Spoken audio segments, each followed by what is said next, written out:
hearing that theme every single time when it pops up at the very end there. You know, the actual main theme. It just goosebumps every single time. Every single time. Especially since it's been an insane amount of time since I played this game.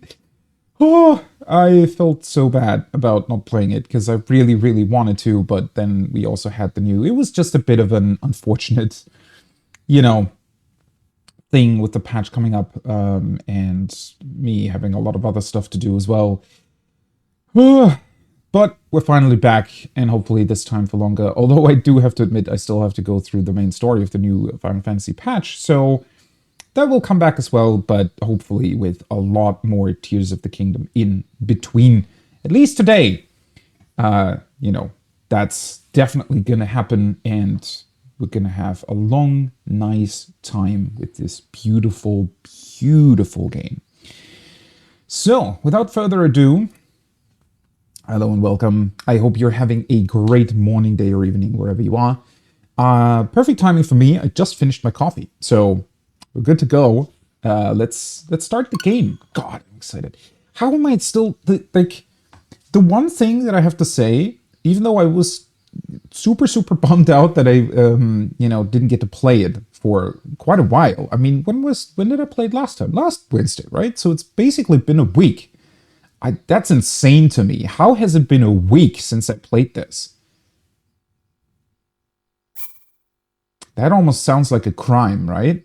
Oh yeah, new Zelda releases. Nah, I haven't played it for a week. Like, you should be, you know, if somebody says that to you, I would honestly be worried about their sanity. So I'm kind of worried about my own. Either way, let's get back into it. I need to figure out what I wanted to do. Before the stream, I tried to, you know, think a little bit about, well, where was I? What was I doing? Because I remember that I said a bunch of things at the end of last stream, and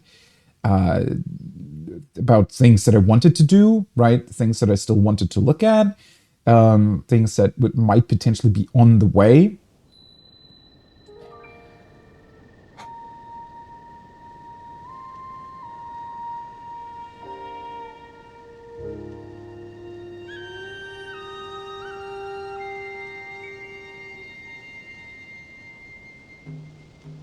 It's really as if the game greets you back, right? As if you're finally coming home, and then you hear that flute tune in the background. Pura saying hello, I guess.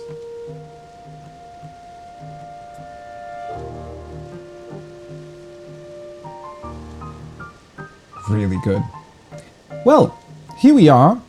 I need to turn down my own volume ever so slightly because the trailer's quite low on volume for some reason. Or maybe it's just because of its epicness that you want it to be really, really loud. I don't know.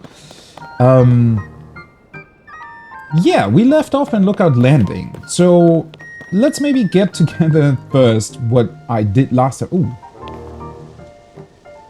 Oh. Oh, shit. Okay, 5 seconds into the game, already distracted. Did they fall down last time, or did it just fall down? Ooh, how far away is that? Technically not that far, but I don't know if it would be... I mean, we can always come back. It's sort of on the way to where I wanted to go in the first place, so might as well check it out, huh? The star thingy. Ooh, that might be... Looks fairly far away, right? Oh, wait, is it more that way? Well, I mean, that's close to the... Somewhat close to the castle, hopefully? Let's see. The good thing is it's still night for a while, so it shouldn't disappear, hopefully, on us.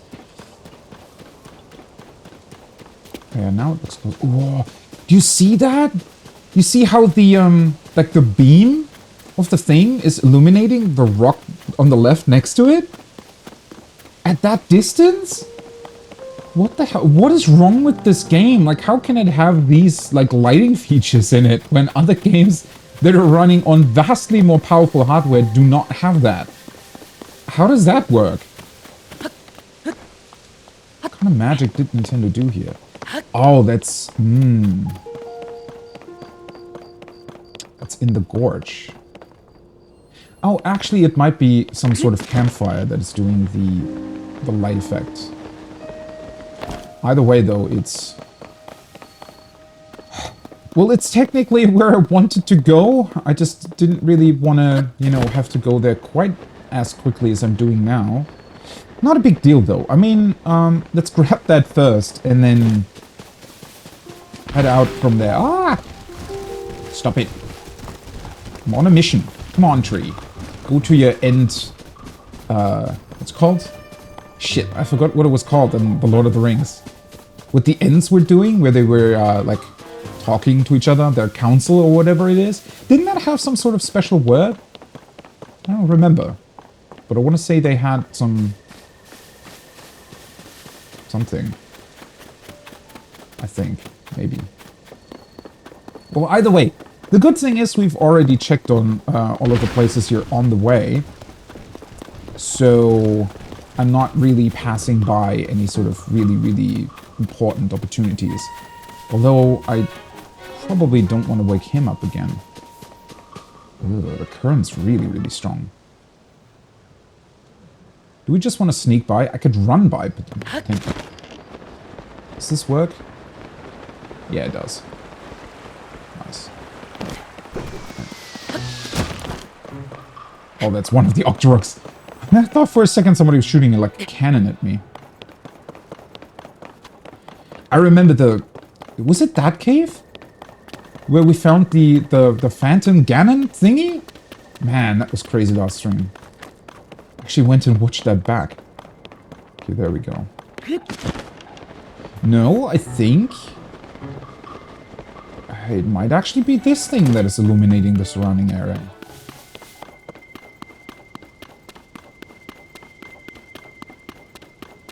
Well, I do know these things from Breath of the Wild, but I'd still sort of... I don't even know, it's super crazy to me... Oh god, come on.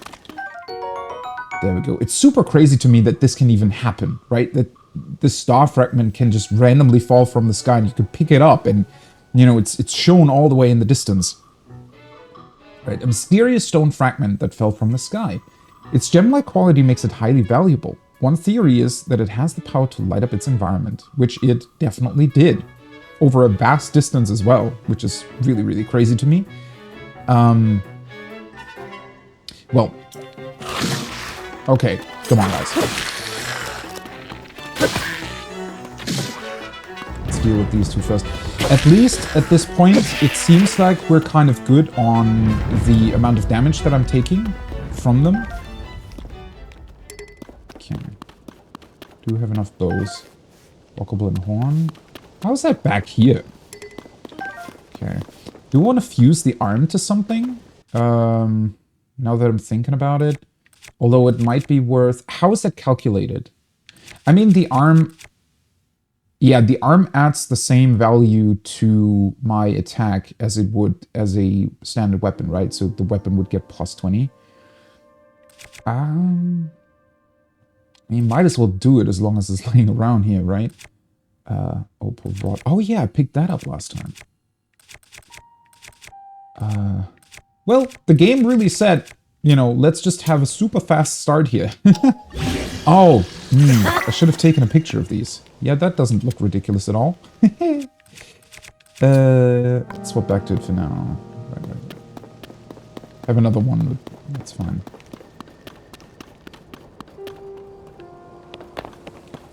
How's there... What is that? Oh, that's just a sleeping bokoblin.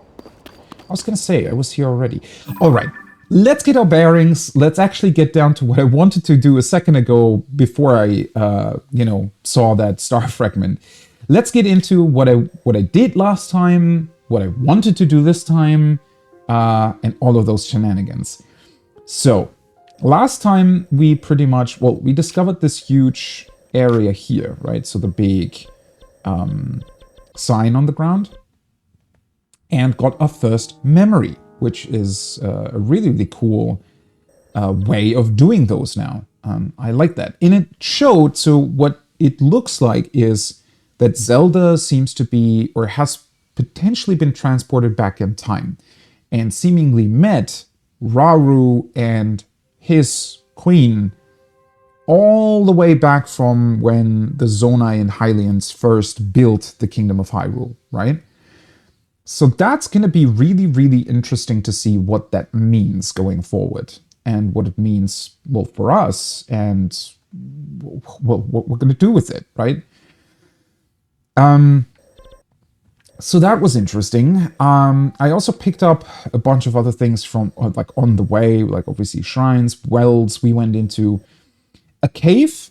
I don't remember which one it was. Was it this one? No, I want to say it was this one.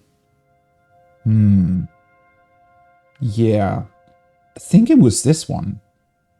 Either way, we went into a cave and there was the weird hand monster.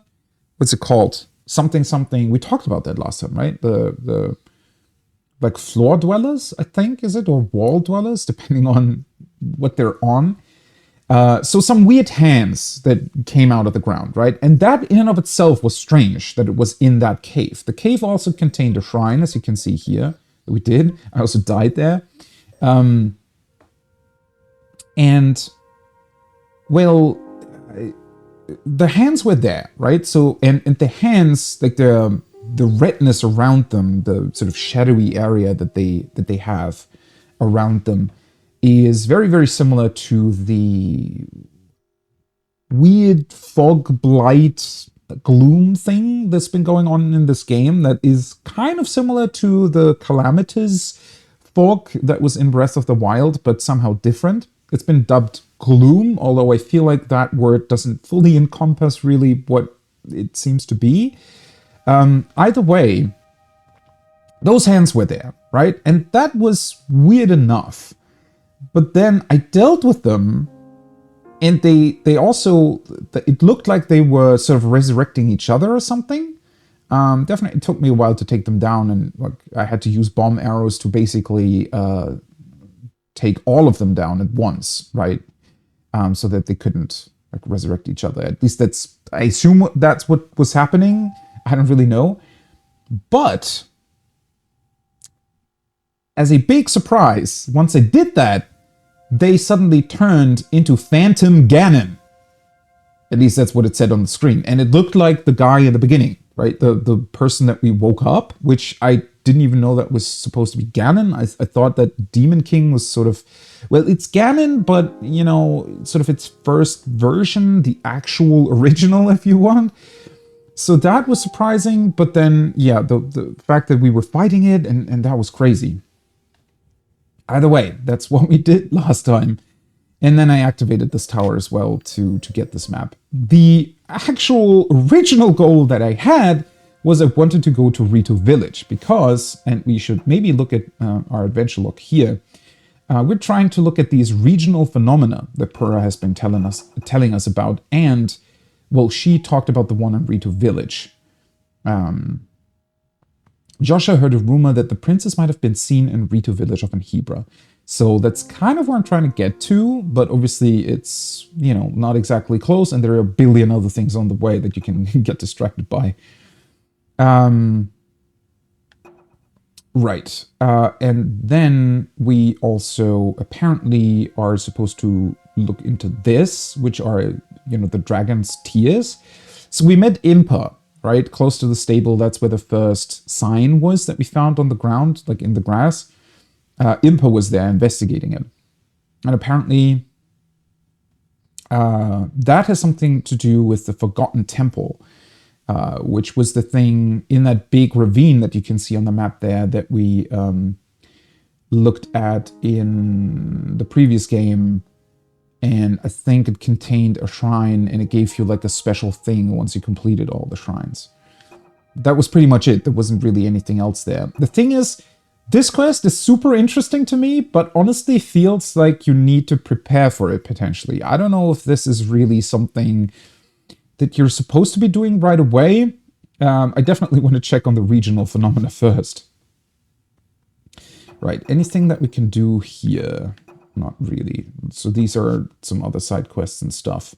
And this is the memory that we found last time. Should we look? Yeah, let's look at it again, honestly.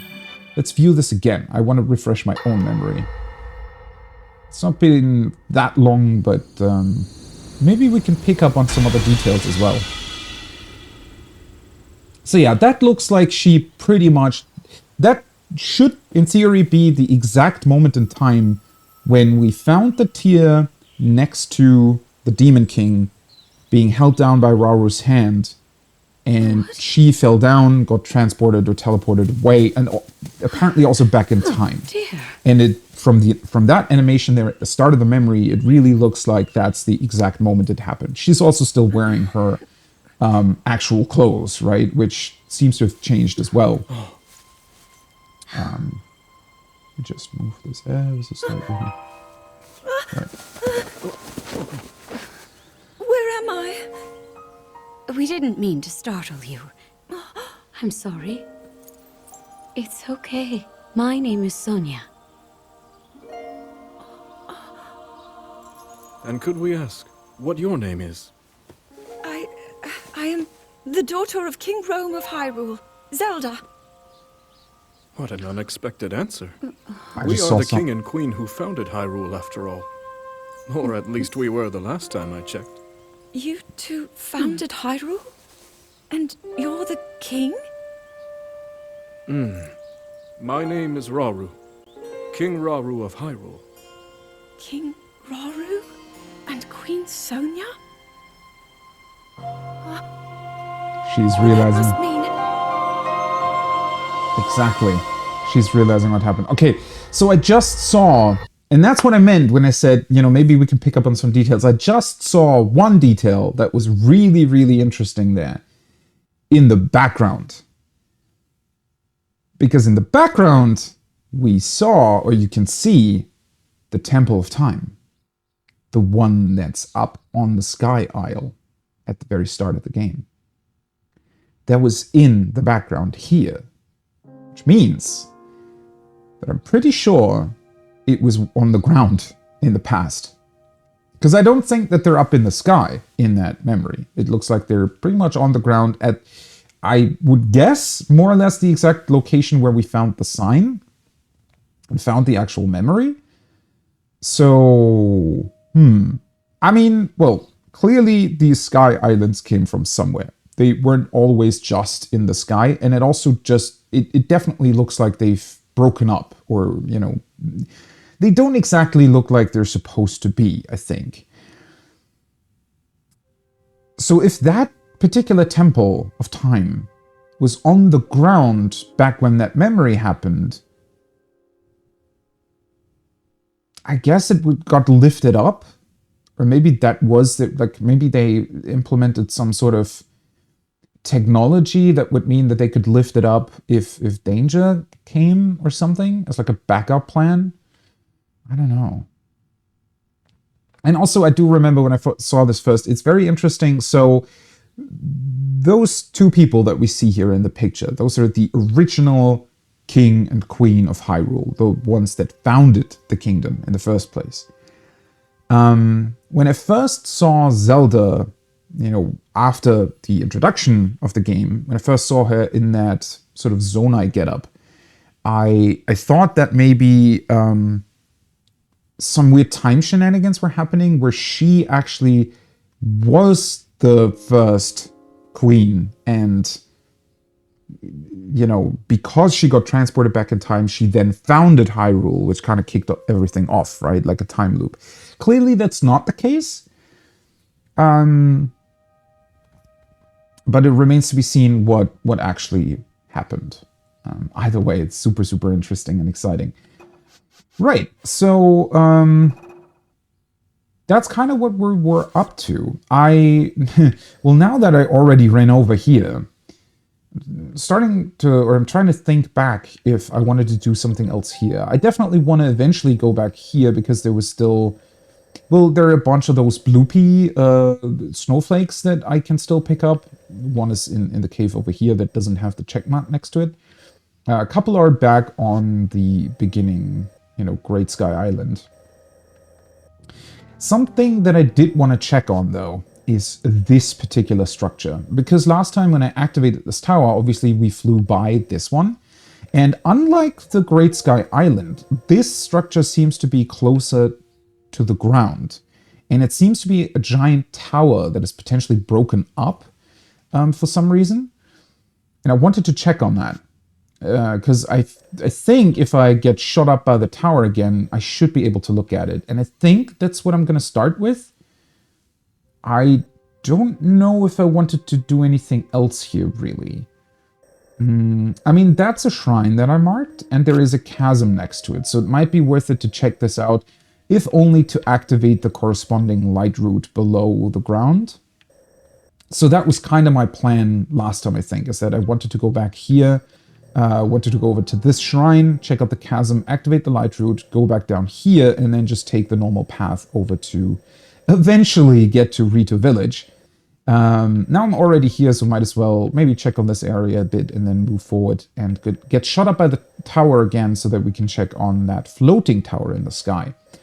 The one thing that I'm not so sure about right now is just that I don't remember if there was anything else that I wanted to look at, either in Lookout Landing or maybe somewhere else.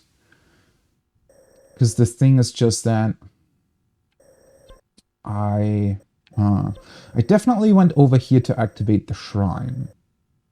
I think I did one of the funny signs that you're supposed to hold up over there as well. Aside from that, I think... At least I hope that I'm not missing out on anything that I wanted to do last time. Let's activate this again. Right. So this is our current objective, right? Aside from these things. So let's just run up back to the tower, get shot up again, and go from there. Check out that giant structure in the sky. One thing that I should check on, though, is... Am I good on food? Yeah, I crafted... Yeah, okay. Crafted a bunch last time. Yeah, so that's good. Got some Zonai devices. I want to have more of these things. Definitely excited to see when we'll get there next. Also, we grabbed the towing harness, which is really cool. I registered a horse. Problem being that everything that I want to check on now, I can't really take the horse. Hopefully we'll get that stable upgrade in Lookout Landing eventually. I get the feeling, though, that we might have to actually look at that first phenomenon. Because that will probably bring us back to Pura, right? Once we deal with that, we can then talk to her again, and maybe, hopefully, that'll prompt some changes in Lookout Landing itself. Right. I think that's kind of it for the time being. I love that ridiculous heart that I put onto my shield as well. So in case you don't know, those big hearts is what drops from the stone taluses if you defeat them. That's like their big drop. I still don't really know if there's maybe something else that you can do with it. I suspect not. I think it's mostly meant as a fusion material. Because you can obviously also fuse it to weapons, as I did here, Stone Talus Hammer. And I want to say that its main thing is just that it's very, very durable. So you can, use it as a hammer for quite a long time, and it's probably not going to break as easily as, a normal stone boulder would typically. So yeah. Oh yeah, also we did the side quest last time with repairing this carriage and getting her a horse. It's perfect. Hi. Oh, Link, did you come to check in on Zunk? Wait, that was her carriage, right? She named Zunk for some reason. Since you worked so hard to make my wagon complete, I promise I'll never, ever let anything happen to it. Why do I get the feeling that we have to repair it after a while? But is that all you wanted, or do you need something from me? I may not be of much help, unless you want to hear some of the things I know about horses. Oh, yeah, sure, tell me about that. Let's see. I think you know how to catch them. Yeah, I mean, we got you one, by sneaking up quietly from behind. Oh, do you know how to tell a horse's temperament from the pattern on its pelt? Kind of, because I think that was also a thing in Breath of the Wild, but I want to know. Horses with spots are docile and easier to tame. That makes them easier to catch. Ones that are one color with no patterns tend to be wilder and more difficult to tame. But they're faster and stronger, and you can spur them on more. Good to know, right? I'm kind of an expert on horses, so if you want to learn more, just ask. Teehee. I won't reveal all my secrets at once. Gotta keep him coming back. Oh god. Everybody got a crush on Link, right? Well, not only Link, I mean, you know, I've seen some images, let's put it that way, of a certain, you know, archaeologist slash, well, I'm talking about Pura. People like her. What a surprise. Since she's been turned into a hot, you know, I don't know, 30-year-old? 28? I don't know. Did she say how old she is now? I mean, I get it. She's nice. But, yeah. She has definitely won over the internet. She has a lot of fans. Clearly. Right. So. I could just straight up run to the tower. That would pretty much get me past where we already went. I could take my horse technically, but I kind of want to check on this thing a little bit. I don't necessarily think that I want to go down here, because it's like kind of a large area and I don't really know why I would go there yet. But this plateau up here might be worth checking on. Oh no! Link's too small. Cannot pick up butterflies from the floating above him. Alright, so that's the sign that we looked at, right? And that's where Impa was with her funny little balloon checking it out from the top.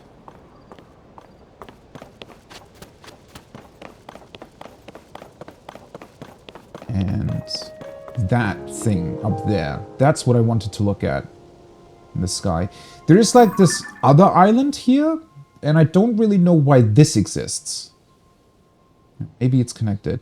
As you can see, as was the case with the first Great Sky Island, a lot of these floating islands, they all have these structures at the bottom, right? That seem very, very similar to the structure we saw at the start of the game, with the hand holding down the Demon King.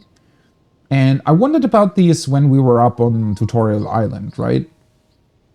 I'm pretty sure that they are devices that are meant to hold things up in the sky. The interesting thing is that technically the Demon King, I think, activated the one that was below Hyrule Castle. So in a funny twist, I think that the fact that the castle is now floating technically is like a defensive function that it has. It's just that for some reason this time it seems like... Is it fucked up to kill these little guys with the Stone Talus Hammer? But yeah, the thing is that this time, for some reason, the Demon King activated that floating function. I don't even really understand, or, well, we don't really know if he knew about that and activated it on purpose. Was it just a byproduct of him, you know, waking up, releasing his energy? We don't really know yet, right?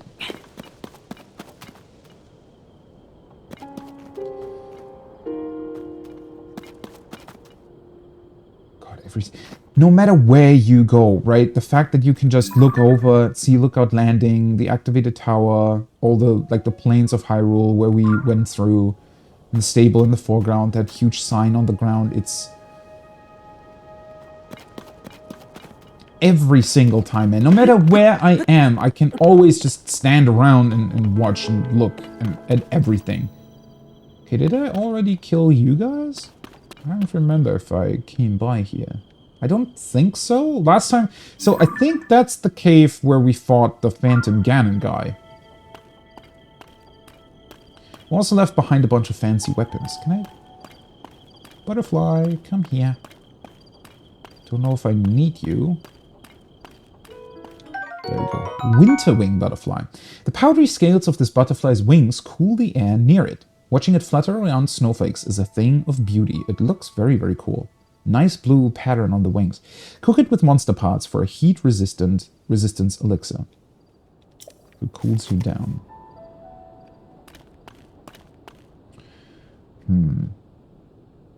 Well, might as well fight these bokoblins, huh? We're already here. I don't think that they'll necessarily have anything for us, but...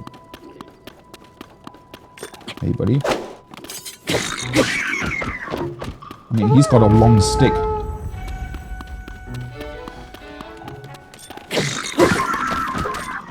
Oh, he had a bunch of meat. Oh, I always forget that they're doing a second hit when they're doing that. Spiked iron ball hammer. Ah. So I still had an empty shield slot.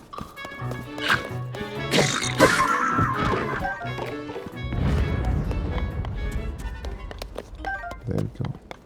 Pick up a bunch of meat. I mean, the meat, you know, might be worth it. So the spiked iron ball hammer, I do have one, right? 21. And it looks like it's on a wooden stick, so it's a one-handed weapon. That's also pretty cool. Ah. Well, I have enough, right? I shouldn't just pick up everything I see every single time. Why are you guys here in the first place?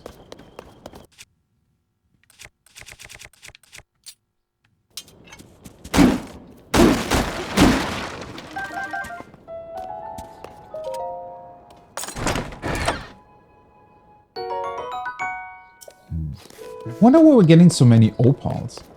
It's like the game trying to tell you, hey, by the way, you'll need those eventually. Don't yet know what for, though. Those look like interesting birds, okay. The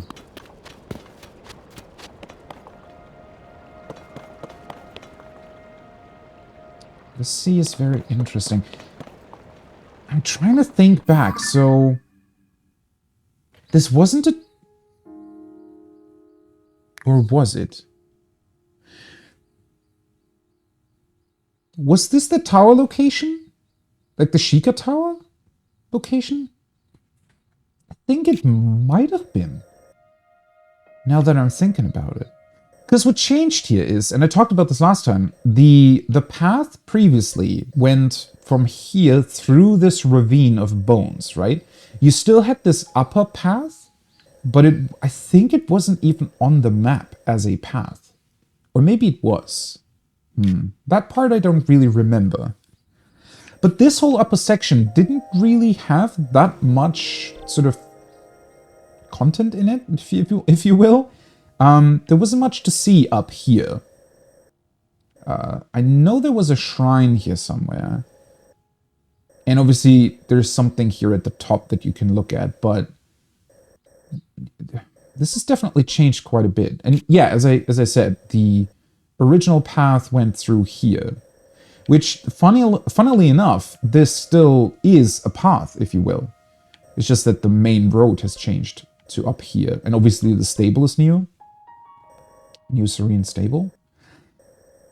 But yeah, now that I'm thinking about it, I'm somewhat sure, because I know there was a tower over here that was next to the Lost Woods area. There was a tower here, around these parts. Yeah. Right, because I remember... I was going to say, did this fill up with water? Because it looks like some of these weird stone mushroom thingies are below the water surface. But now that I'm thinking about it, this was the Sheikah Tower location, and the, I guess, challenge, or the thing here was that the, because it's surrounded by water, they had a bunch of the thunder wizards floating around the space, right? And also Lizalfos that would attack you. So kind of the challenge, I guess, here was that you were meant to cross the water without being shot at and paralyzed and dying while you were reaching the tower. That was sort of the idea here. Which is very interesting, though, because now this kind of seems somewhat... I mean, yeah, you can find stuff here, right? There's chests.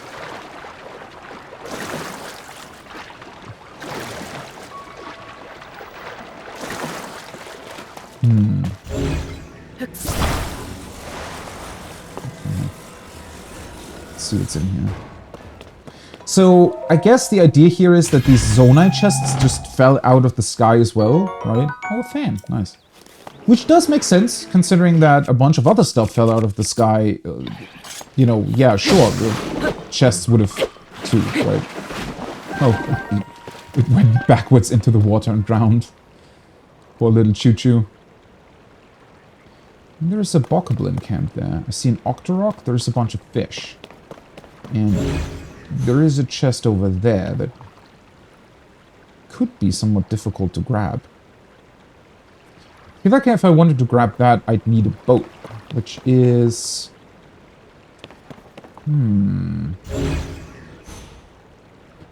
Unless I'm making a boat out of that wooden chest over there.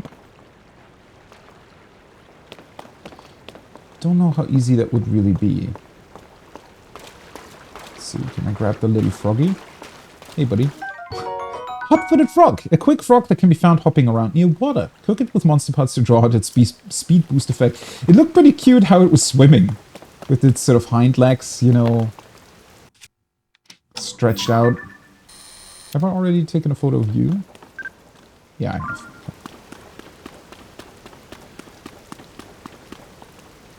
Oh, boat parts! Neat! Why is Mr. Sign Guy here? How many locations does he want to put those signs up in? I mean, it makes sense. It made sense to me that he was close to the main roads, but now that's getting kind of ridiculous. Do see a shrine back there. Let's see. Is that on the way? Oh yeah, it is. Perfect. So we can go like this.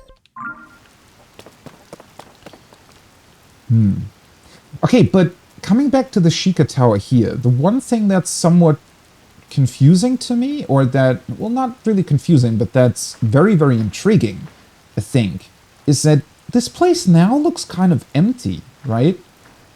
I mean, not really, but I find it very suspicious, honestly, that there are so many new caves and wells and all kinds of ridiculous things to discover in this game, but the locations that were previously interesting, shrine locations, the Sheikah Tower locations, they now seem to be somewhat deserted, honestly. It might just be some sort of environmental storytelling, right, that's going on here. The game trying to subtly tell us, hey, okay, the Sheikah structures got retracted back into the ground, and, you know, now this isn't an interesting location anymore. This is what it looks like without them being active, but...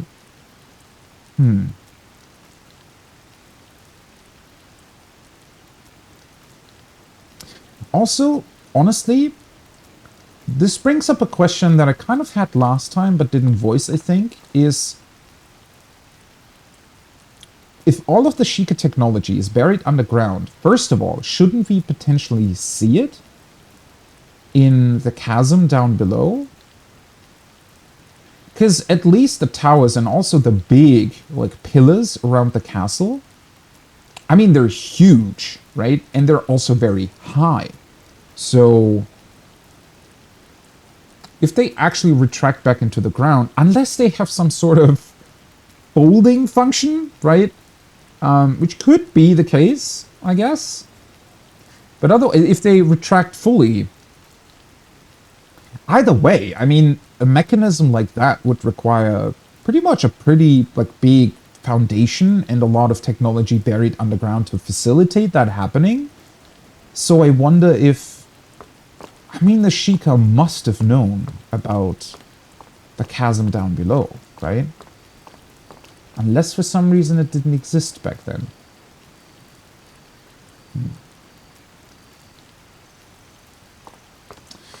That's very intriguing either way, right?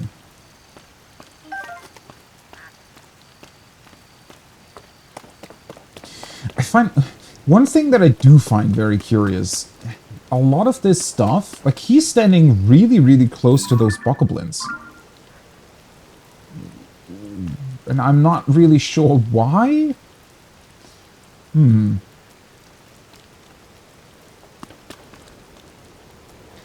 I love that the signs also always look different, right? It's like he's trying different mechanisms of how these things can be held up. I think, for example, here, right? It looks as if he's sharpened the bottom part of the sign, and he probably wanted to place it or punch it into the ground, but couldn't because this is some sort of weird ancient dragon stone, so it's not exactly, you know, earth.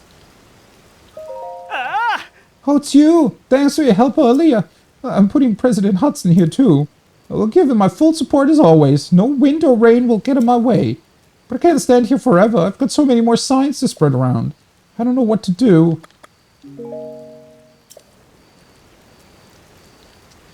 Well, I'm gonna help you. But yeah, it's kind of funny. So I think I mentioned this last time already, is that technically it doesn't make too much sense that he wouldn't learn how to build the proper sign after like the 5th time we've already helped him. Because clearly he knows how to do it. After you help him, he's like properly securing the sign. But now that I'm looking at it and seeing that the signs all look different, it seems as if he's always trying, right? He's always trying to come up with like ways to design the sign in a way that would hold it up, and he just fails for various reasons and then just keeps standing around. I just wish that his dialogue would actually mention that, you know. It would have been cool if he said something like, oh, I tried to build it differently this time so that it would hold on his own, but I couldn't do it. Right? That would have been fun. Either way, let's help the poor dude. Huh. A couple fans fell down. So these boards are from the Zona as well, though, right? Maybe not. They're clearly not construction material that has been put here. Okay, what's the easiest way to help him? Let's see. I don't know how high the board is. Oh, can I take a picture of you? Is that a thing? No. Okay.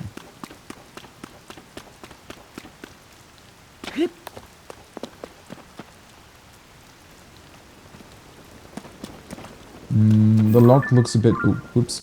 The lock looks a bit too big. Where? Oh.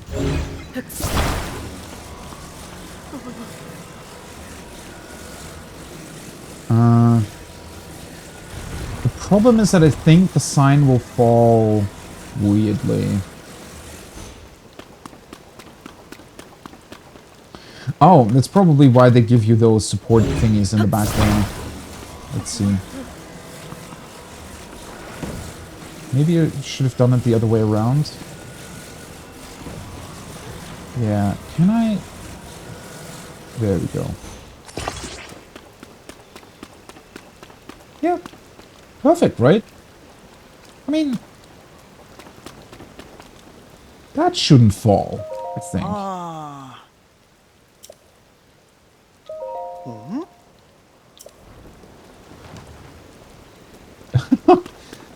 I thought it's like it's not exactly, you know. I should have done it the other way around. I should have placed the small board on the ground and the big one up so that it would have, you know, it wouldn't have tilted as much. But either way, it's fine. How's the president standing? You surprised every single time. That was brilliant. I would have never thought of it. All right, let's get him secured while he's still standing. Right. Let's see what we get this time. He always gives you some food. Perfect. To your help, President Hudson is now standing proudly and firmly in place. Fills my heart with joy to see him doing so well on his own. Take this with my thanks. Oh yeah, and we always get rupees. Let's see. Spicy veggie rice balls this time. With cold resistance. Well, that's going to come in handy once we actually go to Rito Village, because apparently that's very, very cold now. And a puff shroom out of his premium. Okay, so are they trying to tell us something? I feel like his premium collection is always mushrooms. Maybe there's a reason why he has trouble putting up signs. Ah. Alright. I really like this funny little side quest. It's like a very cool collection quest, because technically you're still... Like, it's a bit of a... In most other games, this would pretty much be a collectible, right? That you just pick up. Here they kind of incorporated it into the whole building thing with the Ultra Hand ability, which is pretty cool. The one thing that I didn't expect, honestly, is just how often he stands around in places. I mean, I don't really mind it, but it's... I wonder how many more times we're going to find him. Because I want to say this has to be at least the 6th time that we helped him. Or maybe the 5th, but somewhere around that number. And I really haven't been to that many places. Also, this is just a weird position. Why is he always in places where... I really expected him to be at, like, road crossings. Or just at the side of the road. But why? Why is this here? Unless, for some reason, somebody told him that they were planning on, like, building something here? And so maybe that's why he's standing around here? Like, maybe his boss told him about locations they still needed to go to. And, that's why he's here? Bright-chested Doug. I don't really know, but it's weird nonetheless. Okay, bright-chested duck. These birds can be found on waterfronts all over Hyrule. Their webbed feet make them excellent swimmers, and their long necks allow them to duck their heads underwater to find food. Their fatty meat is high quality. Well, I don't really want to, eat it right now. Blue-winged heron. These birds live on waterfronts all throughout Hyrule. Their characteristically thin legs and long necks help them catch water-dwelling fish or frogs for food. They lie perfectly still and wait for their prey, and then stretch out their long necks to capture their meal. Pretty cool. What other stuff is new? Oh, right. A grassland fox. This breed of fox is common to grasslands and forests and is hallmarked by its fluffy, white-tipped tail. Unlike other foxes, they tend to act independently rather than form packs. Being omnivores, they hunt animals smaller than themselves and often stick to eating fruit and insects. Wonder why the stall horse is number 6 when everything else is down here somewhere. What else did I take a picture of? I think I forgot to take a picture of Phantom Ganon, right? A blue Horriblin. Right, these were in the castle when I went there. After the upheaval, these monsters began appearing in Hyrule's cave systems. Compared to the red variety, they have more stamina and more developed limbs, enabling them to hurl large rocks with ease. That is also something that we definitely have to take note of. I think a bunch of the bokoblins, especially the ones that have built like structures and whatnot, some of them must have been around for longer, right? Because the monster squad, like the 3 squads that we know about, and their like captain, they're sort of operating out of Lookout Landing, right? They even have a map with like locations they want to go to. I want to say that they were a thing pretty much ever since the end of Calamity Ganon, right? And probably established as a way to get rid of the last monsters that were still around. So we can probably think about it as, the Blood Moon appeared over and over until we got rid of Calamity Ganon. In theory, at least, I guess, the Blood Moon wouldn't have been around anymore at that point. Or I would be very surprised if it was. And so slowly but surely they probably got rid of all the monsters, but those like monster fighting squads had already been established. But these guys now, so a bunch of the new monsters, if you will, only appeared after after the upheaval, which means, the castle got lifted and everything. It's just very different and interesting to think about when you really, do like a double take to to keep that in mind is, I think, very interesting, because in the previous game, a lot of that stuff had been around for like 100 years already, right? It had been 100 years since Ace. Hey, what's up? How you doing?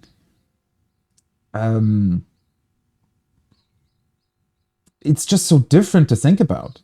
It's been had been 100 years since those monsters were around and things happened, and I don't know, everybody seems to have just adjusted to living with them, or had adjusted, and then after we got rid of the calamity, well, they probably slowly but surely went and got rid of all the monsters. But the upheaval kind of happened like 2 weeks ago, right? Something like that.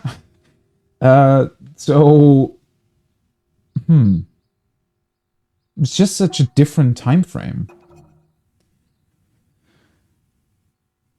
Well, to be fair, we haven't really seen that many, I guess, quote-unquote, stronger monsters, right? These Horriblins were only in the castle. For the most part, it's still like Bokoblins and stuff around. After the upheaval, these monsters began appearing. Because of the inordinate amount of time they spent moving along cave walls and ceilings, they've developed great strength in their mighty arms. This variety poses a huge threat to even the most experienced adventurers.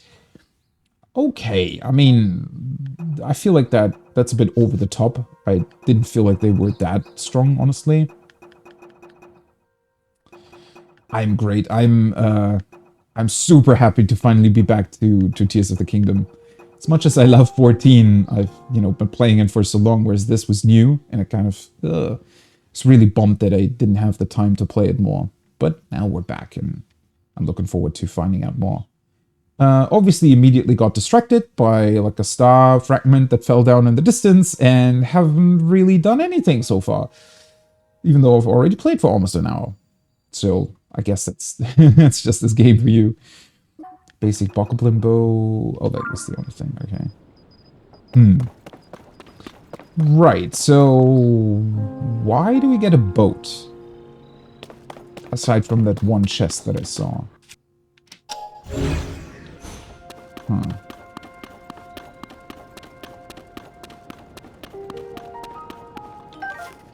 It's so funny to me that they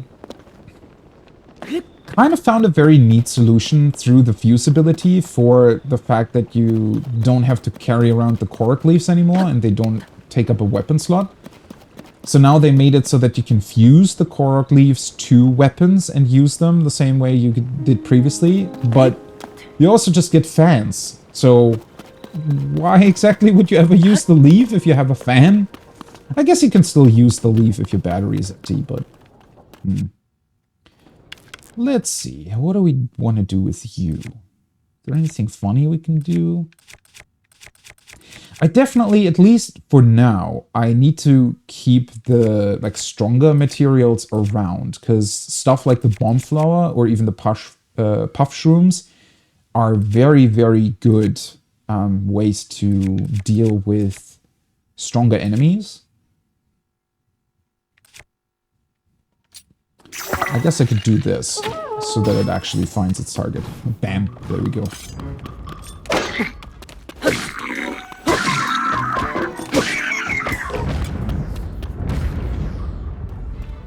It is very easy to get distracted.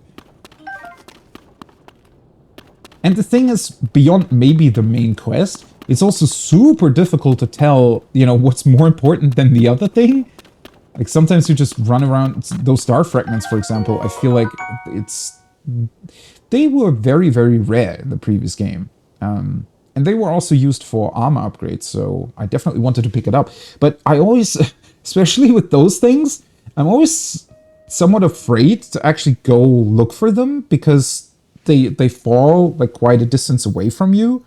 And when you go there and pick them up, you miss a billion things on the way going there, and then suddenly you might be standing in a completely unfamiliar environment with a billion other things to do around you, right? So it's can kind of afraid to actually go to them, which I think actually was the same in Breath of the Wild, because I'm definitely, I mean, as I've already said a bunch of times, I'm the sort of person who wants to do everything in an area first before moving on to the next, so that I can make sure that I actually did everything in any given place.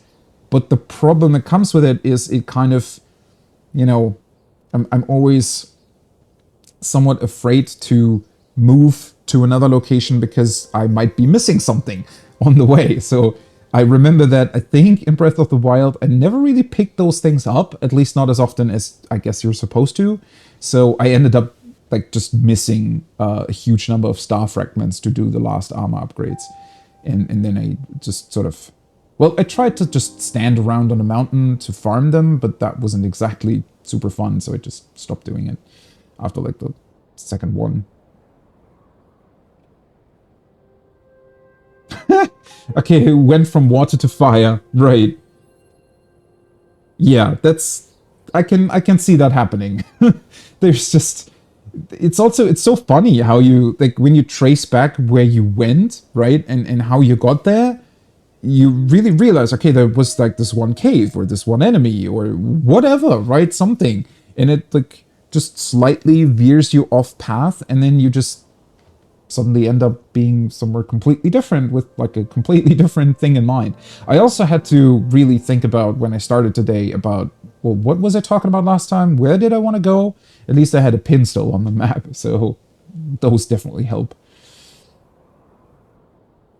So we got a shock fruit. When cooked correctly, this shockingly tasty fruit stimulates the consumer's muscles and grants increased attack power during thunderstorms. Oh. What's up with these specific buffs this time around? That's somewhat weird. I wonder how usable they'll really be, because... I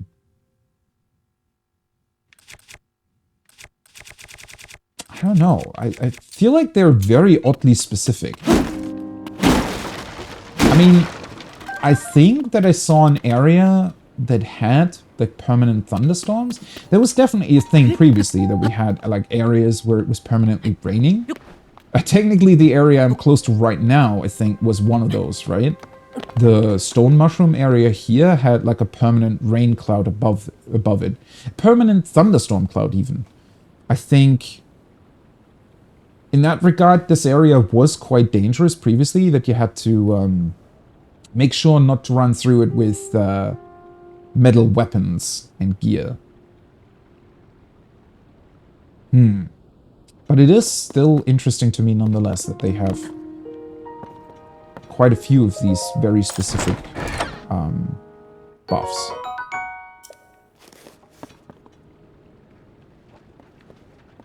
Okay, I see another chest. So there's one here, and I think there was one back there, but other than that,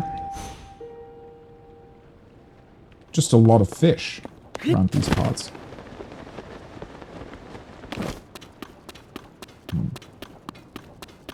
Okay, so... oh, there is a second lock. Yeah.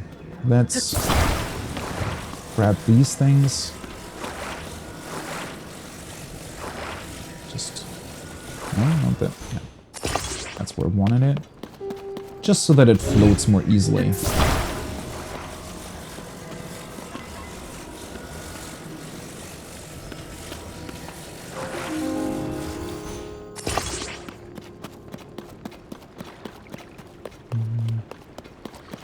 No other lock though. I guess the one thing with the, yeah, now that I'm thinking about it, the problem is with the fans, I won't be able to steer. But with the sail, I can.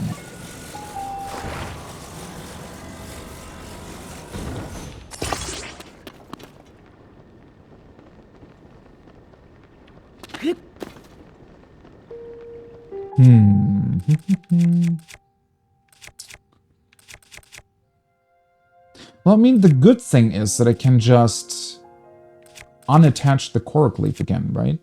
I can just get rid of the fused material if I wanted to. let's see. Drop one of these and then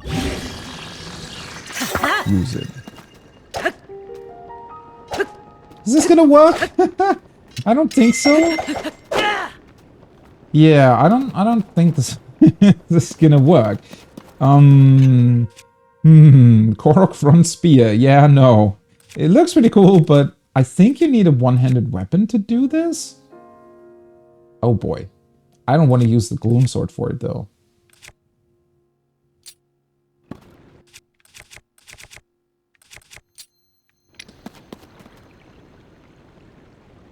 Maybe I want to use the fans after all? Yeah, you know what? Might as well. I think I could just take my boat with me, to be perfectly honest. Oh yeah. Oh, never mind. I forgot about something. I was gonna say, I won't be able to, like, rearrange the position of my boat while it's on water. But you know what I can do? I can rearrange the position of the fan.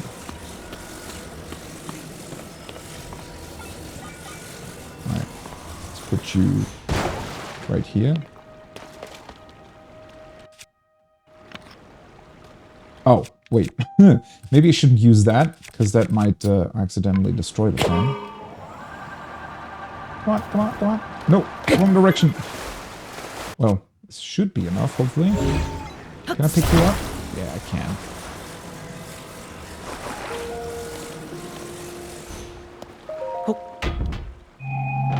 Definitely still missing a fishing rod, though. Ooh, nice. I would like to fish properly for these fish, and not jump into the water and just collect them. Pretty sure that I can... Wait a second.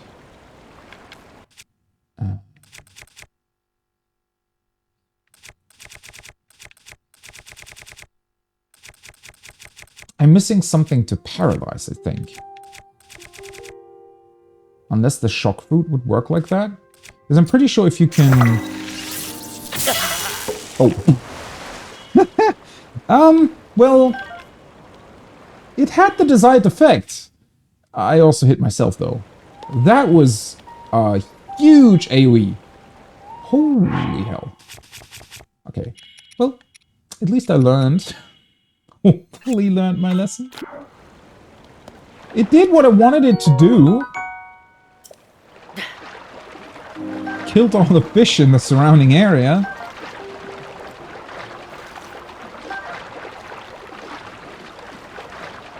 Huh.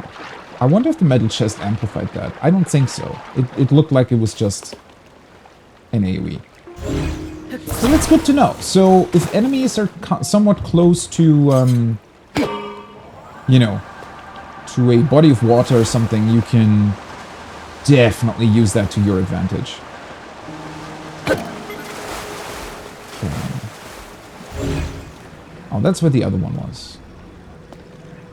Double check. So that's the one that I just opened that fell to the ground. And there's another one over there. Okay. So we have 2 more chests. The thing is...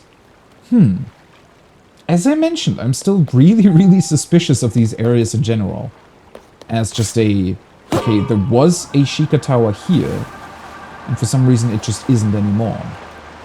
And, you know, the area just overall looks pretty empty.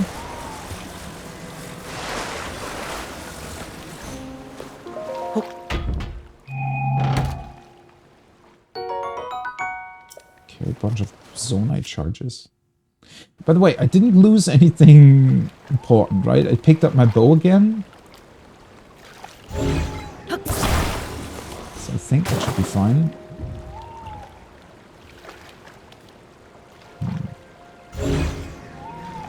So the last one's over there. Well. It's gonna be a bit weird because I have to attach it, like... Oh, no. It's this, I think. Yeah. I mean, it kind of did what I wanted it to do. Certainly not the easiest way to get around these parts, but... can definitely do it. There we go. Beautiful. Oh, come on. There we go. So I'm expecting this to have the same thing in it, pretty much. Oh. Don't hit the chest. I wanted to open it. Oh, never mind. Flame emitter. Okay. I saw something else. Yeah, it seems like there's another one over there, but that looks very close to the side of the lake. Honestly, one thing that I am missing when it comes to water. I think I thought about that when I saw another stream. So I watched a couple streamers go through the beginning of the game, the Great Sky Island, because that's the one part where I can be sure that I cannot be spoiled, because I've already seen it, right? Whereas with all the other parts, you never know where a person might be going first. So I'm very, very, hesitant to look at anything, really, after the introduction tutorial. That being said, oh. Ah, it's one of those rockets. Cool. A Zonar device that produces powerful thrust. It packs a punch but burns out quickly. So we found one of these just lying around next to a bunch of other Zonar devices, but this is the first time that I had one in a capsule, which is cool. Right. Anyways, what I was thinking about when I saw them swimming in the Great Sky Island, or on the Great Sky Island, is that Ocarina of Time, for example, had an ability to dive, right? Not for very long, but there was a cool function where you could expand the time you could dive by getting like a Zora thing. I think it was a, what's that called? I forgot what its name was. But you could get something from the Zora that made it possible to dive for longer. I don't remember if you necessarily needed it or if it was something optional that you could get. I think you might have needed it for the water temple later on.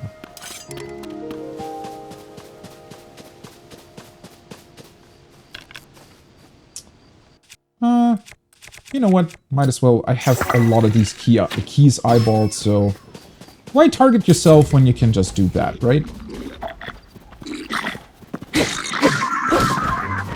Hey, what's that?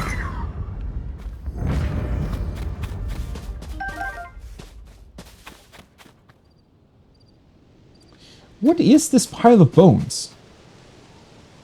That's like a huge skull. Looks like a huge animal of some sort.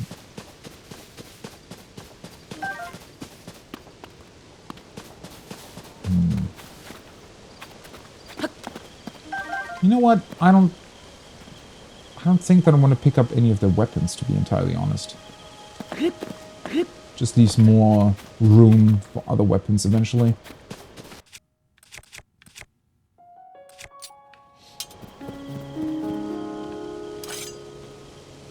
Oh yeah. That's where it attached the boss bokoblin thing onto. I still wonder if... Because I was debating for a long time with myself if the sort of corrosion that happened to weapons all over the place, if that was intentional, or if it was just a side effect of the gloom spreading. It might have been intentional. Either way, it doesn't even really matter whether or not it was intentional, but the interesting part is that for some reason it seems like the bokoblins, well, they're now growing like horns and other things on their heads that resemble weapons quite closely, right? So I guess I'm just wondering if that is some sort of natural side effect. So they're kind of, maybe their spirit or something is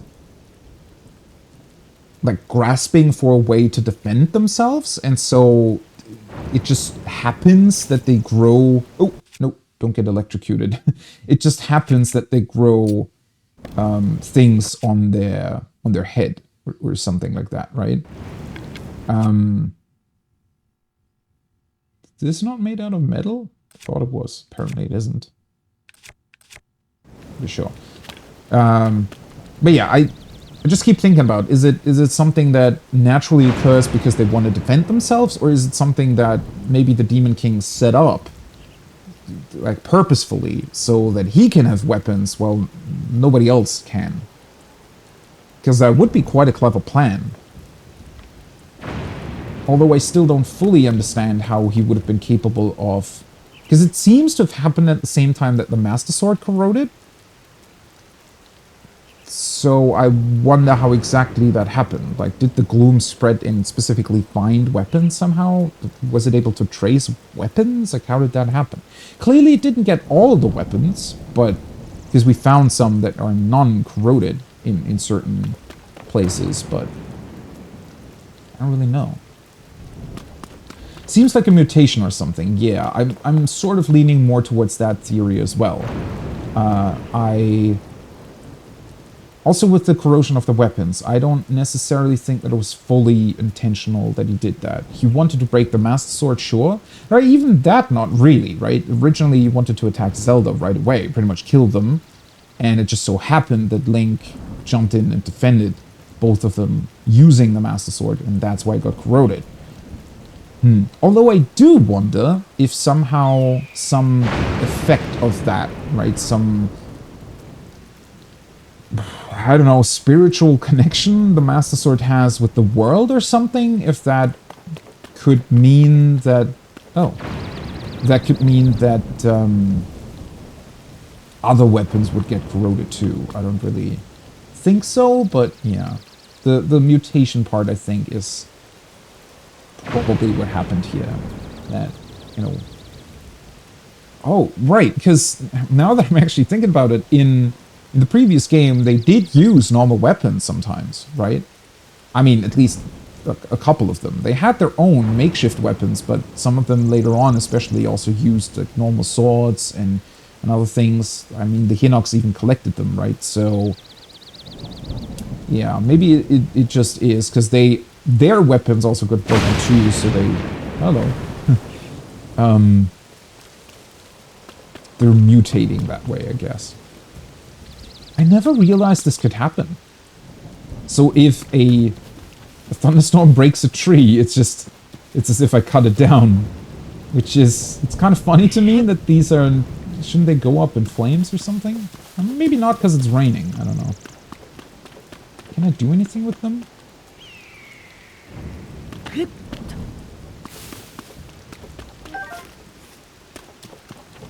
mean, I can fuse them together, but I don't really need to right now.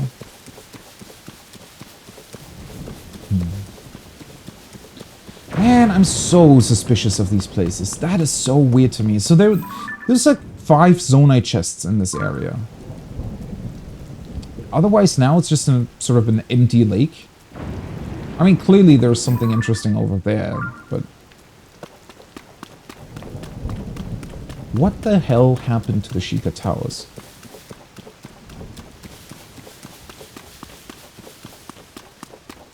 Well, anyways. Let's get to the first thing that I actually wanted to do, which is to take a look at this interesting sky tower thingy. Ooh. Couple of stones still falling down. Ah, they're... Wait.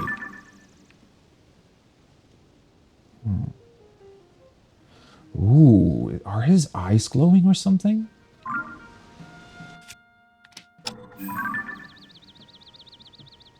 Come on, we just had it. No. Damn it. Oh, there we go. Light dragon. So, that's the one that we saw the entire time at the start of the game, right? Why is he here now? Is he just... I guess he's just floating through the sky wherever he wants to? Let's see. What kind of... Ooh, it's the very last one, huh? Wait, it's also categorized as a monster? Oh, the other ones are too. Was that a thing previously? Well, I mean, I guess they're not an animal, right? And you do get parts from them. I expect that to still be a thing. You do get parts from them when you shoot them in various body places. So, yeah, the categorization of monsters might be recoverable materials unknown. Okay, that might just be unknown until you do it, huh? Greater Hyrule description. A spirit has taken the form of this giant dragon inhabiting the upper reaches of the skies. It is named for its shining golden mane and gleaming scales. That's what we saw there on its head, right? It looks divine as it soars through the sky, giving off a soft glow, and its presence is comforting somehow. How is he here now? I guess that also brings up the question of what were the other dragons, because they were just sort of there previously. They didn't really have... Well, they had a function gameplay-wise, but that's about it. We never got to know too much about them, really. Because this guy must have woken up when the Sky Islands appeared, right? Because clearly he wasn't here before. Dragon's such a pain to find. Stupid sky lizards. Yeah. But I can see that. That was definitely a bit too tedious, I think, in Breath of the Wild. I really, really like the idea that you had to farm, their horns and scales for armor upgrades. I think they went a little bit overboard with it in terms of the amount of stuff that you needed to collect from them. Instead of 1 scale, it was sometimes 3, I think, for the last armor upgrade, which is kind of a pain in the ass because you only ever really got 1 or 2 whenever they appeared, right? And you really had to know where they spawned, and it was a whole thing. Maybe this time it's going to be different. I don't know. At least the one good thing about them previously, I don't know if that changed as well, is that they had a set route that they flew every single day. I don't know if that's a thing for him. I wouldn't even know how to get to him right now. I mean, he's just up there. Maybe with the Zonai device or something? I'm also realizing that I have to get back to this tower. Well, that's annoying. Can I just... Is my stamina enough to just climb up? Nope. I'm already using half my stamina to just swim over there. Well, let's build a funny little bridge then.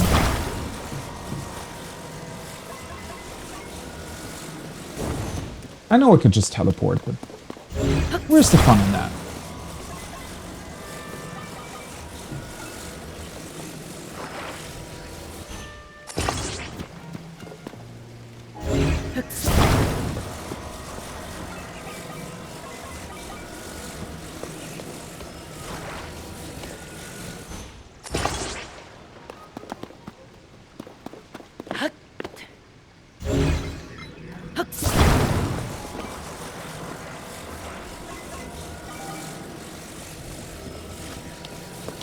Okay, I no clue how to pronounce your name.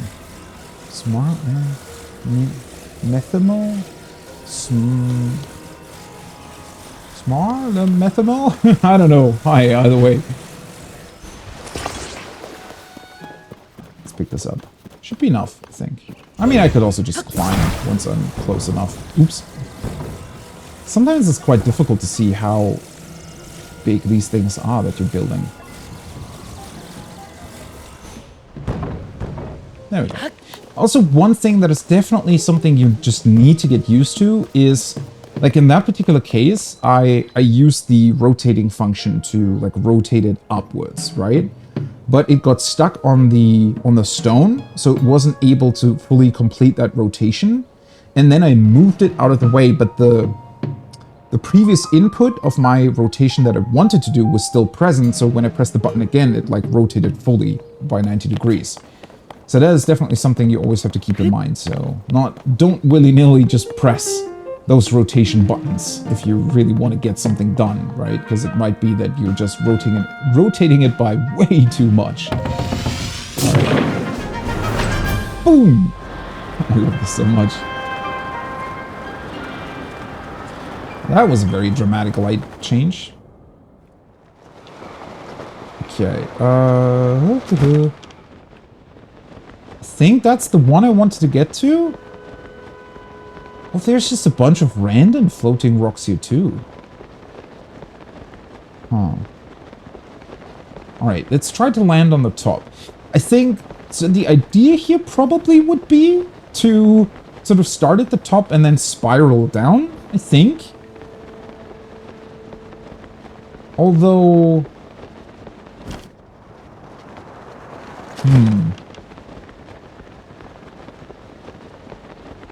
Just to make sure, let's see. Do I have... Are you guys bots? Might be, huh? I don't know. Are they just now coming in and spouting random nonsense because they don't know what to do? Because that's weird. Aren't they usually trying to sell you viewers or something? Wait. I don't want to use anything that like uses up too much. Might as well drink this.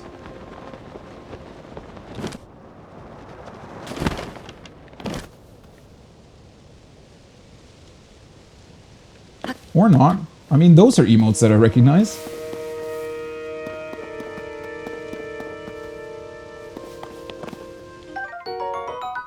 Sundelian. A wild plant that grows in the sun at high altitudes. Soaked in sunlight, its petals can restore health, depleted by gloom and used in cooking. Wow, okay. Its petals can restore health, depleted by gloom and used in cooking. So that's what the guy was dreaming about, right? The one that's sleeping down in the bunker in Lookout Landing. He was mumbling something about a yellow flower that can help against gloom.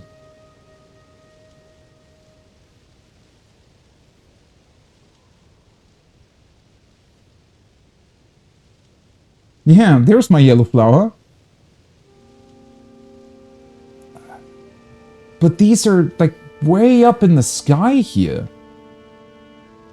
A wild plant that grows in the sun at high altitudes. I mean, that makes it sound as if it's only growing on floating islands, right?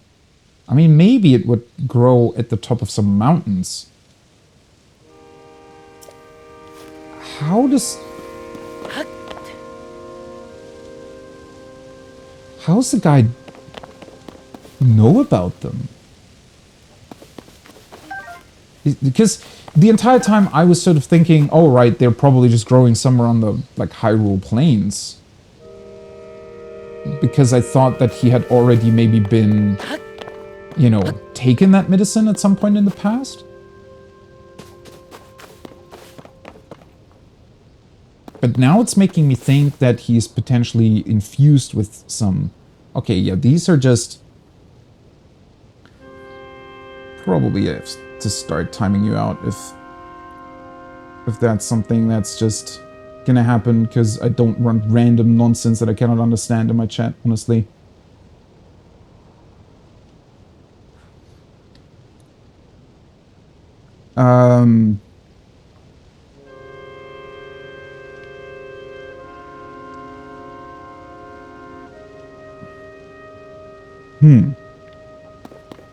Yeah, this is weird. Because now that makes me wonder that maybe something is telling him about it, right? As if he's dreaming about... I don't really know about what. Because why would the fact that he might have been infused with gloom, or he touched gloom or something, why would that make him dream about flowers that grow high up on sky islands? Huh. Very, very curious detail. It also makes me wonder a couple of other things, honestly, because... Well, how exactly... Why are these here? Like... How can this be a thing? Because, I mean, the gloom... Unless it's built on some... natural energy, maybe? Huh. Because why would have, like, some weird energy that, you know, is utilized by Ganon or the Demon King? Why could that be counteracted with some other natural growing flower thing, ingredient?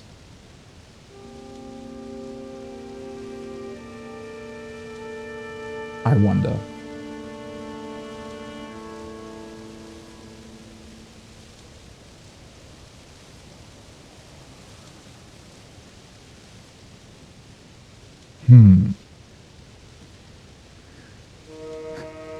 Was it maybe up in the Skylands at some point?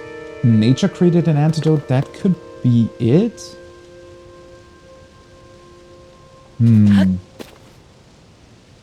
Okay, now it's getting somewhat annoying. What? Well...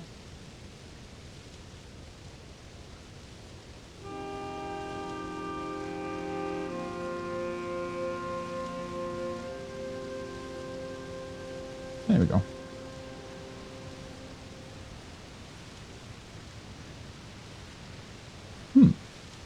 That's funny. These are some funny bots. What's up with the weird random Russian messages or Carillion alphabet messages that they're doing first? At least that's a good way of filtering them out. Right. Yeah, I haven't seen that either. That's very funny. I guess I can just automod all of the... Because I don't speak Russian, so might as well just automod all the Carillion alphabet stuff. Should be easy enough to do. I'm gonna do that after stream, though. But yeah, so...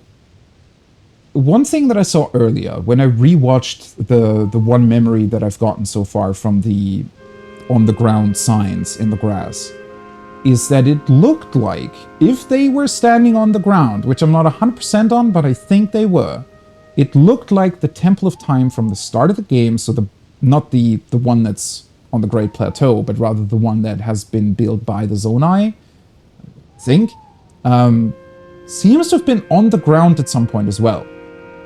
Which made me wonder, I mean, these Sky Islands could have potentially been part of the actual ground at some point and then got, you know, lifted up through technology, which seems to be those protruding upside-down pyramid thingies, right? Those seem to be why they're floating. So, yeah, if the gloom had already existed at some point, then it might be true that they... when they were down on the ground, developed sort of an anti-gloom plant. Although, does it make sense then that it only grows in high altitudes? I did get a tier memory. Yeah, the one that's next to the stable here on the way to Rito.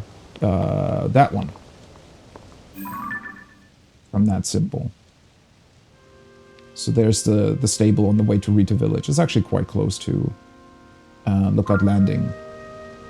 Also found Impa next to it, and she was like in a balloon, looking at the thing from the sky.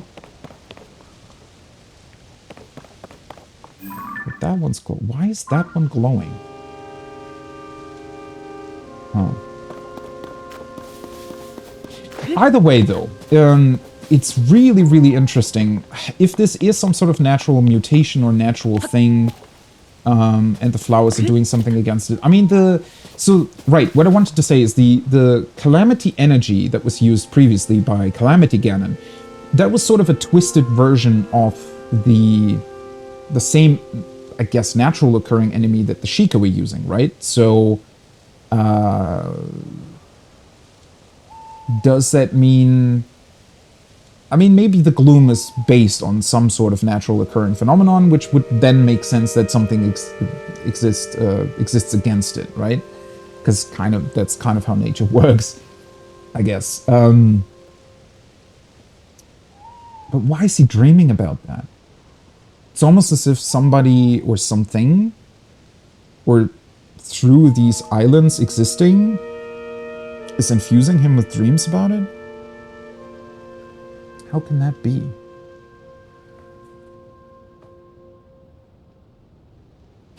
You had to immediately go find them all. Okay.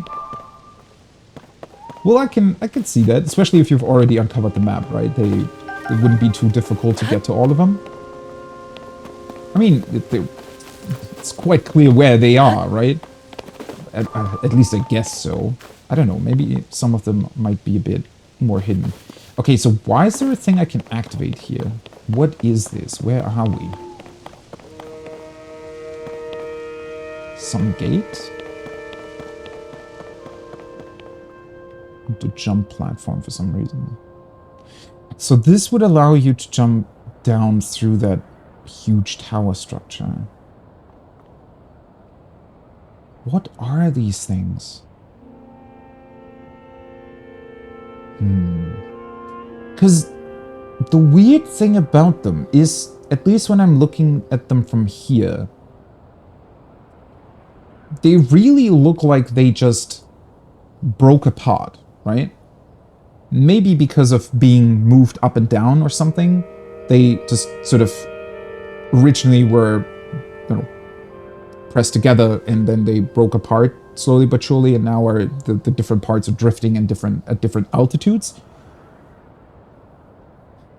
But when you're looking at it from here, it looks much more like it's kind of supposed to be that way.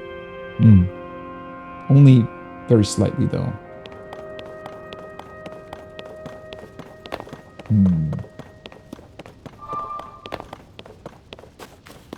So this is the same activation that we did at the very, very start of the game. So is this just activating a teleport point, maybe?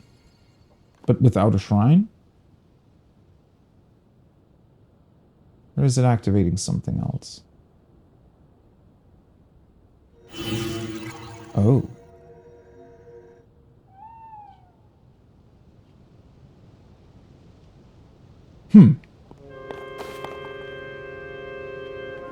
Really not what I expected, honestly. Courage Island. Hyrule Rich Sky. Courage Island? What? It's so funny that we didn't get that before, right? So you have to activate it first before you get the name of it? Oh no, there's another star fragment that fell down? Well, definitely not gonna get there before it disappears.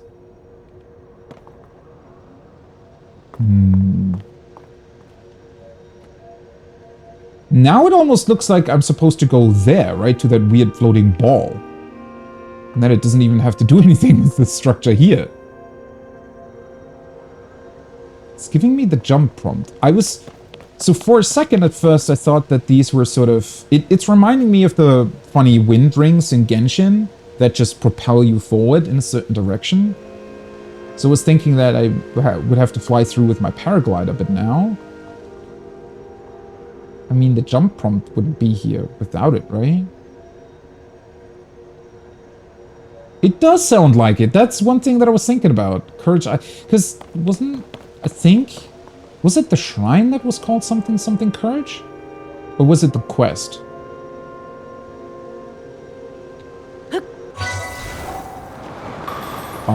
Oh boy, okay. Right, so it's like a test? Huh. It's pretty fun. Not exactly too difficult. So... what's with the tower then?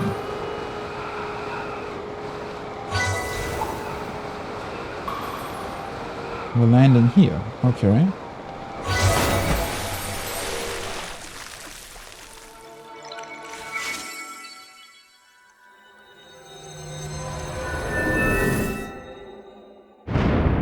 Whoa.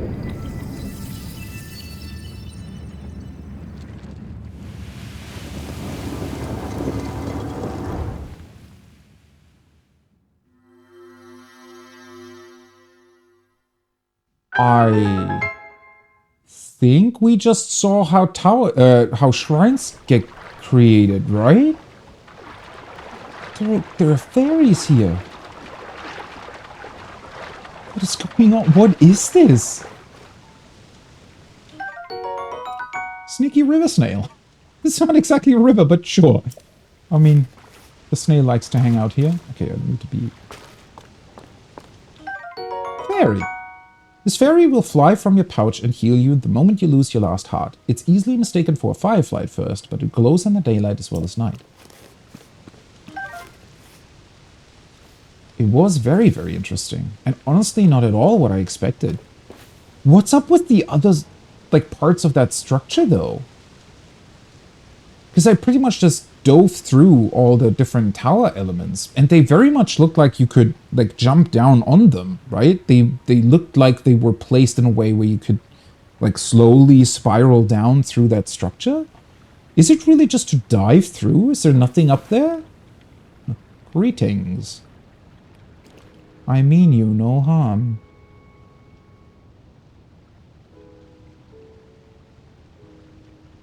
And that was super interesting as well. So the shrine... They're like small stones at first. So they don't like grow out of the earth or they didn't fell from the sky. They are somehow... maybe small stones that contain a certain amount. I mean, that does kind of confirm what I was thinking earlier, that they probably are some sort of weird pocket dimension thing when you enter them, right? It's not exactly a physical space, but more sort of a projection. And it's also, it almost looks like that when you enter them, right? Because it like opens up the portal and it looks like a weird, almost as if you're seeing through a TV screen or something.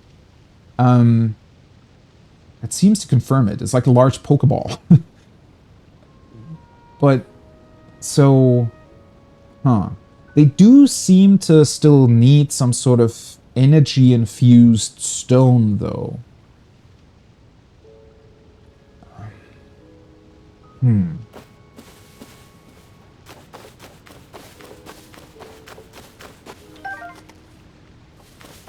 Ball. I wonder if this is also going to be some... or maybe I should enter it first, although let's try to grab a couple fairies, because those always come in handy. I wonder if this shrine is like the ones in Breath of the Wild that just straight up give you their orb, or their blessing in this case. That was too high. Let's see. It's so cute. Why are there fairies here?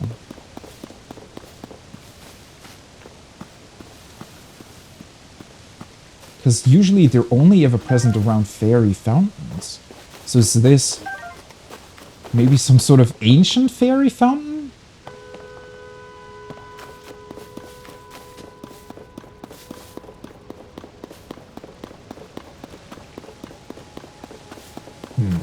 Well, definitely... I want to enter the shrine first before I go off on some other, you know, potential here.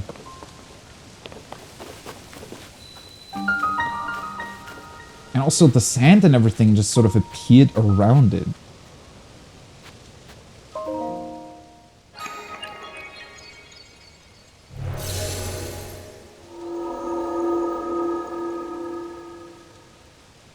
But it is very similar to the Sheikah stuff in that, you know, when you first activate all the Sheikah elements, they rise from the ground. But a couple of them don't, right? A couple of them have, like, additional quests attached to them. But I was always thinking about that in terms of, well, maybe some of them got kind of stuck, or their mechanism isn't, like, it had additional defenses to it, or something like that, right? And so we had to activate their rise out of the ground function, if you will. This seems somewhat similar. in that a couple of the shrines, or a lot of the shrines actually, just sort of appeared probably where they originally were, but maybe some others didn't because, well, I don't know, their activation mechanism didn't trigger for some reason, and now we triggered it through doing that, you know, test of courage.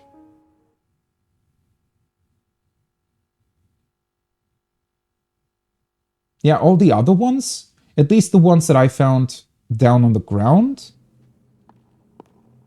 they were just there, right? A lot of them just exist. Ooh, combat training archery. Huh. Well, that's even weirder then. So I get combat training here? That almost seems like an additional tutorial for some reason. You can definitely see what the wind turbines are for, though.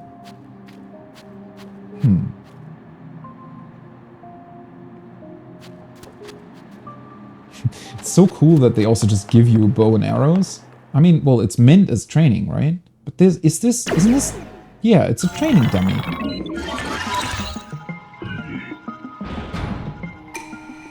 Shrine purifiers... Oh yeah, that's just a normal. Heed my instruction. Draw your bow in mid-air to heighten your senses. Focus target your enemy with an arrow and release. Okay, so this is essentially... Your other attacks are ineffective here. Okay, so you have to do it.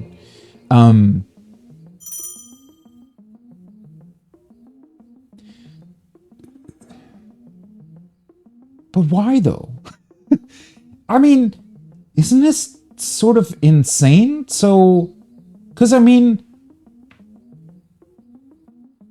the fact that you can slow down, or that you get that like slowed down time when you jump in mid-air, try to attack with a bow.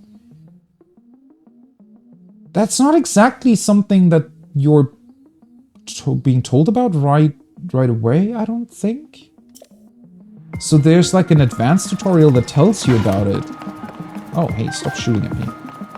And so what exactly happens to the people that never find this? Because it's up in the sky somewhere?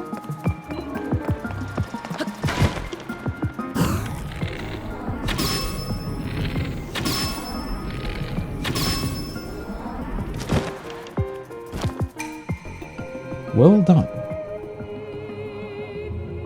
Oh, you meant the fairies. Really? Wait, you found them randomly? Heighten your senses again. Take aim and defeat the enemies. Because I was pretty sure that I only ever found them... Maybe I forgot about that? I was pretty sure that I only ever found them around the fairy fountains.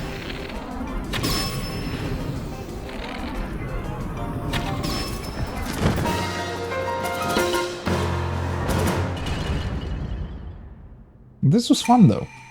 I love that. That's probably one of my favorite things you can do in combat, is the bullet time arrow shooting.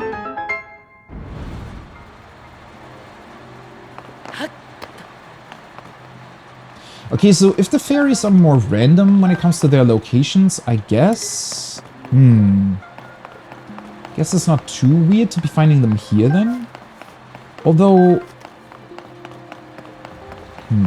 I still want to say that they seem to be drawn here somewhat. Maybe that's overinterpreting it to a certain degree.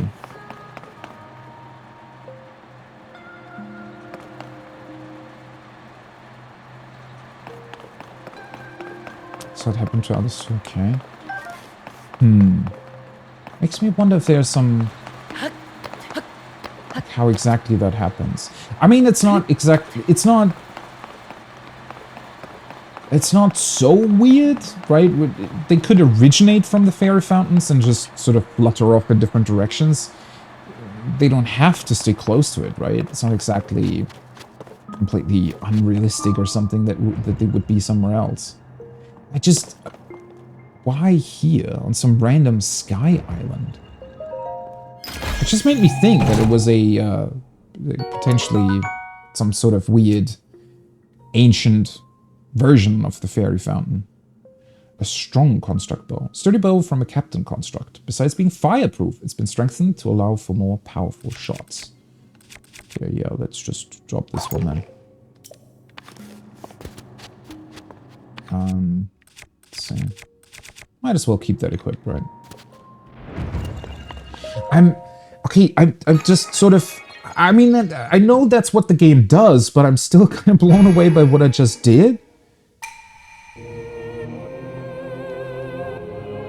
Did they think that these... I mean, maybe, yeah, I have to admit, the sky structures, they're super interesting, right? And you probably want to check them out.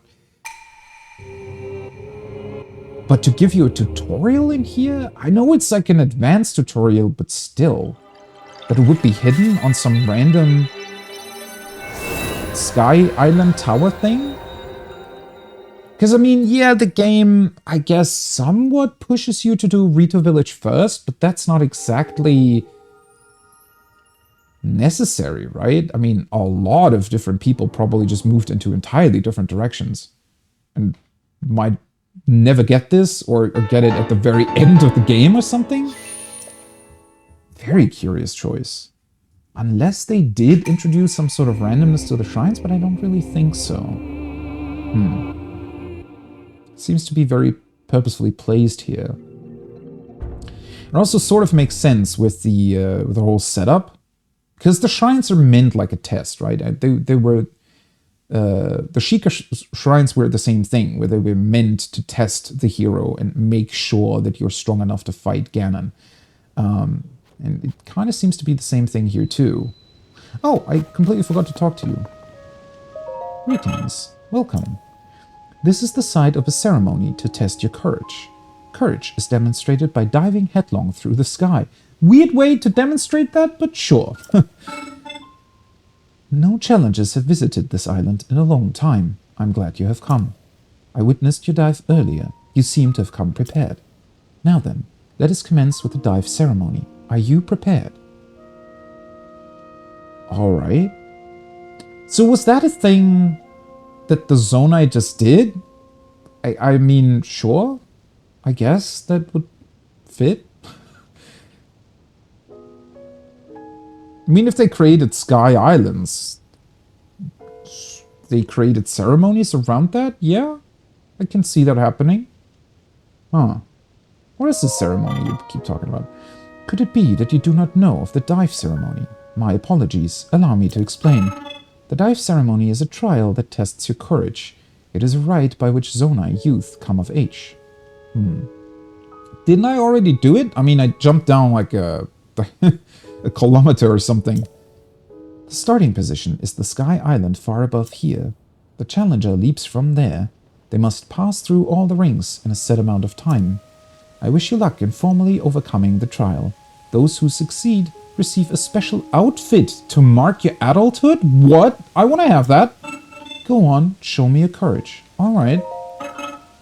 Perhaps I forgot to mention one thing. I require 1 Zonai charge as an offering. Okay. So yeah, you have a limited amount of attempts. I have a lot of Zonai charges though, so... Our custom since long ago has been for participants in the ceremony to offer a Zonai charge to the island.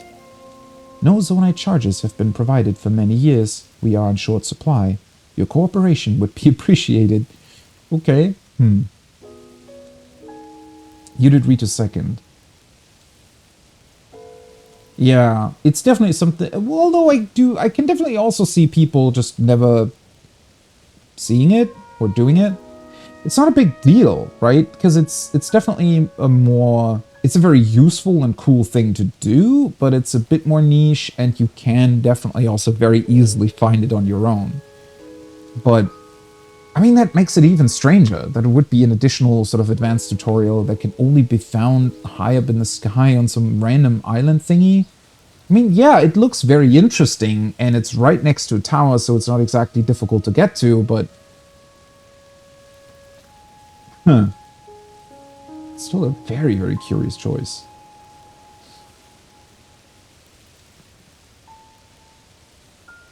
I mean, maybe that does also explain the fairies, at least to a certain degree, if this was some... well, some shrine, some special fountain that was used for these ceremonies?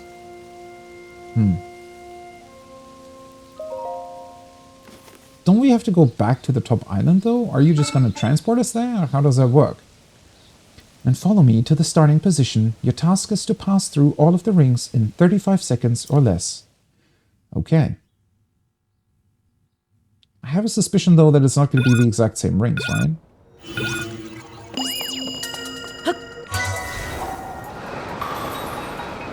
Oh, it is. Okay.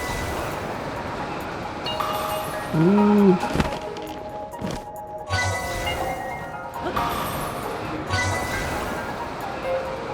Okay, you have to be careful not to dive too fast, though.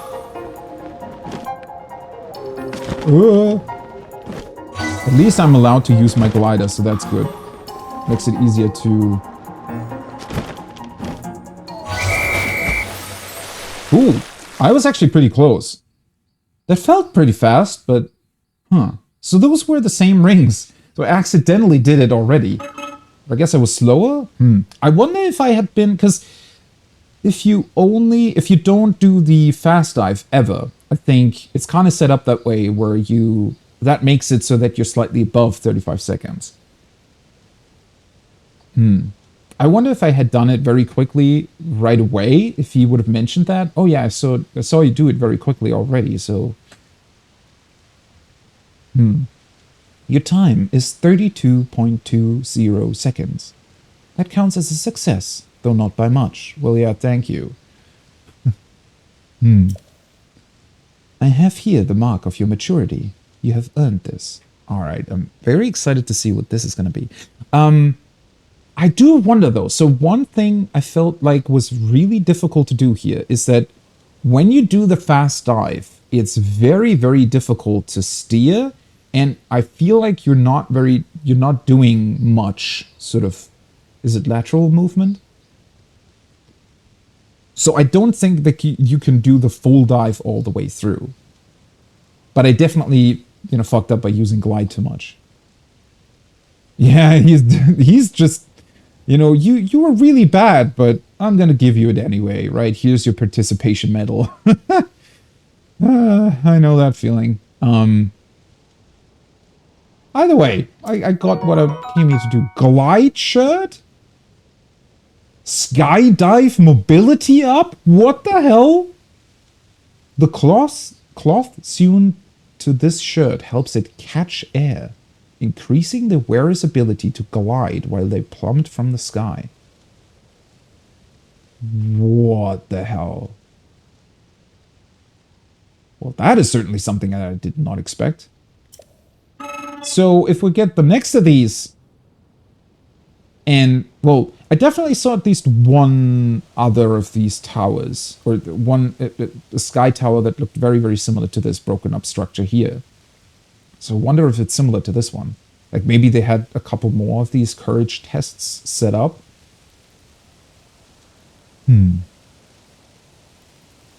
You completed the ceremony, but you must not settle for mere completion. Continue to apply yourself and aim to beat our fastest recorded time of 20 seconds.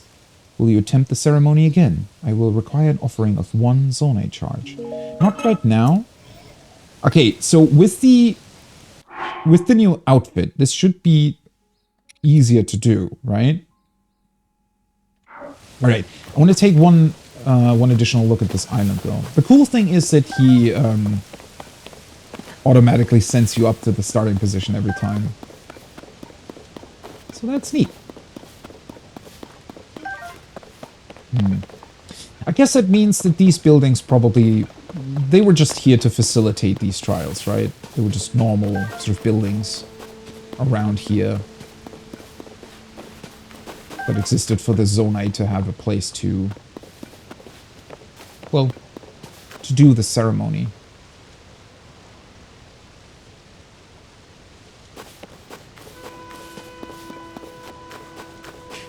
What a weirdly strange discovery. I don't know what I expected. It wasn't this. Test of courage, huh? And then skydive mobility up. also looks so cool. I just want to go everywhere. What the hell? Cannot wait to figure out what the hell that weird storm is all about.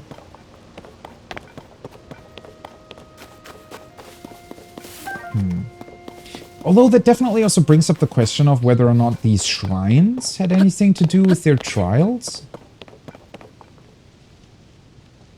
Were they also meant as an additional test or training facility for the Zonai? I mean, they kind of seem to be, right?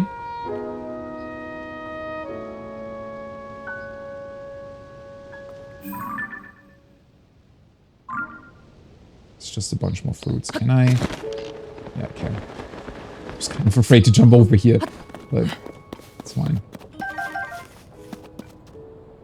There's a Korok here. What? How did you get here, buddy? Well, I guess I can use the teleport to come back here, right?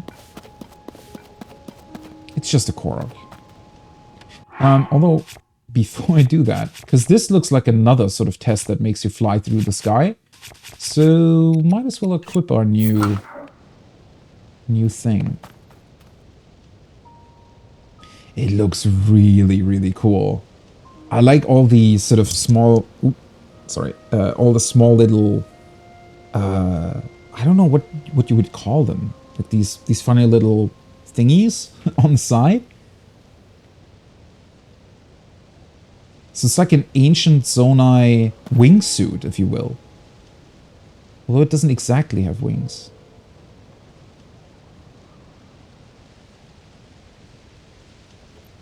What's up with the Zonai and diving through the sky, though?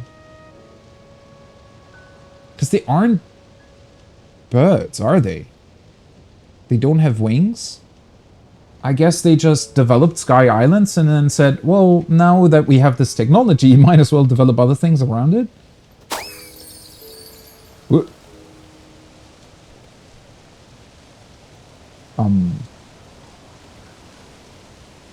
Where'd you go?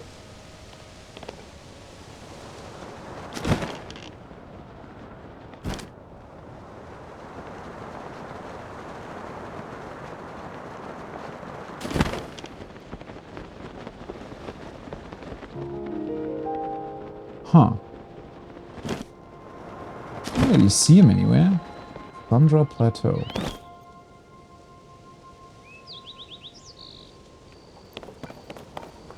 Well, that's a sword.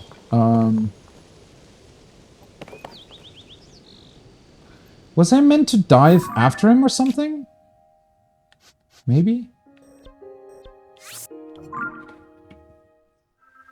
Okay, if the Korok jumps down, I think I'll check on that last. I want to try this trial again. I wonder what we get if I do it in under 20 seconds. I don't even really know if that's possible right now. Well, probably? Let's actually change my weapon real quick. Oh, when did I pick that up? Right, I had an empty slot. I forgot about that.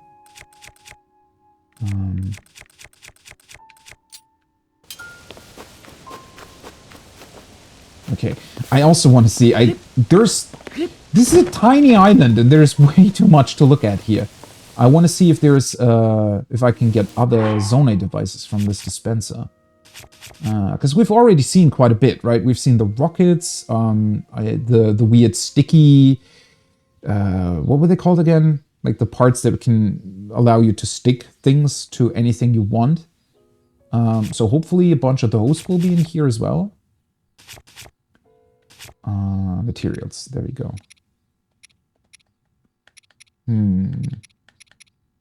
We had so many Zonai materials at the start, but what I hadn't realized is that we wouldn't really see that many Zonai things out in the open. I guess I have a lot of these charges.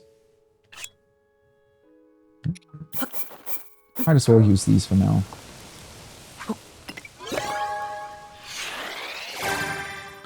So far, I want to say I haven't really had to use charges that much. Oh yeah, there's balloons in here. Nice, portable pot. That's a balloon. A zonite device that rises when filled with hot air. The hotter the air, the quicker it rises. That is so awesome that you just get these things to randomly attach to anything you want. Because that makes it possible to pretty much just fly high into the air everywhere you want, right? Well, as long as you have something to attach them to, I guess.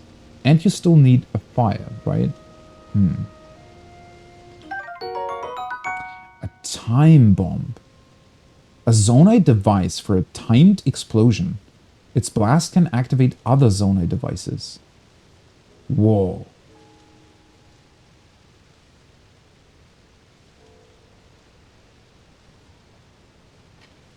Okay.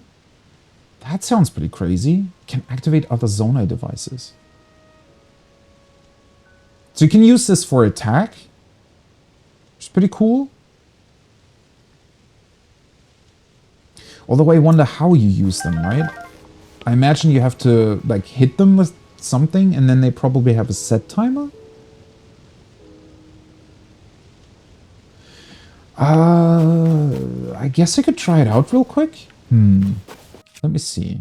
Do I have a lot of zonite devices here? I mean, I have a lot of fans, so... Let's take one of these out, and take one of these out. They're not attached, right? They just... Okay. Well, might as well. Let's see. What happens if I hit the bomb with an arrow?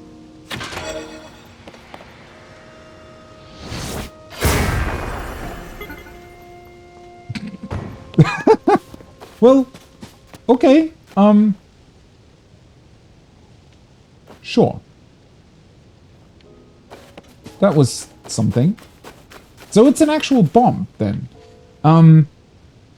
So how exactly are you meant to activate other zonite devices with it if it just blasts them away? I guess the idea would be to attach it to something more rigid. I mean, the fan wasn't really attached to anything, right? Or maybe I was meant to attach the fan to the bomb to activate it. No, wait, it did get activated. It had the, it showed the battery for a second. So it was definitely on. Alright. I feel like I'm actually missing a bunch of things here. Or not missing a bunch of things, but rather... I feel like there's gonna be way more zonite devices that I just haven't seen yet. So I don't really know how these could be useful yet. I mean, that being said, they're definitely useful simply as a bomb.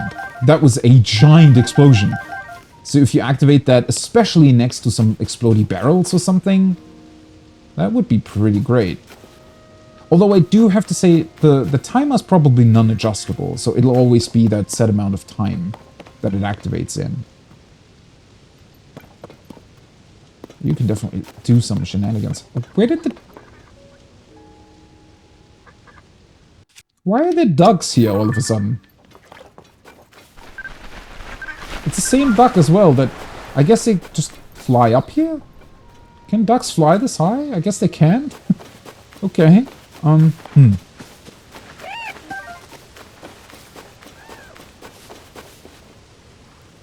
Huh. Man, now my mind's constantly thinking about what to do with these bombs. I guess just, you know, seeing different enemy configurations, enemy cams and whatnot will just naturally give you more ideas about what to do with it. Also, this water is actually deeper than I thought. There's not like a chest in here, no. Or I guess it has to be deep since you're diving into it, right? It's sort of meant as a pool to catch you once you dove through the structure up there. I definitely also, hopefully I can just, like, if I talk to the Zonai, and he gets me up there for the trial, I hope I can just ignore the trial pretty much and take a look at the rest of the structure, because I definitely want to do that. I get the distinct feeling that there's not that much to discover up there, but I don't know. There must be a challenger for the dive ceremony. Alright, I'll do it.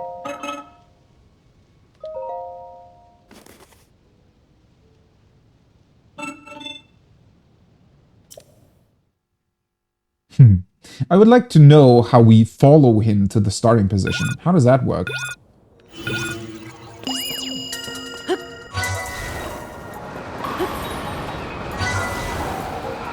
Okay, yeah, I definitely have way more. It's an actual wingsuit! Are you kidding me? That's insane. Okay, yeah, I missed it. Or no? Okay. 22. Okay. Yeah, I had that glide in there in the middle. So to be under 20, I feel like I'd have to. I definitely need to know how to move before the new things appear. So you get quite a bit more maneuverability with the wingsuit. Wingsuit in Zelda, of course. But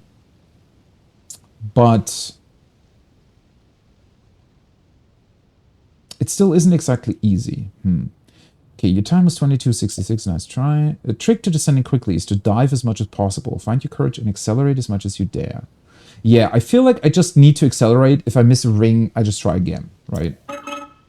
You may be able to beat the current record of 20 seconds. Well, now he's encouraging me. That's nice. Let's do it again.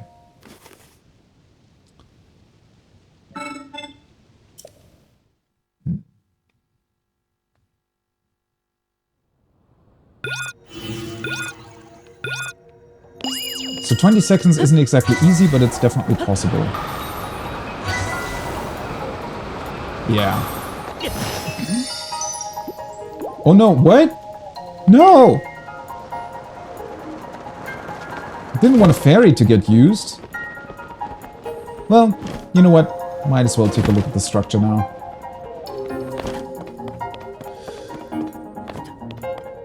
Something about that is quite brutal, right? When you see Link just sort of hit the ground like that.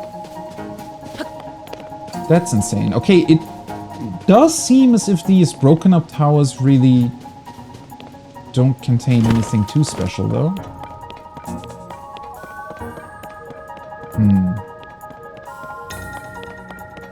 Yeah. I mean, there definitely isn't anything here, so part of me wants to say that the bigger structure up there also wouldn't contain anything to look at. It's more meant as an obstacle, right?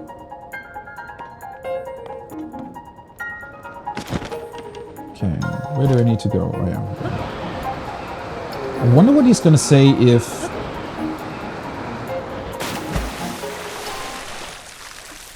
Because I didn't hit the rings, right? You failed to pass through every ring. Please return to my position. Okay.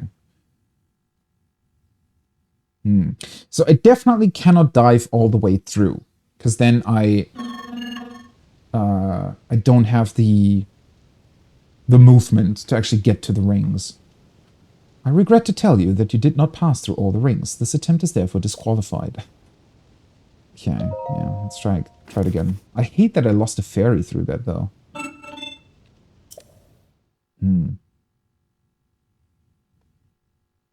I just need to remember where they are. So at the first one is quite easy to hit. But the second one I need to dive over a little bit, and then I can just go through. And then this one I need to go over a little, and this one is over a little bit as well. Ooh, nice! Got it! 19.13. Cool. Oh, this is really, really fun to do. It's very short, but very fun. Yeah, once you know, you just need that, because I feel like if you accelerate all the way, there is actual acceleration happening. So I was thinking that, you know, when you accelerate, you pretty much just go faster. I mean, it says accelerate, but I thought it was sort of two different velocities, if you will, right? One if you don't accelerate and one if you accelerate. But I think if you accelerate and just hold down that button, you actually go faster and faster and faster. So the problem is if you just hold the button for a bit too long, you're too fast to then move over to the other ring. So you definitely need to, you know, start the normal dive every now and again. Once you pass through a ring to sort of move over, and then you can start diving again. times 19.13. I could definitely do this faster still. I feel like 17 seconds should definitely be possible. Maybe even faster than that. This is an astonishing new record. My records indicate that you are faster and braver than any previous challenger. Nice. Well, it was with the wingsuit, though. How is that allowed, exactly? Shouldn't there be any rules about the equipment that you're using in order to do this? Isn't it cheating if I just use, like, a wingsuit? I award this to you in honor of your extraordinary record. You have earned it. Cool. A large Zonai charge. Okay, I was kind of expecting something cooler, but alright. I'll take it. Please tell me your name. I will register you as the record holder. I'm Link. Understood. Your name is Link. I have registered you as the record holder. You will attempt the ceremony again? Nah. I wonder if you get something if you beat your own record. I don't think so. Maybe it just gives you another large Zonai charge. I wonder if those are meant to be fairly rare. I have 6 right now, but... Maybe there's some for something else as well? These aren't convertible into anything though, right? Wait, you need the Zonite. The Zonite converts into if you... Well, I don't know if there are more of those forges or something that we saw up on the tutorial island. But those convert into the crystallized charges. Or you talk to one of the Zonai and they convert it for you, right? And apparently you need 100 of these to then upgrade your battery. But these Zonai charges mostly seem to be to actually just recharge your battery whenever you need it. And or to attempt, these funny little challenges, it seems.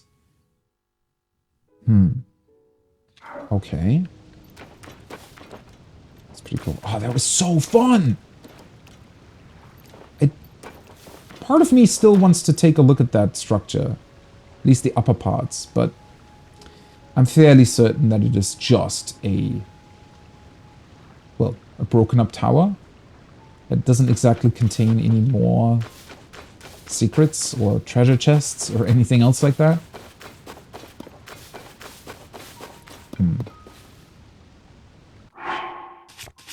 Let's see, I have 8 balloons and 7 time bombs. I think that's enough for now, honestly. I don't think we need more than that. And, I feel like for the balloons we would still need... Because, I mean, Impa had her neat little... well, what's that called? The thing you actually have under a balloon.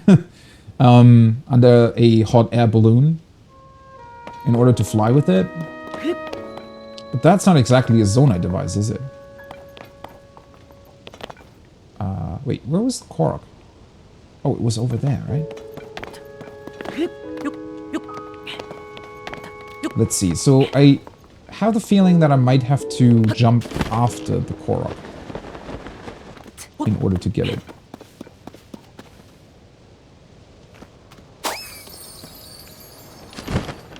Oh, no, I have to... Damn it.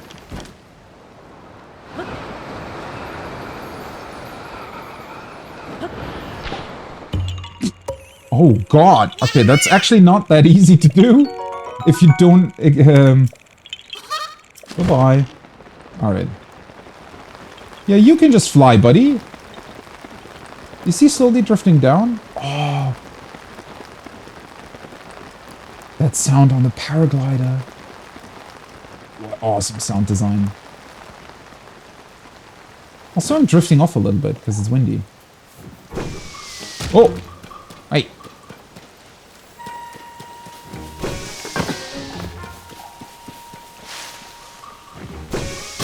Oh, that was too slow. Really?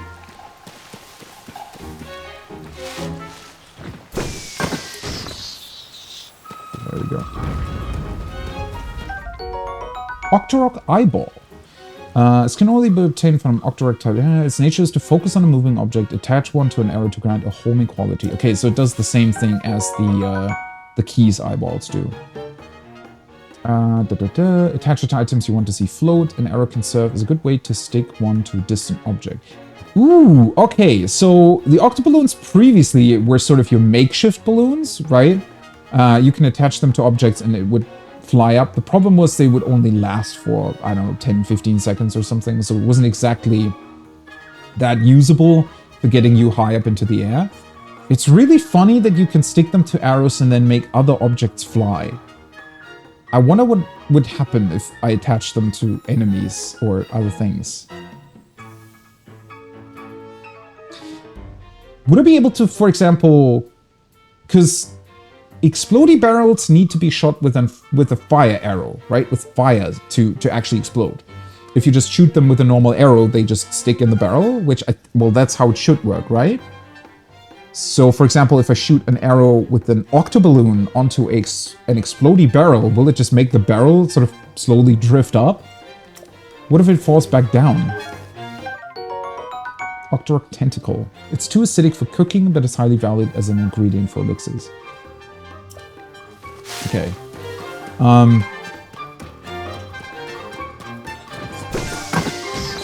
we go.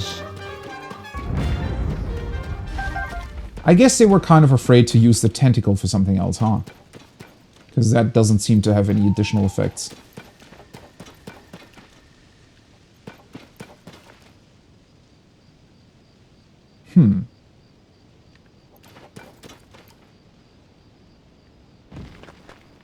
And the Korok also just stays wherever you found it, which is very interesting. Oh, right. Wait a second. Before I kill him, I don't think I have... Yeah. I haven't taken a picture of them yet. A Stockoblin? Okay.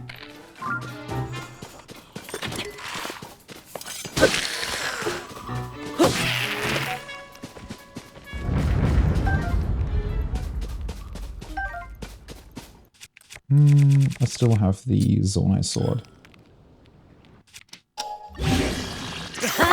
Might as well take the funny Bokoblin arms, right? Because they provide a lot of attack power, albeit for only a very short amount of time.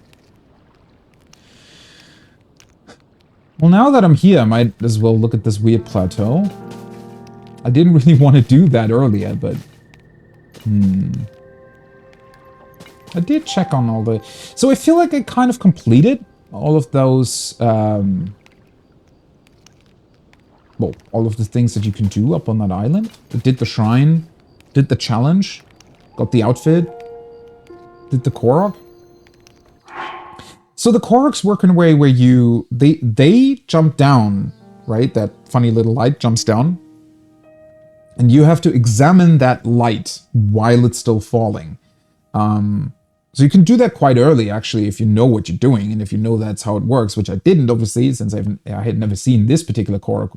So, yeah, catching up to it again, and actually, being in the right height to examine it, not exactly that easy to do, honestly. Yeah, I wanted to switch back over. This is so cool, though. Skydive mobility up. What a cool effect. How is there an actual... But that's so insane, right? It's not enough that we have balloons, we have a paraglider, we have these weird Octorok things that we could stick to stuff, we have fans. No, we definitely also still needed a wingsuit. Oh, hello. Big Hinox in the middle here.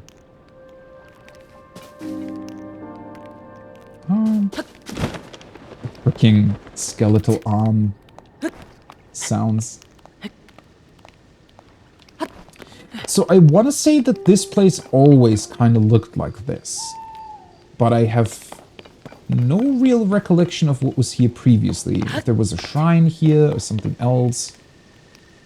I just remember the thunderstorm always being here. To be entirely honest, just looking at the surrounding area, it looks somewhat empty. Like, not exactly empty, but, there's all of these stone-like mushrooms around the place. That's about it.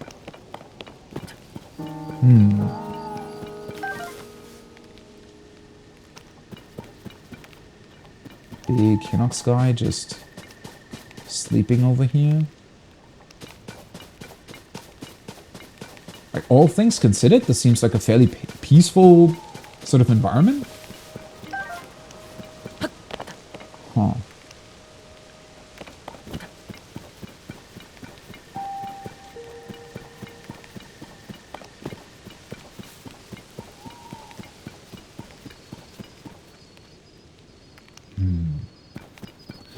That looks like a stone plate that can be opened, right? Yeah, that definitely looks like something that'll open. I wonder if it opens if I pick up the sword. Rusty Claymore. Because that seems very curious. I'm gonna take a look at these pillars first, though.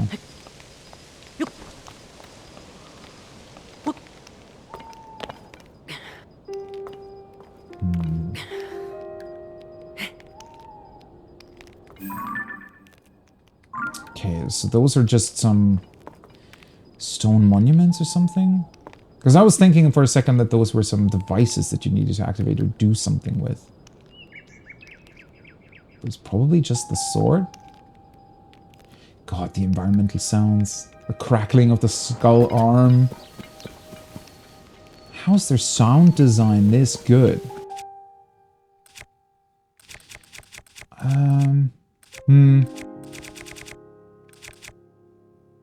Let's just drop this real quick to pick up the sword. Well, never mind. Okay. This doesn't actually do anything at all. Okay.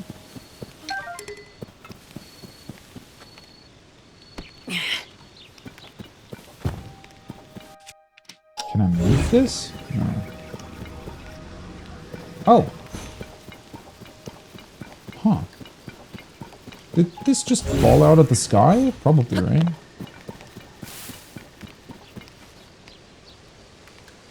Right, one thing that I did want to test. So if I use... Ah. Yeah, that's kind of what I was expecting. So if you rewind time on these things, you can use them to fly up quite high, actually. So this would bring me back to the previous island. That's pretty insane, right? Courage Island.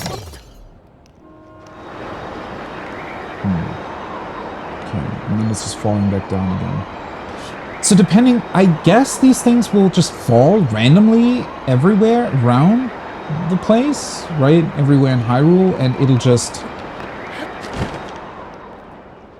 give you the opportunity to, whenever you see them, use them to fly back up. Okay, so there's actually 3 here that seem to have dropped. The funny thing is you can definitely also activate them with Ultra Hand. Or not activate, but move them. Although I don't necessarily think that it's gonna do anything in the structure.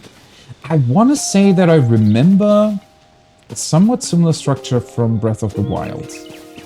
With these weird little statue things, but I think it was close to the desert? Definitely not this one.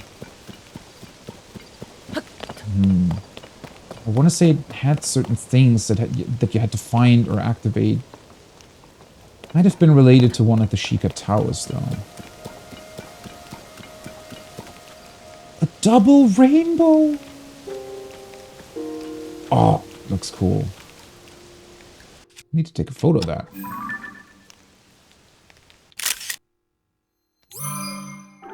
It's just a double rainbow here. I mean, it's raining, so it makes sense, but... This game is beautiful. Slight rain falling, thunderstorm in the background, rainbow in front of you.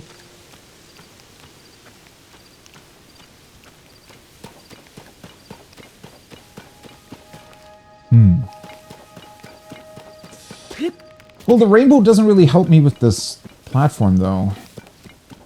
And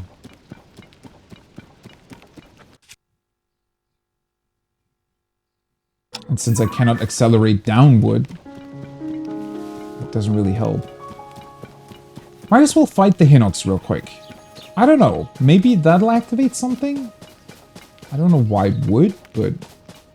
You know. I can just try. Let's see. If I sneak up on him, I might be able to hit his head. Do we still have a two-handed weapon? Oh yeah, this one.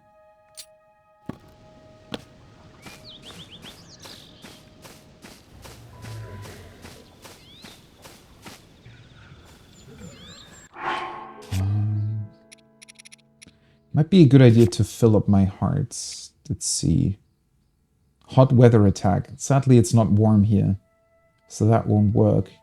Don't think I have anything else that'll give me an attack boost. I could get defense up for a couple minutes. That actually might not be the worst idea. What was this again?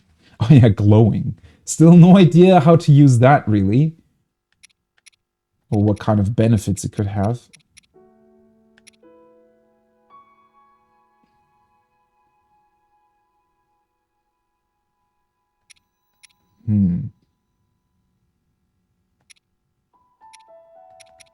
Yeah, might as well go with the defense boost. The small one, though.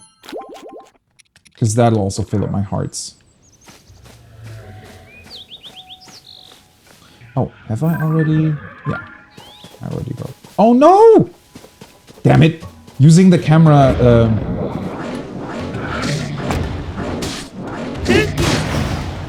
Okay.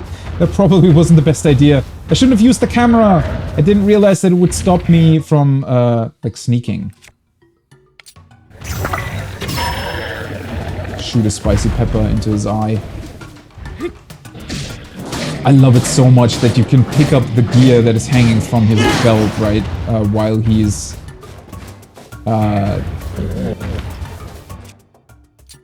he's sitting down. There we go. Well, I might not really need the defense boost after all, huh? Lutfo's Bog. Just realized that's what the area seems to be called. Okay. Well, once you know a good tactic against them, they're really not that tough to beat, all things considered. Did anything break? No. Ox horn, toenail. Oh, get something new this time. A tooth! Okay. 8 fuse attack power. This Hinox tooth is almost unbelievably big. Attach it to an arrowhead to increase its attack power or brew it into an elixir. You can actually get really, really strong arrows through these things, right? 8 additional power on an arrow? Especially if you can, like, get a crit. That's pretty good.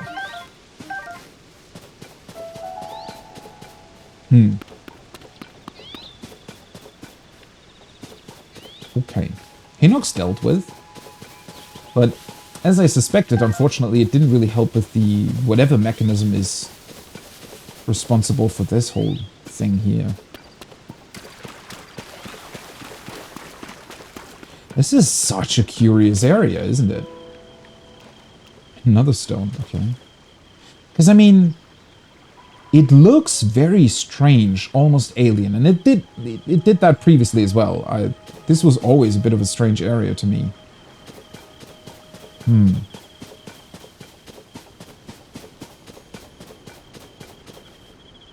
I wonder if there's some sort of specific information that I need to grab from somewhere in order to be able to do something here.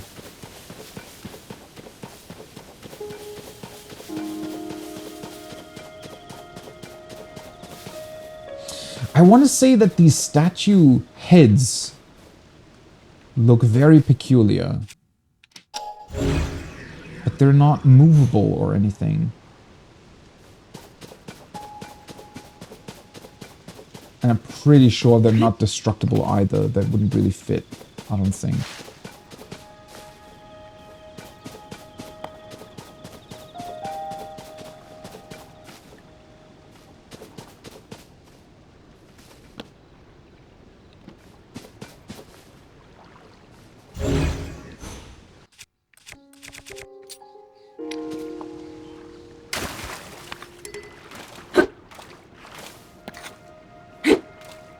Oh. Wait, what?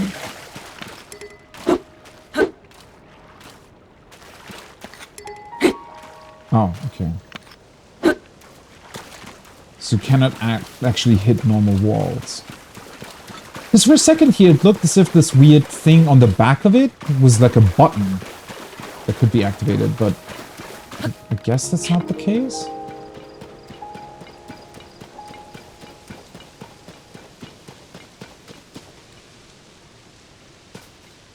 There are a lot of fallen down ruins here, but...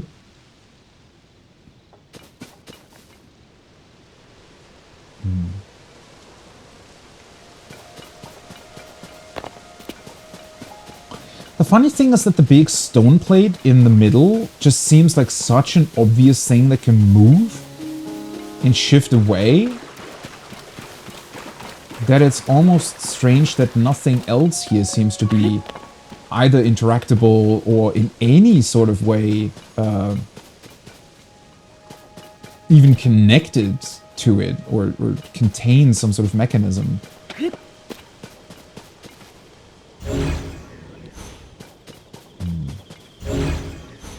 Bunch of stones here, fallen down trees, but those cannot be moved.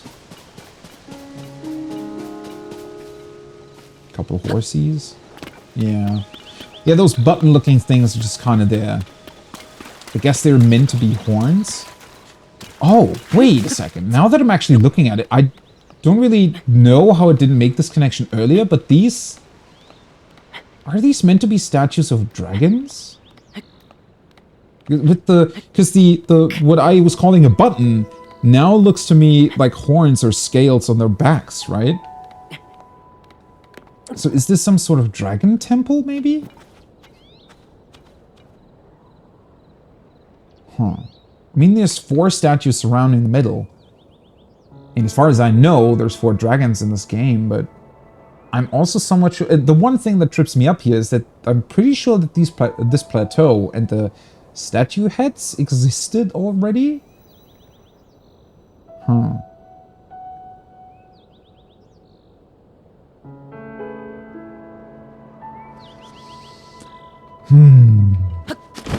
I really don't remember if there was anything here at all in Breath of the Wild. So that's what makes it difficult to discern if whatever's going on here is some sort of special thing, special mechanism.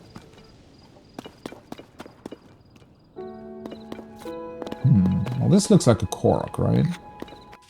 Let's see.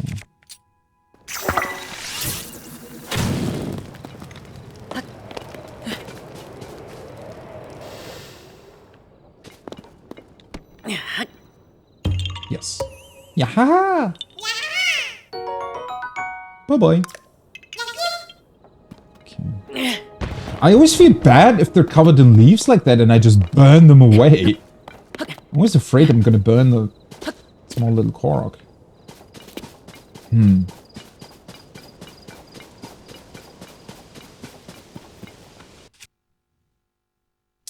Well, unless I'm missing some big hint here or something, I don't really think that this can be... that anything can be done to this right now. Unless it would somehow be possible to maybe grab like a huge stone boulder from the sky and just throw it down here. To the point where it would destroy the stone plate. But it just looks like it would be moving, right? It's definitely sort of a sliding plate that would move away like that. So maybe this is connected to the chasm underground. Maybe this is another connection, like an actual connection? I wonder. Honestly, that might be a good point, because there is a chasm over here that I originally wanted to go to, right? So what if we go back to my original course that I wanted to go on like 2 hours ago? And, well, that's not entirely true. I did want to check out the weird sky tower as well.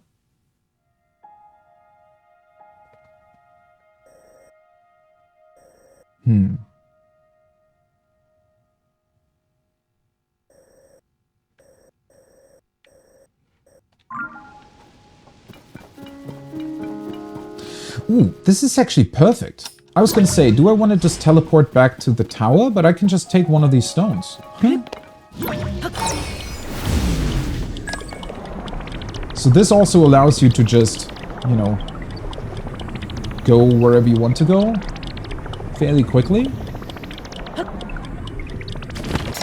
Okay, there we go. Oh, that's so cool. How the shadow of the floating island is also being cast onto the mountain here. Okay, so that shrine I want to go to and then check on the chasm. And the chasm technically should be close to one of those light roots because those seem to be placed right beneath the shrines. Okay. From above, this looked like there could be a Korok here, but I guess not. Ooh, Thunderwing butterfly. This rare butterfly only shows itself when it rains. The organs in its body produce an insulating compound. When made into an elixir, it offers electrical resistance. Nice, nice, nice.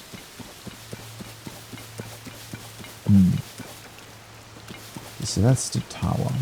Let's check on those bokoblins over there. The sound design when it rains is just unbelievably good.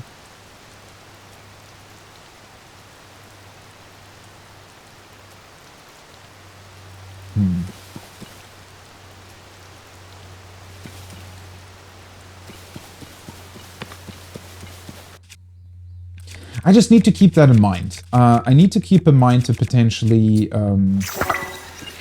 look into the chasm and anything funny that we can do to them. The problem is if I hit them in their head, I think they're dead already. So trying to attach an Octorok balloon to one of the enemies, I don't think it's necessarily going to do too much.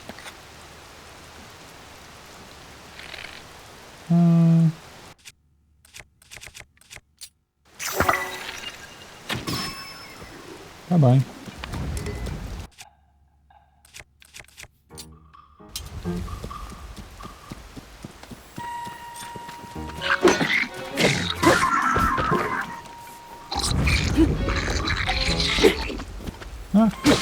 Thought I would get the Flurry Rush there, but no.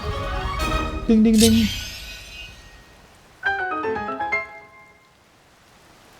Didn't it always make the ding, ding, ding sound? Did they change that? Oh, should probably use the spiky ball to destroy the chests.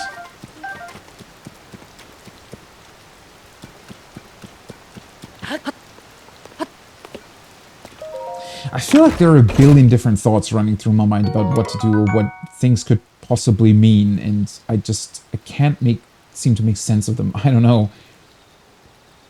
Lizzle Blade. Alright. Stick cut off from a large tree.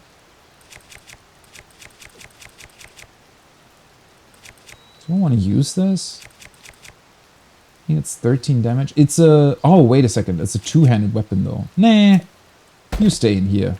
Don't need that. Might as well grab the steak, though.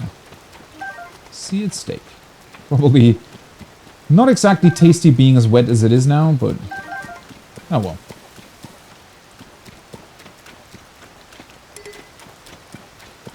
Okay.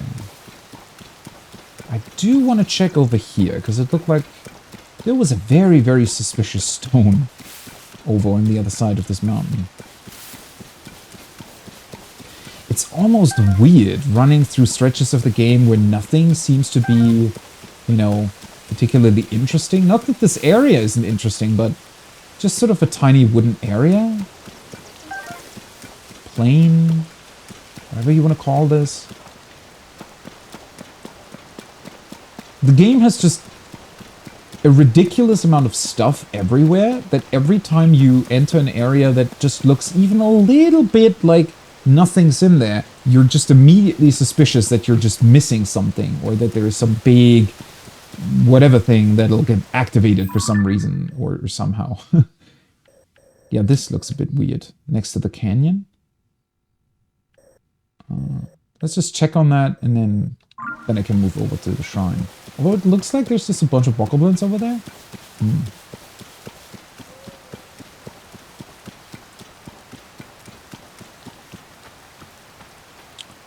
Oh no, that's not a bokoblin. Ooh.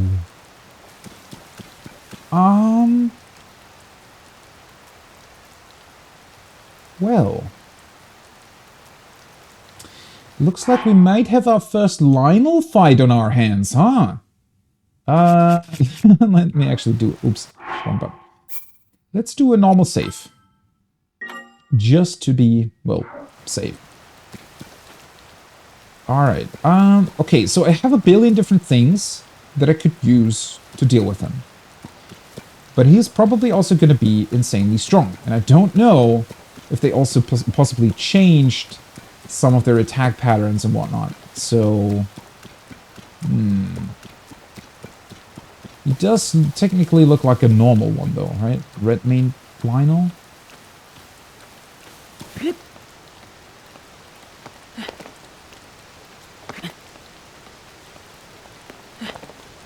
Hey buddy, what you doing?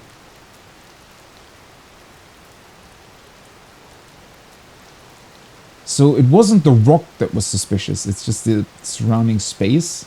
I love how they've done that. So it acts, like this space acts as an arena to fight in. But at the same time, let's actually do another save. At the same time, it also makes complete sense that nothing else would be here because, well, a Lionel is very threatening and imposing. So even other monsters would probably stay away from it, right? So it makes sense that they're kind of on their own all the time. Okay, buddy. How am I going to deal with you? Well, I have these things. So I think it might be time to whip them out. So let's swap to this. I mean, the shield should be fine. I have the other very, very strong shield that could be used against him.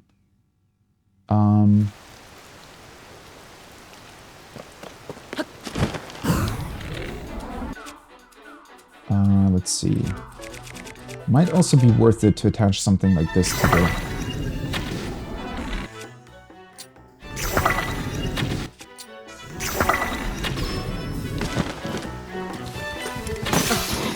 Oh god. Yeah, shield just broke immediately. Let's... No, I won't be able to fuse anything right here. And also swap over to... What's my strongest weapon? I could use the Gloom Sword. Ah, no, that actually damages me when I'm using it, right?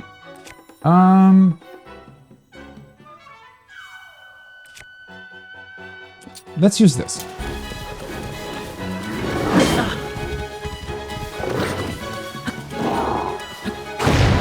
Oh boy, that's a bit airy.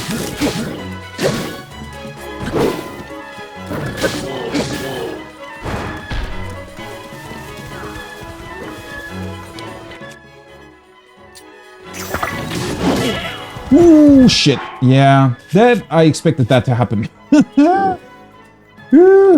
They should... the whole, whatchamacallit, the whole deal with, shooting arrows in between is probably not the best idea. Okay, let's do a full heal. The good thing is, as long as I'm fully healed, God damn it. Why am I so bad at, like, switching back between... It's of the attach mechanism.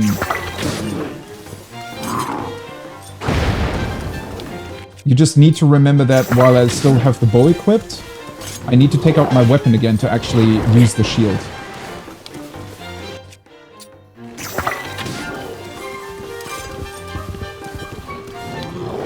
Nope. Ah, there we go. Nice.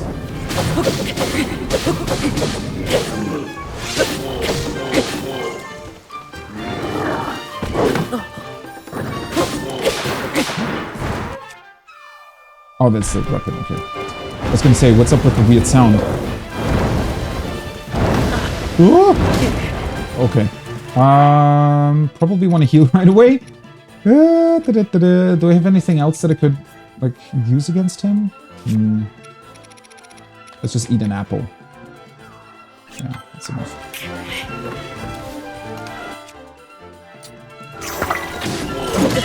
Oh, God damn it. Yeah, that's a bit annoying with trying to attach something to your arrow in between. It's very, very difficult to then swap back to your weapon with shield. And that was really unfair. I wasn't really able to do much then.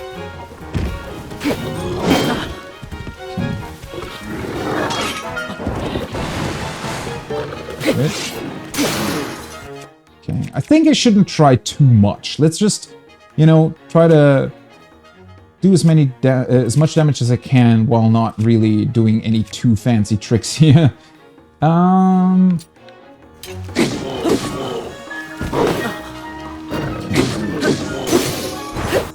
That's the Bokoblin arm gone. Might as well use this one too. Yeah.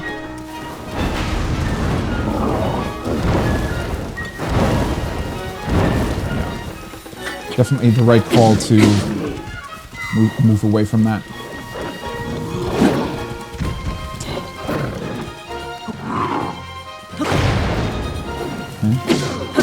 The cool thing is, with the Bokoblin arms, you have a lot of reach on your weapon, so that's really, really nice. Spiky Ball. Oh god. That was really unfair. That shouldn't have hit me. Because I still had my shield up, I think.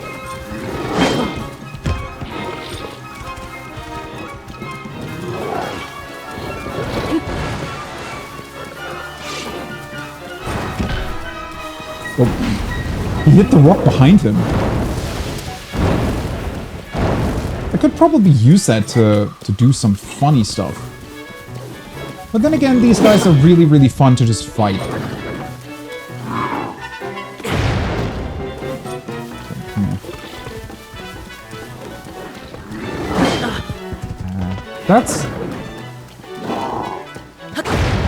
That's a different, or not a different, but a very difficult flurry rush timing. Come on. Yeah. That always comes out way quicker than you think. And I don't think if you... I don't know if you could have triggered a flurry rush there. Alright. Well, it definitely churned through a bunch of food here, so it wasn't exactly a good fight on my part, I don't think. But for my first line of fight in this game, I think it went alright. It's just that you definitely need to get used to, if you want to attach something to your arrow to increase its attack power while he's charging at you, there's still, like, the problem is that there is, if you take out your arrow just normally, right, or your bow with an arrow, just normally, that's fine. But the problem is that small little time frame in between you taking out the bow and then attaching something to the arrow just sadly means that he also gets a couple frames where he can adjust, and that makes it so that it's too quick to react to it. You can definitely do it, like I was just bad at doing it.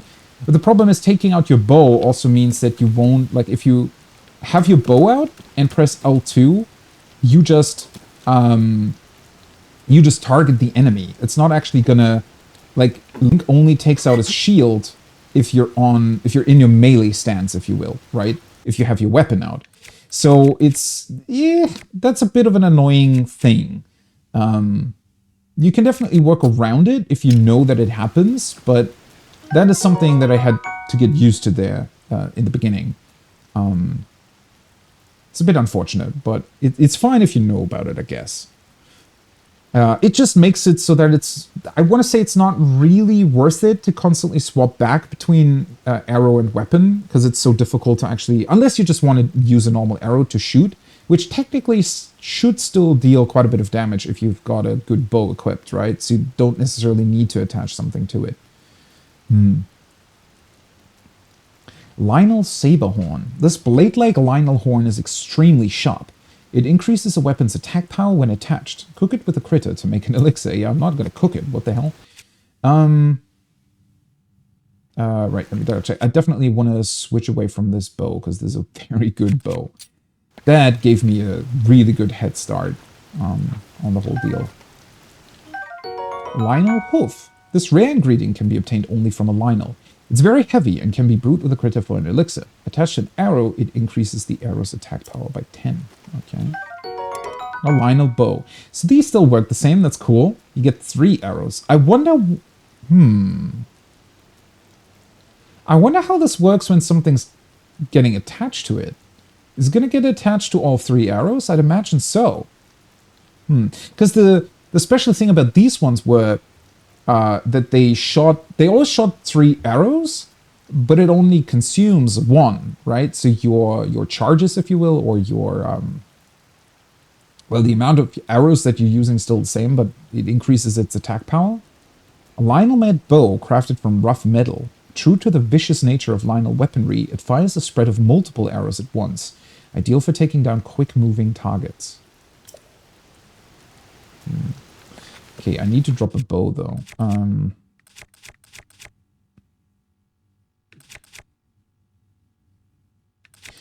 guess I'll just drop...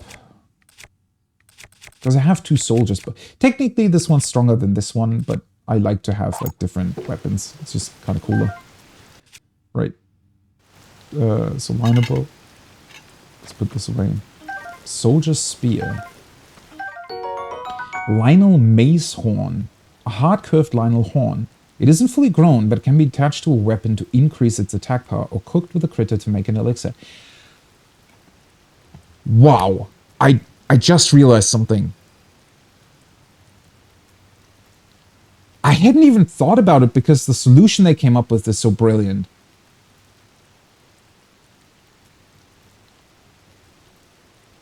Whoa.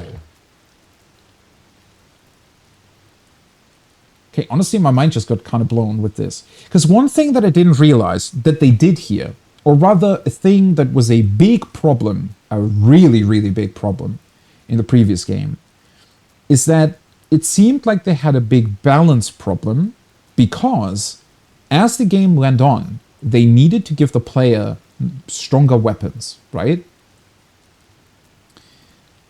But those weapons couldn't just lie around, right? So if you're fighting a Lionel that has, I don't know, 3,000 HP, for example, which is a thing, that's not even the strongest version of them, I think.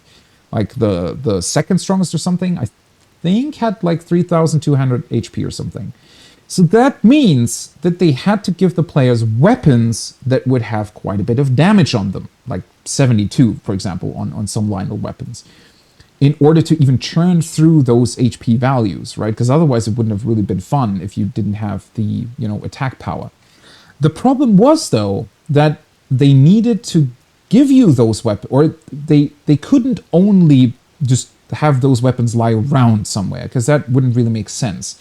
So they had to give very strong enemies, like Lionels, very strong weapons. Now the problem with that was, however, that even if you had already upgraded your hearts to, let's say, 15, right? So you were running around with 15 hearts, which is pretty good, all things considered.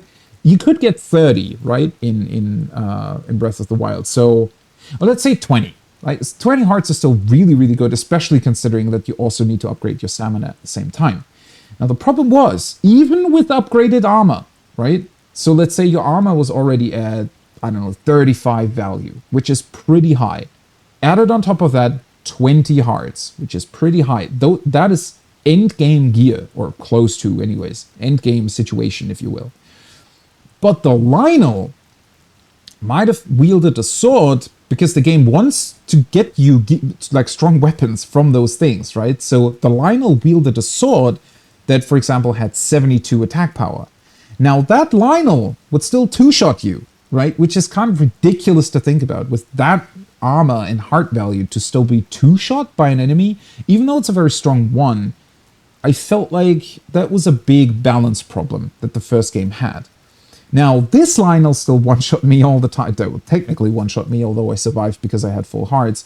But that's because this is a very difficult enemy, or meant as a difficult enemy, and I'm running around with like 9 armor, right? So, and 6 hearts. So it's fine, I think, in this particular case, that he would one-shot me. But, and this is what I wanted to get to, the brilliant and honestly mind-blowing solution they came up with is, well, what if we attach things to the enemy that the enemy itself isn't necessarily using? Because I just realized that when I picked up the spear, because he had a spear, and that's not exactly a strong weapon. It is because it's wielded by a Lionel, like he has some sort of base value, right? All the enemies have, that gets added onto the weapon damage. So I'm pretty sure he was still dealing like 10, 15 damage to me or something. Which is, again, completely fine in this particular scenario. It wouldn't be fine if I had already played the game for 120 hours or something, right? Then it would feel bad, because then it would feel like you didn't actually make any sort of progress while you're playing through the game. And again, that is a big problem that the first game had.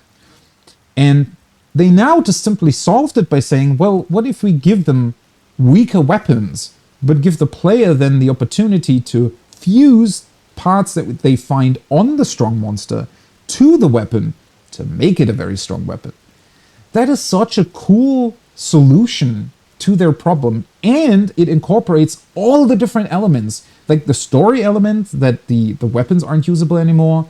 It incorporates the fusibility, right? So it's like an all-around brilliant solution to a balance problem that the first game had. And it is so brilliant that I didn't even really think about it that much up until this point, when I realized, oh, wait, that Lionel didn't have like a very strong weapon at all. In theory, at least. Because he was wielding this, right? But I'm pretty... So, okay, so this is 4 attack power, which is really, really low. But I only have 6 hearts. And I have 9 armor, I'm pretty sure. So 15. I guess the base attack value of the Lionel then had to be something like 20 maybe. Or 15 as well. No, it couldn't have been 15, because then he wouldn't one-shot me. So maybe it's 20 or something. Which is fine. Again, it's a very strong enemy. But it would mean that had I worn, let's say, 15 armor or something, it would have already been a much more equal fight. That is so awesome. That's insanely awesome to realize that they came up with the solution to this problem that is so just elegant. That's the word, right? Elegant. It's such an elegant solution. Just like how all of the new abilities are completely different, like insanely on like a surface level. When you look at these abilities and compare them to the abilities that we had in the previous game, they look super, super different. Yet they somehow were able to, in a very, very, again, elegant way, incorporate those same things that you could do previously into these things without actually having to fully incorporate it. Like, they're still slightly different, and you also have to think about things very, very differently when you're using the abilities. But somehow they can still have the same effects depending on the context and the situation. I don't know. I could probably keep talking about this topic for like another 2 hours, but that is so insane to think about for me. That they were able to come up with these solutions this easily. Alright, let's put the... Where is it? I want to put the strong axe-like thing that we just got. Should probably just sort by this. Yeah, Lionel Saberhorn. Let's drop this and fuse it to my sword. Bam. 32. Lionel Reaper. Improved Flurry Rush. Lionel Reaper. That's such a cool name. Beam and Medical. I should probably use this at some point. I'm still not sure what these things, the Zonate swords, are meant to be for. Maybe we'll be getting some really, really powerful Zonite devices at some point that can be attached to them. Because this kind of looks ridiculous, right? With the weird horse head. This. No idea why that would be a thing. Kind of hesitant to use the Gloom Sword, or honestly. Maybe after I brew some elixirs with the new sunflower thingies that we found up on that island. I mean, this is not exactly a very good weapon. Final Macehorn. You know what? Let's fuse the Hinox horn to it. Yeah, that works. Hinox sledge. Trying to run with it. Kind of looks a bit ridiculous, but sure. Okay, this was still a fun fight. I definitely need to relearn some things there. But it also, the cool thing is that the Lionels always fight differently depending on the weapon they have, right? They use different attacks with that. There's definitely a bunch of situations where I could have triggered a Flurry Rush more easily, but I needed to get used to its timings. I want to say it was probably because he was using a spear-type weapon. He was very, very fast with a lot of his attacks. What is interesting to me here is that they put these stones around the place. I didn't really want to risk using my Ultra Hand ability in the fight because I felt like it would be very finicky to actually make the stones drop onto him. What else could I have tried doing here? Because, I mean...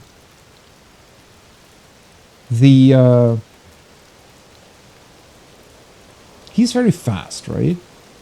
What else could you do there? What else would I have been able to do that could have helped me in this fight?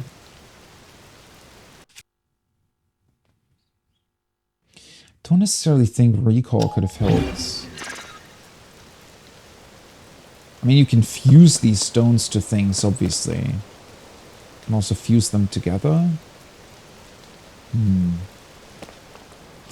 I don't really know. That seems like a difficult question to answer. I want to say that I might still need more Zonai devices. If I'm thinking about the time bomb, for example, do you think it would have been possible? Like when I did my initial charge towards him, I used the stone to jump off from, so that I would get 3 bullet time arrow shots to hit him with, right? Because I knew that was going to deal quite a bit of damage, especially with the really, really strong bow I have. I love that little hut. I already saw that, like, earlier. I don't know who's living there. Should I mark it? I mean, I kind of want to move in that direction, but I feel like that's still going to take a long time to get over there. I mean, it seems like it's next to the road, so I'm pretty sure that I'll get there eventually. You know. So this is the big ravine. Definitely still know about this. Although I haven't seen the fire-based dragon fly through here yet.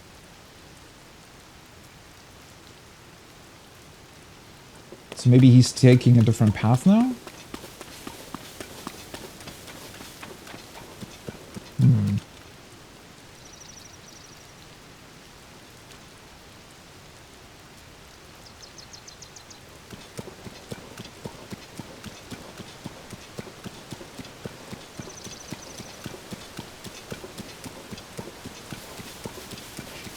I just love this environment. This sort of openness. Bonk. There's a lot of choo-choos around though.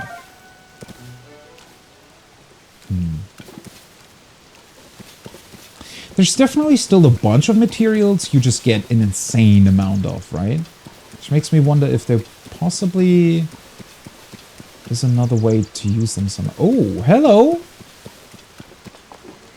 I use the same Gerudo that I found near, whatchamacallit, Lookout Landing. Come on, you can do it.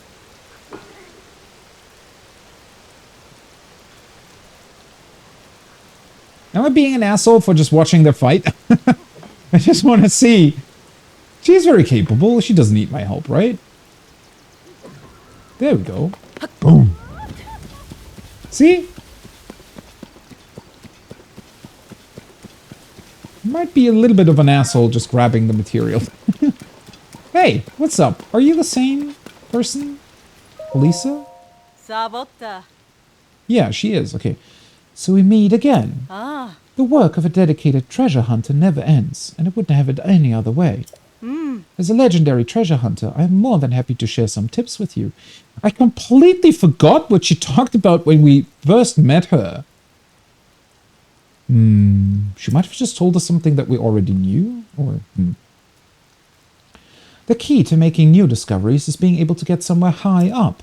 A cliff, ruins that have fallen from the sky. As long as it's high up, it'll work just fine. She might have told us the same thing back there. So get high up and look around. You're bound to discover all kinds of things. I'd better get going, but I hope we meet again. Savok.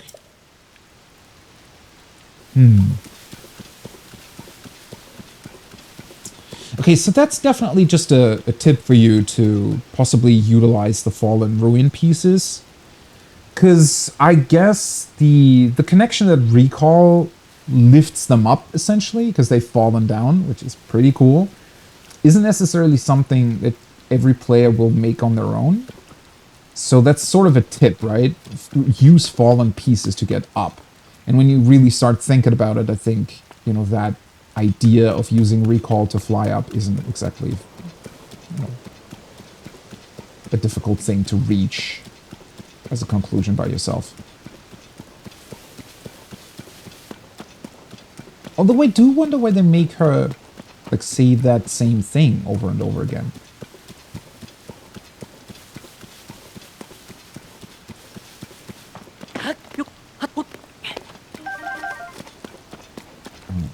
Another big open space here.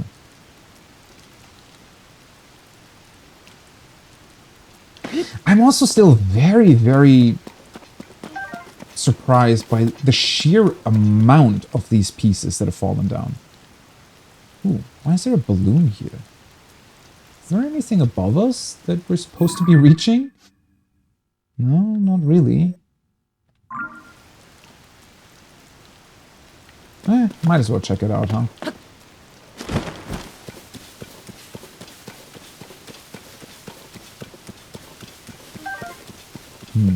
So that's a Zonai balloon. And a lattice.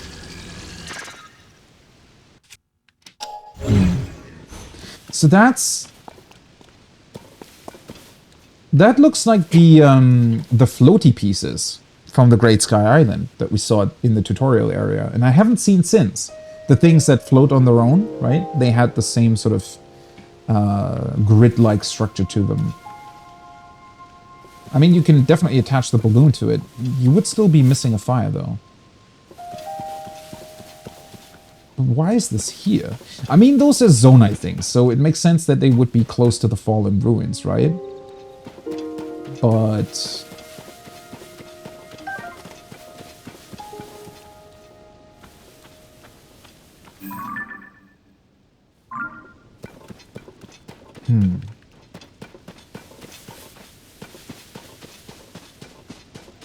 What exactly is the point, though?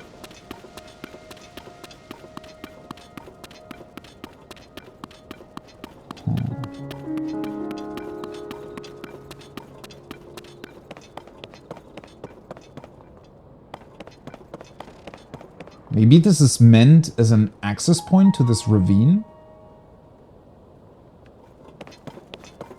I don't really know. It's just a big open space, right?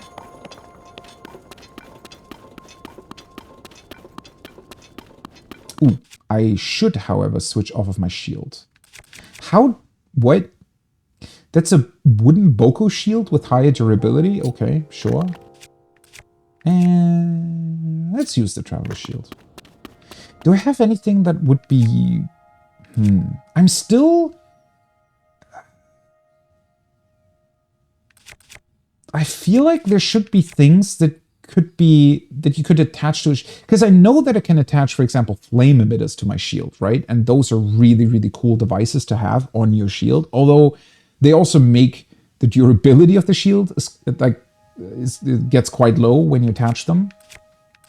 Which makes sense, because, you know, that means that you cannot be really using... This looks weird. Let's not get into it.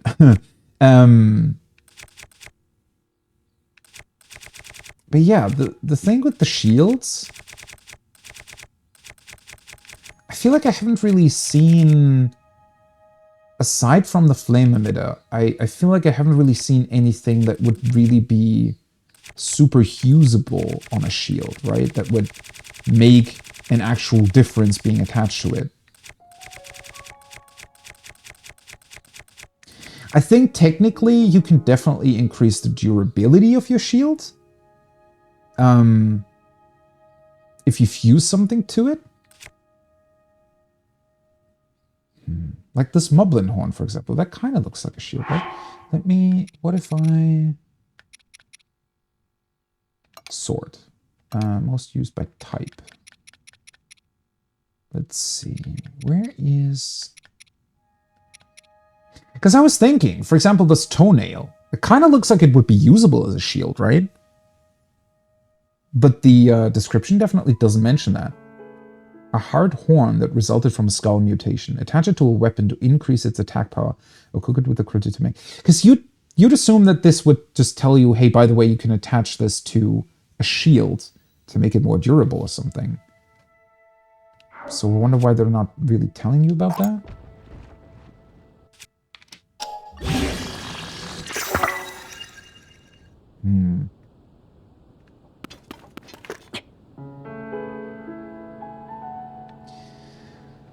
I was kind of expecting it to just sort of cover the entire shield, right? This doesn't exactly look like something you're supposed to be fusing onto a shield.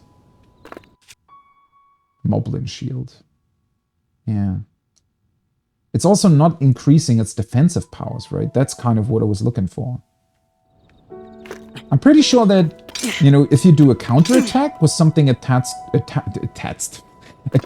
to the shield, well, obviously it will deal damage in this particular case, right? Because there's spikes and whatnot on your shield. But it's not exactly what I want. I was looking for a way to increase the defensive value of my shield. Although, that being said, I still don't entirely understand what this value even means, to be honest. Because as long as you have your shield up, you're not being damaged at all. So, yeah.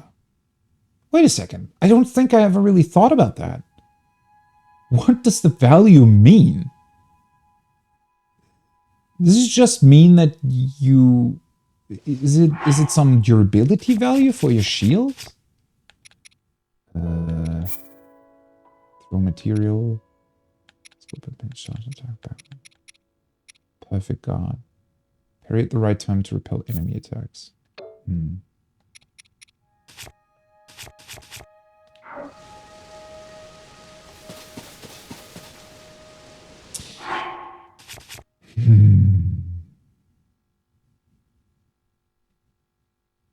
Does the game ever actually explain what this defensive value does? It's just sort of here, right? Everything just has a defensive value. But does it get... No. It doesn't just get added onto your armor. That would be ridiculous. In that particular case, the Lionel wouldn't have dealt damage to me at all. Because the shield has only...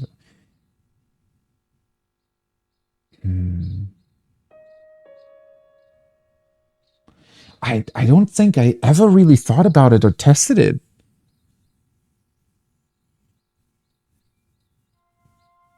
Because with the armor value, it's so obvious what it does, right? If an enemy has, let's say, 10 attack and you're wearing 5 armor, it's going to deal 5 damage to you, right? The armor value gets just subtracted from the damage the enemy is dealing to you.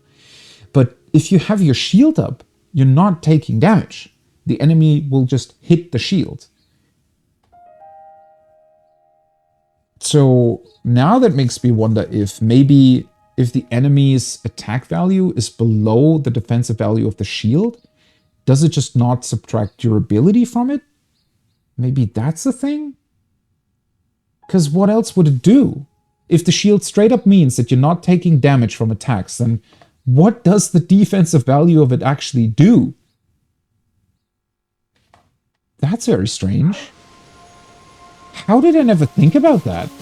Because, I mean, that's not new. That was the same way in the previous game. But apparently I never really thought about what that might mean.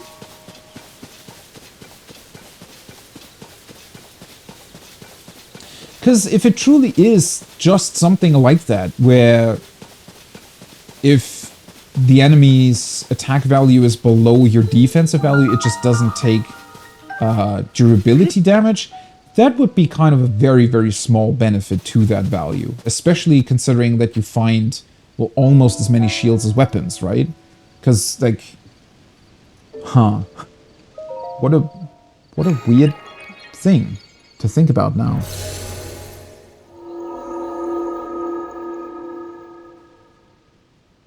Well, either way, that's a mystery that I need to solve somehow, and I don't really know how. Because in theory, I could test that myself, but that would be very, very difficult to do. Because I would also have to find enemies where I can be sure that they are attacking with a certain value. I mean, I guess I maybe could use bokoblins for that. Build to carry. Okay. But either way, it's a very, very strange thing. Okay. What are we looking at here? Oh man, I love the new shrines. I feel like, even though, and I said so last time I played as well, even though the solutions to their puzzles still aren't exactly difficult to find, they just give you more, well, play space, really. There's just more space and overall, it just feels more open. Maybe that's also a bit of a subjective feeling rather than actual truth. Either way, though, it just makes things seem a lot more involved. Okay, so the idea here is to carry the ball over to the end. Oh, right. So we're not actually starting over there. We're starting over here. I guess I can just jump. What is that? That's the same weird antenna stuff that's attached to the bottom of the floating islands, right? Well, I mean, if it is true that this is just some sort of, what's the word? What's going on with the sound? That's fine again. That was weird. Maybe that was just on my end.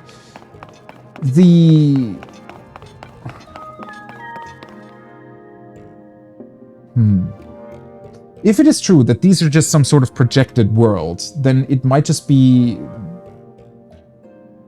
What's the word? It might be made up out of structures that would have been present in the real world, and so it just so happens that these weird antenna-looking things are down here at the bottom too. Maybe they're just ornaments? No, wait a second, they're not at all. Because look at that. That upside-down pyramid just looks like a stone upside-down pyramid. That one's broken, though. So they all contain these antenna-looking things. It's just that some of them, the stone has broken off. So it's, I would guess, at least on the outside, still not sure why they exist within the shrines, but on the outside, I'm pretty sure that, you know, the upside-down pyramids is what makes the islands fly, because they do contain these antenna-looking things. And that's the actual technology behind it, right? Still doesn't really answer why they're in here, but... well. That looks interesting. Cannot be moved, though. Huh. I mean, I can ascend through here, so not have to climb up all the way. I wonder if the Zonai used these weird platforms to indicate that that's a space where you're meant to ascend.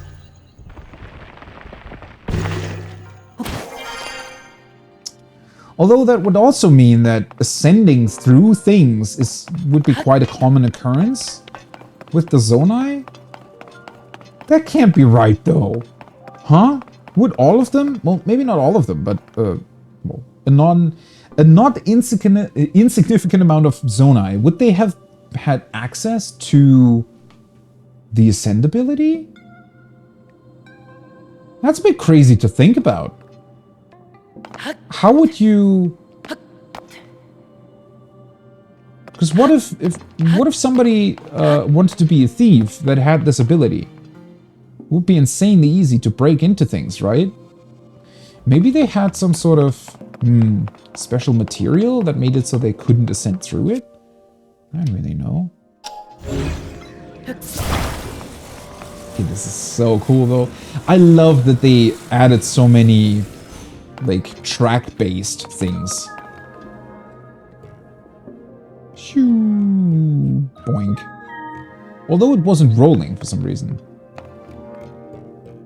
Guess there's just a lot of friction. Or not a lot of friction, rather. On these rails, yeah. Also, they look like actual, like, designed rails, don't they? As if the Zonai were building, you know, these devices for fun. Well, also for transport, maybe. But they look like very high-tech rails.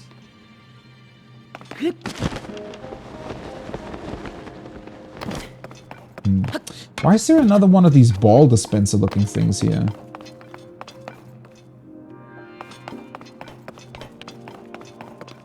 Okay.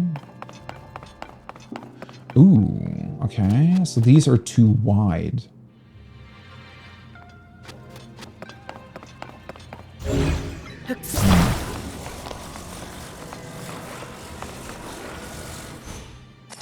No, not like that. I thought it would automatically like move it into position, but apparently it doesn't. Okay, you come here. I need to place you down like that. And you.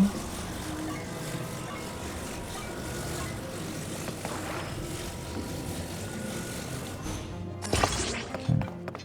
Bonk. And then we put you on the other side. This.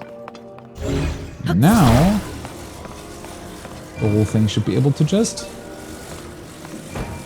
grind down the rail. Shoo! Boink. That's pretty awesome.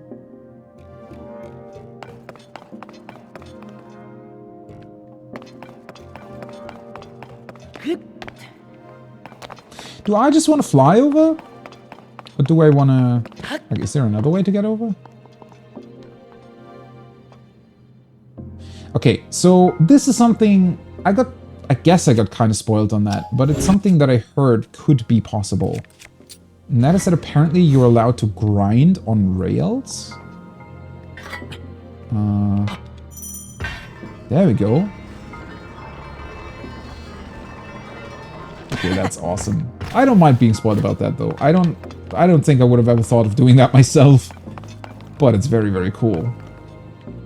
Alright. So now we only have one thing, so it feels like we need to build some sort of contraption that can hold the ball as well. Ooh. Well, this looks interesting.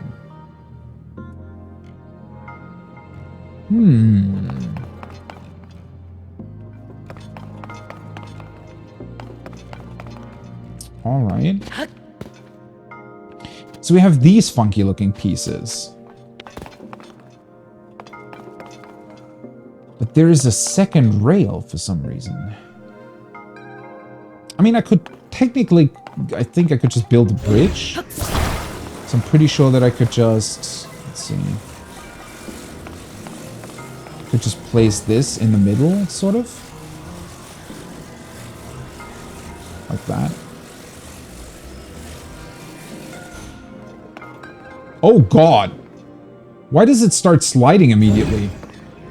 Okay, yeah, these rails, whatever these rails are, they are some sort of high-tech technology that makes anything that's on them just slide away. Alright, I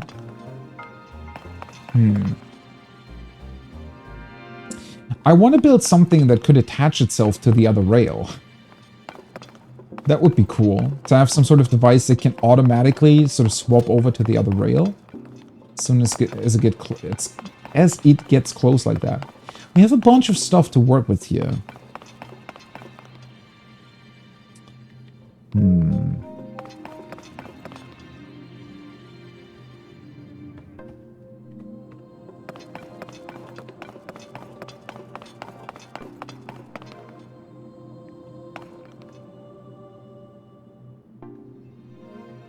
Thing is, if I attach these together and then just place on top of the rail, I'm pretty sure they would just slide off. They could fall off as well.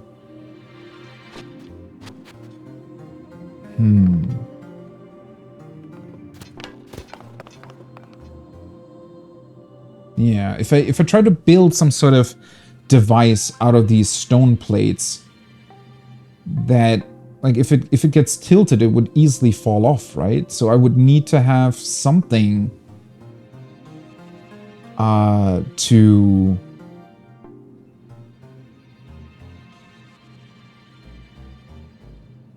attach to them in a way where it cannot really fall off the one rail. I mean, this seems to be designed to hang something off of it, so that's easier to do.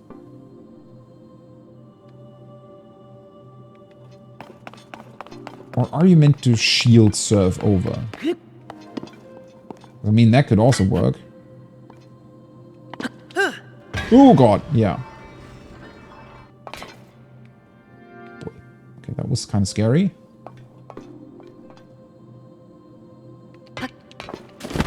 Ah!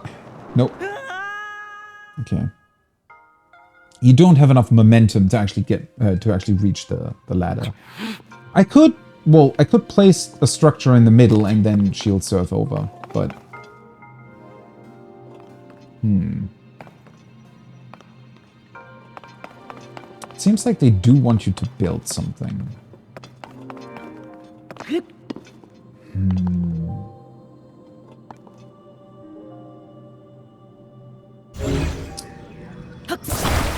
I mean, oh god, that's a bit annoying. Let's see, if I rotate you this way.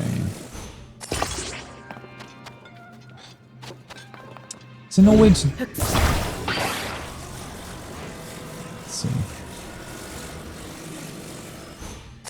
No. So it always gets twisted a little bit like that. That's a bit unfortunate. Just seems less elegant. I mean, yeah, so we can place it like that. Because that way it cannot slide off. It's just sliding around like that. It's pretty funny to look at too. And now we could just shield serve over. But I kind of get the feeling that they want you to build something else here. I'm just not entirely sure what. I mean, as soon as you place that over there, I'm pretty sure now we could, for example, just use this. Right, like this, and attach it there. And that way we could just build a bridge over here.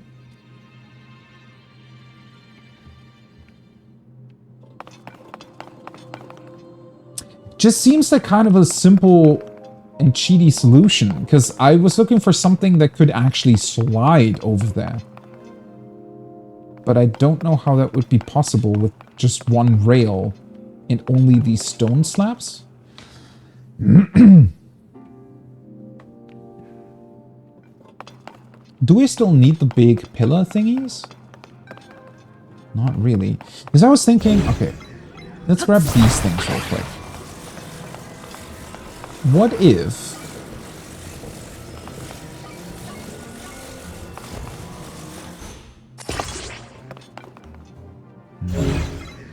The problem is they're too far apart, right?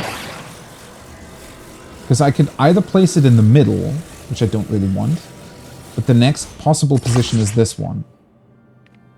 And so if I take this one as well...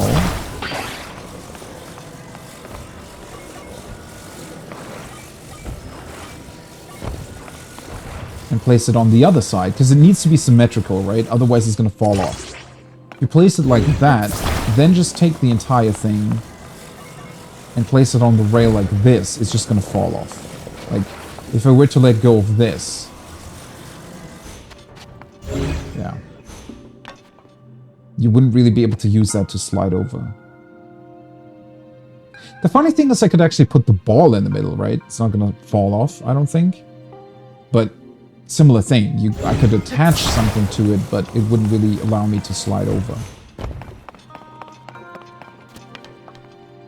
So I feel like with just one rail...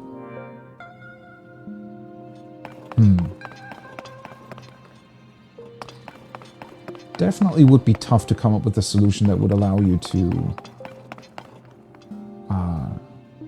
slide over.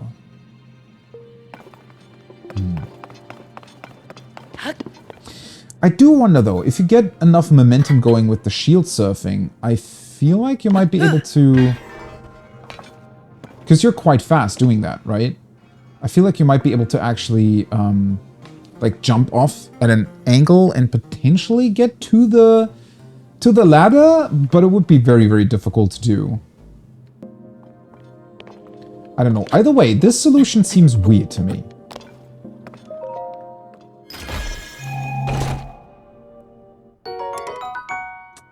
Well, and this is completely pointless. That's unfortunate. This cannot be moved. Oh well. Okay, now we need to build a slidey device that can carry the ball as well.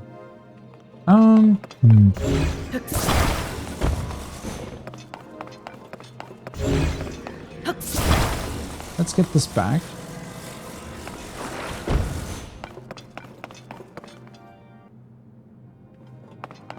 The problem is they're all going to be somewhat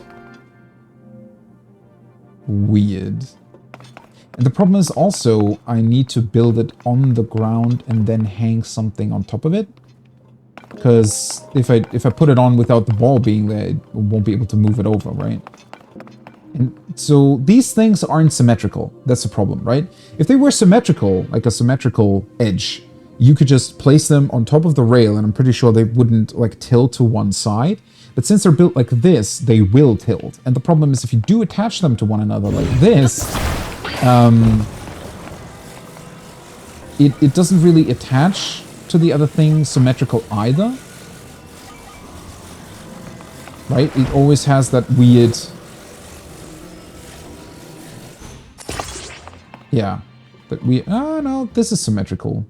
It might be because I attached the wrong sides to one another, now that I'm looking at it. Because I attached the long sides instead of the non-long ones. Okay. But now the issue is, I could hang this, but this is just gonna slide in and of itself, right? So if I were to hang this on here, for example, it's just gonna start sliding. Which I don't really want yet. And I also think that I don't want to attach the ball on the top. I could attach it at the bottom, but then it cannot slide anymore.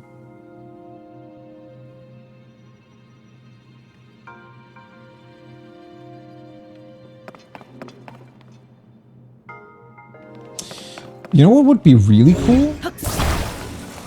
So technically, right? For example, I could put this on top, and then we would have like a portion there where the rail could go through. That's kind of what I want. The issue being, it's gonna start sliding. There is no way for me to pause it. I could use recall, but I don't know if you can attach things to a recalled object. Maybe?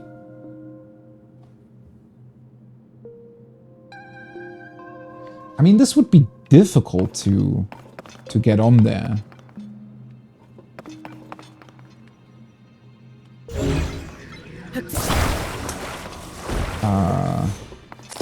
Oh, whoa, no, that's not what I wanted.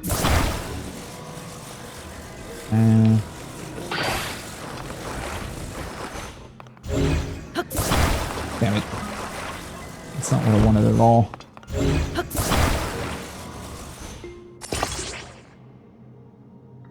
That's attached differently.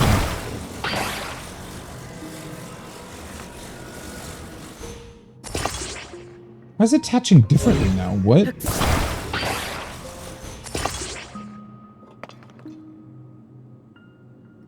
That's weird.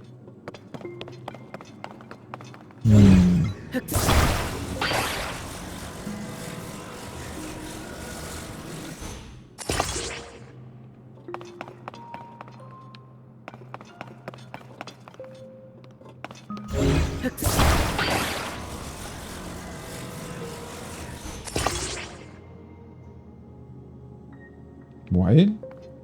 Why am I getting... What the hell? Why am I getting different attachment points with that one?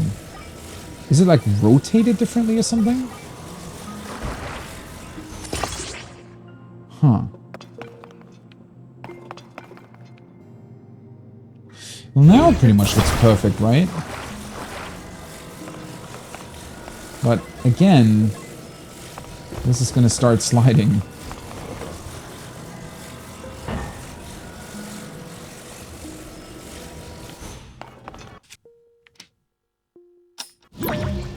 Oh. It's still hanging on. Ooh.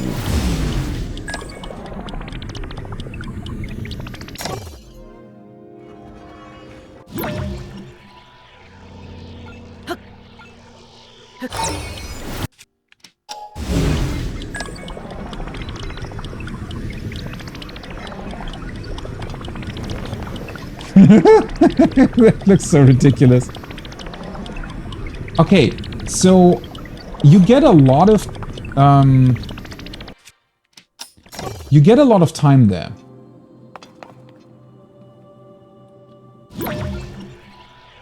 Oh,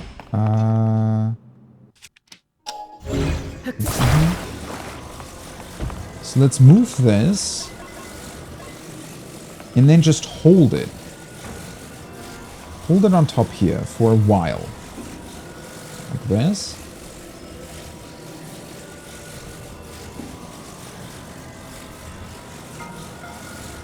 Okay, now cancel. Recall. Although... Huh. That works. Let's see.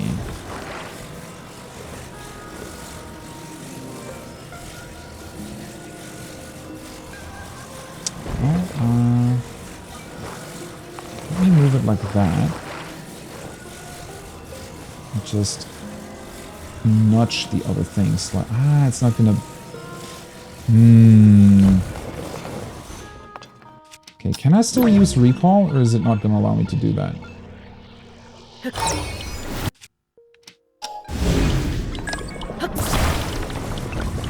we go.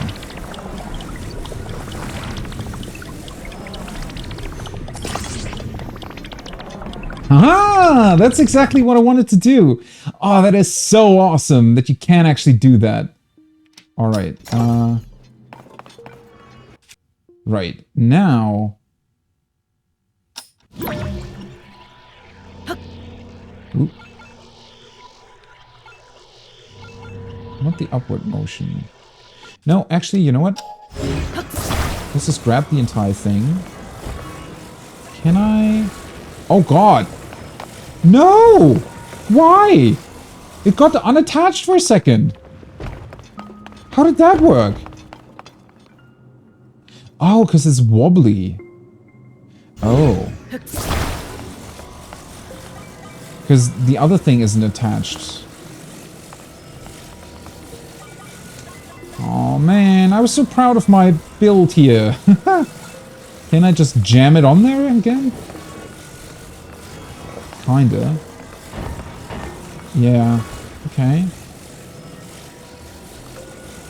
That's funny that that works.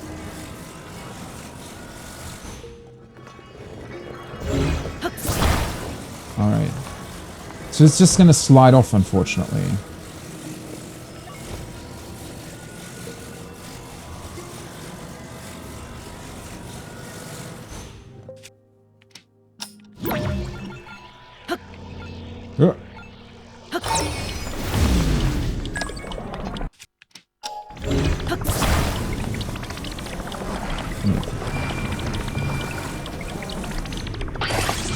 Oh god! Well, that's not what I wanted.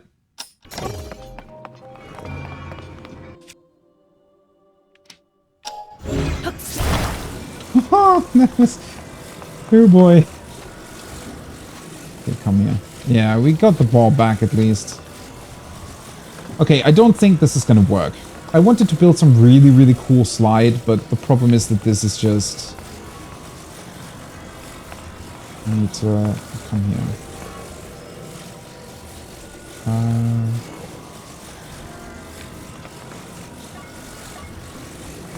Can I get you back somehow?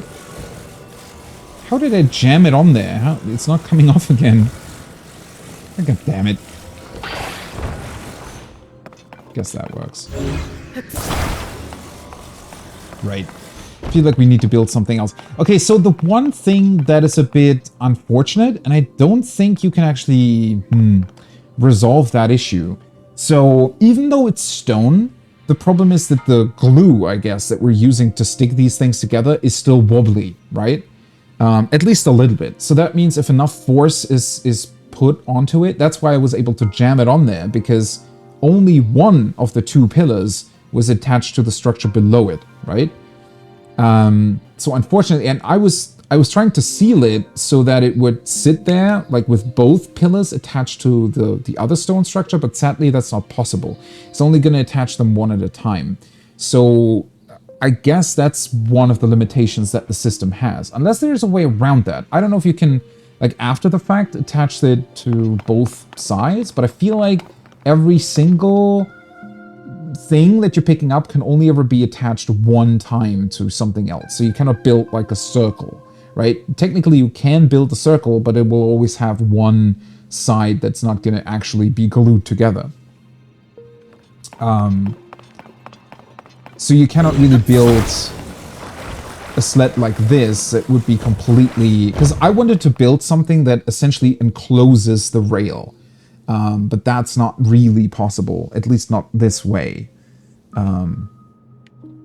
So, yeah. Which is weird that they're only giving you these parts, because it feels like we're actually missing something that could, in fact, enclose the rail. Because every other time that we found these rails so far, we always got those hooks, right, that sort of rounded themselves onto it. So, it's interesting that this time we didn't get that. I mean, I'm definitely overcomplicating this. I could have easily gotten the ball over. I don't think it's necessarily that complicated. But I want to find like a cool solution, right? I want to find a slide or sled that is actually really good when it comes to this.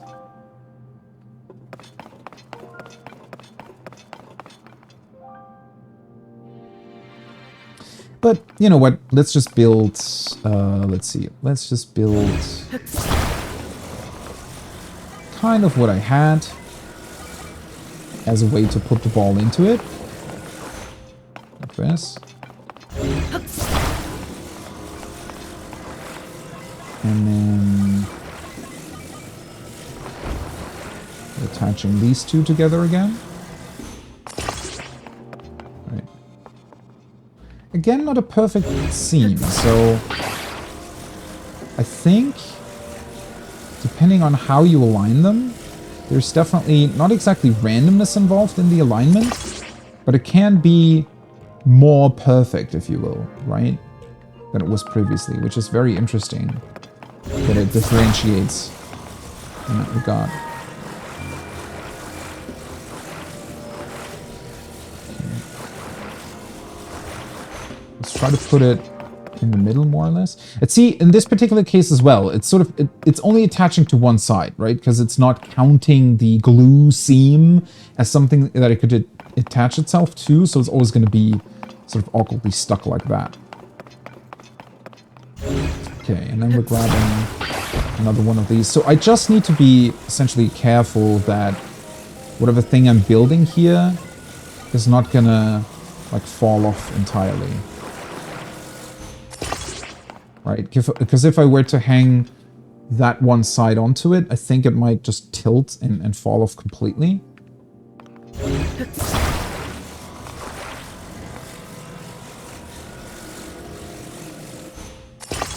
So let's attach that and... Well, I mean, I just need a seam for the rail to go through, so...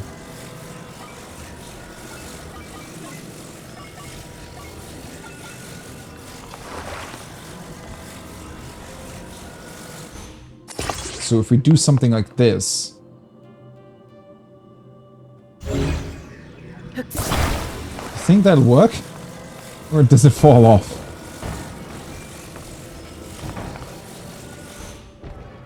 No, it works. Boink. Yeah, not exactly beautiful. I wish there would have been a way to build like a really, really cool slide thingy. I don't know. We're definitely getting slightly restricted here by just the amount of stuff. Or not the amount, but rather the shape of things they're giving you here. Still really, really fun to do, obviously, but...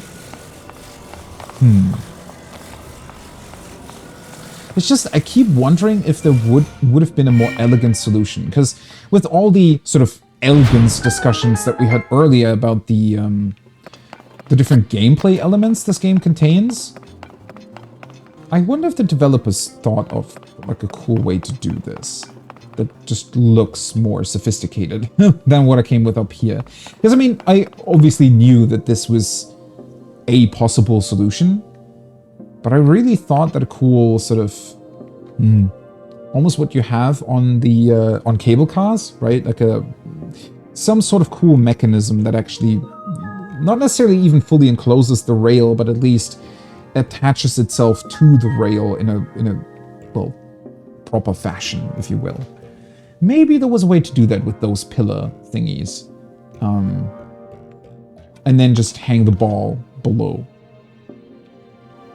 What is really, really awesome, though, that I didn't really experiment with before, but now realize that you can do it, is that you can, in fact, use the recall ability and the move ability together, right? So if you recall an object, it'll make its recall motion while you can still grab other things with Ultra Hand and also attach them to that structure.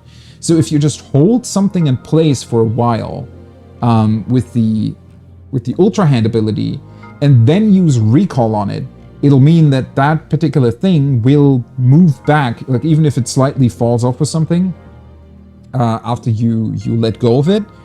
With recall, you can put it back into that position that you held it in with Ultra Hand for quite a while, right? If you held it, because recall, I don't know how long it is exactly, but that's like 20 seconds or something that you get. And while that is happening, you can obviously attach something else below it or move it below it. So it gives you the ability to, I guess, attach structures in a more complicated way that otherwise wouldn't necessarily be possible. Although you only really need that, obviously, because you can freely rotate things with Ultra Hand. You only really need it if there is something like the rail present that you need to move stuff around and it might fall off otherwise.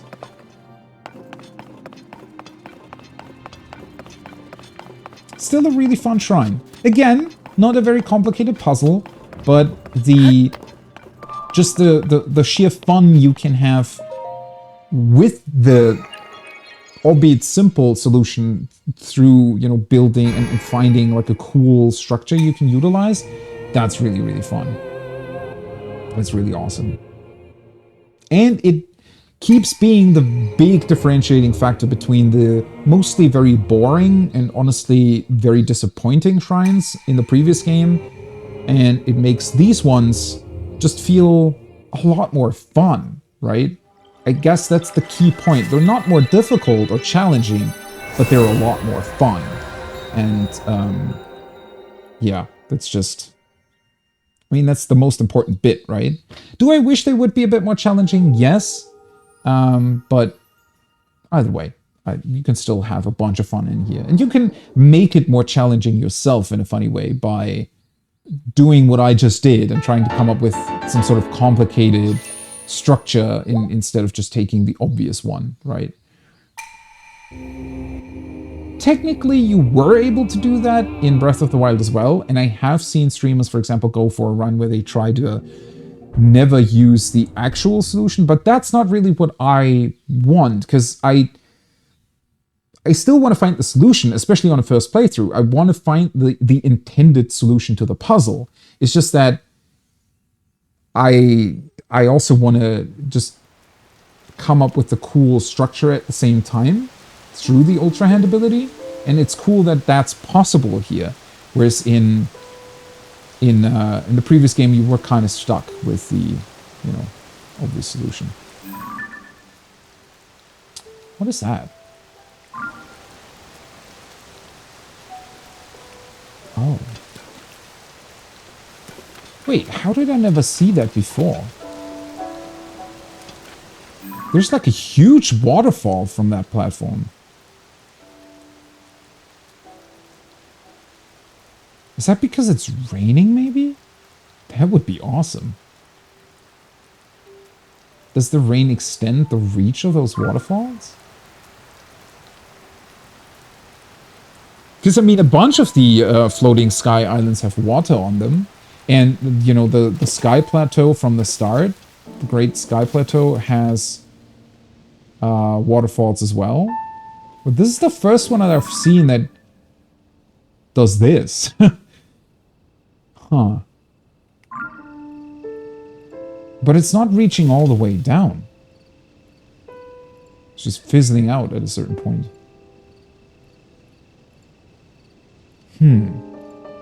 I wonder if that's going to be something that we can do something with. Because it kind of looks like that, right? Well, that's just a bush. Thought some weird enemy was watching over that. Oh boy.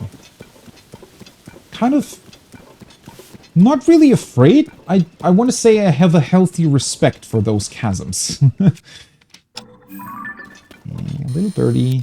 Can I take a picture of you? Please don't jump away. Common sparrow. You're cute.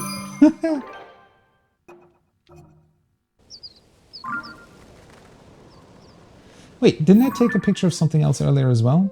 Common sparrow. As the name suggests, these birds are rather common around Hyrule. They mainly live in plains or forests, but sometimes venture out to villages. Their diet consists of nuts and small insects. Ooh. They're pretty small birds for eating nuts. Interesting. I guess they can break them up. They look pretty cute when they jump around, but they don't have much love for people. Interesting. It seems like they carry around nuts as well, but I don't want to kill them, obviously. Oh yeah, this guy. What does it say about this one? Stockhoblin. These remains of bokoblins hate light and only move about in the dark. While they're fragile enough to crumble from a single blow, they have sharp horns. And as long as a skull remains intact, they'll continue to pull themselves back together and go on fighting. Yeah, so you always kind of need to hit them twice.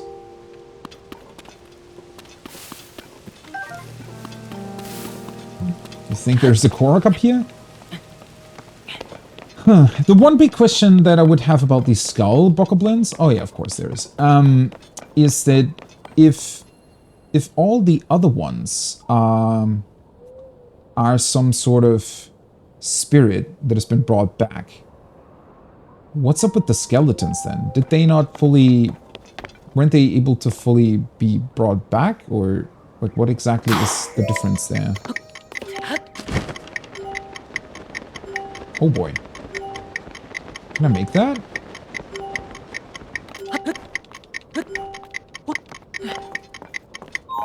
Oh! Okay. I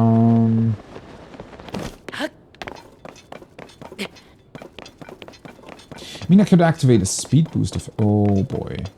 God, that looks so ominous every single time. That looks so crazy. Imagine if that was a thing that just happened in our world as well, right? That would be crazy, especially if you knew that it was also actually attached to something ominous, like monsters reappearing.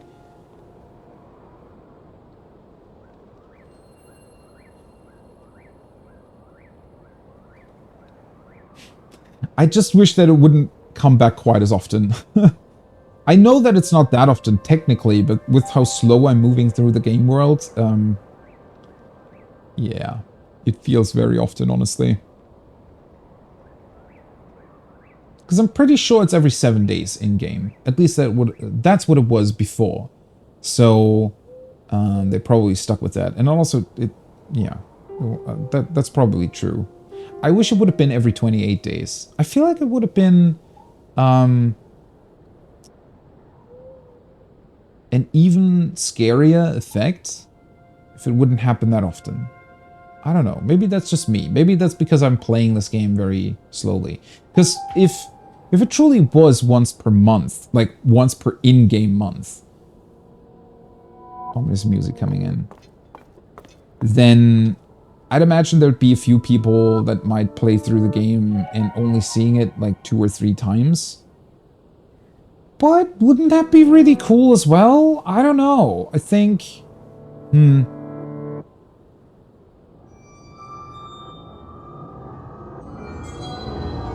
I think it just happens a bit too often, is all I'm saying. When the glow of the blood-stained moon shines. It's also, upon the well... land, the aimless spirits of slain monsters return to flesh. The world is threatened once again. I was kind of expecting this game to have the Blood Moon as well. I don't know. It was just, it felt like a natural thing to sort of carry over, right? From the previous game. That being said, I had really hoped that the mechanic in and of itself would be different. And maybe it still is. I mean, obviously I'm still quite early into the game, so I don't know if there might be a way to counteract it somehow. Because that would be cool if that was the case. But either way, I had hoped that if they brought it back, that they at least would include different cutscenes. Although maybe that might still happen as well, considering that we could... like maybe the cutscene changes depending on your story progression or something. I don't really think it will. We'll see, I guess. Oh, damn it! It's raining. Okay, got it. I was afraid that it would slide down. But thankfully it wasn't exactly a big hill. Yahaha! Alright,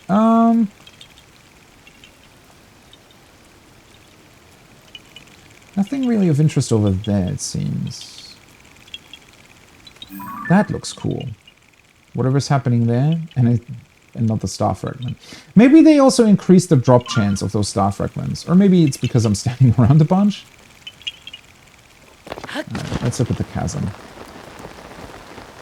But yeah, as I mentioned earlier, I love that rain effect on your paraglider. I still have a very, very healthy respect for these chasms. It's also just that you never quite know what awaits you at the bottom. Like, we have no idea if this is going to look the same. Is it going to be different? Is it going to be dangerous, more dangerous creatures down there? Hyrule Ridge Chasm. Also, I didn't come across any cooking pots that would have allowed me to actually utilize the sunflower thingies.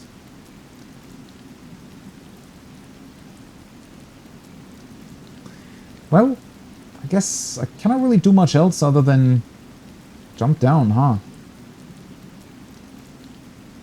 Let's do it.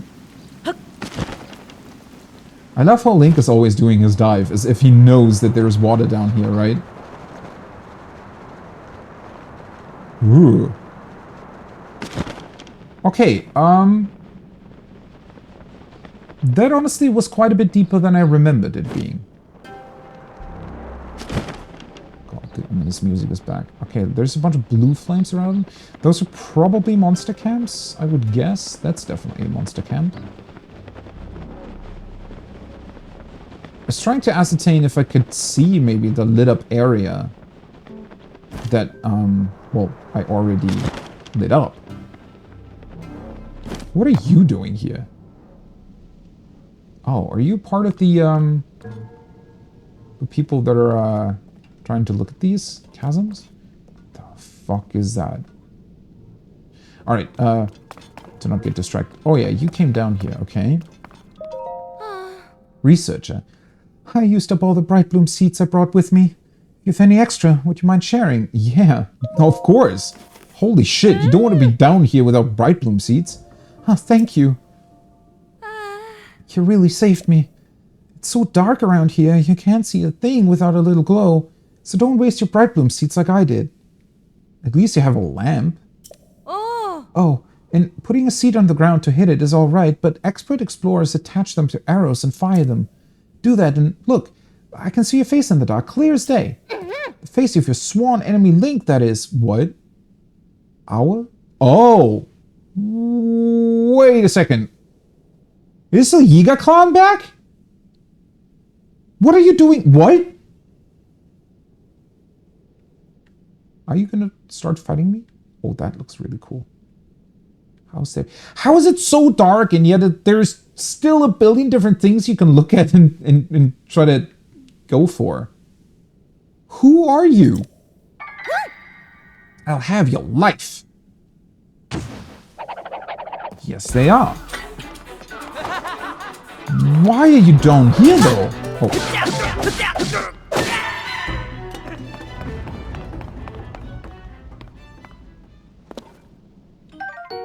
Mighty bananas. And they're still carrying these.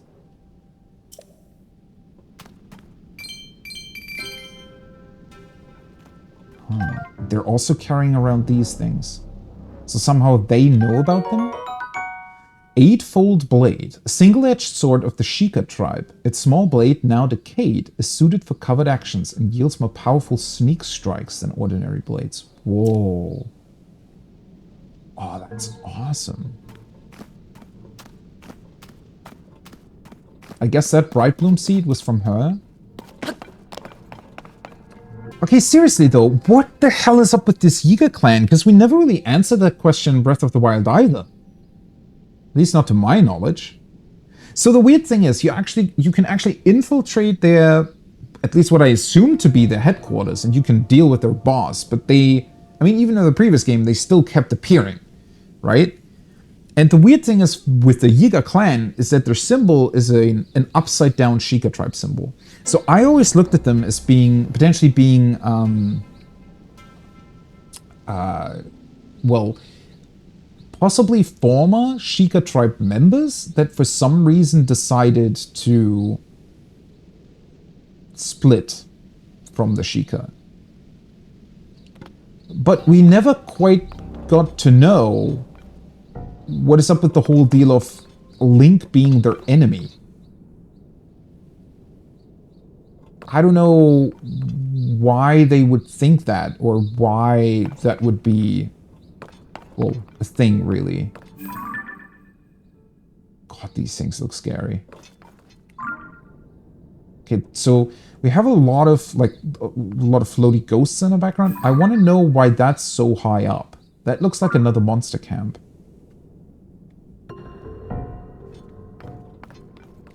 And that does too. Monster camp on those mushroom thingies.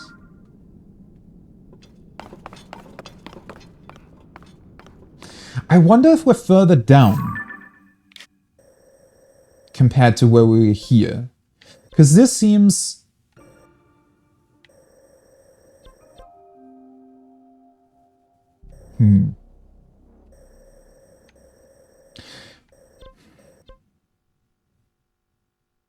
Maybe that's just my personal... Like, maybe that's not actually true. I want to say that I didn't fell that far last time I went into the chasm over here.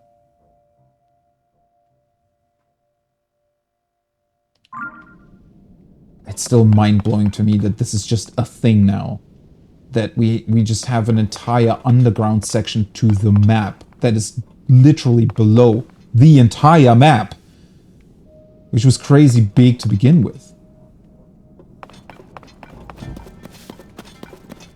But either way, if... Like, what was she doing down here? Was she expecting us to come here for some reason? Or is the Yiga clan and or former Sheikah members for some reason also exploring this chasm? And why does this thing look so different?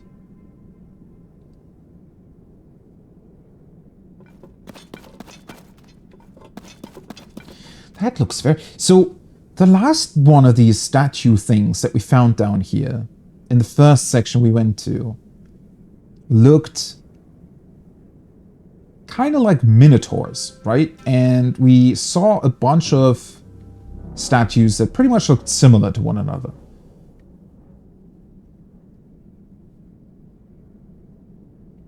That looks like a lizard with wings.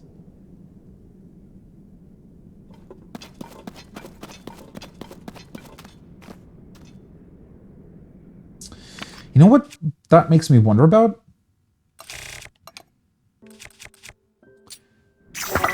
Like, what if...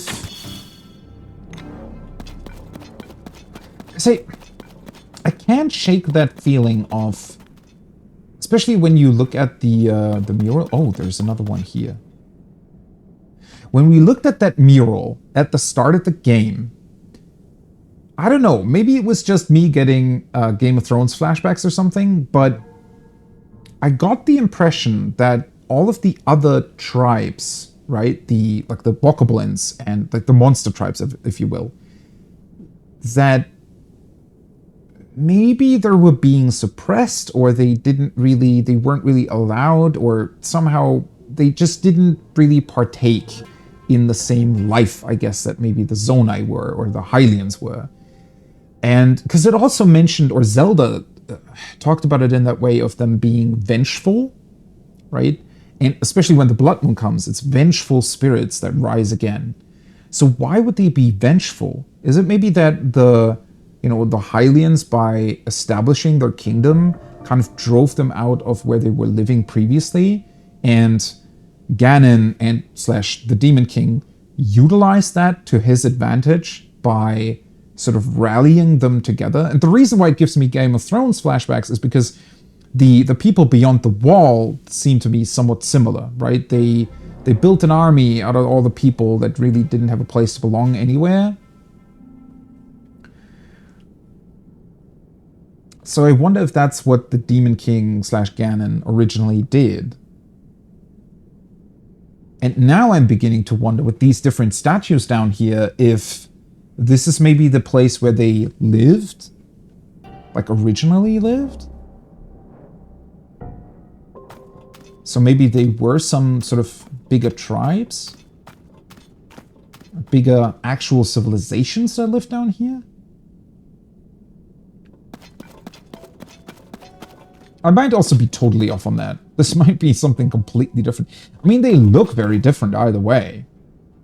Bokoblins and stuff, they are, somewhat similar to Minotaurs, or at least the bigger ones are, but still very, very different. Eric, hi, big bulb, yeah. Finally back down here. This is my third light route that I found. Tikano light route. God, I love the sound design so much. Let's see if we can see anything else in the distance that looks interesting. Because so far, I mean, it seems like a bunch of monster cams. Definitely a lot of those ghostly little thingies that keep floating around. The pose.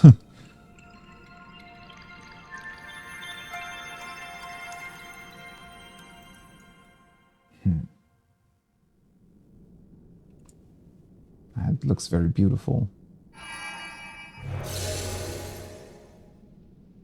And we get the teleport point.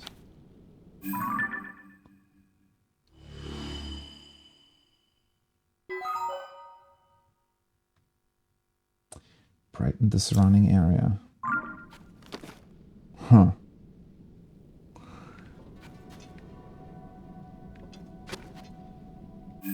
You love pose? They were quite different in the other Zeldas, right? Or were they all always... Aren't they usually like actual ghosts? I don't know if they'll turn into that here as well.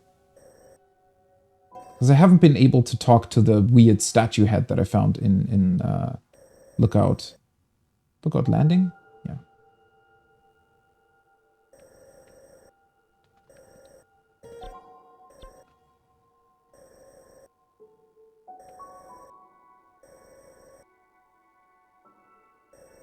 Oh, you just sold them off? Okay.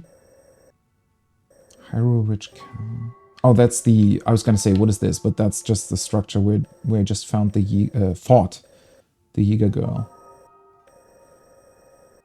Well, I mean, these structures just sort of look like towers or some such. And probably where the monsters have built the camps around, right? I don't know if there's necessarily anything of particular interest now here. I love the way that the map is uncovered.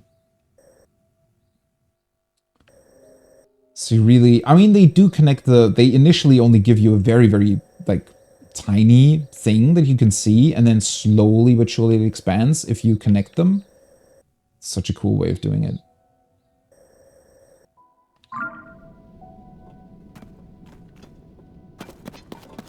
Oh yeah, I did talk to the statue. It's just...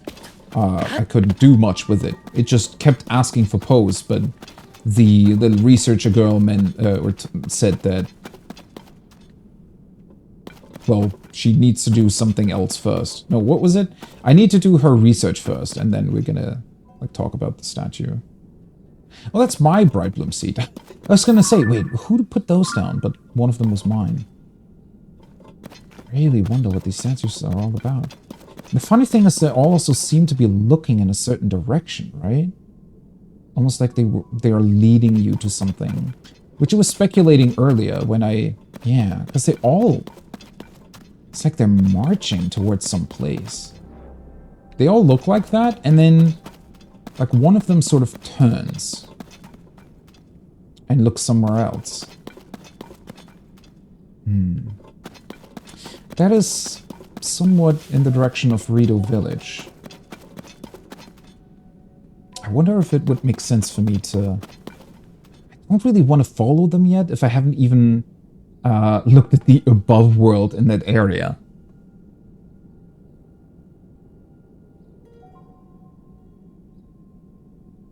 It might have been a different statue as well, yeah. If it only asked you for one. Or maybe you did whatever she wants you to do before without realizing it. Because I feel like that can easily happen.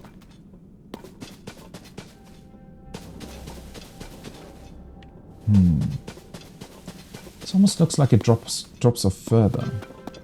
I think it's only, yeah, it's kind of just this weird mushroom growing out of it.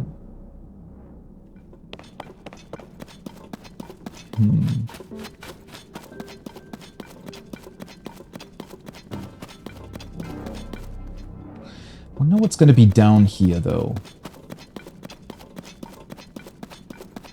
I could definitely follow them. Just don't know if I want to. Oh, boy. That's a Hinox. But a gloomy one. Huh. Wonder how strong he would be. Okay, so that's... going that way. It's not exactly Rito Village, or below it. Although, obviously, they might curve again. It's insane to me. So they're not on the map, though. That is very interesting. They're not some sort of small, I don't know, brown structure or something on the map. I could definitely see these statues being down here, like, all over the place. Because they're probably placed in a way where, no matter where you go down, you always find some eventually to lead you towards a certain place. I just don't know yet where they lead you towards. But yeah, I think, technically, there should be another light route here. But I don't think I want to grab that quite yet. Something just tells me that I probably want to go look at the above world first before exploring this further. Although, let's see. That's probably too high, right?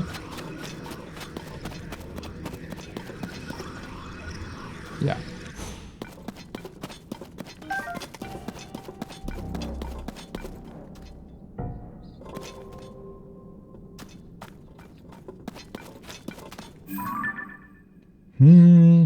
Kill it, yeah. Maybe. I don't really know. I don't think I want to engage with him quite yet. Probably just is a normal Hinox, because it felt like when I was fighting bokoblins in here last time I was down here, they seem to be normal ones, just infused with gloom, where they can take away your hearts. Ooh, that looks quite interesting as well. A lot of gloom in that direction.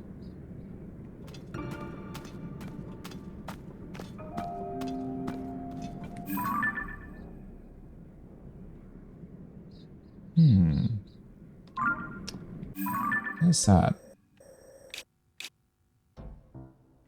Ooh. That might be one of these weird platforms. I wonder if that's worth checking on. These seem so weird to me. Yeah, now that I'm looking at them more closely, from the back they look more like lizards, but they're actually... It's like ancient Rito, right?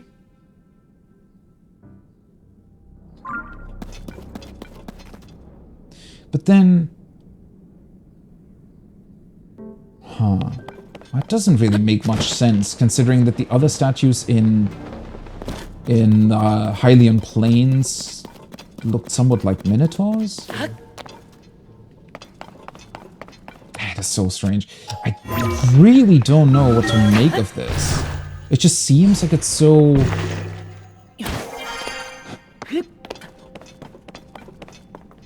It's so much more ancient. How can that be when we have like Sheikah technology and things that the Zonai did? That are already ancient from our perspective, yet somehow super high technology, and then you find these statues that seem to be way more ancient, but how do they exist?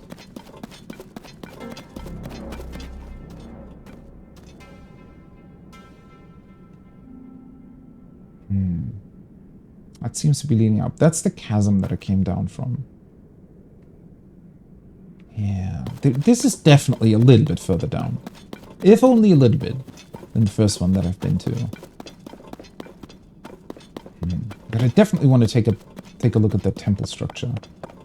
And every time I see these small little crevices in the ground, I think that there might be, I don't know, an entrance, right? We've found so many caves already on the surface world that it seems strange that there wouldn't be anything down here.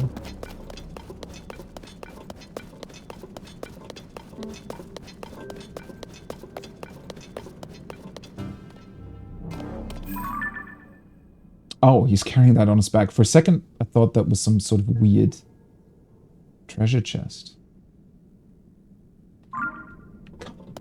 They all look really scary. The design is really well made. Oh boy. Oh, that's a high wall.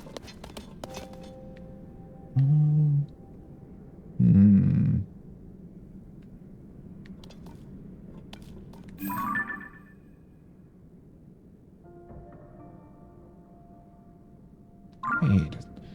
What?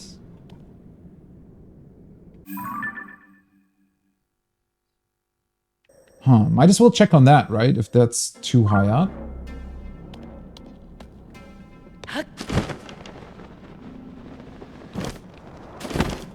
Just want to make sure not to be seen by those guys.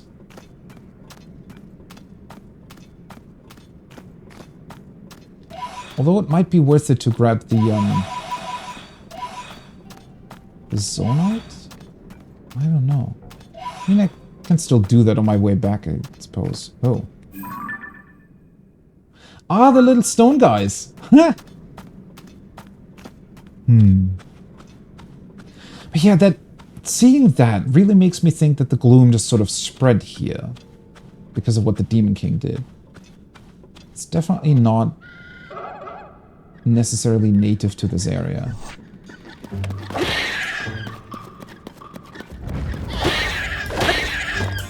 Thankfully, I do have quite some reach. And you do just get zonite if you kill anything down here, either way, so... It's crazy how many of these things you get, though. It looks so funny. It looks especially funny, since normally they're just buried underground. Oh, he saw me. And now they, for some reason... Well, they're not. They're just standing around looking funny.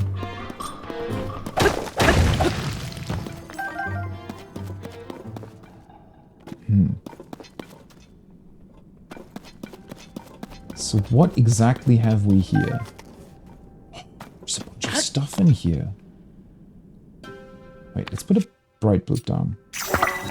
Bright bloom? Oh. Hello.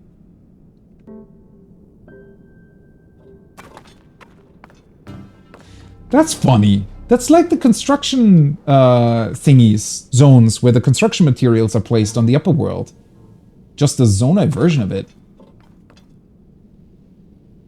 But why? How is this here? I cannot believe that this falls off even further. That looks like a giant ravine or something.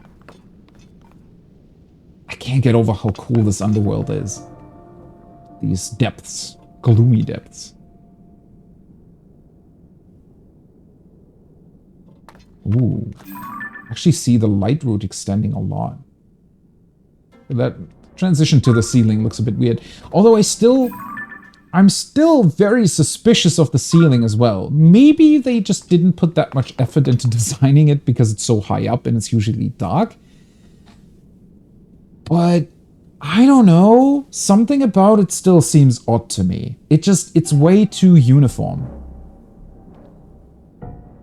It really seems as if this was the upper world at some point, and then like a goddess or something just came in and placed like a huge concrete slab on this entire world to seal it off for some reason, and then just placed another world on top of it, right? What a weird design. Pothog, hey, what's up? I'm doing great. It's so cool to finally be back to Tears of the Kingdom.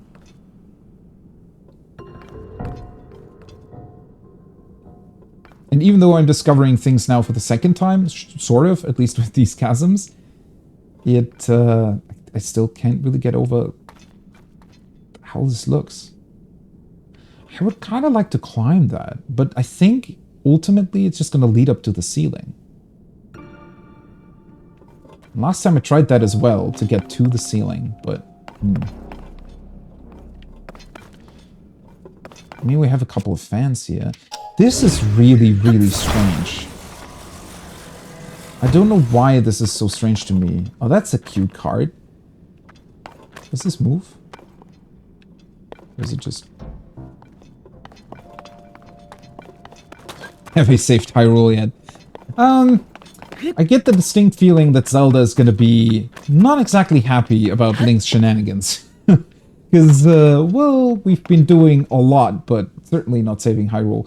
Although, to be entirely fair, I guess doing the shrines kind of, counts as a sort of sub-quest of saving Hyrule. And I am slowly but surely making my way to one of the phenomena that Pura mentioned. It's just taking me a long time. The little card almost looks angry. It's like it's got teeth. Huh. Wait. Well, that might just be their design, right? Yeah, these all seem to be somewhat monster-inspired. Because the wheels have that too. Huh. And these wheels, they look exactly like the funny stone statues that are called dragons earlier in the Thunder... Was it Thunder Plateau? Why did they choose to make them look like that? And why is this here? So, because this seems... Doesn't this look like something you'd usually expect to be part of a larger structure? Maybe it also just was a research outpost of some sort from the Zonai? Were the Zonai trying to look at this stuff too? Why would they though? Wait, something else see me? Oh, little stone. With that little stone guy saw me. Alright. There you go, buddy.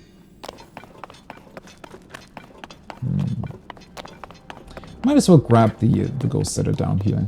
As long as I'm here. Still no clue what they do, but... that's just cool. That looked like another enemy from a distance.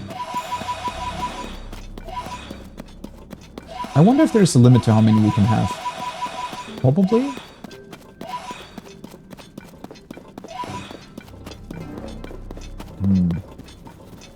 The issue is my battery wouldn't really last long enough to make anything useful out of these.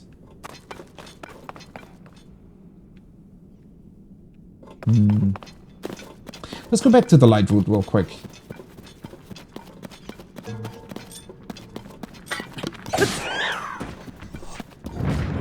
Just to try and take another look at, you know, where it's leading me. And while we're down here, might as well engage with these enemies. Let's see. Oh, that's not really full heal. An apple. As long as I'm still running around with 6 hearts, I just need to keep myself full healed, just in case, you know. Okay, what funny adventures can we do with you guys?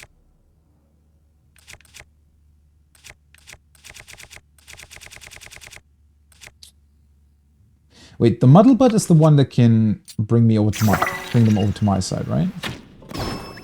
Boy. Let's see. What you doing, buddies?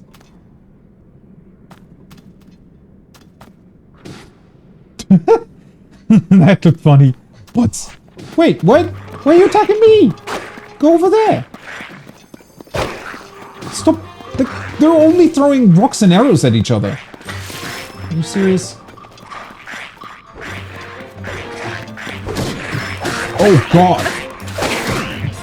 Holy shit. Yeah, that was bad.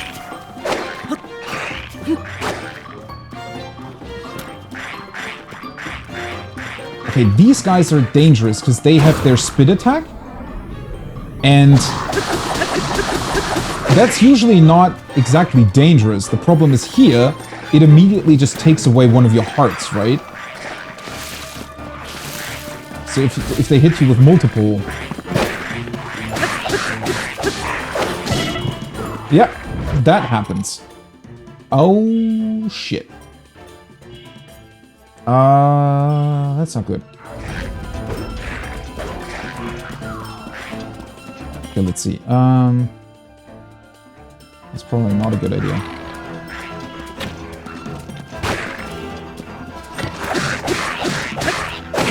How do they have that much health? Are you serious? Okay, first one done. Black Lizalfos horn. These are Black Lizalfos? Oh, okay, that explains how they have that much health. Blade Legs, serrated horn, attached to a weapon, greatly increases its attack power, good with the protective brew. And a talon, alright.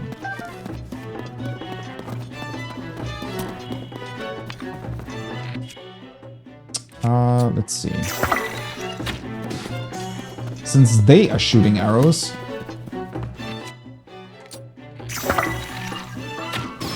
it might be worth it to do that myself too. Just to be, you know, more careful. I don't know what the other one is shooting exactly. Or is he? No, he's just throwing rocks, right? Okay,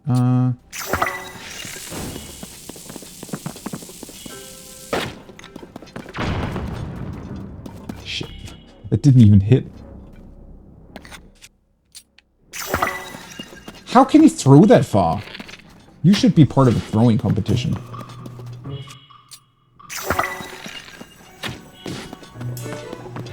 I like how the other Lizalfos still hasn't understood what's even happening. Like, he has constant question marks above his head, but since he's standing behind the stone, he doesn't realize what's going on. Oh god! Holy shit. No! Oh wait. That would have been bad if that guy hit me. Nope.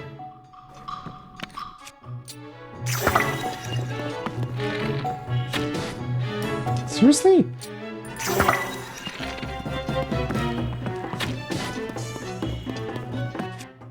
I really thought I was hitting its head. There we go. Alright. Boy. Blue Lizalfos horn. A very long sword-like horn. Attach it to a weapon to moderately increase its attack power, or cook it with a critter to brew an elixir. And a strengthened Lizzle bow. Lizzle bow with a grip reinforced by metal. The body is made from the branches of a flexible tree that grows near water, which offers some serious destructive power. Yeah, I saw that.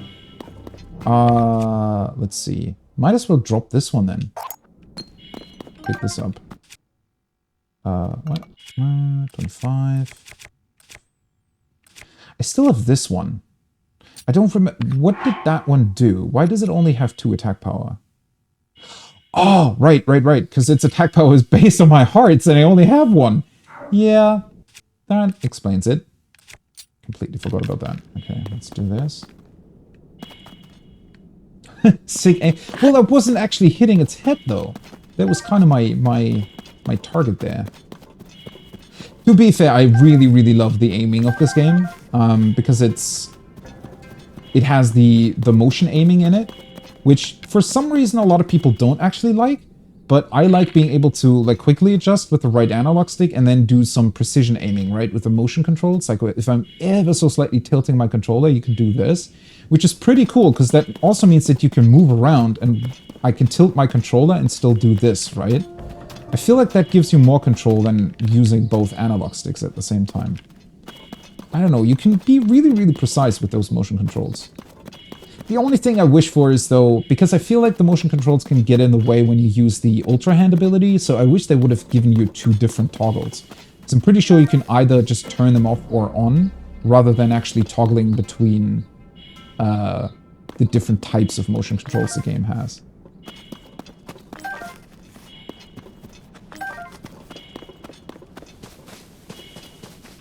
Ooh, neat. New bomb flower. Okay, buddy. I wish I could really sneak up on him, because I have that Yiga Blade now, right? This one? With improved sneak strike?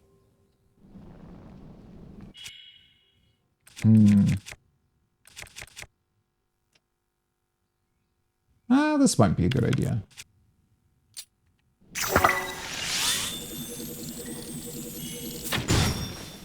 Boom. I love that so much. That looks so ridiculous. Okay, come here. Nope, not that way.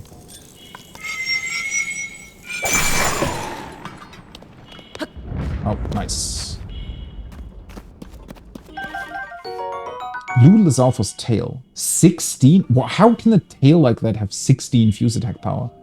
A highly flexible, stretchable tail. Fuse it with a weapon to add a lashing whip-like quality to attacks?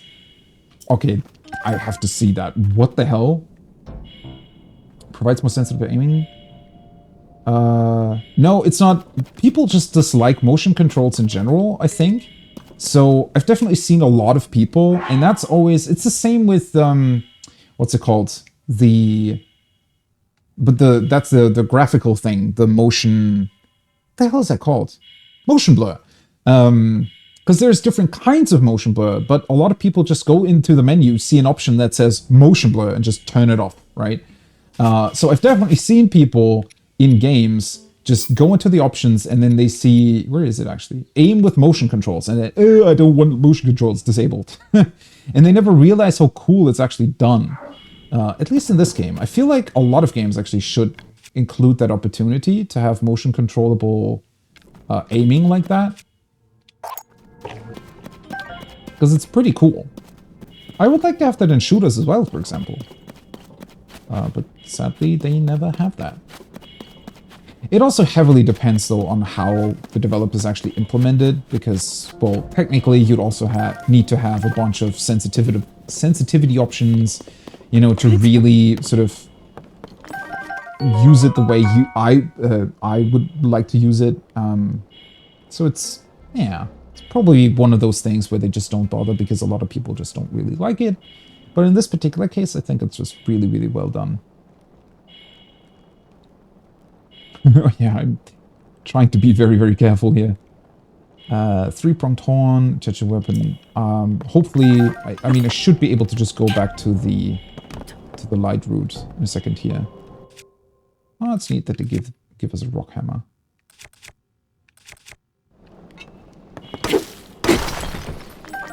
Oh, a large one. Nice. But the large ones are counted separately. Wonder why that is. No, don't hit the small one, hit that one.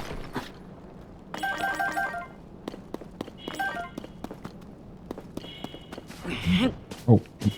Wait, you can just... That's funny. You cannot grab on. Okay. Almost looks like the classic Zelda animation, right? I mean, it kind of is. Moving blocks around.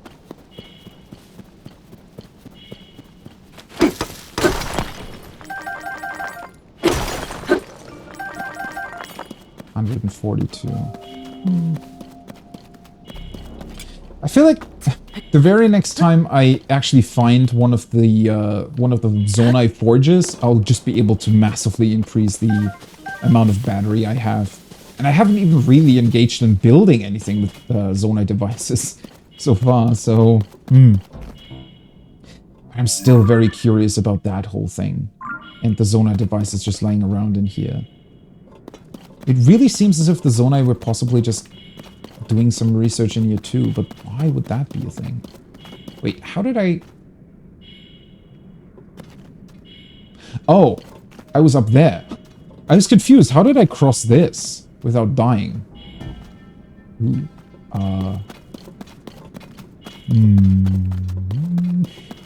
I probably shouldn't attempt that.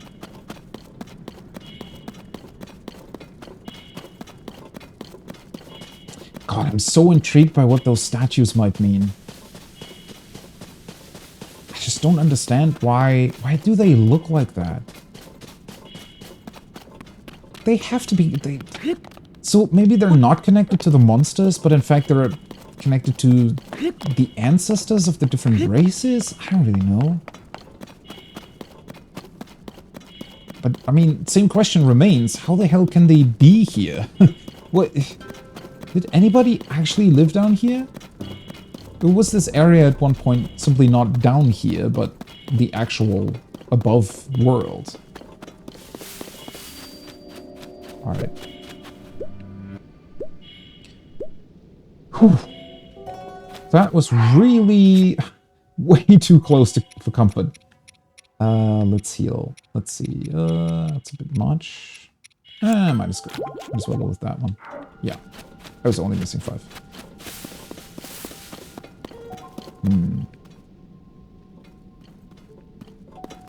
Is there a good way to get up there? Because most of those cliffs seem pretty large, honestly.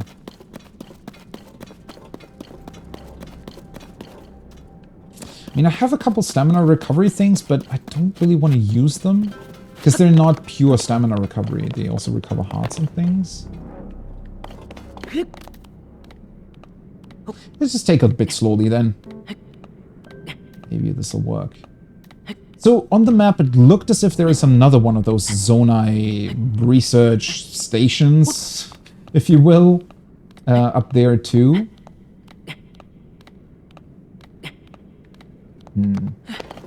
Okay, that's kind of where I was trying to go.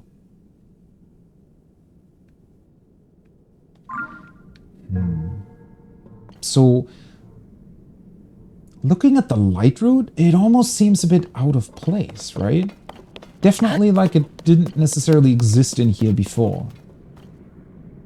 Whereas that one looks not a lot more natural in comparison.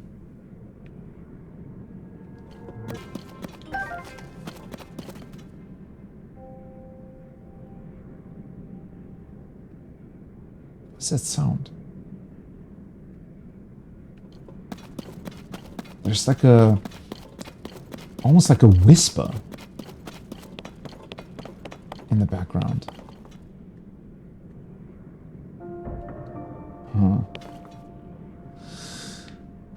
Yeah, I don't really... I mean, I could try with my stamina recovery and stuff. I might be able to go up there, but then I don't know if I could make it up there too, so...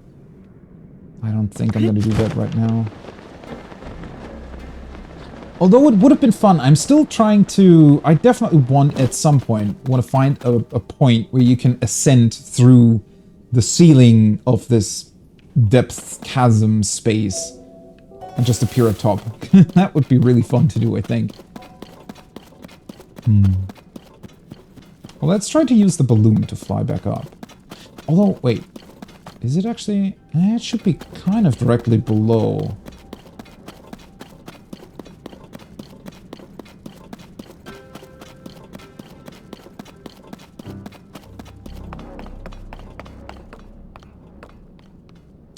You know what? Now that I'm thinking about it again, this research lady that we found down here that was attacking us.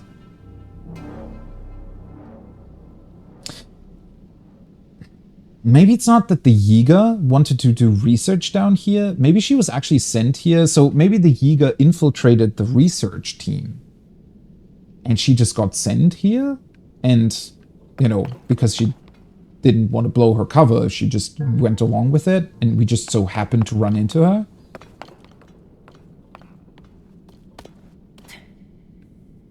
Do I need wood to make a fire here? Or does it just... Because it doesn't look like there is anything to burn.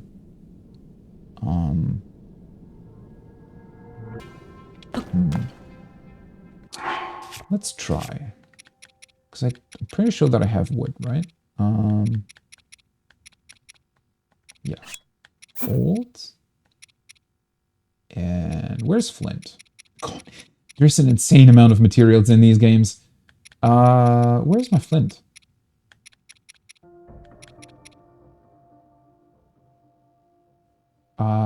Probably scrolled past it like a billion times. Maybe?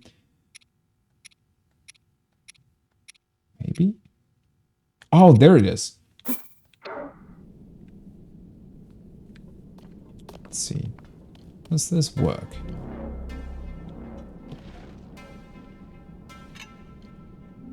Ah.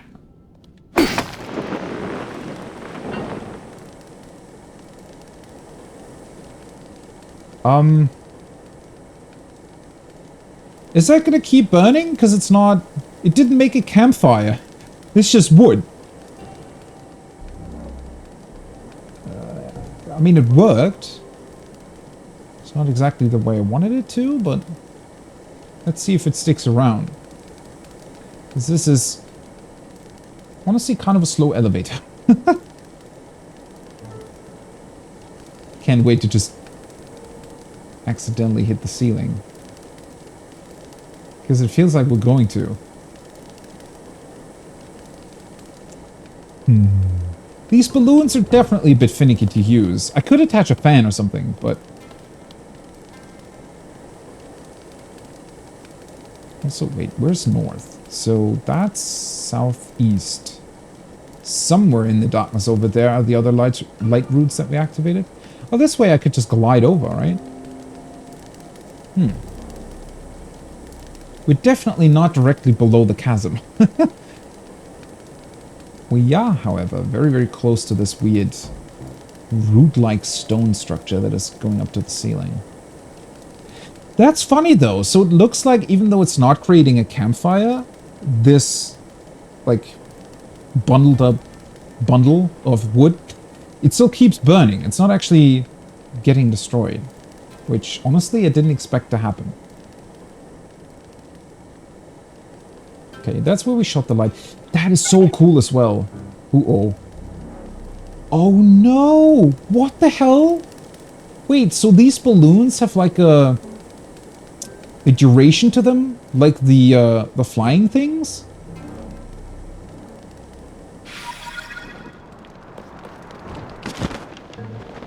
Well, that sucks.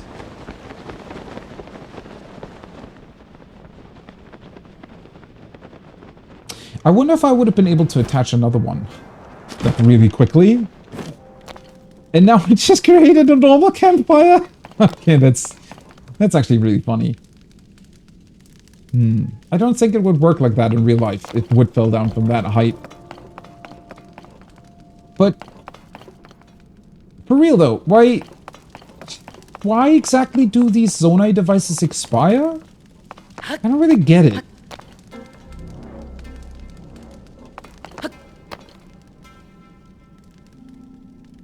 That feels like an awkward restriction in a game that allows you to do that much.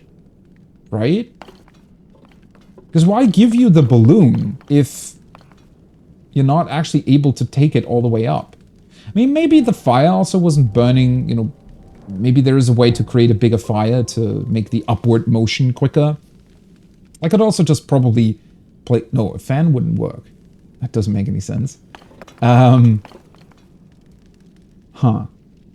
That's insanely high up, though.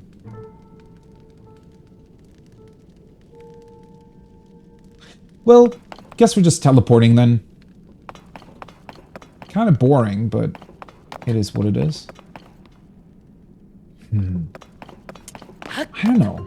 I still just have absolutely no clue what to make of this area to begin with.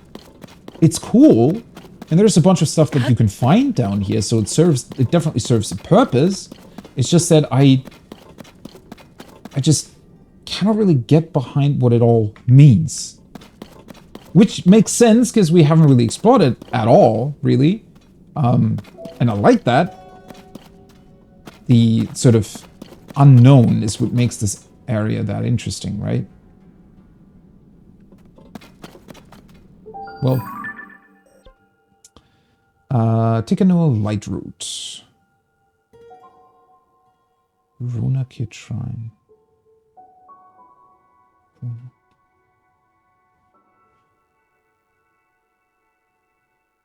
Wait, are those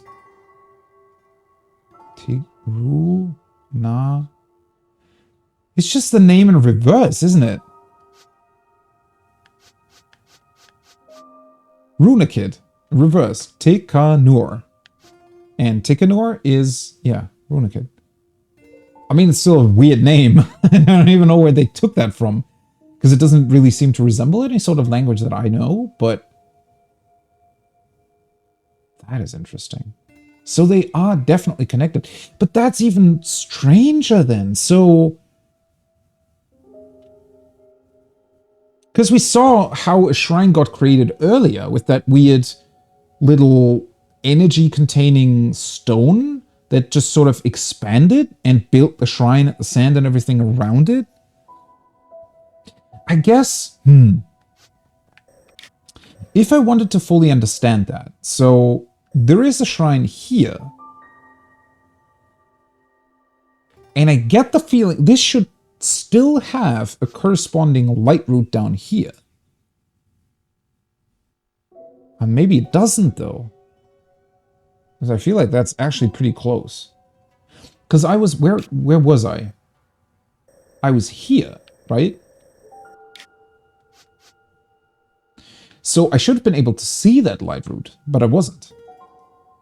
So maybe the shrines up on the Sky Islands do not have a corresponding light route? Huh. I mean, that would be very, very interesting if that's the case, because that's a very, very... Even though the shrines look similar, and I'd imagine that they still... Like, the reason for why they exist and or the way they exist, or the way they came into existence, would have still been the same sort of mechanism, most likely. But it seems like they're still different in nature.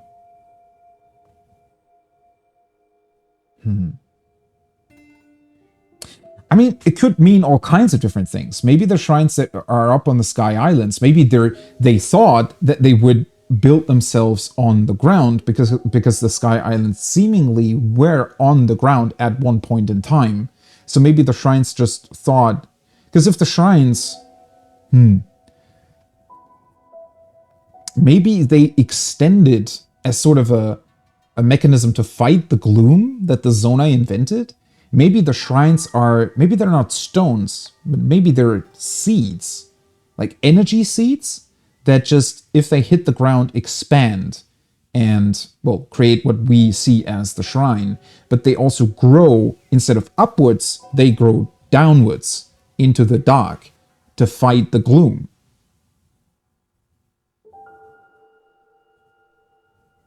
So it's really the other way around, right? It's like they flipped the world on its head. And the seeds that we're seeing, they're on our world, but they're growing down. And then what we see as a light root is not a root, but a tree, but the other way around. Which I guess is technically what a root is, if you if you really think about it. And so the shrines that are up on the islands, they still exist, and they're sort of the same shape and function, but obviously they cannot grow down because they're in the air.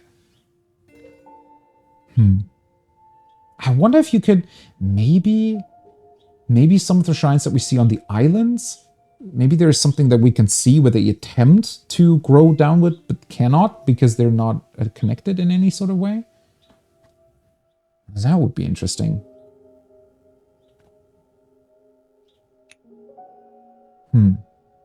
But that could definitely explain their meaning. Although it does not explain why they contain some sort of weird physical realm as well. But maybe that's a specific, I don't know, function they can have? Oh, let's travel to the surface again.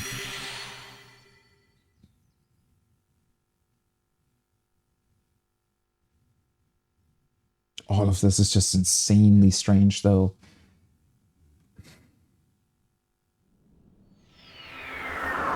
Because there really are all of these possibilities, and it's also, now that I'm looking at it, so maybe you can think of the arms, or what looks to be these dragon arms that they have, that's to anchor themselves, right? So it's really like a technology seed, if you will, that they developed. It's expanding on its own through some sort of energy that it innately contains. Then it plants itself in the ground firmly to stand there. And when we saw that animation of the shrine, coming into being on that sky island, they also seem to be producing soil for themselves, if you will, right? We could, like, the sand could be soil that they need in order to grow. That makes sense. I hadn't really thought about it. I feel like, well, it's just based on the animation that I saw earlier as well, right? With the shrine that didn't exist before, but then existed on that Courage Island thingy.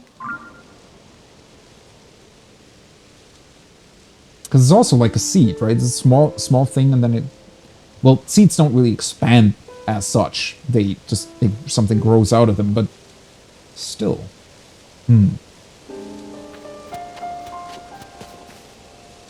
Because that would also explain why they look so random. I want to say that the Sheikah shrines looked way more like actual structures that were placed specifically in certain places. They still definitely seem to be stemming from another era, which they did, but it always felt to me as if they were placed in certain places for a reason, and they were actually placed there, like the towers as well. They just seem to be, I don't really know how to put it, but like, I guess if you see a container building, it looks more sort of like a temporary structure compared to something that is just, firmly built into the ground. Something like that. And the Sheikah shrines seem to be actually built into the ground, whereas this always seemed, especially with the sand and everything, it just seems like a thing that didn't really exist here and then just sort of got plopped down, right? I guess it did. So maybe it even... Maybe they fell too, in a way? potentially needed some energy to activate. And then once they hit the ground, they just, you know, they did their thing and expanded and grew those light roots. Guess they're growing really fast then. Because it's not been that long since the upheaval, right? Oh god, that's a Bokoblin fighting her again. Oh, shoot. That means that the Lionel has also respawned. Well, I mean, he's a bit further away.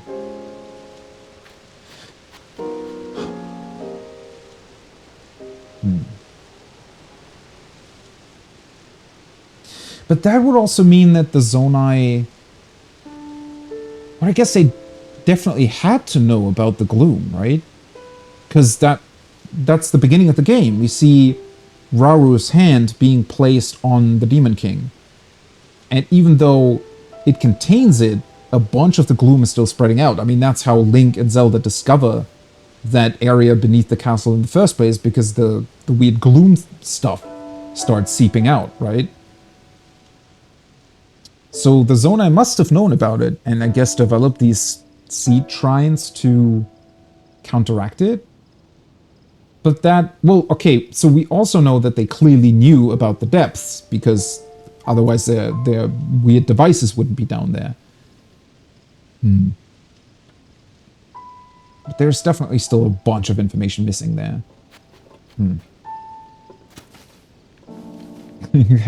I also want to take a look at that waterfall. How could there be such a large waterfall? Wouldn't the water dispense way higher up? Oh boy. Okay, still a billion different things to look at, and I definitely need to eat something. So I'm going to take a lunch break here, and I'll be back, you know, usual time, 20-30 minutes. Hopefully not that long, but yeah. I'm going to eat something. When I'm back, I guess we're slowly but surely making our way towards Rito Village, and potentially discover other crazy things and theories, question mark, about all the places.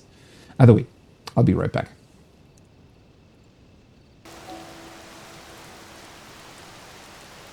And welcome back. Let's get back into this. It's so cool. It's just... the atmosphere of this game, man.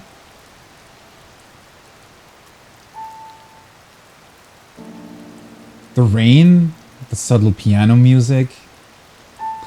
I want to say that wasn't really here before either, right? Oh, thank you. I don't think Breath of the Wild had that, really. It had music every now and again, but not as this sort of permanent addition to the sounds of nature, I don't think.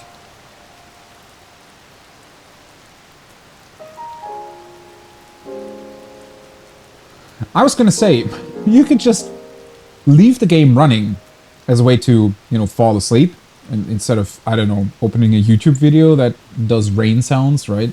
You could just run the game.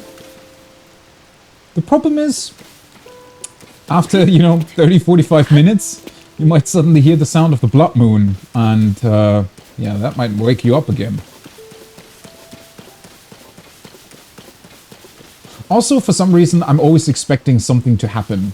I don't think anything can really happen here, if you're not exactly standing close to where enemies can spawn or see you. But I'm still somehow expecting, you know, when I leave the game running like that, to just come back and be dead. Because some weird random thing happened. I mean, I'm wearing a rusted shield, for example, so if there had been a thunderstorm, I guess it could have hit me, potentially. Let's actually swap back to my weird Moblin shield here.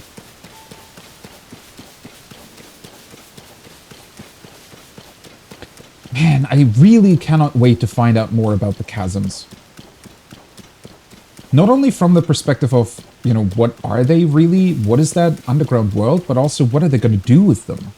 Because, yeah, I mean, I want to say that they have found a pretty cool connection here, gameplay-wise, in that you want to go down there because that's where the resources are, right? Especially when it comes to... that's a neat little pathway. Especially when it comes to the Zonite, but also the... What is that? but also the pose, right? The little ghosts. I think it's just a stone. From further away, it looked like a weird ring in this pathway, but it's not actually. No coracle. Oh! Well. You guys I did not expect, however. I thought I picked up more weapons. Guess I didn't. Oh. I think I want to keep the rock hammer for now. Let's use this weird creation that I did. Putting the... Oh! What the hell? Did he... Wait, did he do that on purpose? If so, that would be insanely cool. If they could potentially, throw the... I think he must have done that on purpose, right? Just threw the boulder at me? Ooh. I think you can run over the stuff a little bit, right? Yeah. Ah, right. So... You can run over it a little bit, and even if you go all the way in, it still takes like an additional second. So you have to stand in there purposefully or run over a lot of it to actually lose the hearts, which is fair. Okay, let's fuse this. Definitely helped against the Lionel, the Bokoblin arms, I mean, because of their additional damage. That is also really nice. Previously, I want to say that the skeletons were really... I mean, they still are a little bit of an annoyance, but they were... I don't know. They were more annoying. They're cooler now that the Bokoblin arms actually do provide a lot more attack power. Makes them more usable. Hope you had a succulent meal. I definitely did. It's very savory. The weather effects in games, it's... Well, I think they've still got the edge here, which also just goes to show that the artistry behind creating these effects is still way more important than the graphical fidelity of whatever game you're playing. Because, sure, graphically speaking, a lot of newer open-world games definitely have an edge over this one, right? No doubt about that. Especially when it comes to resolution, you know, the type of effects, maybe additional graphical effects that are happening while the rain is falling down. But when it comes to artistry, when it really comes to conveying what rain sounds like in real life and how it... I guess the really important bits about it, right? The bits about rain, about its sound, about what it does... The sort of emotions it can convey, that's what they really captured in this game. And it's something I would argue that not a lot of games are able to do. Even with very, very high graphical fidelity, they sometimes sort of miss the point of it all, right? They try to make it look so realistic that they're overlooking what the actual... Well, the actual piece, in this case of rain, is that where we feel a connection to it, right? It's a bit difficult to put into words, but it's just super interesting to me how well they were able to put that in here. And it's not just rain, it's a lot of other different effects too.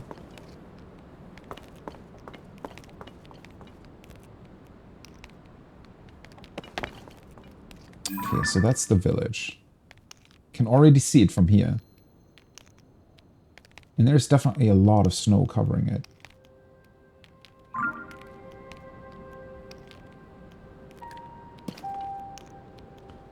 Can we also see... Where's the bridge?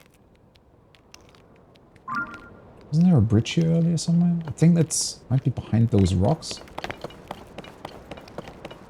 Because on the way, there has to be the newspaper that we heard about so much already.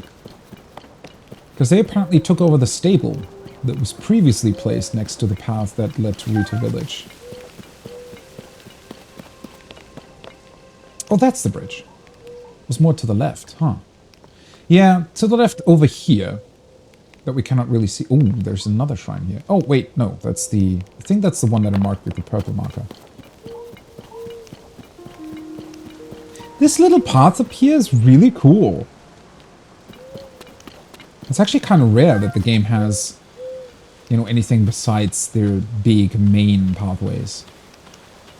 I mean, there is a lot of stuff there. It's just not a path. It's a lot of other things to look at. Okay, Sunset Firefly. I'd already collected them. Why is this here? Where's the wind coming from? Oh, Mr. Sign Guy is here. Well, this time he seems to have found a proper place for his sign. Okay, before we go up there, though... It's a very cool looking waterfall.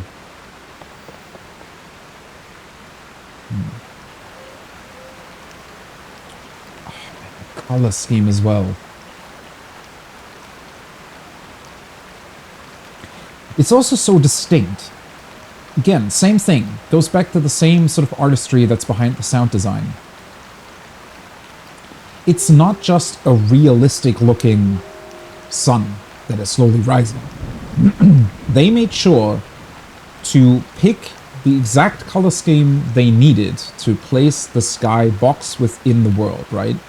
It's not just something that sort of happens.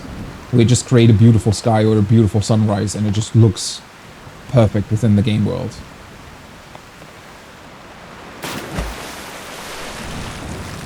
They're telling me that didn't count? Damn it. I should have actually jumped. I thought I was close enough. I wonder if there's something behind the waterfall though. Oh, wait a second. What's... Oh, it's my bow. Yeah. Ooh. Thankfully, I still have a bow that's not... Well, otherwise I would just have to unequip it completely, right? Wait. Thank you.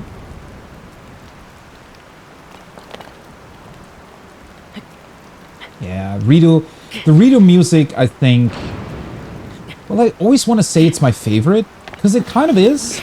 But at the same time, it also...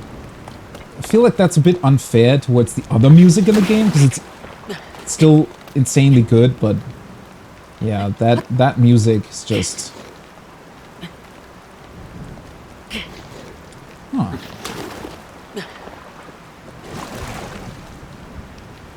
Did they change the sliding? Okay, wait a second. I need to... I think they...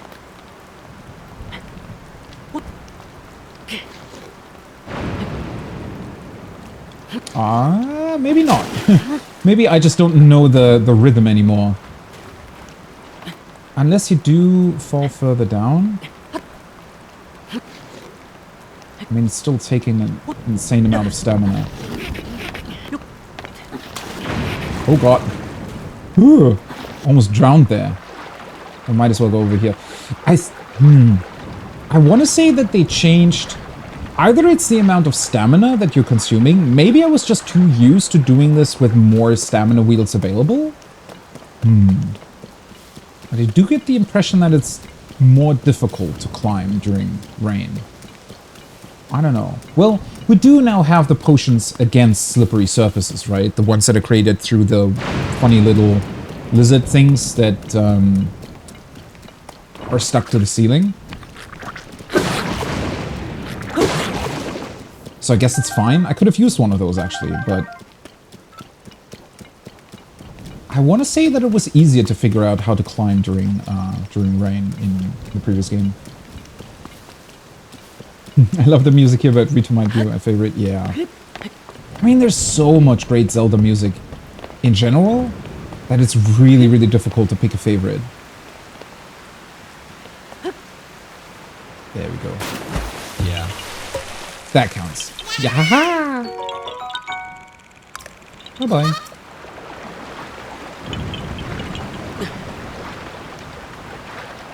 Let's go over there this time.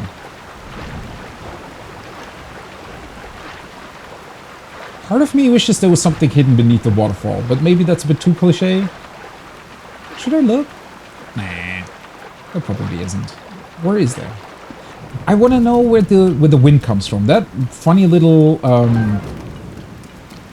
hole in the ground that is producing wind. How would that work? I mean, it could work, right? If there was like an underground reservoir of a gas or something that was flowing out.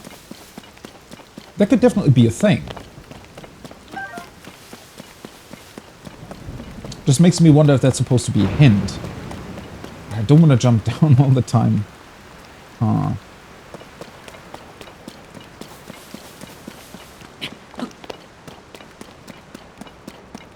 Let's double check. Well, at least the rain stopped, so... Nah. I mean, we had these in the previous game too, so it's not exactly new. But since we now get all of those caves and wells and other like underground systems and structures and dungeons to explore, I was kind of thinking that maybe the hole was some sort of hint at there being a cave or anything down there. What are these boulders doing here? Why do you guys look so suspicious? Whoops. There we go. Oh, wait, never mind. I think I need them to hold up a sign. Ah, he has a normal sign this time. Actually looking good. Not the weird whatever the hell he was trying to build before. And, as I mentioned, this time around he actually shows a place where it would be seen, although, considering the size of the sign, yeah. I think he should really get used to the idea of placing these things, you know, next to a road. But, well. Oh, what the hell is that? That stone looks like it could break, or potentially be entered? And there's another one of the ground signs over there as well.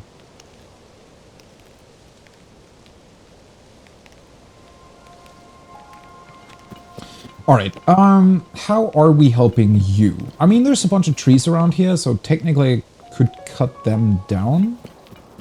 Maybe a boulder would already be enough. That must be crazy scary.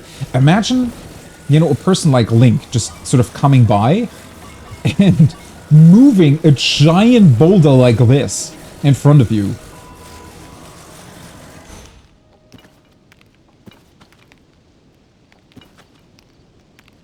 That should work, right? Alright. Try to let go. Let go of your worries. And all your fears. See? He's standing. And every single time he's surprised that it works. How is the president standing? It's not like we've done this like 6 times already. That was brilliant. I never would have thought of it. Let's get him secured while he's still standing. This guy's just failing at life. Yeah, that's kind of a good way of putting it. Imagine if we wouldn't help him. He would just be... like, I don't even want to know how long he's been holding up the first sign until we got there. But the weirdest part is, I would even get the first sign, right? Once we showed him how it's done, and once he actually secured one of them, at some point you have to realize that you can just build the signs that way in the first place, so you don't have to hold them up, right? I don't know. But again, as I was saying earlier, his special collection that he keeps us giving stuff from seems to be contained mostly out of mushrooms. So, I mean, I don't want to imply anything here, but I don't know if he's still, you know, thinking straight all the time. We got a movement boost, that's neat. Or premium collection. Yeah, his premium collection pretty much contains only mushrooms. Yeah, you do that. I really want to know what this is going to do. Mr. Hudson should be in Hateno somewhere, right? So obviously I haven't been there yet. I I do sincerely hope that he's going to compensate us for constantly helping his employee putting up signs all over the place. I mean, at the end of the day, I guess they're sometimes placed in awkward locations, but it's still marketing, right? So I feel like we're, you know, we're owed some compensation for helping his marketing campaign actually, well, getting off the ground in the first place, considering that without us, no sign would have ever been placed anywhere, except for the first one. No, you haven't helped him? Well, that's also a way of doing it. I wonder what kind of shenanigans you can actually... Because you could... I wonder if you could place something on it that makes it stand at first and then just makes it explode or something. I don't know, because, I mean, there are timed bombs and whatnot, right? There's a bunch of stuff that you could do. Because, you know... Did we talk about this the other day with people doing unspeakable things to Koroks? I feel like this guy might be facing some serious shenanigans from a couple of players as well. And more deservedly so, maybe? Although, I mean, you know, maybe it's not entirely his fault that he's a bit weird. Alright, Mr. Korok. That's a beautiful stone structure that you've built here. Not contributing to his stupidity. Yeah. Understandable.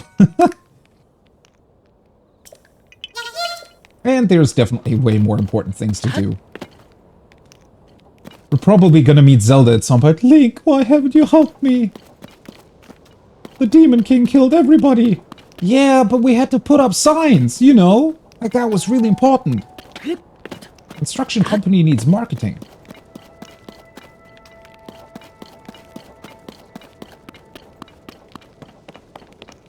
Okay, that's the stable. Let's take a look at that. So, kind of still looks the same, doesn't it? Or is this just a stable? I thought this thing was being taken over by the newspaper company. Or maybe they just, I mean, might as well just still look the same. I don't know. So close and yet so far. That's Rito Village over there, but the way to get there, across the bridge and then through all of these mountains. Oh boy. Also, where was the previous Sheikah Tower? I think it was on that mountain. Or it might have been that one. No, it might have actually been that one. Huh. Conveniently enough, there is a Zona structure that has fallen directly on top of it, it looks like. And that's where one of the memories were, right? That would also be very, very curious to check out. That place. All the windmills still going? Another shrine. You can, like, from every single shrine location, I feel like you can see at least 3 other ones. Be like, we're never gonna run out of these things. Yeah, the gross things people were doing to Koroks. That's inexcusable. That guy, you know, I can get behind not helping him. But the Koroks, they're way too cute to not help. From further away, these always look like there is some sort of structure you can interact with, but... not really? Well, let's do the shrine first. And then we'll take a look at the stable. Also, it looks like every single stable has like a mini well cave dungeon thing.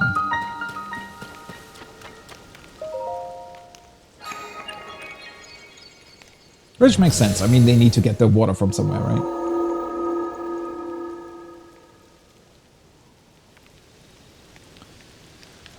Okay. Let's see what this is going to be about. I love the loading screens. Simple yet effective. Wish they had done that in the previous game as well. Funny thing is also, the loading times are so fast that it's actually difficult to read the tips. Which is honestly a good... Oh! Another one of these. Huh. Another archery one.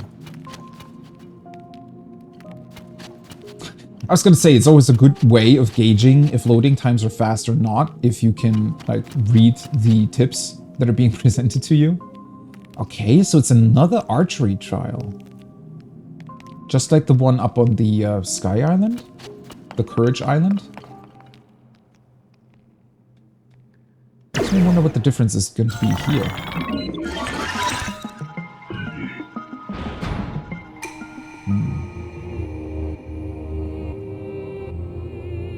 I want to say, didn't I do one combat test that wasn't just a tutorial? Fire at the enemy's head. Oh, is this going to just teach us about... other attacks of an effect. Does this just teach us something about headshots, maybe?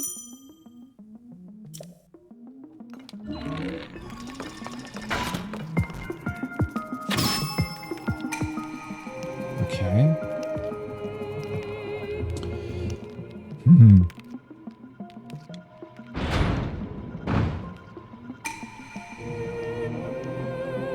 Do not fear the approaching enemies, fire true and strike their heads. Yeah, it really just seems to be about headshots, right? Why is this here, though?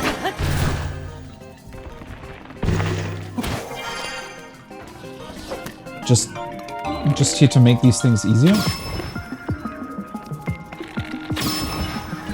Oh, just a bit. There we go.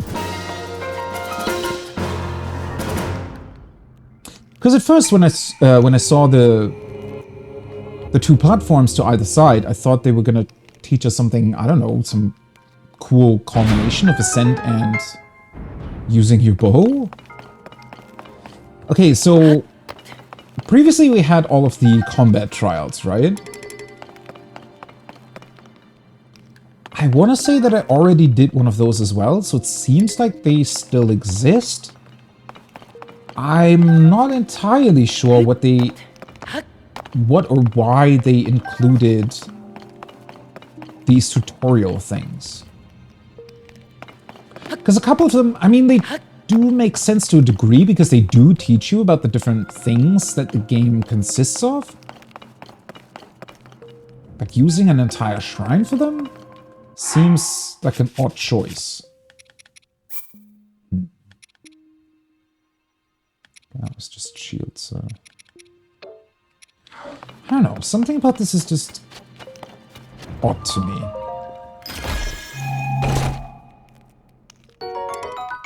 Oh, another one of these? Well, that doesn't really help.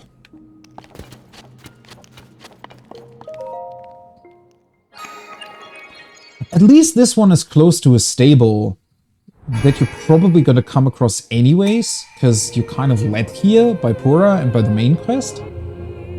So it makes a bit more sense compared to the Courage Island in the Sky. I mean, again, it's a very interesting structure, so I can definitely see a lot of people just going there because it looks interesting, right? And since the Sky Islands are also the new big thing in this game, people would probably want to check it out, but at the same time, I'm pretty sure you can just get this tutorial after you've already played the game for hundreds of hours, potentially.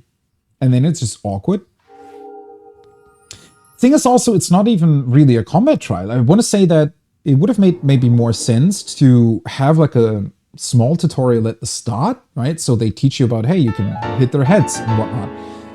But once you do that once or twice, just making an actual combat trial? I don't know. I mean, I don't really mind them at all. It just is a very curious choice. It works right now because I'm still not that far into the game. I feel like this is going to feel a lot weirder once I've played through the majority of it and then suddenly come across a shrine that's just a tutorial.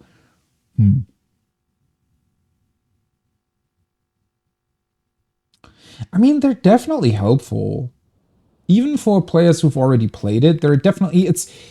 Because it's not only basic tutorials. They always teach you a little bit on top, right? They teach you not to shoot arrows, but that you can hit their heads. I just find it odd that they chose to essentially just place random tutorials somewhere on the map where you might not even find them. That's a bit odd. And yeah, as I said, I think maybe having an actual combat trial behind it would have made more sense, because then you would have something there for everybody, right? Even though you potentially already knew about what they were teaching you, you could have actually utilized that knowledge in a proper combat trial. That being said, Breath of the Wild had the same issue with the combat shrines sometimes being the minor ones, and if you encountered those after you'd already played through the majority of the game, they were ridiculously easy, right? So sort of a similar problem. I really don't mind it. I feel like with the amount, especially the amount that got added through all the different dungeons and caves and whatnot, and Sky Islands and everything, really, it's actually quite refreshing to have a shrine from time to time that doesn't really involve anything, really, right? That more or less just gives you its blessing. I feel like it's actually works as a nice change of pace, so maybe it's also kind of, you know, maybe they were thinking about it that way?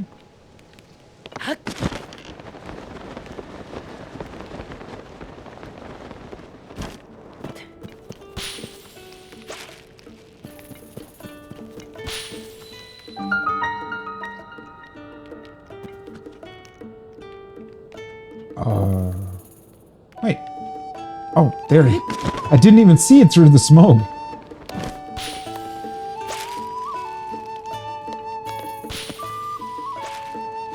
There we go. Yahaha! You definitely, yeah, you get pushed towards this, and as I mentioned, it's close to this stable, so most people would probably grab the shrine because it's a teleport location to this place. I don't know, maybe that's why they designed it like that. I would just like to know. I would like to know if there's like more beyond this that I just might not be able to see for various reasons. Like maybe there was some cool thinking behind it as well that I just that is some sort of subconscious thing as well, and I'm just not realizing that it's happening.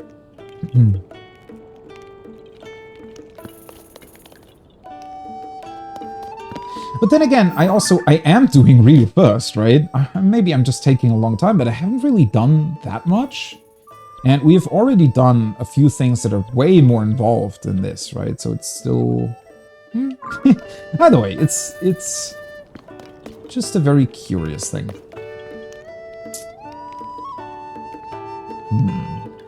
Great. Anyways. Is that another Korok? Yeah. Hey, buddy. Where's your friend? Yeah. Yeah. I guess that's not his friend, the one that's over there. Where's your friend? Oh, okay. That's not too far away. Alright, little buddy. We are here to help. Oh, wait a second. We have an actual cart. Wait, did I think I might have... Oh, oops. I might have confused their locations. Yeah, this is an actual stable. So, which is the one that they were talking about that got taken over by the newspaper company? Is it this one then? Or is it another one entirely? Or is it still a stable, but just taken over by the newspaper company? Are there competing stables now? Has capitalism entered the lands of Hyrule? I guess it entered it before, right? Beetle was a thing. Okay, well, then I should be able to take out my horse then, huh? Let's help the Korok first before we actually talk to anybody else. Hi. Oh, welcome at the Bontha Bridge Stable. Oh. Thank you for supporting the Stable Association. Well, they're part of the same association, though. This is your first time visit here. We'll add 1 point to your pony points. All thanks to the PP. 1 more point for a reward. Once again, welcome, Link. Do you want to register a horse or take one out for a ride? Let's take out our horse. Phantom. Ooh, wait, can you get more horses this time? 6? Thought it was 5 previously. Yes. Yeah, it's it. Well, apparently not. I mean, they still seem to be... I thought it was this stable. Maybe I just got it wrong. Since you're here, would you like to equip your horse with a towing? Yes, I want to.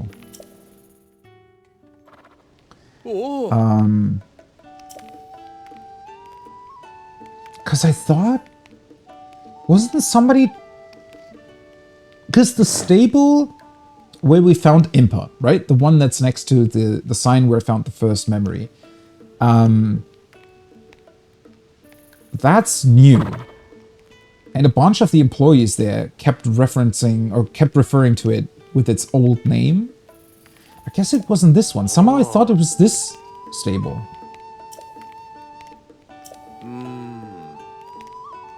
Oh, speaking of which, do you know about whistling? Yes. If you get separated from your horse, you can whistle and it will come running. Whistle. Nice. Well, your horse is magic. It can't hear you if you're too far away, so do keep that in mind. I'll come back in again anytime. Alright, so I guess we're now just dragging that behind us. Oh, wait, wrong ability. Yeah, that can be moved. Oh boy. That's way too much power to give to players that you can even attach it to, like... It's like the, well, like the Koroks, right? Hi, buddies. Gonna talk to them in a second. Just wanna bring my Korok buddy here over to his friend. If my horse is running, you know, actually in the direction I wanted to. Alright, wait here for a second. And attach. Oops. That's so ridiculously awesome. Okay, little buddy. Come here.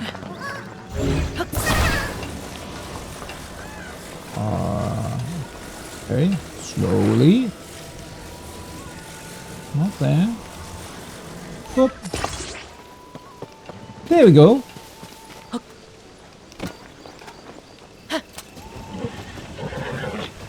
This is so cool.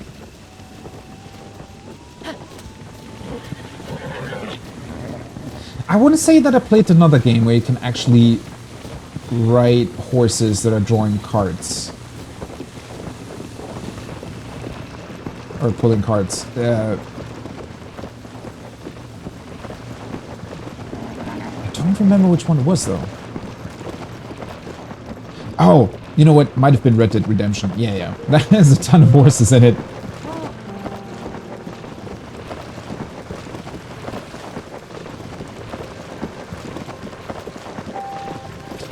He does look a little bit uncomfortable back there, right? Especially since the carriage is also kind of rocking a lot.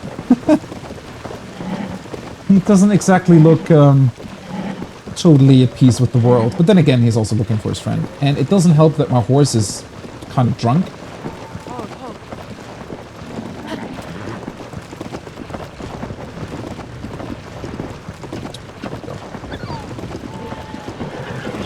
Oh, come on. Not that way. That way. There we are. Yeah. There's my friend. Alright. Oh, God. Are you kidding me? How is he producing those signs that fast? Or does he just have a stock somewhere lying about?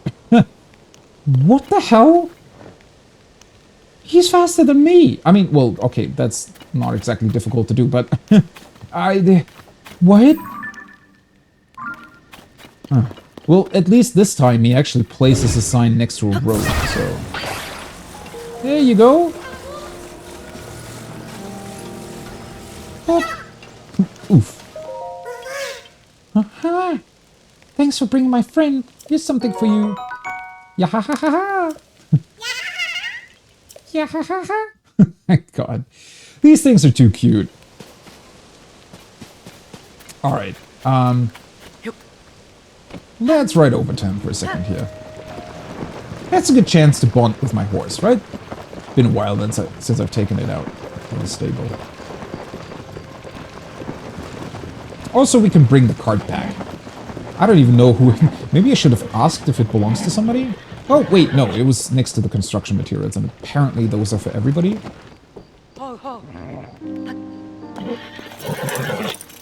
He looks pretty cool, though. It's a really beautiful horse that we found. Also, I feel like the black color really suits, or really fits well with the sort of purple, brownish riding gear. I do love that his signs are designed differently every single time. The problem is that sometimes they're designed, well, like this. Yeah. I think I mentioned that the first time I met him. As an advertisement for a construction company, I feel like it's a bad idea to have signs that look like that. It's definitely not, you know, making the construction company look that good. Okay. Let's build something sturdy here. You go here. Then one thing in the middle. Then over here. And let's move it next to the sign. This way. And another log.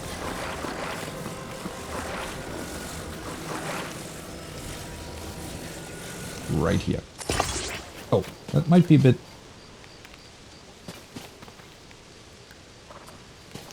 Might be a bit far down, actually. Let's just move the entire thing over here. If I can get it right next to his beat... Oh, no. That's not what I want.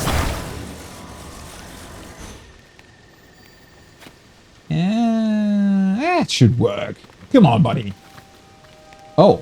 Wait, is he afraid? Did I move it too close to him? Don't be afraid. We've done this like a billion times already.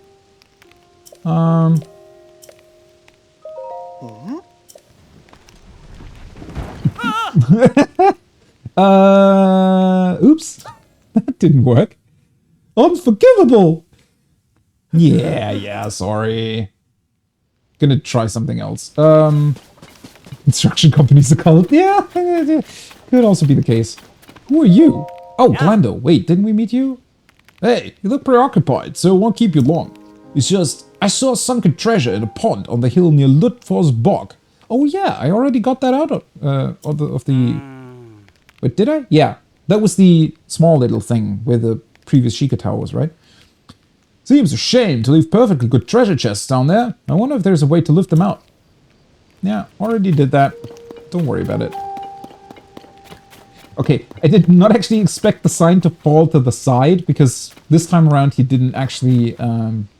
there's no additional support here at the base of the sign. Usually you put that there, so...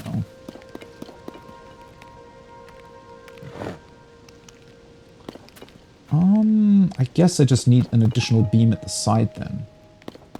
You know what? Maybe this works too.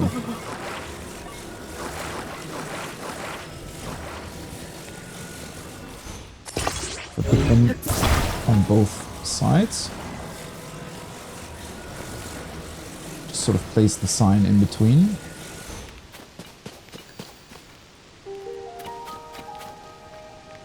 Well, now it's going to fall forwards. Wait a second. This way.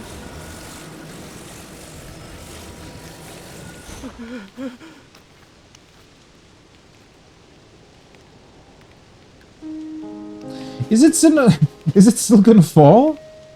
Because I feel like its weight is more, you know, to the left here, so it could still sort of fall over.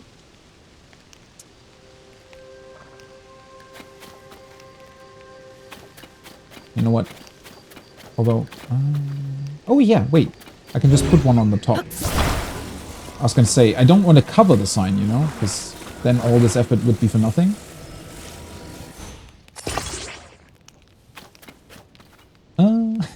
That might be a bit far away, though.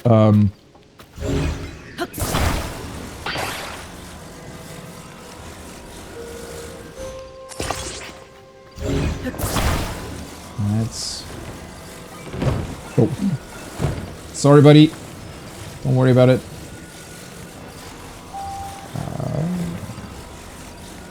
It's a finicky sign.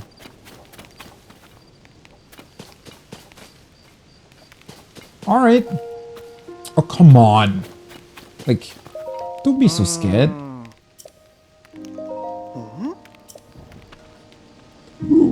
Alright. Thought it was gonna fall for a second there. It looks a little bit... well, I mean, I guess that's in line with the design of the sign, right? That it's a bit tilted.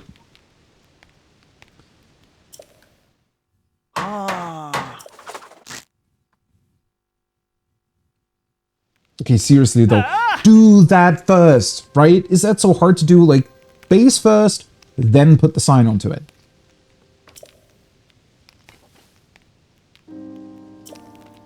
I really want to know where he's getting them from. Although, maybe that's why he's part of the construction company, because he's really, really fast with building signs or something? Maybe that's why they hired him? Energizing mushroom rice balls. At least there's some really, really tasty food every time. And are we getting another mushroom? No. Bomb flower. Huh. Well, honestly, that's even more concerning. But okay. I wonder if he's utilizing bomb flowers, you know, on construction sites, because that would explain a lot.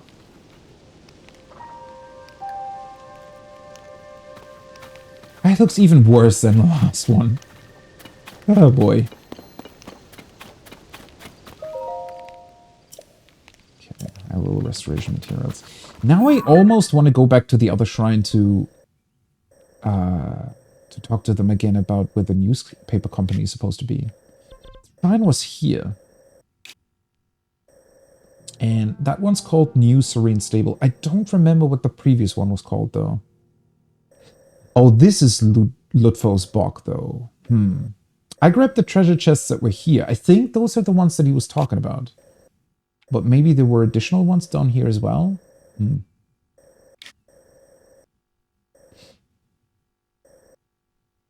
It is very useful. Well, to be fair, the puff shrooms that he gave us earlier are very, very useful too.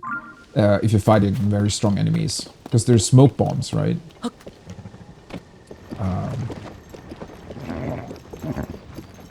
They were super helpful against the first stone talus that I fought.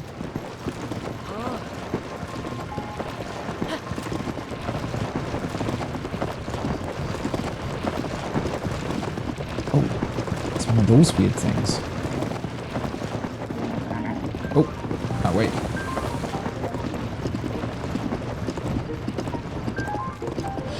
I keep pressing the analog stick, but I think the horse is following the road automatically if you don't press anything.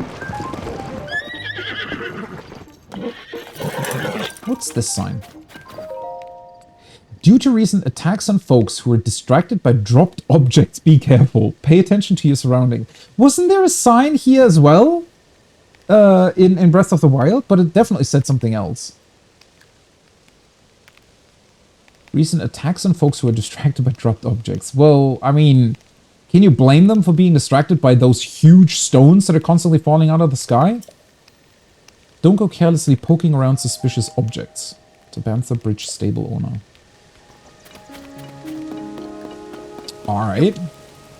It almost sounds as if the owner potentially hid some valuable things next to those objects for some reason.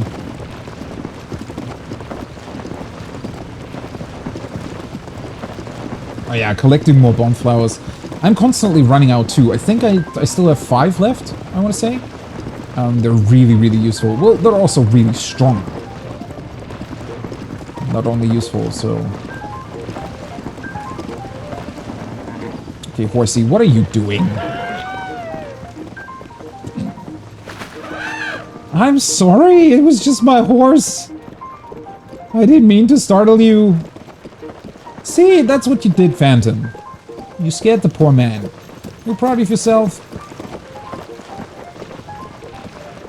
Well, Phantom's too cool for that. Doesn't get bothered by anything.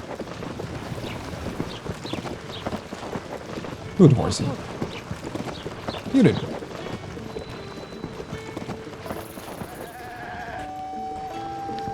Okay, stop. Alright, let's actually talk to the people. What is going on here? A special goat feed. Alright. That's interesting. Oh, I know. The prize white goats of the Bantam Bridge stable are the cutest things you've ever seen, right? Right?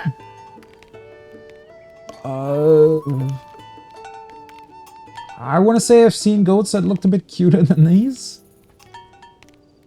Not that they... I mean, they're fine goats. They have pretty mighty horns for goats, honestly. I'm sure it'll come as no surprise that I'm quite particular about their feed. I want to make sure they stay healthy. Not too long ago, I got my hands on a special recipe. I discovered a new recipe. I'll be able to show my culinary skills to my beloved goats any day now.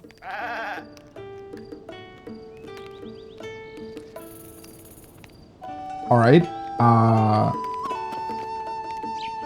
So we need a special recipe for goat food?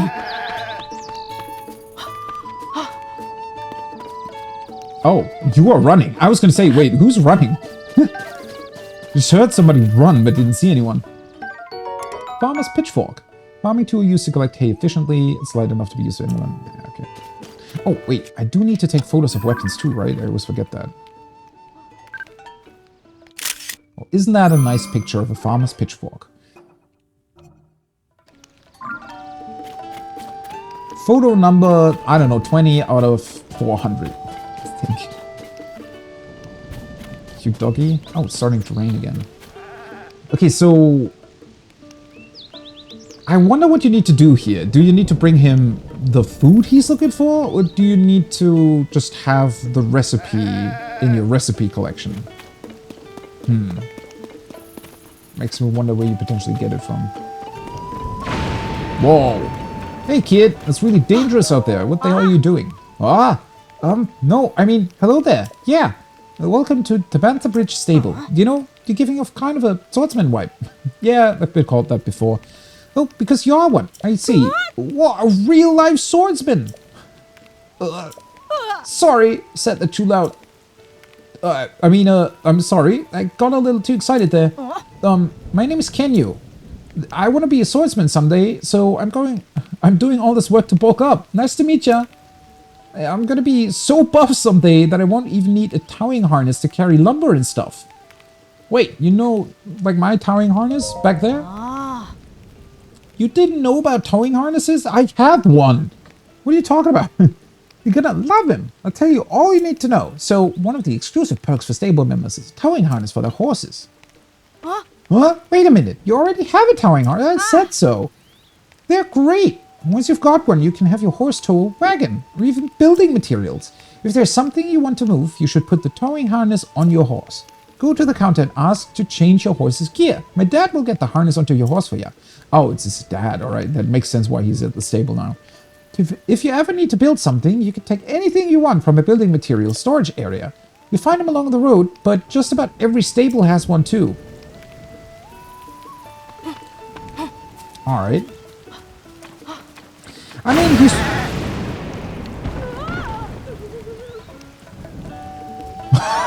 Holy shit! What the... Those things can break? Wait, are they trees? I always thought they were made out of some stone-like material. What the fuck? Okay, buddy, you're super lucky that none of your goats nor you just died.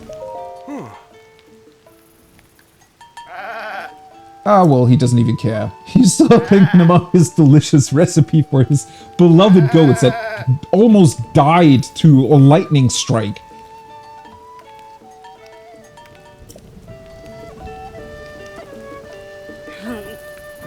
Okay, buddy, let me help you here.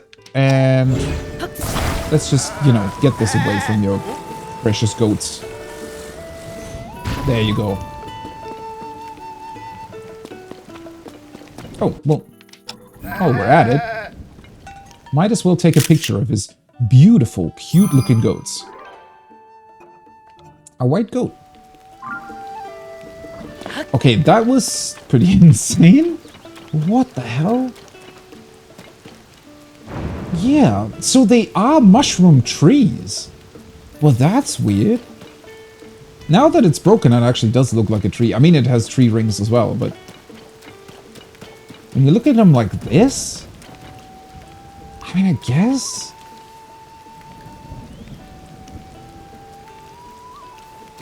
So they are supposed to be trees. What sort of weird tree looks like that? Oh boy. Okay, yeah, you really shouldn't be out here. I told you as much. Wait, are you the same person? No. Hello? So, listen, I don't know if you know, but you see it, the big mountain over there? Yeah, I didn't know either. It's just standing next to a goat stable, bam! The whole lightning strike taking the mushroom tree apart. I always thought they were some weird, I mean, sure, a natural structure, but, you know, more like coral, maybe? Like some sturdier material that just happens to be shaped like that? Didn't know they were actual trees. That's the Tory Mountain. They'd say it's absolutely crawling with rare bugs. Ooh, wait, isn't that the mountain that always that was always glowing in the dark? I love bugs, but there aren't many rare ones around here. So someday I want to go to that mountain and catch enough bugs to fill a huge rucksack. Although the beetle shopkeeper who comes here knows everything there is to know about bugs. Yeah, he does. So you should have him teach you lots when he's here. And you should go inside the stable when there are lightning strikes. Imagine if this big thing would just fall onto the stable. Thankfully, it seems like the NPCs cannot take damage. I want to say in Elder Scrolls they would have been dead now.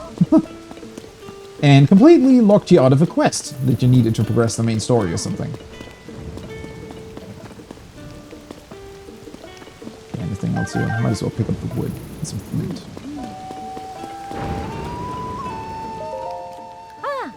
Alright then, I'll take them. Oh, do you need to speak with Bungie? Apologies, we were caught up in our conversation. Tactics Turkey, welcome back. I'm from Rito Village, to the northwest. Times are tough where I'm from. Merchants aren't able to reach my village because of the blizzard. Okay. They always make it sound as if there's more to it. Maybe it's not just the cold. Maybe there is... Because, I mean, well, there is the huge storm thing above the mountains, but it didn't really look like it was above the village, too. We're fortunate the kind folks from the stable are sharing their supplies with us. It's thanks to them that the children still have full bellies. Don't mention it, really. The Rito have been good neighbors to us. We're just returning the favor. You let me know if there's anything else you need, alright? I can arrange to have it sent here and then pack it up for you to carry home. Words cannot express my gratitude. Oh, that's nice. To see them supporting each other.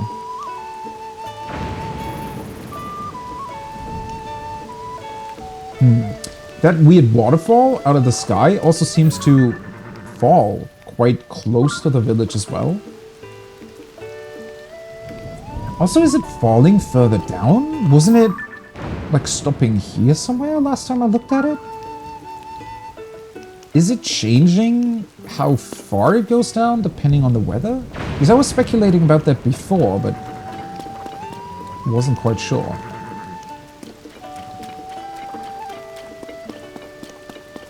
Hey, cute little doggos.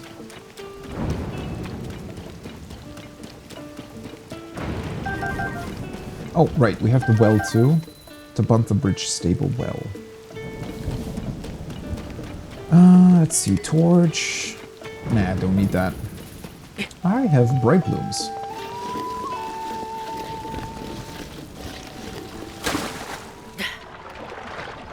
I really, really love that these are actual wells, right? They actually look like a well would, and they actually have water too.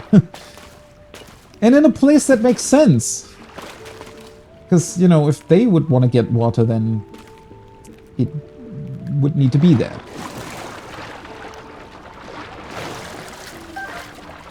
Got you. Don't know what this guy's doing down here, though.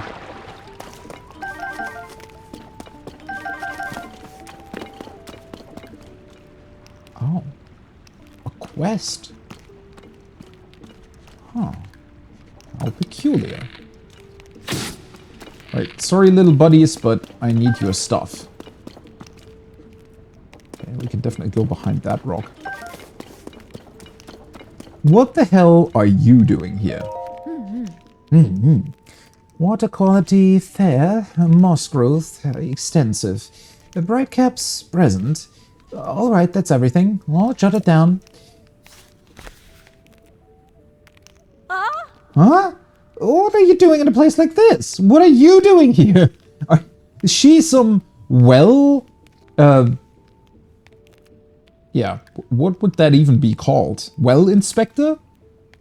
Are you part of the well inspection society? Government water research, making sure the water quality is good? Or are you working for Nestle to like buy out all of the water supplies in any given area and sell it back to the inhabitants of the village that's close by for 200 times the same price as the water cost your company when you bought it? Although I'm in a place like this. Hey, you wouldn't happen to be a well enthusiast, would you? I mean, kinda. We've been into a couple once. They always seem to contain chests for whatever reason. Of course. I thought so. My name's Farah. I have a deep love of wells too. Wells are endlessly fascinating. Their damp environment, their unique systems of life, how they stay cool when it's hot outside. I mean, okay, so the last two things I can get behind, the damp environment, I don't know. Well enthusiasts just get it. The appeal of a good well, that is.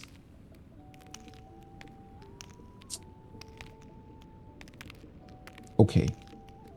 Why? You know what? I know a guy with, you know, science and stuff. Maybe you should go ask him out or something, because I feel like you two would hit it off. Equally weird. You can give him all the mushrooms you find down here. My dream is to travel around to every single world throughout Hyrule. After scouring all the ancient texts I could find on the subject, I've learned that there are 58? Oh god. And I've been into how many? 4? 5? I don't know. There are 58 wells? She makes it sound as if the ancient Egyptian, well, in this case, the ancient Zonai built these wells. Which I don't think would be true, considering that they're just normal wells, I'm pretty sure. I mean, some of them potentially were other things in the past, but so far. She'll turn off the well if the Ritas can't pay. Yeah, that sounds about right. What fashions they give them. I mean, it is pretty cool. They're really, really funny characteristics, I want to say. And also pretty unique. I mean, what other game has well enthusiasts, right?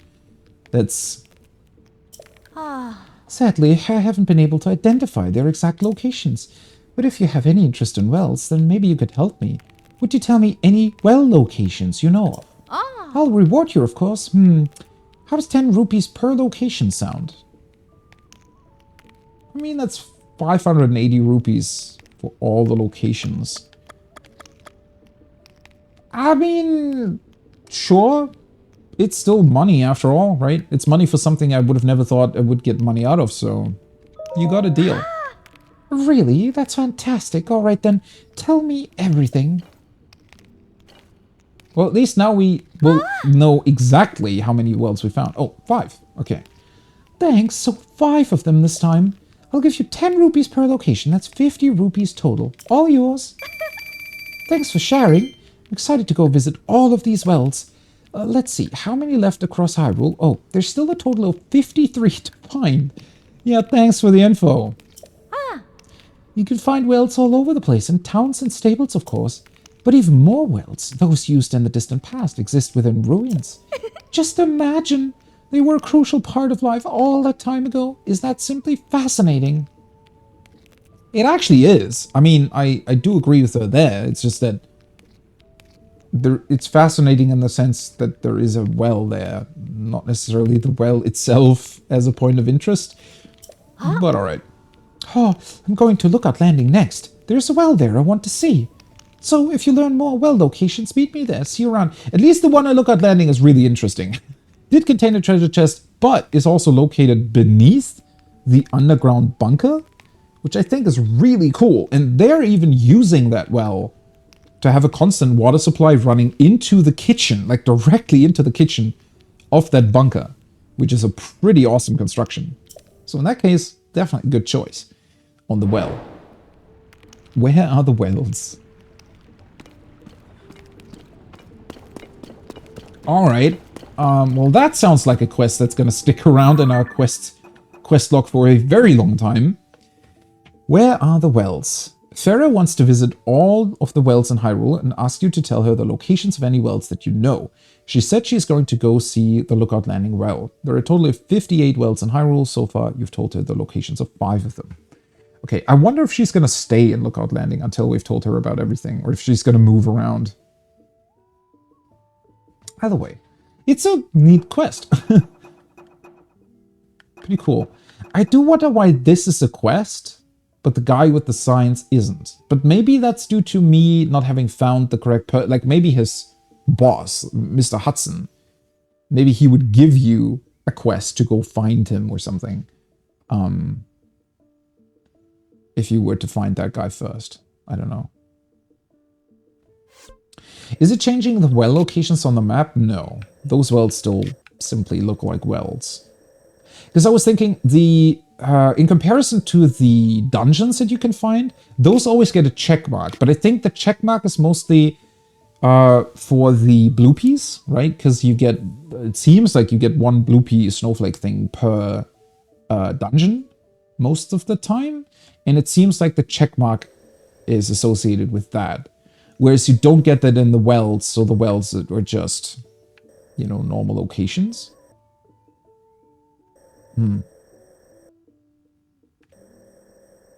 Well. 53 wells still left to find. Alright, let's move this in. At first I thought her quest had something to do with whatever we can find behind this place, but...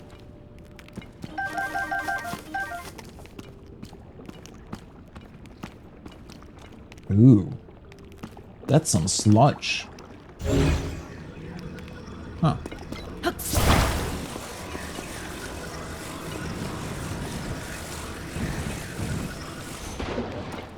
Oh, no, stay here. Okay, so those can actually be drowned within the sludge. That should work. Wait, didn't she just say that the water quality was pretty good in here? Now I'm actually a bit worried about it. That sludge is far too close to the water supply of the stable.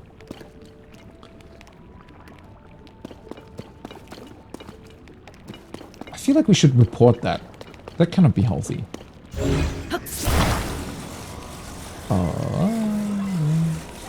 This way. Or maybe, wait, not this way. That way.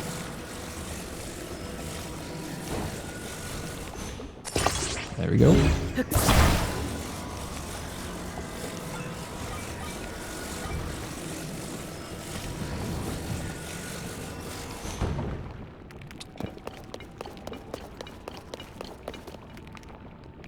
I love how you can still hear the stable music very, very faintly in the background. Looks like you were right to hook up with Sign Guy. Yeah, I don't know. That could be, well, I mean, could be a good connection for the both of them. I don't know if other people would necessarily profit off of that. Although, I mean, it should be about them, shouldn't it?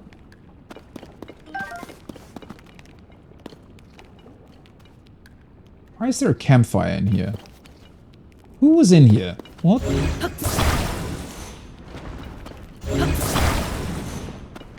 Okay, nothing beneath the rocks. That's a very suspicious well.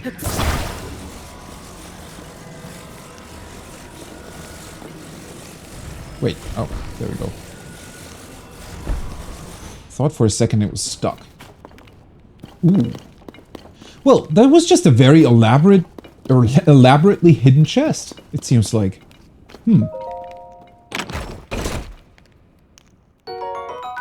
Aw. Was kind of expecting something more exciting, but alright. I'll take it. I want to know about the campfire, though. Maybe somebody camped out here for some reason, and they hid their stash behind the rocks. Well, if they ever want to get it back, they won't be too happy to see that it's gone, but oh well. Not my problem. Should have hidden it better.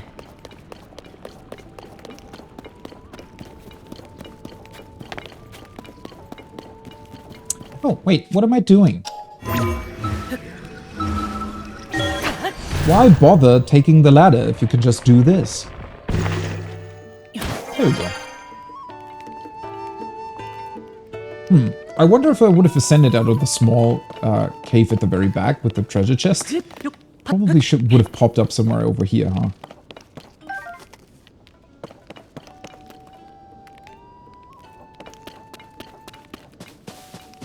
Those are some peculiar stones. Will they lead us to a Korok, I wonder? Seriously, every single time I see these fallen stones jutting out somewhere in the distance, I always think that that's some sort of special location. Because usually in the past that always indicated something to look at. But there is so many of these stones that have just fallen in random locations. It's... well,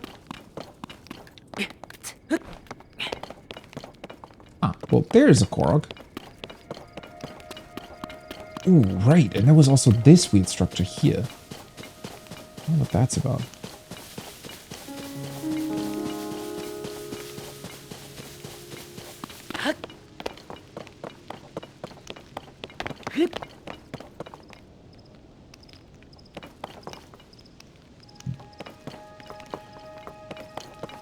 Is that guy...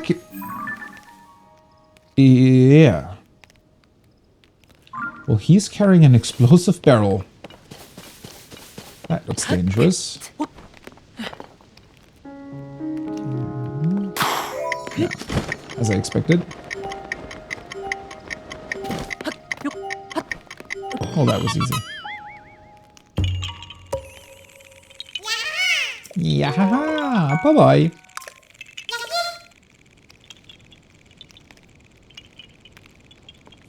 Honestly, that's kind of a weird-looking mountain, isn't it? Was that always there? There are so many of these fallen stones that it almost looks like somebody, like something really, really big just crashed in that location. Maybe the rock was always there. I don't really remember. It definitely wasn't just a plain sort of plateau or anything like that. Okay, let's take a look at this thing.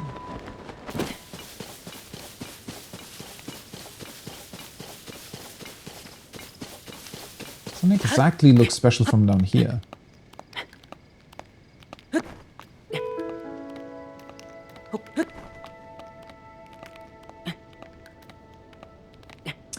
I wonder if there's a way to make the explosive barrel fall.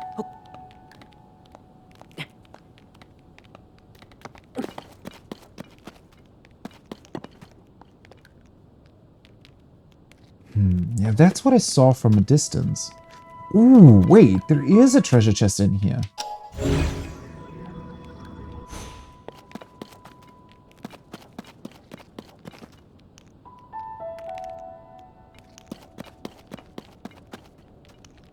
With all the cracks, I wonder if this can just break apart somehow.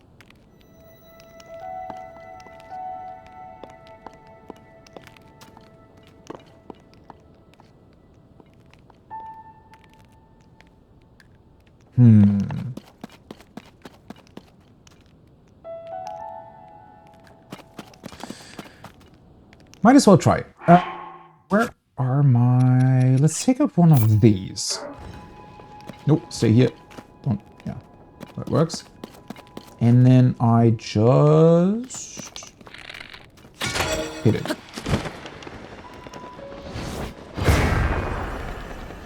Okay. Well, definitely didn't break the entire thing. Oh! Never mind, I know how to do it. Although it might have still done something. Let's take a look. Nope. Did absolutely nothing to it whatsoever. My arrow is still here, though.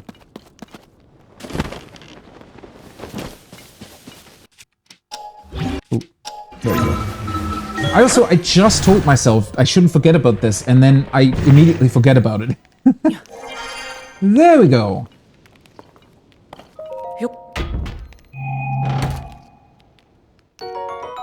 Oh, alright. Take it. And then we just descend again.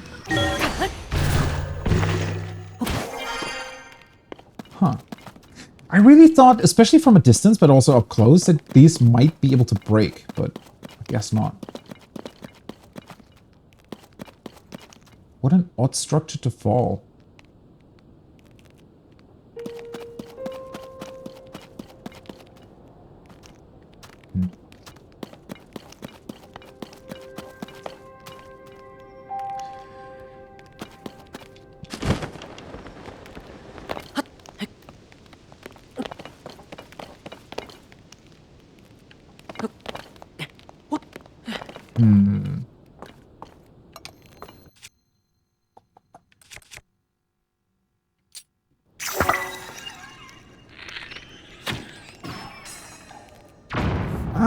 Almost. Almost. I thought he was a bit more above the camp. But it definitely works like that. If you're clever enough to actually pull it off. Are you serious? Okay, so they did see me, huh? Now they saw me properly.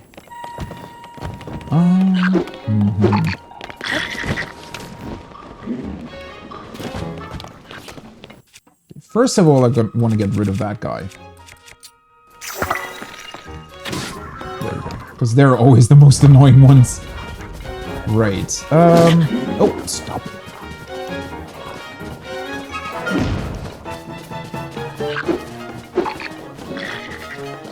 I wish I could make that thing fall. Oh no, you know what? That works. Come here.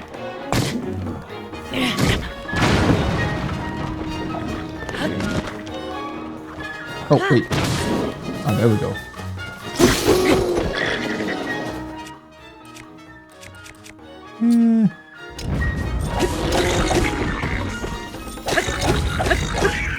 Well, not exactly elegant, but it worked in the end. I kind of wanted to do something more spectacular with the other explosive barrel. It wasn't meant to be. Arrocuda wing. A large white Arrocuda wing. Arrows and thrown weapons fly farther with this item attached, even a slight wind. I wonder when that is really going to be useful. I mean, to be fair, I was thinking of maybe attaching a keys wing to my arrow because, well, I guess you can just attack things from way farther away.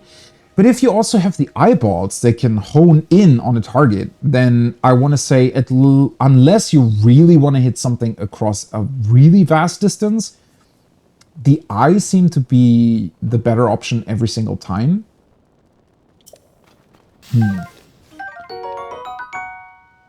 Arrocuda eyeball. So I'm not entirely sure why we're getting those wings, or where they could really be useful. Spiky shield. Shield guard up +5.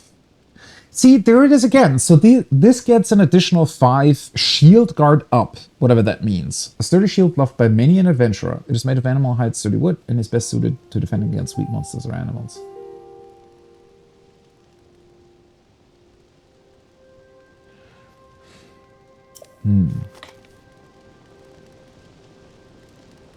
Keep forgetting to use the eyes. Yeah, I always have to like think about, well, what do I actually want to do with an arrow and what do I want to use it for? It's very cool to hit flying targets like that. Although sadly I didn't actually hit it in the right position, where it made the thing fall down.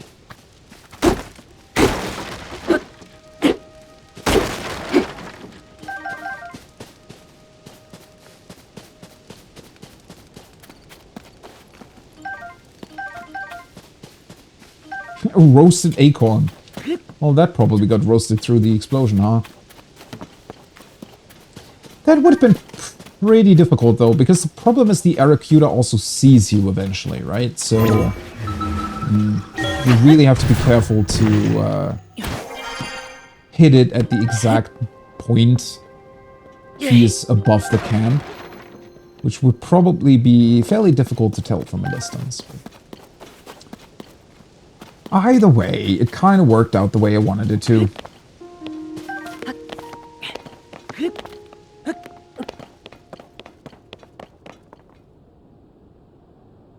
Ooh, right, there's another one of these signs up there. I think it's worth it to grab it right away. It's still somewhat far, but also somewhat close. I mean, there seems to be not much else over there, so hopefully won't be distracted by anything else while I'm there, but...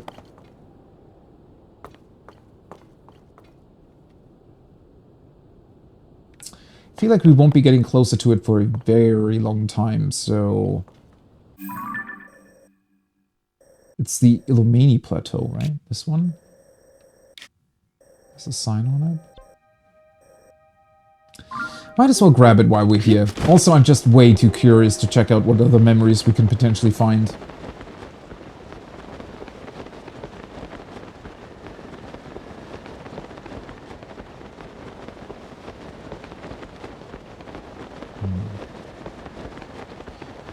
Oh, that's a shrine. I was gonna say, is there another sign back there? But no, that's just the green swirly bits of a shrine.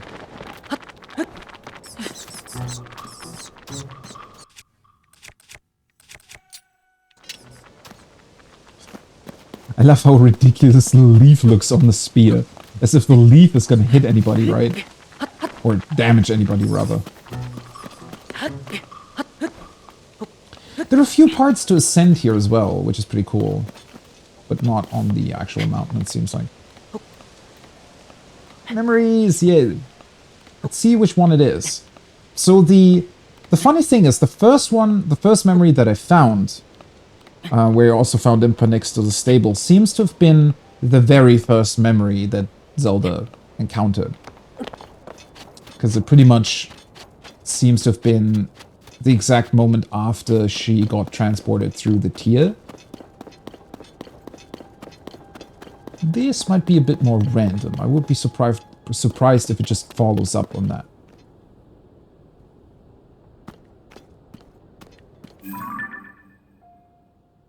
Huh. Well, that looks interesting. Whoa, hello. Okay. I don't know what it is about that, like, helmet-looking thing they have, but it looks funny to me.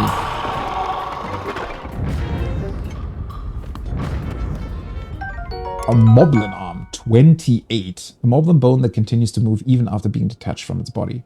The bone is thick enough to be used as a weapon, but is extremely brittle and easily broken. Okay, can I attach you to a single-handed weapon? Probably, right? I mean, why wouldn't I be able to? Oh, damn it! Not you! Wait a second. How do I... Looks really funny, though. Destroy fuse material. There we go. That one. There we go.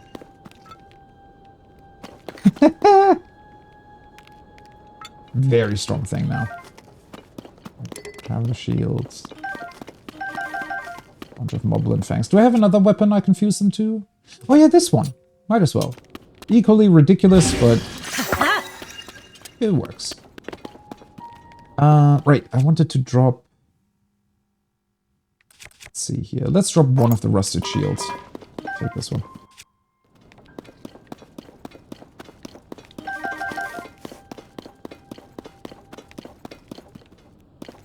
God damn it. Now I want to know what's up there. But I mean, it's close to that mountain, and I definitely want to check on that eventually, so... I know that I'm going to be back here. Oh, that's just a light shining through.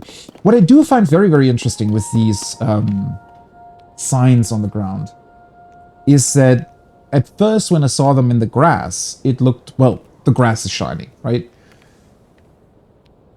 But clearly it's not just grass, it's some sort of weird glowing energy radiating from the ground. Might even be the self-same energy that we can utilize through the various different, you know, things like, what's it called? Oops. Well, all the glowy fish and everything else that we can use to make ourselves glow for some reason. Maybe this is made out of the same energy.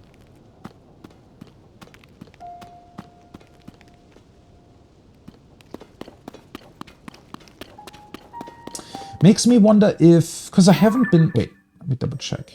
It's also... I really like that they are showing the signs on the map if you zoom out. That's such a cool addition to it. Because it's not really obscuring the map. If you go in and actually want to look at the details, it's not there anymore. But if you zoom out, it is there. So I like that a lot. Just, I don't know. I feel like even though there are only sort of subtle differences in the map design, or rather also the icons and whatnot that you can see on the map, it's still just different in just the right ways, as it should be. I wonder if this is going to make something in the end, or going to tell us something. But the other thing I wanted to get at is, I wonder if these signs...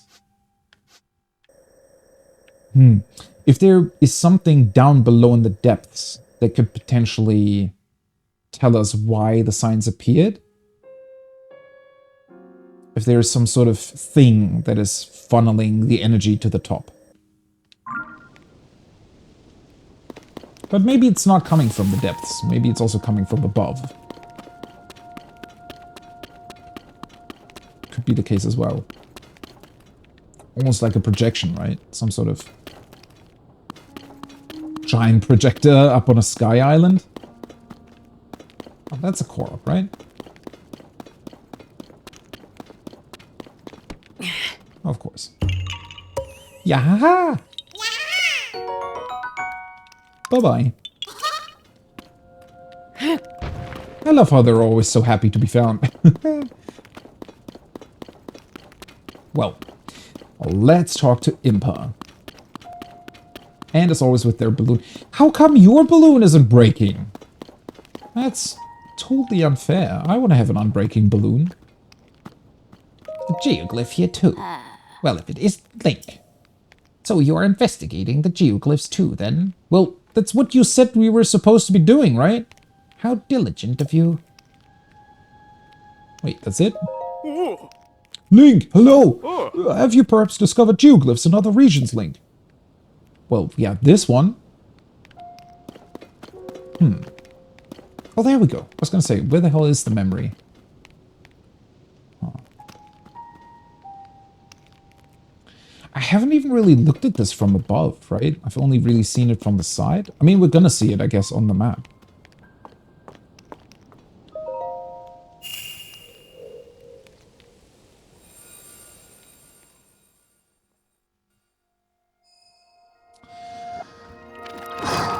All right. Let's see what this is going to be about.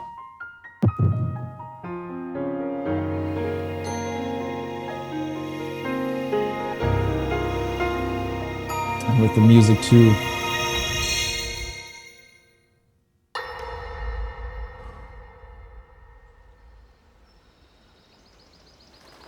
Ooh. Oh, that looks beautiful.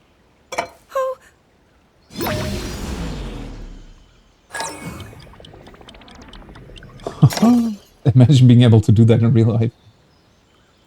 Are you well? You seem a bit distracted. I apologize.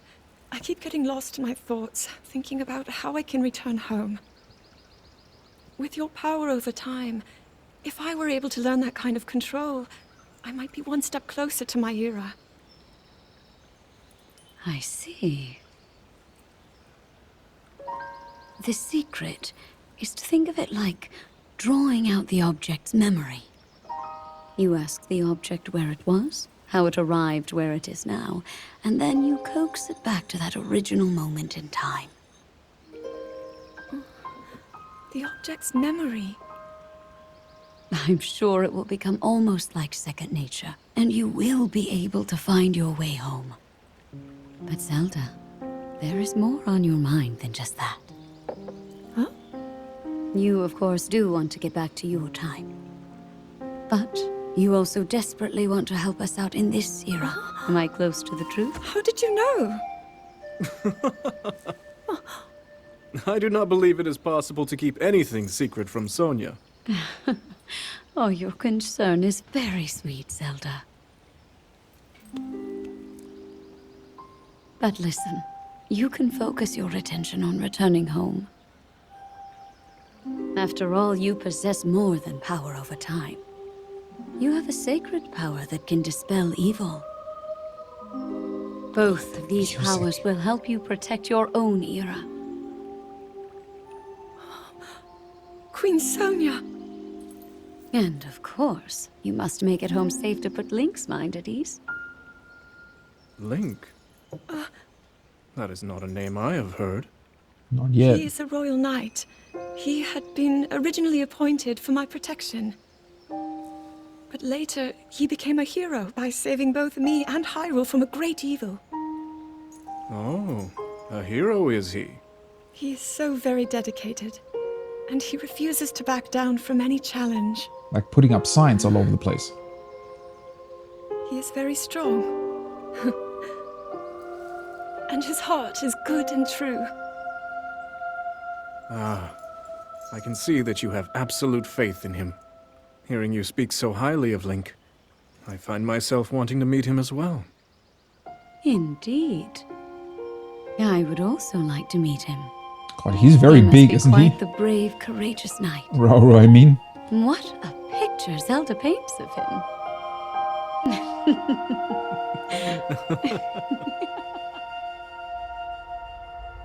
I love how beautiful everything looks back in their era. It's like there is a different sort of color filter over all of Hyrule. That's pretty cool.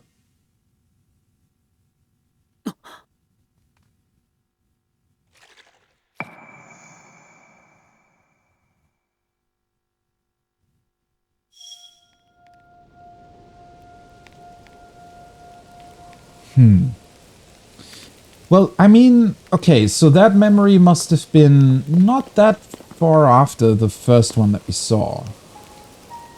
Right? I mean, clearly they had already exchanged a bunch of, you know, history about each other.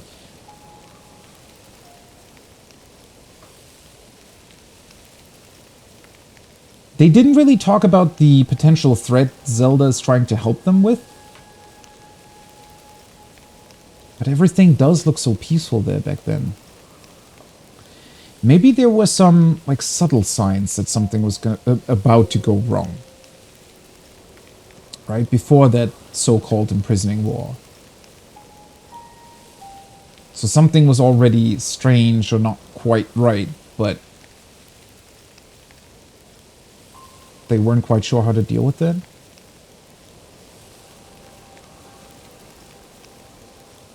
I really love that memory though, because there are a ton of sort of subtle details that I loved how sort of casual it felt, right? Not sort of set up, not this weird, oh, you know, we're talking about something grave. It's just a normal conversation that would happen between those characters. That's pretty cool.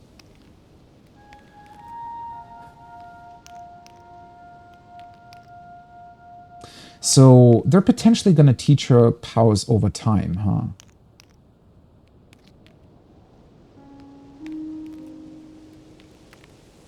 Makes me wonder at what point in time all of these different things happened, because now I'm thinking that whatever she may have learned, maybe that's what she utilized to draw the Kate Master Sword through time to her, right? That could have happened after it. Because it feels like these memories that we're finding could have happened, because she just got teleported, right? And she was pretty much found immediately by Rauru and Sonya. So, I guess we could say she had time to set up or get settled in, whatever, whereas Link was still recovering from all of that. And then obviously we were also, like, it's been, 2-3 weeks or something since we descended from the Great Sky Island. Would she have mastered power over time that quickly? I mean, I guess it's time, so I don't know if that even really matters.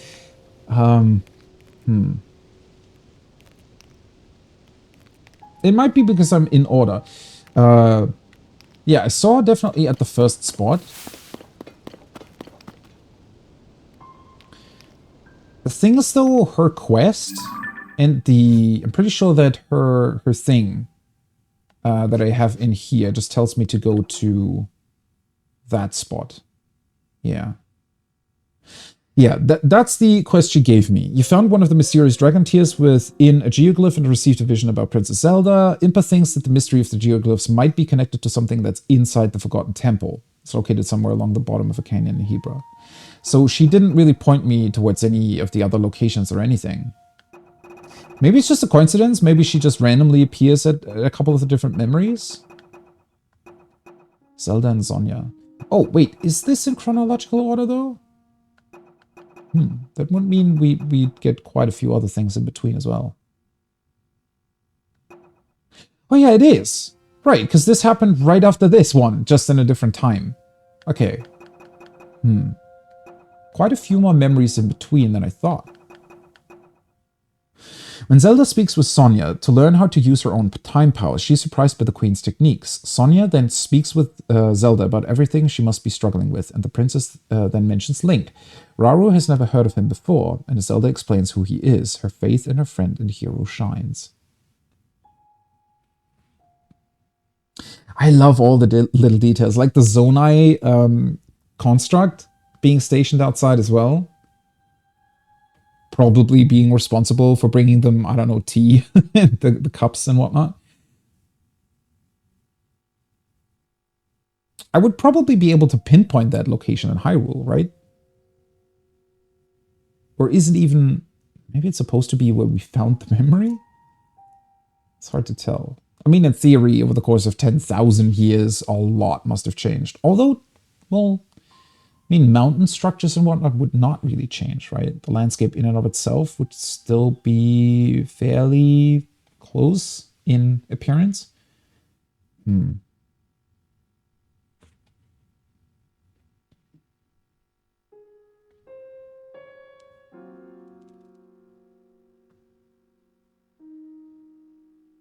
Oh, there must be quite a few ways in which you can discover this, right? I mean, obviously there is. You can discover them any way you want, right?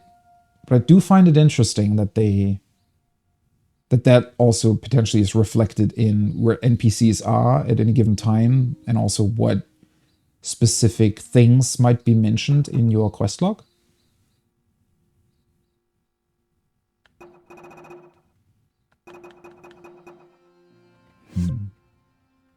Okay, let's look at the map.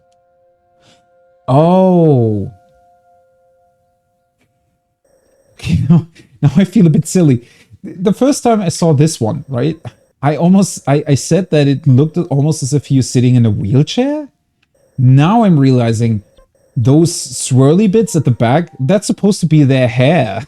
Oopsie. Well, to be fair, with their technology, I guess they probably would have had invented wheelchairs, right? But yeah, that's their hair. Is that supposed to be Rauru? Are they specific ones? Are they just Zonai?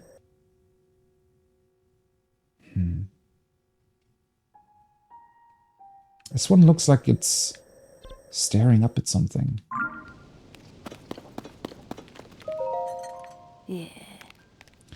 Link, I've been thinking about your vision of Zelda. Could it be that the princess somehow... I wonder. Yeah, she got teleported back in time. I wish we could talk about her, talk with her about it a bit more. I'm not entirely sure what it all means, but I did find an interesting entry in an old manuscript. Dragon's tears are, well, what the name would imply. They're shed as a dragon ascends to the heavens. But this is the first time I've ever heard of dragons crying. Okay.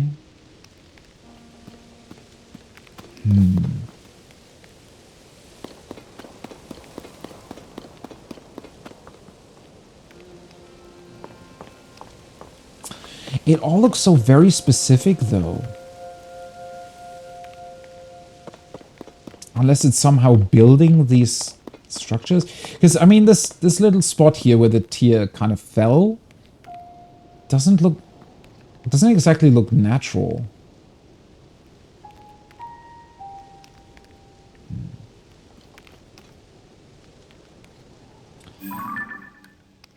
Wonder if it's got anything to do with this little buddy. A light dragon?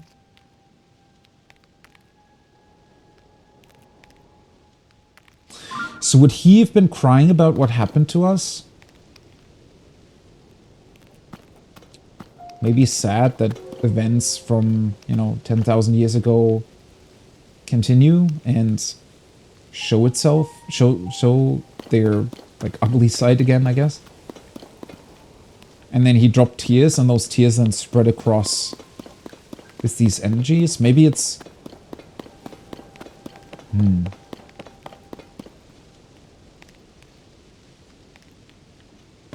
Could these be memories of the dragon, then? Memories he's thinking of?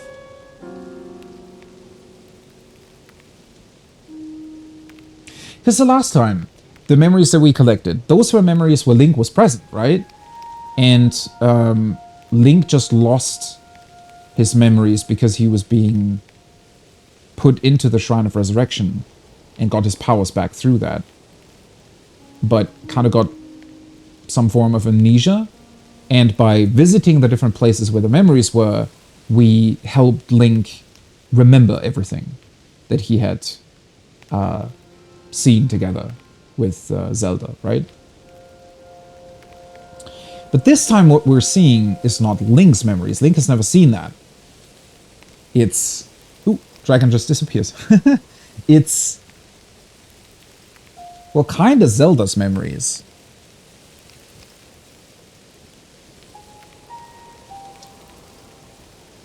But they must be transported forward through time somehow, right? So maybe since the dragon is immortal, question mark, it can just, via thinking about it, can drop these memories. Maybe that's what these signs are about too. That the dragon is thinking about the Zonai, right? People he knew potentially. People he's sad about, that they, well, died eventually. And that's why these tears then take the shape of Zonai. Make pictures that look like them.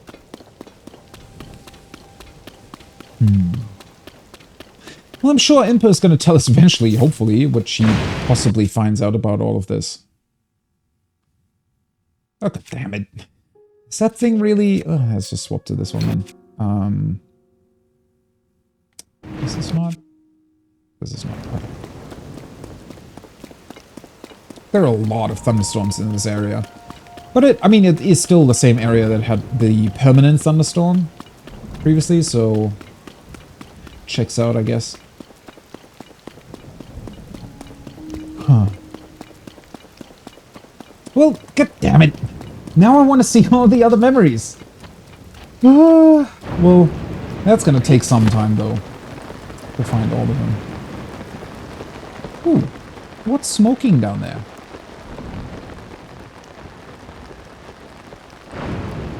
Oh, that's just a shadow. Oh, no, it's not a shadow, it's burnt grass. It's where the thunder just struck. Oh, isn't that where you could play golf in Breath of the Wild? Yeah, it is. Are those guys still around? I didn't even remember that when I was doing my second playthrough.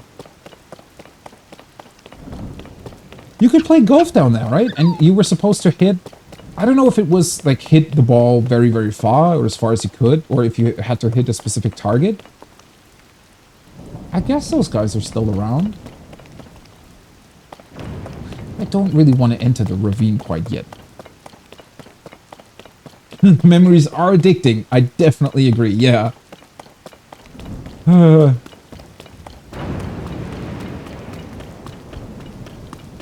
I mean... Oh! Ooh, nice! Tomatoes. I can try out the... Didn't I take a picture of that? Wait. Did I? Oh, no. I took a picture of this one. Damn it. I need to remember to take more pictures of different things. Yeah, that's the secret recipe that we found in the castle. There was another recipe with a tomato in, I think it was in the other stable.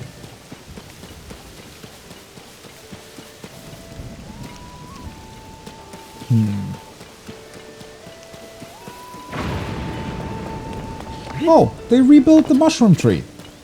Cool. Oh god, my poor... Horsey's just been standing here. You're doing great, Phantom. Don't worry about it. I definitely did not completely forget that you were still standing in front of the stable. Oh, thanks for coming in such bad weather. Welcome, Link. Want to register a horse or take one out for... Can I, like, stay... What horse? Take horse? Wait, customize? What does that mean? Oh, we can just remove the harness. Yeah, let's do that.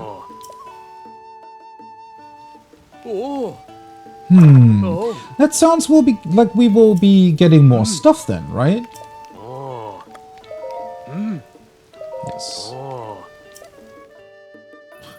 Let's put poor Phantom out of his misery in the rain. Oh, that's right. If you do intend to go north to Hebra, I recommend that you take precautions against the cold. Hebra has always been a chilly region, but ever since the recent extreme cold snap, they don't even have enough to eat. You may see a Rito visitor here named Badoli. Yeah, we've met her. She's come from Rito village to stock up on food. Well, I mean, thankfully they can still do that.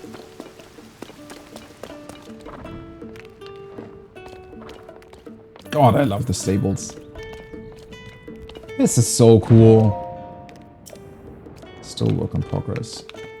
Everybody, like, some people reading the paper, somebody's looking at a picture, there's a recipe on the wall, Beetle is making his weird sounds to make people buy stuff from him. You can see the different saddles of other riders. Oh, it's just... These are such cozy places. And all of the, like, gear for, you know, maintaining horses. So many cool details.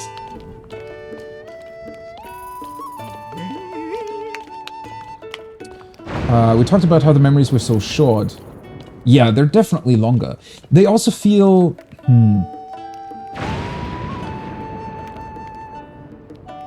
I don't know, they feel different.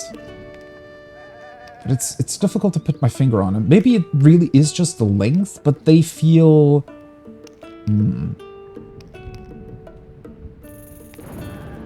Less random, maybe? Not that the other ones were random, per se. It's just that they were... Yeah, maybe it really is because of their length. That the ones in Breath of the Wild felt a bit...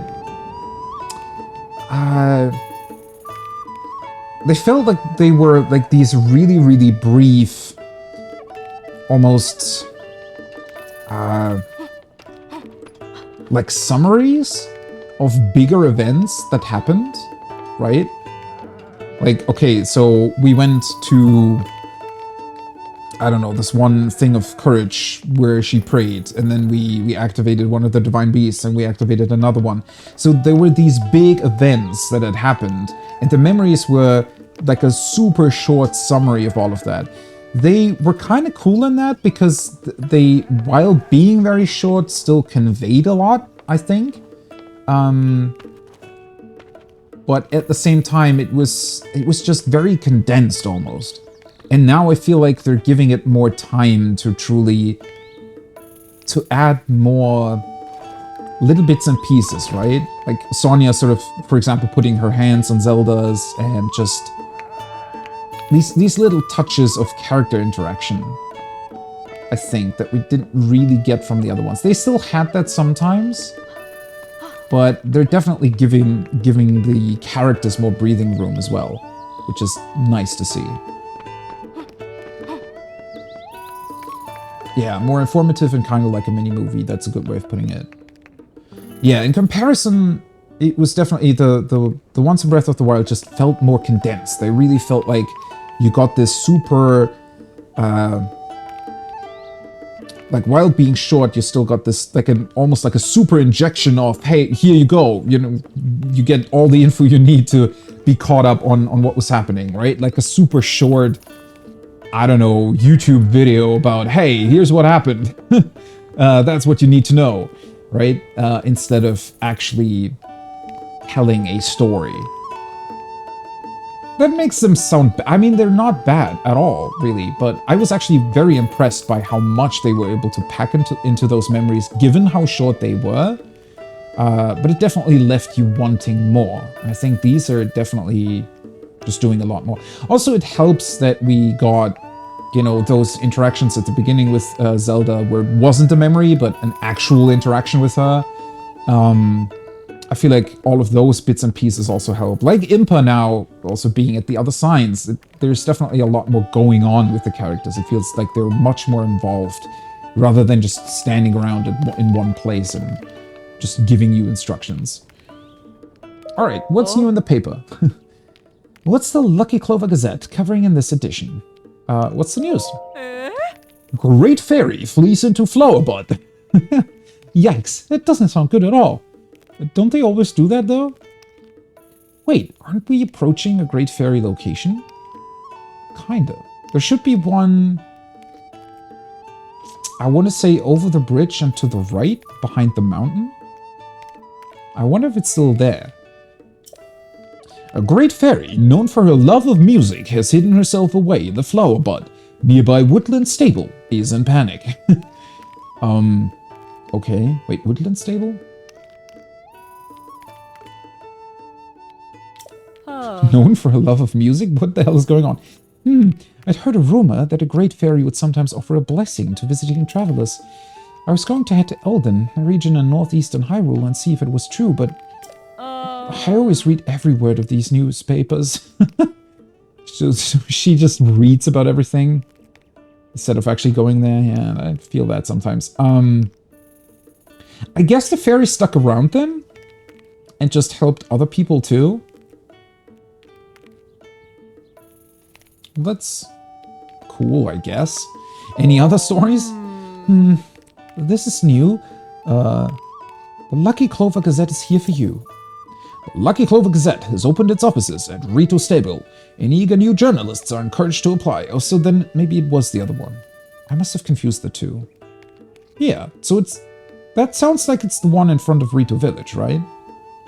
Right. I completely forgot about that. The reason they gave the stable up in the first place is because it got too cold. Right, now I remember. That's what they were talking about. And so they moved it to the location where we first met Impa. And that one got taken over, not this one. Okay. A stable has turned into a newspaper then. That's definitely a change. Yeah, you're reading that newspaper. Suppose if I'm ever near Rito Village, I could pop over there and see what it's all about. I always read every word of these news. Strange to think that I can just sit right here and get an eye on the affairs of the whole world. That really is strange, actually. Those magnificent geniuses at the Lucky Clover Gazette, they cram a world of information onto such thin paper. Yeah. And imagine making it even smaller and giving it a screen and, you know. Okay, what do we have here? Well, that's just a critter lizard with a horn. It's a very basic elixir. That looks very concerning, actually. Is that some sort of ancient boar?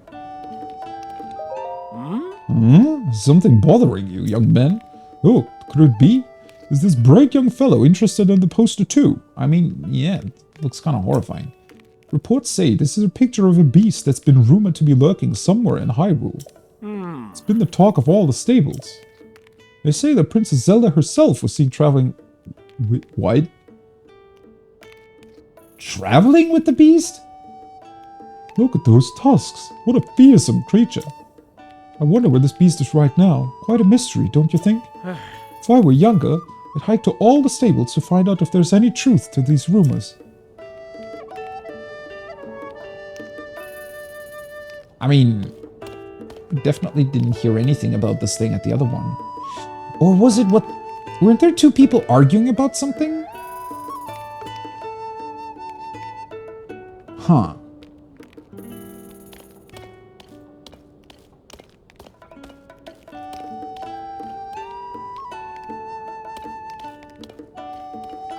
She was seen traveling with it? That can't be right. That creature looks... well, like a monster. Unless it's just being depicted weirdly.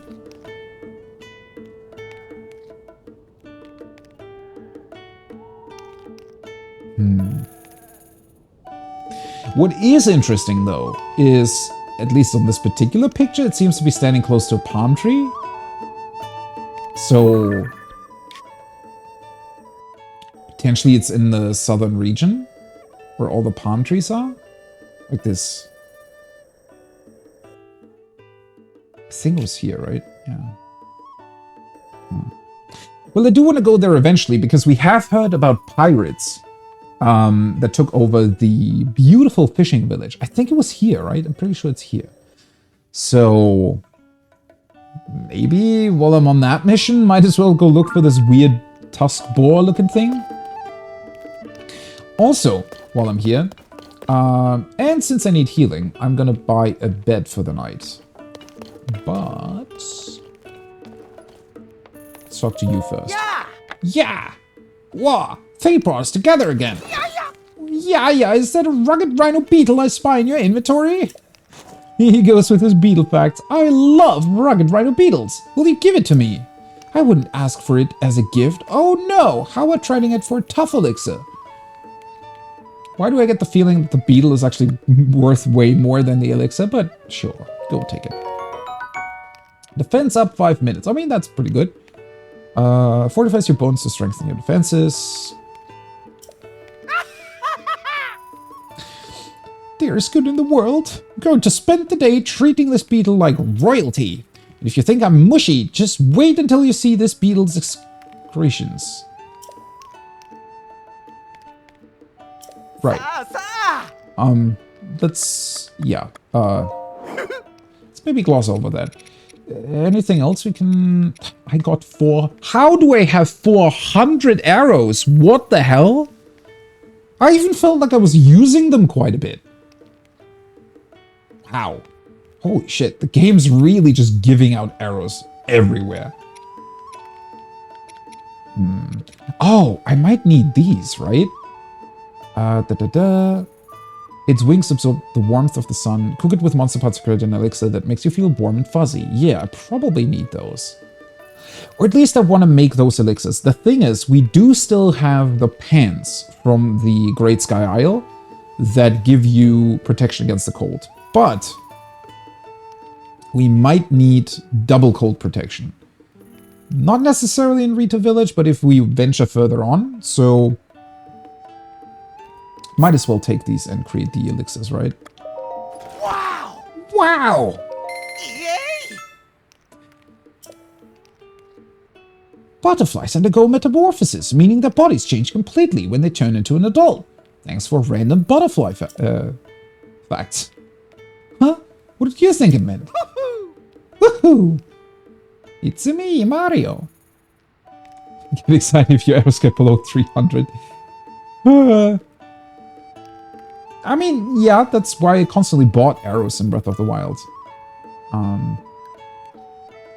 It's doubly good in this game because you can attach all the stuff to it, but that's still a very high number of arrows. Do I want to sell him anything?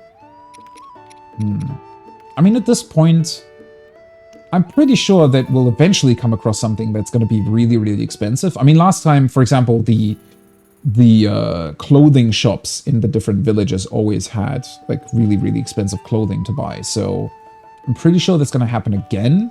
And we might even need that clothing given that. Well, I think last time... Wait. Was it Rito Village where you could buy the armor that protects against cold? I'm pretty sure you can, right? So maybe that's still a thing. We might be able to get that armor there to prepare for the Hebra Mountains, so that I don't have to carry, you know, cold resistance all the time. So yeah, I can just sell stuff in Rito Village if I want to. Don't need to do that here. Wow! So thank you for your business. I've got some words of wisdom for you. No extra charge. Did you know some folks think bugs are scary? That's natural! They might not know about bugs, and the unknown is scary. But if you pay attention and get to know them, you'll see how amazing they are. It's against Beetle's life philosophy to hate things without giving them a chance, but I don't think you'll like that. Wait, what? Of course I'm like that. If I don't know anything, I'll give it a chance. Actually, that's really good advice, because I see that happen all the time, and I definitely, even though it's sometimes hard, it's sometimes a thing that you just do on accident, right? Because you just, I guess humans are like that, where you just naturally assume things based on your past, right? But, well, let's just put it that way. Math, and especially, you know, when it comes to chance, and calculating chances, that's not something humans are really good at, like naturally or subconsciously, right? So giving things a chance in this particular case is actually a really, really good tip, or really good advice, I think. In general, you should always think about, you know, even if something is unlikely, how unlikely is it really, right? If a person, you know, is really rude or is doing something weird, then I feel like it's always a good thing to at least take a second to ask yourself, well, why might that be happening, right? Is there a chance, like a not necessarily low chance that, you know, he's just having a bad day or something else happened, right? You never know. And you don't want to be, at least I personally think, or I would feel super embarrassed to be in a situation where you kind of assume a certain thing and then it's not like that, right? And maybe a person is rude because they just, I don't know, they had to drive their wife to the hospital or something, right? You never know. So, it's a very, very good tip, I think. One that is hard to always follow, but as long as you try, I think it's worth quite a lot. I kind of wish more people would do it, actually. All right, let's sleep here for a night. Because that's gonna give us one more PP, and then we can, well, get whatever. I don't actually know, but I'm interested to know. Because I think this is our 5th point, right? And they told us that we're allowed to use the premium bed at 7 points, so there has to be something else that we're getting now. Oh, good morning. Did you sleep well? Thanks for lodging with us. We present you with 1 point. Bam! Reward available. Oh, looks like you've got some points saved up, Link. If you want to get your reward, step up to the side counter where I keep the ledger, then call me over. Back again anytime. Let's do that, huh? Let's see what we're getting. Receive reward. I don't, or did I read about this? I don't think so. Ah, yes, I'll be right with you. You'd like to get your pony point reward, right? 5 points, you get the horse god fabric. Oh, right, it was that one. I did read that. I just didn't know what it meant. Horse god fabric. Tough fabric bearing a design of the horse god Melania. It looks like it could be used to make a paraglider? But we have a paraglider.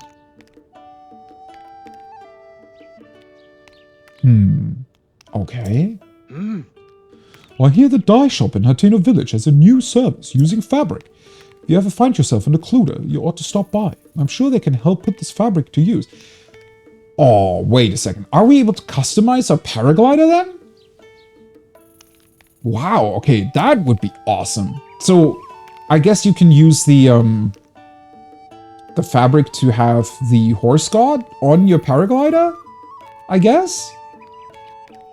Very awesome. If you save up just 2 more points, you will be able to use the Melania bed, which is said to bring prophecies from the horse god. Oh my god, I love this so much. This is everything that Breath of the Wild was missing. As much as I like that game, but it was missing that sort of crucial Zelda feel for me. I don't know. And that's not to say that it's a bad game, not at all. I love that game. It's just, it was missing certain parts that just, for me at least, made Zelda, Zelda, right? And it's these funny little things, and it's not even that funny, but these little bits and pieces and details, not only these rewards, but now prophecies. Also, I love the fact that they're just sort of, he's telling you about that because he's selling his premium bit, right? Which is just sort of an upgrade and a cool gameplay thing. And I mean, it even existed before. It just simply gave you an additional heart, and that was it. But now it sounds as if we're actually getting something out of it. Which I wonder what it is. Might just be a funny little tip when you're sleeping on it. Appreciate your patronage. But that sounds very interesting. Now I want to get a vision from the horse god. Yeah, because our paraglider has... Well, I don't even really know what that is. The symbol on it? Ooh, it might be... Is that Pora's, like, research logo thing? Maybe? Could be. So then this one, yeah, would put different design on the paraglider? Looks like it could be used to make a paraglider, yeah. How awesome. How cool. I wonder how many of these are in the game then. Yeah, how much they amped up. It's all these little bits and pieces everywhere, right? And that was always such a... I mean, as I said, these funny little details, these... Like we were saying earlier with the crazy characteristics that they've given some of the people in Hyrule. Yeah, sure, a little bit of that existed previously as well, but I don't know, it never had that same, I guess, feeling that I got from the other Zelda games. I don't know what it is. They're always hitting this very weird... There's like a weird Zelda niche that only these games are doing. And it's very, very hard to describe what it is, but if you have these sort of interactions, you immediately get that feeling out of them, right? And I want to say that a lot of other games have somewhat similar ideas in terms of how they implement details or, you know, the funny side of things. I mean, funny characteristics are one thing, but there is that very specific Zelda side to it. It's super, super hard to describe, but it's cool how they've sort of recaptured that while also integrating it with everything else that made the previous game so great, right? All right, let's cook a bit because I feel like I want to prepare some stuff. Okay, I have a lot of cold resistance already though. But I definitely need to replenish some health things because he used a lot against the fight of the Lionel. And then I think I probably want to prepare... Now that I have those sunflower thingies, it might be worth it to prepare some elixirs against gloom. If I'm ever in a similar situation like earlier when I lost 5 out of my 6 hearts.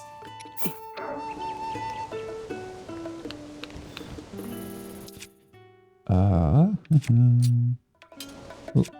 that one.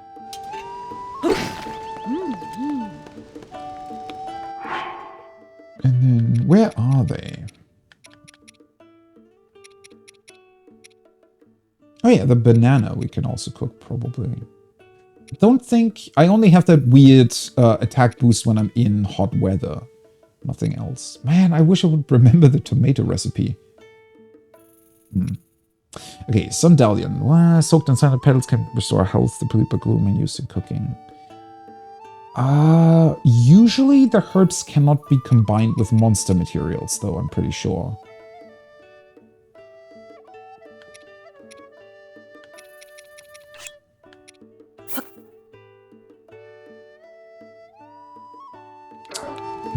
Let's just try one for now.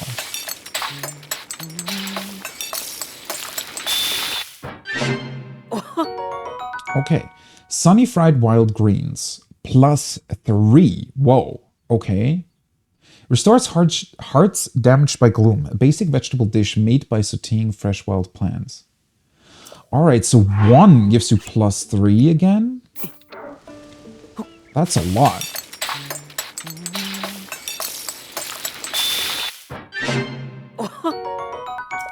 So I feel like it's... Let's maybe do 4, I think.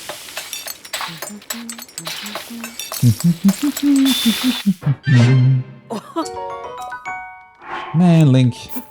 You have to be so nostalgic. The music.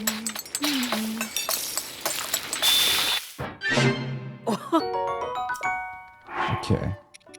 Perfect. Right, a lot of cold resistant stuff, so let's get... Oh yeah, some basic stamina recovery would also be great. What are these again? Contents, increase endurance. That's to restore stamina. I wish I had something that only restores stamina, though.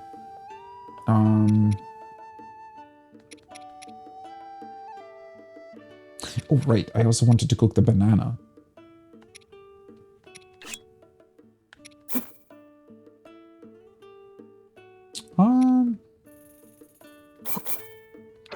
Let's just do that.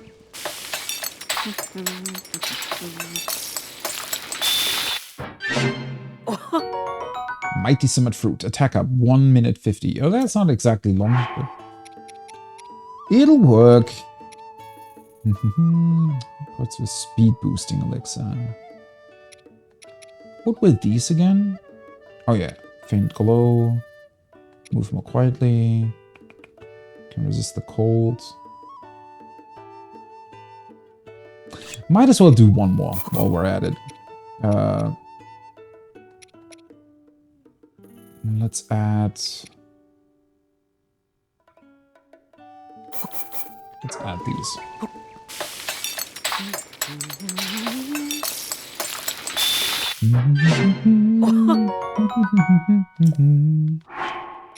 Alright.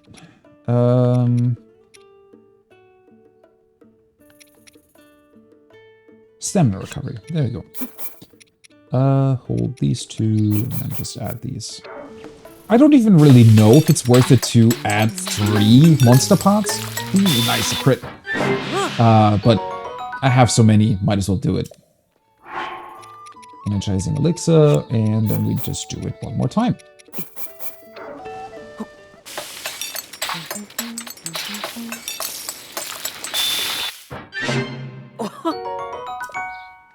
Cool. Alright. Suction ones I still have, so I don't really need that.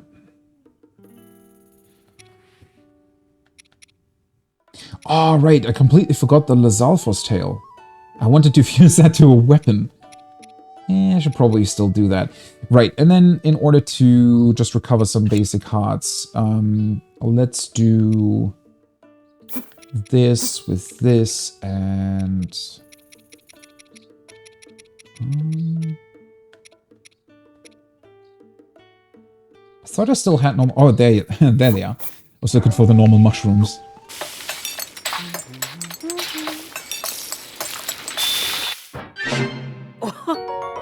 Salt grilled meat. I should probably add a third mushroom then. There we go.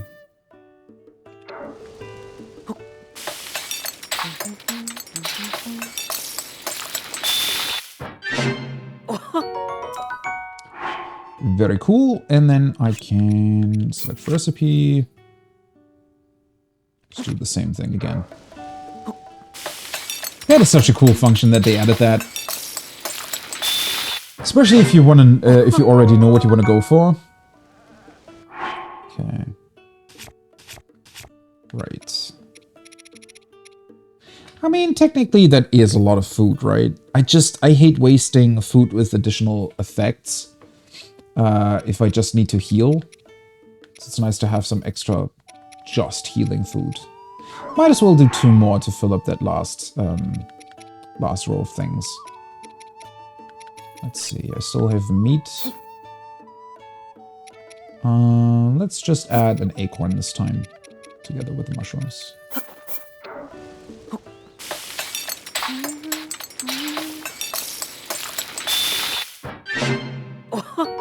Meat and mushroom skewer. There we go.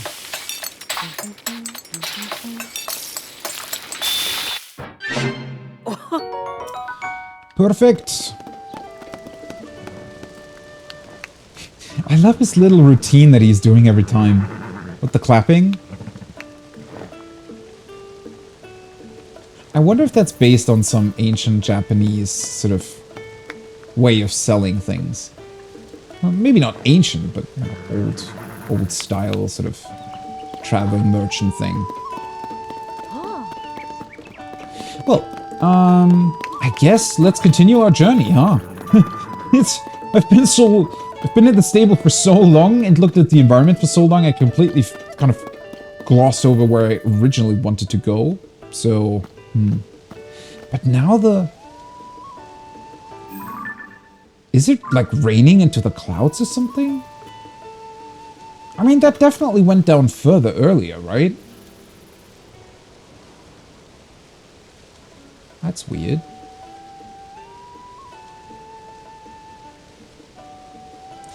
Actually, so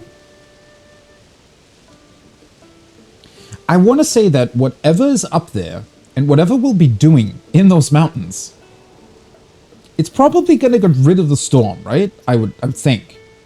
Hopefully. I wonder if we're actually going to go and influence the temperature in that region.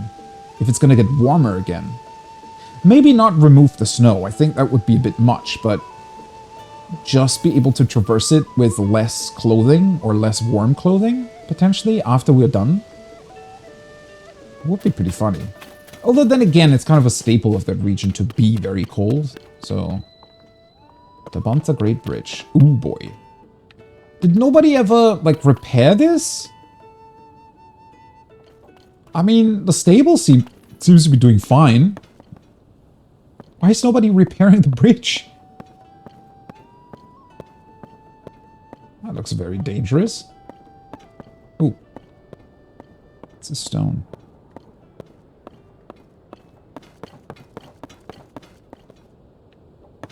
Where's the funny little hut that I wanted to travel to? Oh, I think it's behind there somewhere. Yeah, it was over there, I think.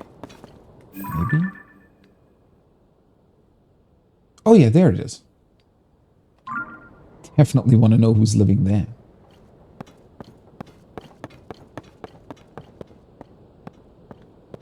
Although it is a very crazy bridge now that I'm thinking about it. Imagine what it must have taken them to build this in the first place. This is a ridiculous construction. Especially since it's made out of wood. And just roped together.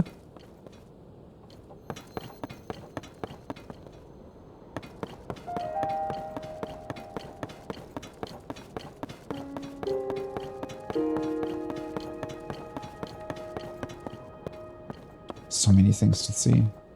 When I think about how ridiculously large this region is that we're about to approach, and it's just one singular part of the world. Oh boy.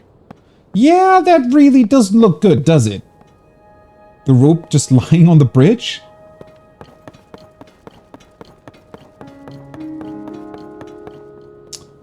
Oh, hello.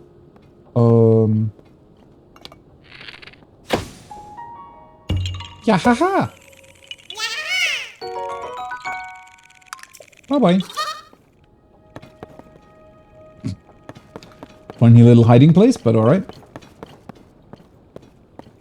Especially with all of those construction materials lying around everywhere. You could just take it and, I don't know, at least close the holes. It's a ridiculously dangerous bridge. At least put up, you know, ask Mr. Sign Guy to put up a sign here that says, "Attention, bridge is almost broken.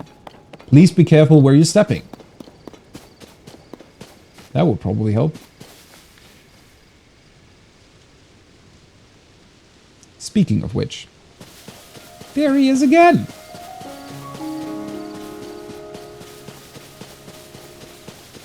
Okay, did he make his mission to beat the well lady in how many signs he's putting up in comparison to how many wells she's looking at? Okay, let's see. Can I do this with one beam? Oh, wait. Ability. I wonder if he's going to put up 58 signs. Does that fit? Aw. Kinda. But not really.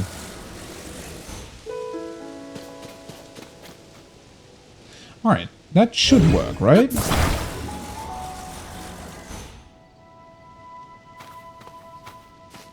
It should work.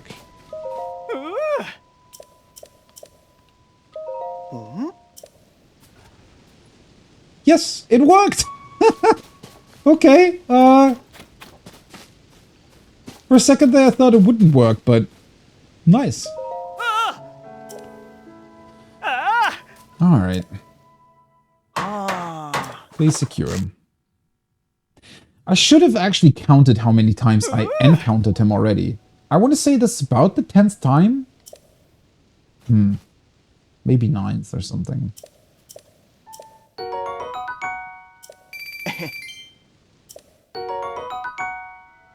Well, at least he's giving us something for the coal, so that's really nice.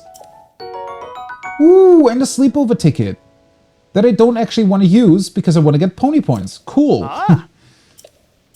Alright, so he does have other stuff in his premium collection. That's nice. What I do find funny, though, and something that I haven't noticed up until now, do these signs actually stay in the position that they were in when you talk to him? Because that seems to be the case. I wonder if when it reloads, it'll put them right up? Or is it actually saving the exact location it was in when you were talking to him? Because that would be pretty insane.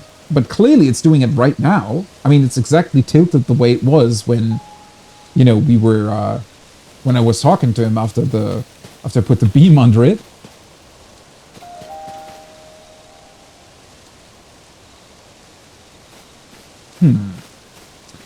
I mean, there must be... I wonder what he considers success. Right? Because they give you a bunch of stuff here. I wonder if I could try to make it a challenge to make it fall as far as possible. But, you know, for him to still consider him standing. I feel like that would be funny. I wonder what would still count. Because I think, technically, only the sign falling all the way to the... Like, when it's hitting the ground, I think that's when he always says, President Hudson fell! So... maybe that could work? I need to test that next time I see him. Well, depending on the materials that are next to it, because it still needs to be secured at the end. And since you're only getting... You don't have any sort of time shenanigans that can move it again, right? So...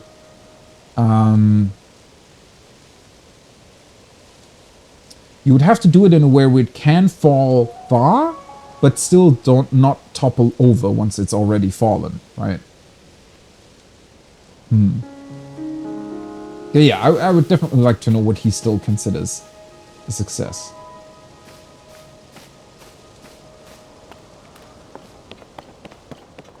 What are you guys up to? What the hell is this contraption?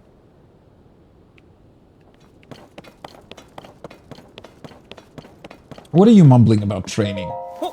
I'm gonna train again today to become an all-time great Rito warrior.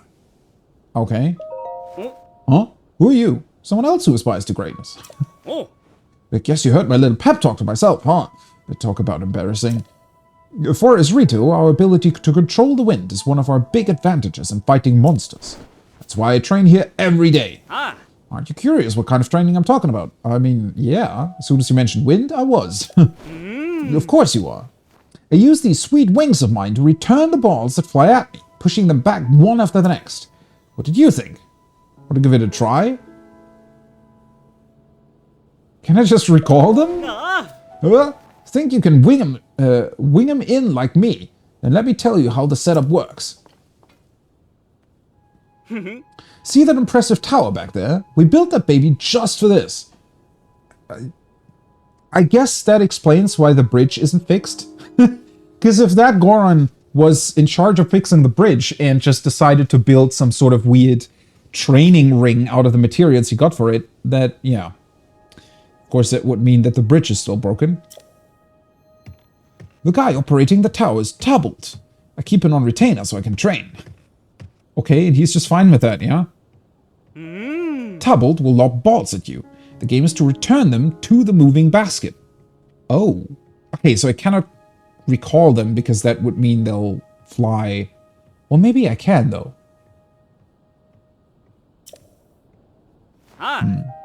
You'll be faced with a total of 12 balls coming at you. Getting a green ball in is worth 1 point, but a red ball nets you 3. I don't see a featherless guy like you doing it my way, though. So I'll let you use any tools or or mysterious powers you've got going for you to return them. Yeah, how many other people have you seen with mysterious powers just coming up to you and wanting to train the same way as you do? I charge 20 rupees so I can keep Tubbled on retainer. So, think you can return the balls? That's actually pretty expensive if you keep paying that price as well for yourself. Sure. I don't really know how to do it quite yet, but let's see.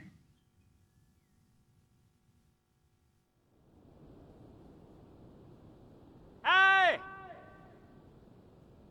What a cool echo. Okay, everything's ready. Here goes. I'm itching to start. Once I get going, I don't stop till it's over. All right.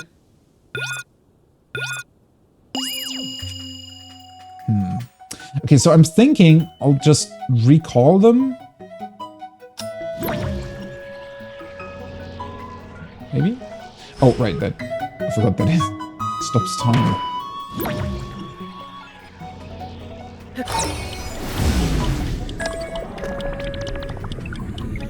Nope. That was right. Yeah, as I expected. So I was trying to recall them and hope that if I stop it, they would just fall down in that location. But I think they still return to their original position. So I won't be able to do it like this. I think.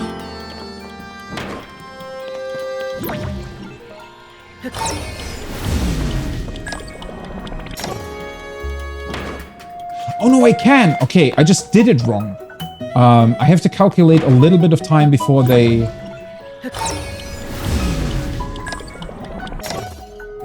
Like that.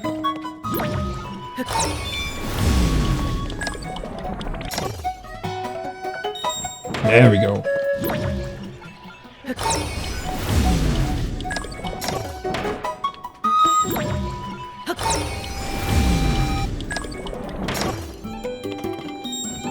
Ah! Okay. It was... Oh, no! I could have still caught it. Damn it.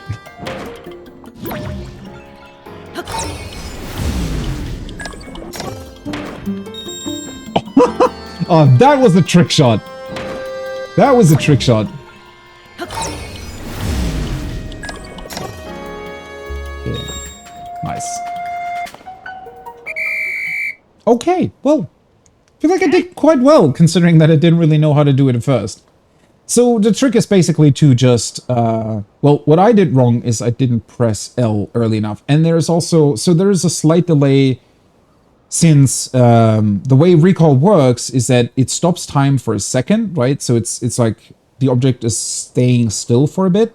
Then it proceeds to fly back to its original position. And then you also get like a slight delay before you can stop the power again. So, you know, you have to leave a bit of space to actually be able to pull it off. But once you do, it's actually not that difficult. Oh. Wait right there! I'll be over in a second! Ah. Ew! I worked up a sweat watching you!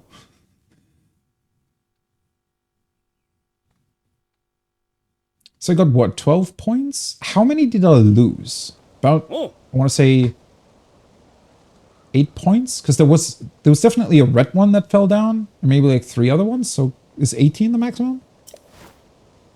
That's not half bad! Maybe I've been underestimating Hylians. You're more resourceful than I thought. You deserve something for putting on a good show. Take this. Yeah, cool. I got my money back. Yay. What do you say? Wanna try again? It'll be another 20 rupees. Alright, let's try it one more time. But maybe you need to get all of them in to receive something else? Because I was definitely expecting a little bit more than 20 rupees for getting 12 points.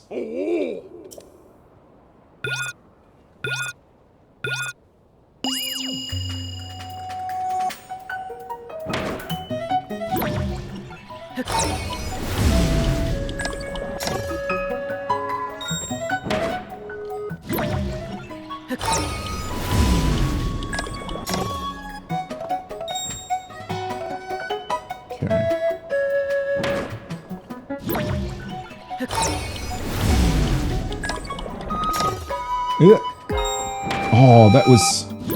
I got lucky on that one.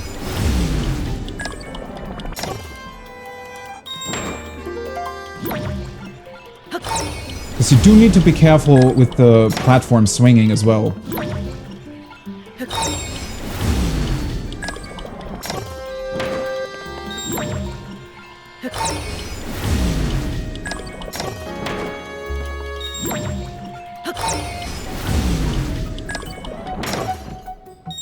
Oh, that's such a cool trick shot!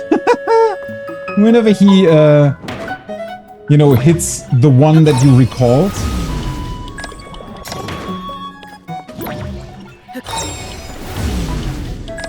I do love the recall ability for the fact that you can recall other objects even though you've just recalled one as well. Like, it's so much more fun. Okay, yeah, 20 is the maximum, it seems like. It's so much more fun to just be able to use the ability back to back without having to wait for that weird cooldown that Stasis had. Oh, this was really fun. Let's see what we get.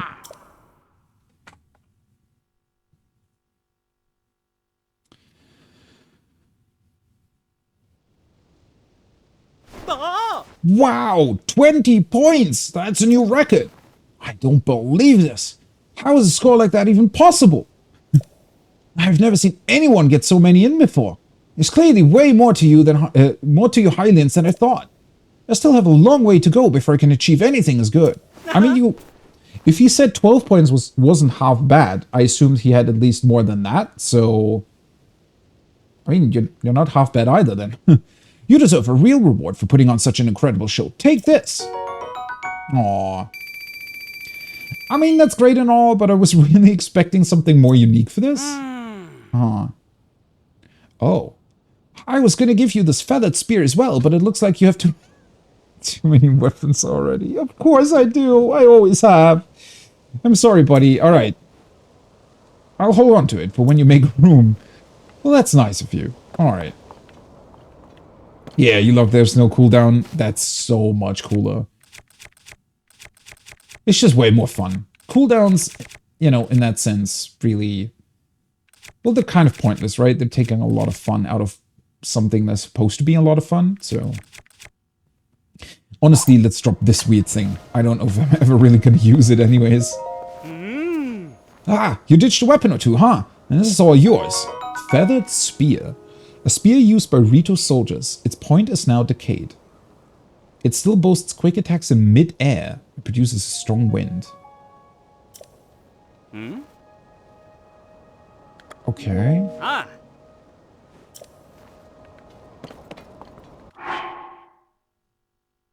It sounds like a very unique weapon.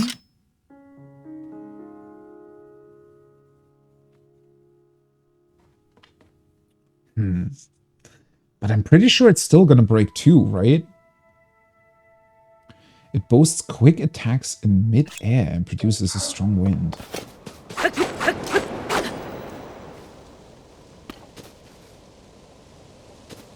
Okay. I mean, as long as I only use it for the wind and for nothing else, it's never gonna break, right?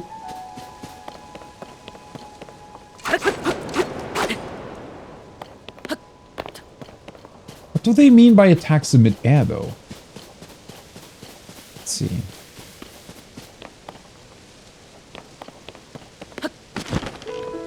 Oh, wait.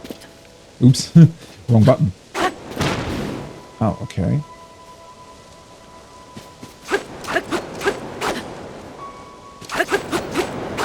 Yeah, other spears don't do that, right? Wait, do it? Yeah. So this can produce a wind burst.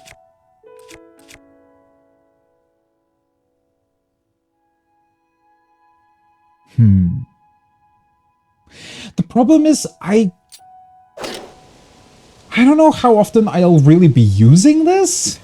I don't know if that's really useful in any given situation. I mean, it can be, I guess, depending on the enemy you're fighting, or if you really just need to use a strong, or need to, well, you need a strong wind somewhere for some reason.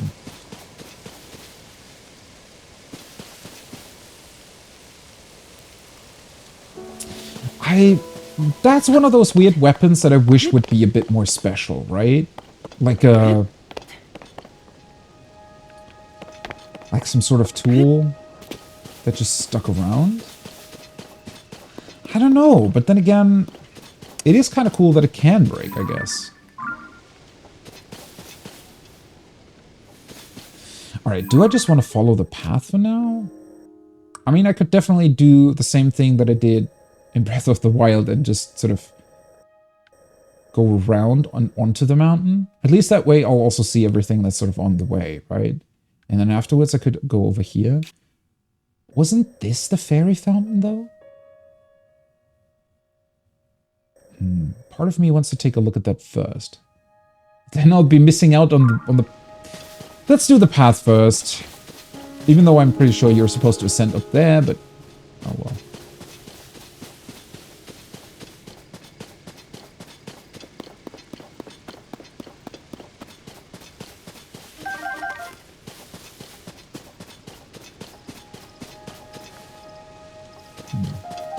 I do wonder at what point it will be getting cold, though. Because previously it was behind Rito Village. On that sort of ledge. Oh, wait a second. I remember this part. There were these flying guardians here before. The ones that had the searchlights? Yeah.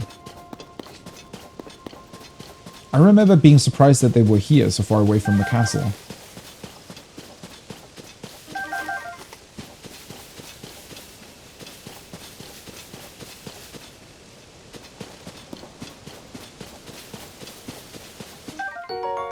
Ooh, a wild berry. A fruit that grows in cold, snowy regions known for its tangy, sweet flavor. It doesn't offer any special effects, but it's a popular cooking ingredient.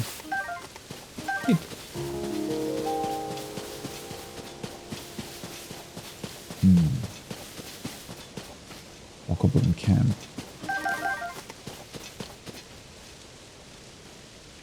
Then again,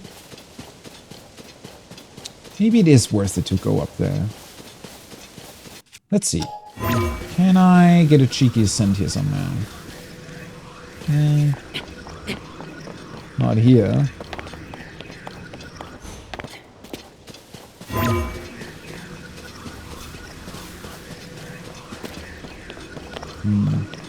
So it definitely takes into account... Ah, there we go. I want to say it definitely takes into account the angle of the surface below. But it still works eventually. You kind of miss the Guardians. They were pretty cool enemies, right? They were definitely very menacing enemies.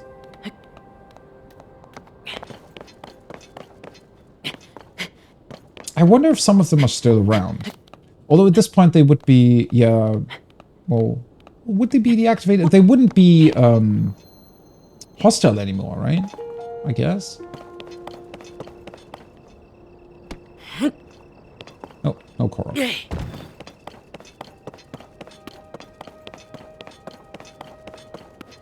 Oh yeah, it would be fun seeing them again. They were really, really cool enemies. I definitely have to agree. The guy, what the hell is this guy doing all alone up here? Odd choice, but alright. What you doing, buddy? Oh, that's one of those, let's see.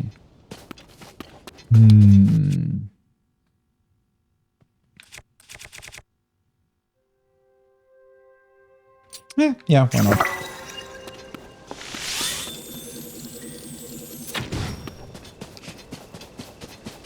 Oh, it's just too much fun.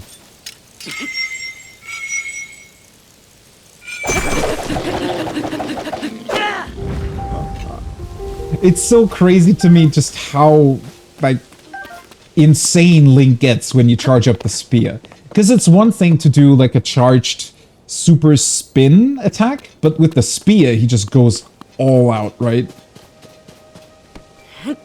Crazy attack. Oh, nice.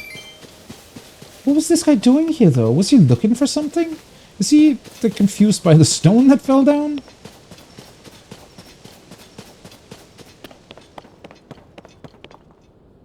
God, there's so many ways to approach this, right? Although, wait, isn't that the same... well, yeah, kinda. Kind of the same path that we'll be returning to. Definitely love that it loops around like that. It would be cool to see, like, a... I don't know... a Guardian that has been influenced again by the Demon King and added something onto it. Like, still kind of the same thing as a baseline, but something else entirely at the very end. What is going on over there?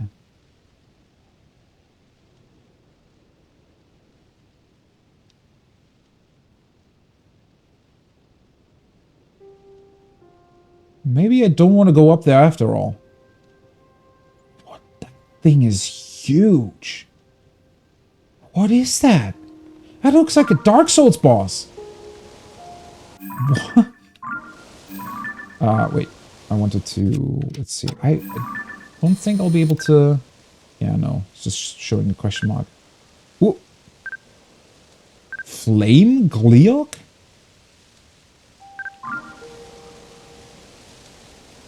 Okay.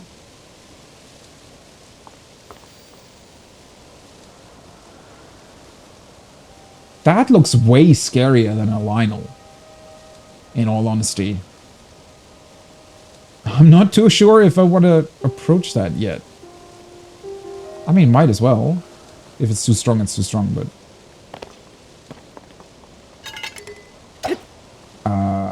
how did it...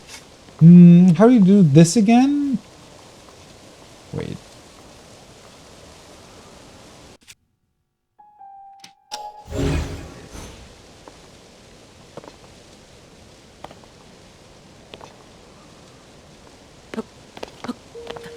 Wasn't it just moving the last time I... Or do I need to cut it? I might have to cut it. Let's see. Ah, there we go. And then...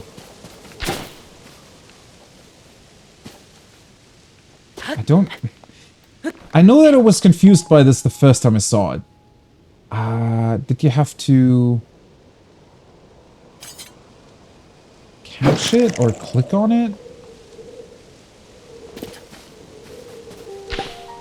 Ah, there we go. Okay. Click on it before it falls down. Right, that was the thing. There we go. Yahaha! As if the giant storm wasn't enough, there has to be that weird waterfall too, right? A crazy thing to look at.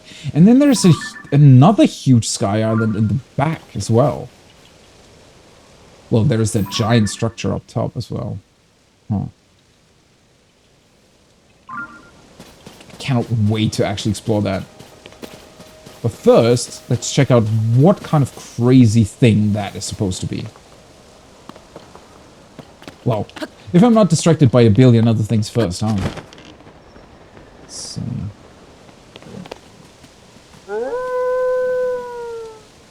Hello, Mr. Wolf.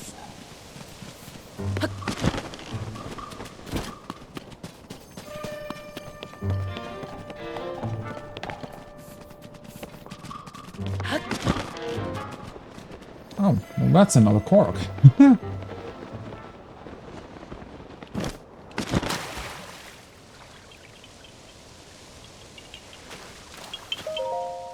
Yahaha!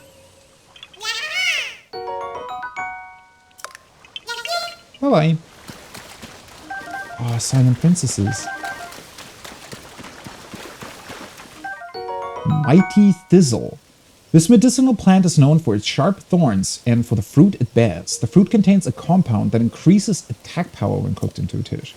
I think I had these, I want to say, in Breath of the Wild. A couple of them anyways. Wait, what happened?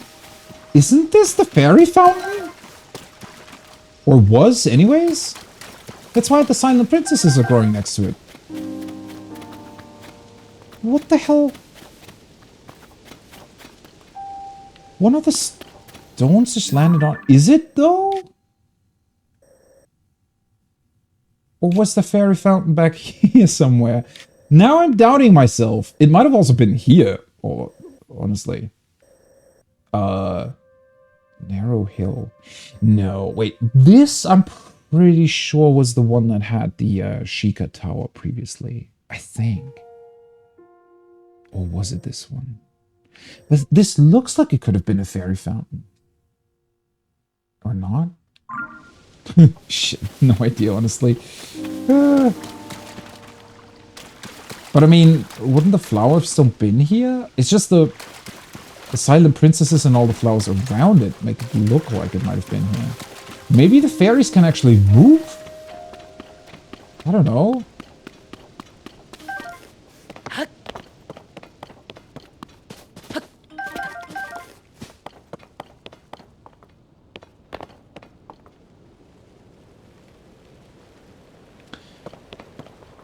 What the hell? What kind of weird hole is that? Oh. Ah! Damn it. Missed the butterfly. What the hell is going on there? How can there be that many interesting things to look at? At some point, it's just getting ridiculous. You cannot move like 10 feet without seeing anything else that's interesting, and then you're constantly getting distracted by another thing. The interesting bit is that it's almost a bit exhausting to walk through this world, but in a very good way, right? There's just so much stuff that it constantly presents to you.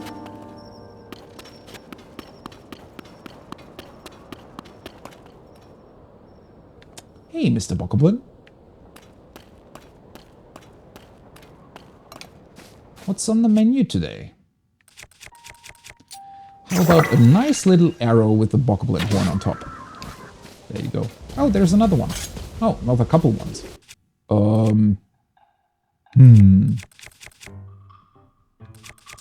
I do have to admit, I would like to have some funny little things that I could do with them. Like more interactable stuff. Can we make one of them glow? Oh. No! We could just kill him. Oh. For some reason I thought he was dead after one hit. I guess my bow is just more powerful. Okay.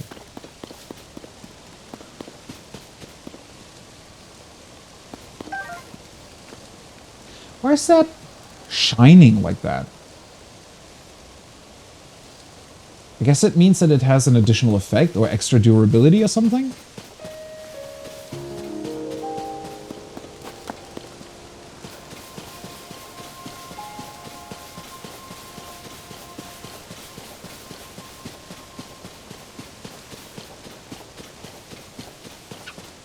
Huh. Yeah, okay, so I'm 99% sure that the hill that I'm looking at, or small mountain, whatever, that's where the Sheikah Tower was. Because it had this pathway that leads up to it, right? With a bunch of monsters on it. I'm pretty sure I also remember climbing up on the side because I didn't want to deal with all the monsters. And it looks like, conveniently, there's just a giant piece of ruin that fell from the sky that landed right on top of it. But I really don't remember if this fairy fountain was here.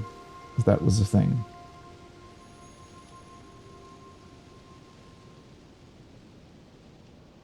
But it's...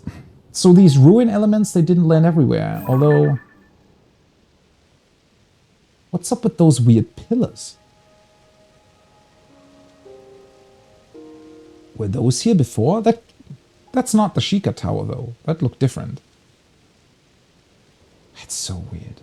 Huh, welcome back. Well, the journey is great. It's taking a long time, but it's great. And it's a lot of fun, too.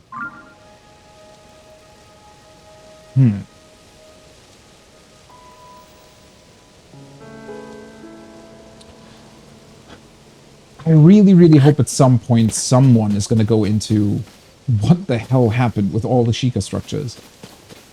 It's still such a weird little tidbit for me that I don't know, I feel like there has to be more meaning behind that, right? It has to have... It can't just be that they don't exist anymore, or that they just retracted themselves. Oh, really? No Korok on top of that? Really thought there was one here. Did you miss epic boss fights? I don't think so. Maybe the Lionel fight earlier? I did fight my first Lionel in this game. Went kind of great. I mean, I did have to use like 4? What was it? 4 full heals, I think? That was about it. What's up with the music? Oh, he's doing that.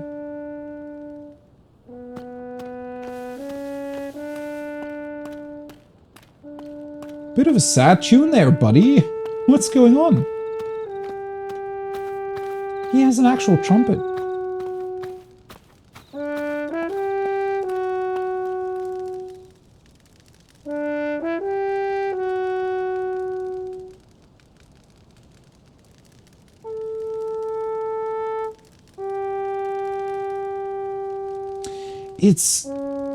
It is a recognizable Zelda music, I think. I want to say, but not really. Oh, hey, I was standing in front of you for like a minute, but all right. Did you come down here to rescue me? Nope, fell in. I guess so. I mean, I thought you went in here on purpose, but sure, we can get you out if you want. Why, thank you. I was heading to Rito Village, which is suffering through fierce blizzard, to cheer them up with music and supplies. That's a noble course of action. I got my wagon going at a pretty good clip on this road, but then I suddenly drove into this hole. It's never been here before. Well, okay, yeah, it actually does look as if the hole, I don't know, as if something either hit this space or blew up. I don't know. Maybe a couple of the Zonai bombs that fell created this hole. And he just didn't look out for the road and just drove off into the hole. Okay. Right. Maybe next time, I mean, I can get that it's not exactly easy to spot a hole that you think isn't there, but it's not exactly small, so, you know, eyes on the road next time. Don't play your instrument that much. The horse I was riding ran off somewhere, and my cargo is spoiled. The only thing I've left is the wagon. I haven't figured out how to get both me and my wagon out of this hole. I won't leave it behind, which leaves me stuck here, plain and simple. I'm relieved that someone came to rescue me, but I hope you have a plan to free me from this hole. The Hornist's dramatic escape. Alright, blizzard? Yeah, apparently there's a giant blizzard going on around Rido Village. Let's use this one. Is it the stables music? It might be. It definitely, somewhere in the middle it had like a part that I recognized.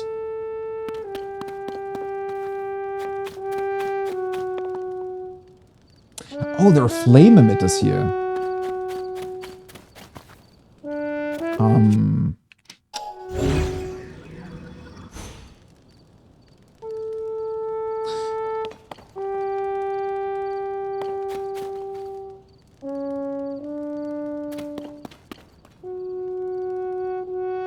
So, can I just tell him to go onto his wagon? Because, I mean, I have to move him somehow, right?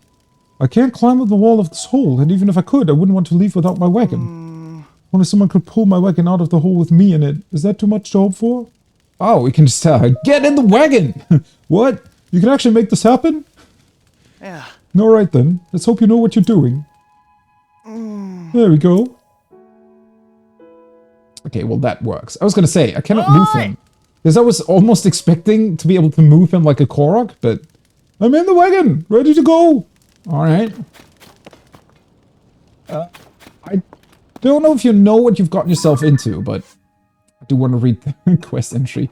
The Hornist's dramatic escape. You met the horn player, Oysters, who has fallen into a hole in Tabantha Frontier along with his wagon. He wants to get out, but not without his wagon.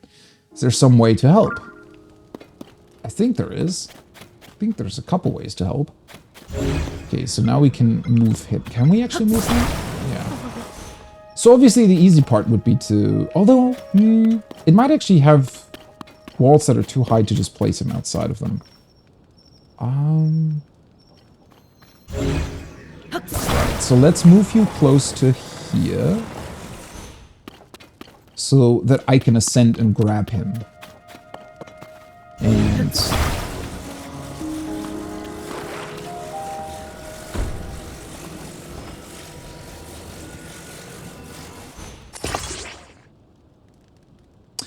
Well, hopefully this works, because this kind of creates the same problem that I had earlier, with it only being attached on one side, so I hope it's not, like, bending or something.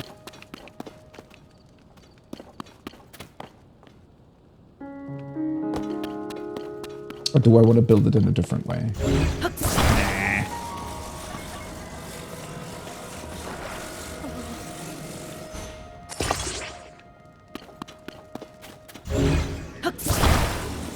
This should work.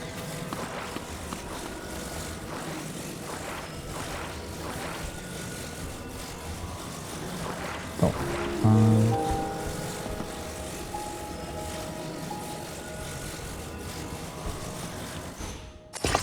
There we go. So now let me switch on to Ascend. And...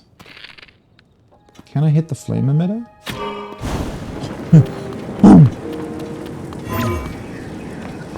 There we go.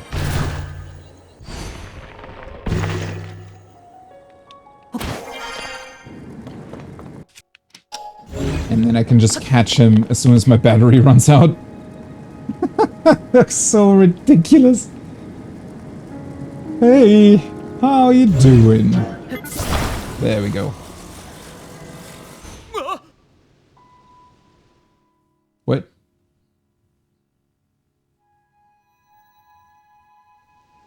Aw, I wanted to put him down. Well, I guess it worked. I wasn't... actually able to see what he just said, but I guess he just said, "Oh, I'm out." How did you do that? I'm finally out. Yeah, I got so nervous, I fucked up my glasses and missed what you did.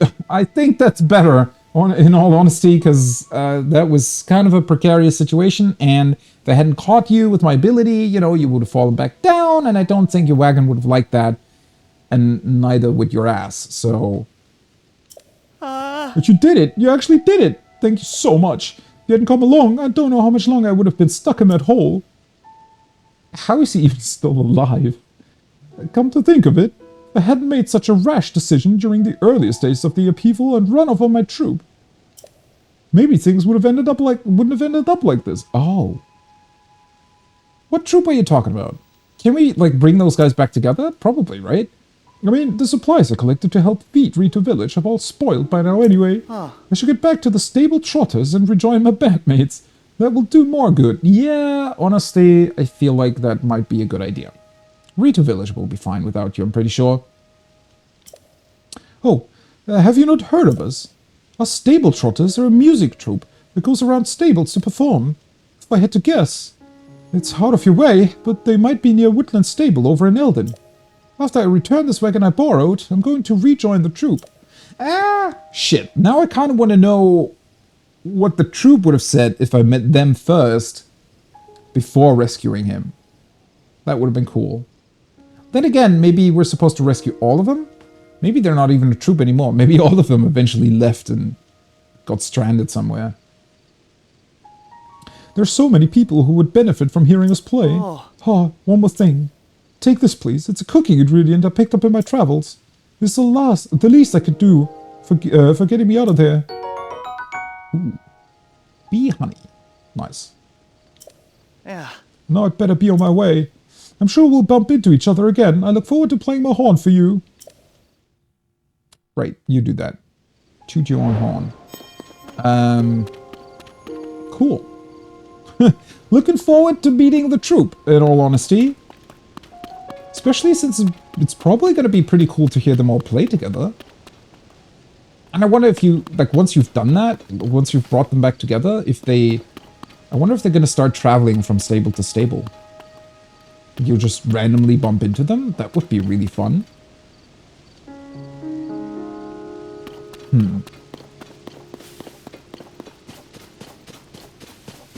That was a really cool quest. I like that.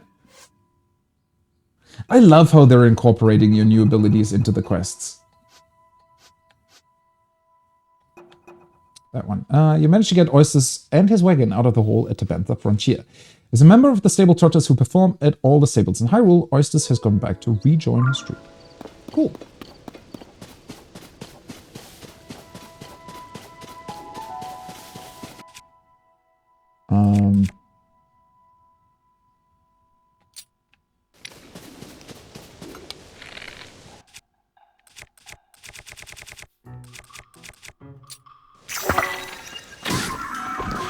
Bam!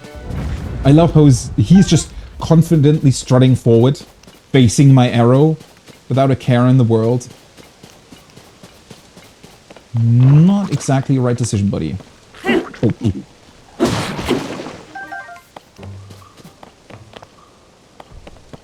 Oh, wait a sec. It's another weird one of these things. I think I completely forgot the first one that I saw. Maybe.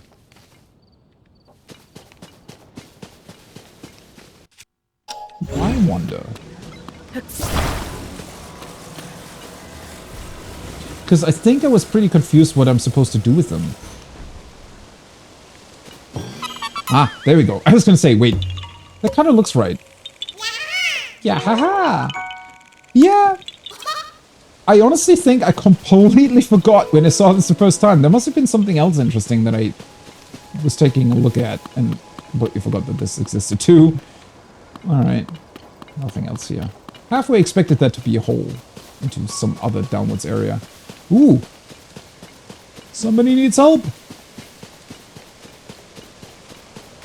Although I have to say, a lot of these people that you randomly meet on the road, they can now hold their own against the bokoblins. That's really cool. I guess people have learned.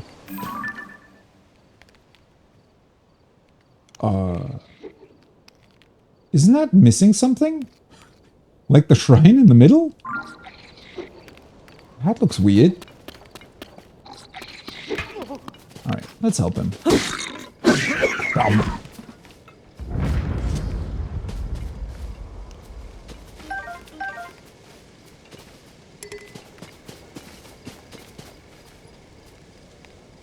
That's a fairly good shield, right? Let's drop this one. Yeah, 10 defense. What are you doing here? Oh. Hello there. Are you a traveler too? My name is Savary. I'm a wandering chef. I wander from place to place searching caves for uniquely delicious ingredients. I think we've met another one of these of his well, people that are like him, let's put it that way. Yes, we both seem to be like-minded explorers. You're welcome to use my cooking pot whenever you like. Ah. Oh, and I bet the things I've learned in my cave searches could come in handy on your journey. Mind if I share? Caves are chock full of valuable ores and ingredients. They're like nature's treasure chests. If you're not savvy to the joys of a good cave, you're not traveling to the fullest. To start, did you know that there's actually a cave right nearby? There's an opening in the ground north of us that leads into it. I didn't find many ingredients in there when I poked my head in, but I did see a fair share of ore deposits. Break one of those with a hammer or something that you're in for a treat. There's flint for starting fires, rock salt for seasoning your cooking, and luminous stones and gems to sell for high prices. Around here, caves are the only place to find ore deposits too. If you find a cave, don't think twice about going in. I hope our paths will cross again somewhere. So long, and safe travels. I wonder if they...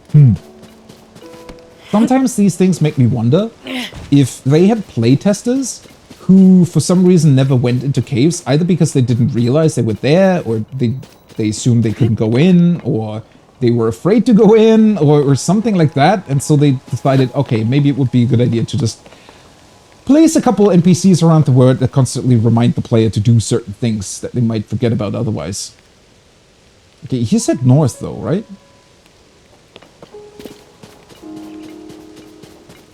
I mean, I have to head north later on anyways, but... Ooh. Cool Zaflina. It is apparent grows in high elevations, such as mountains in Hebrew or Gerudo regions. When cooked into dish, temporarily increase your heat resistance.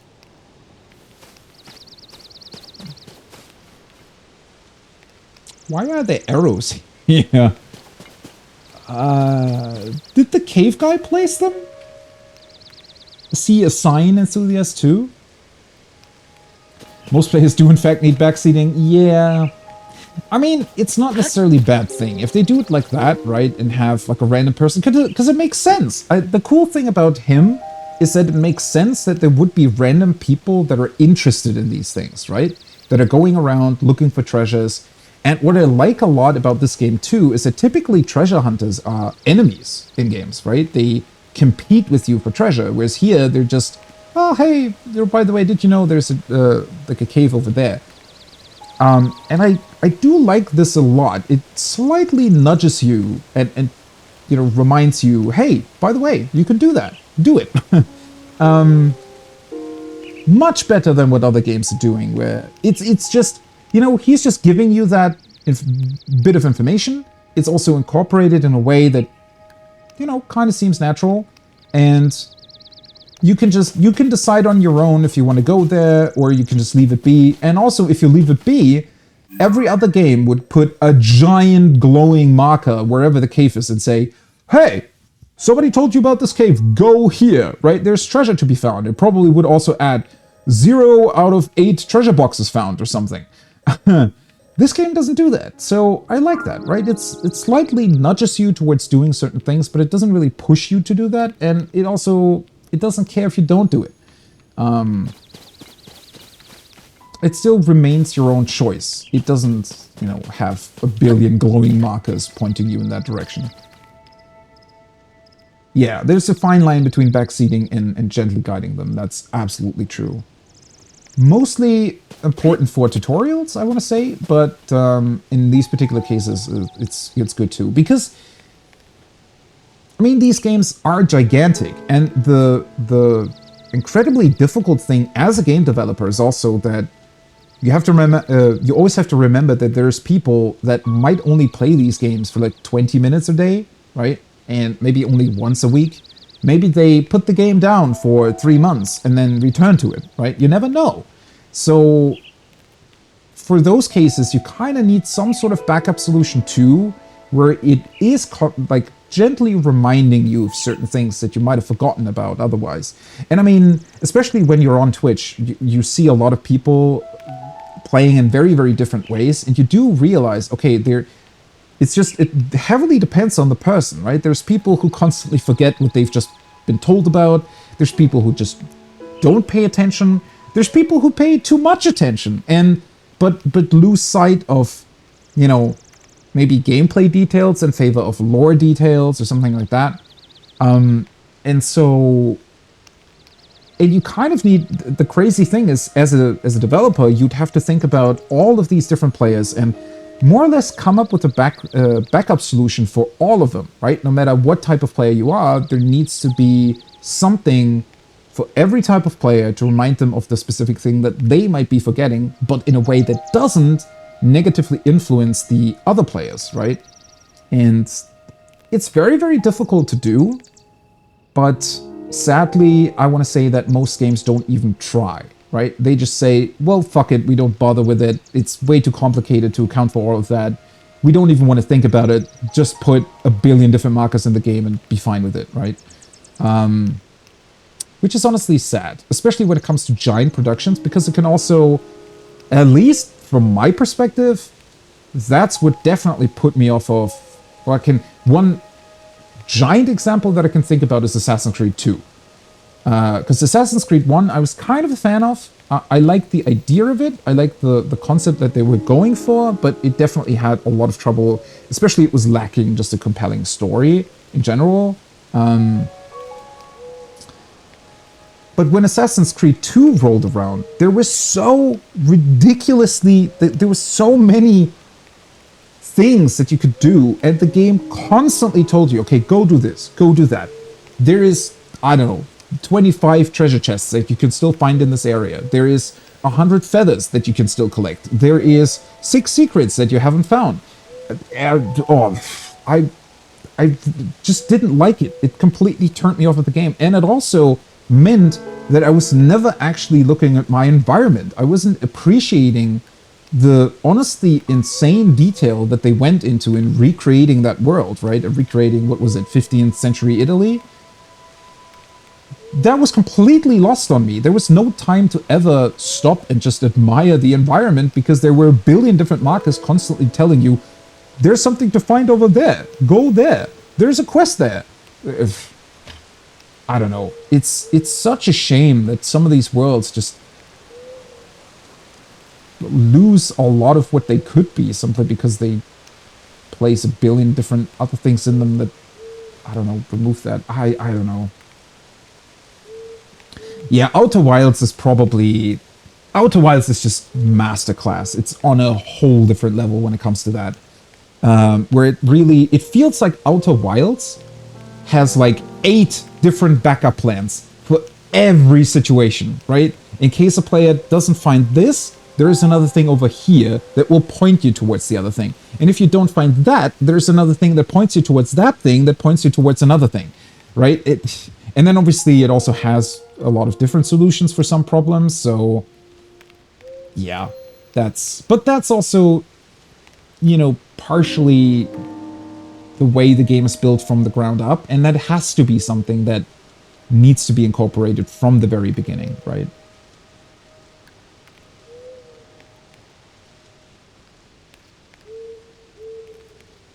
Yeah, right. And then it even gives you options. It's just so beautifully done. And even if you say that, right, it points you towards it, but it doesn't make you do it. You can still say, oh wait, that looks way more interesting, I'm gonna go there, right?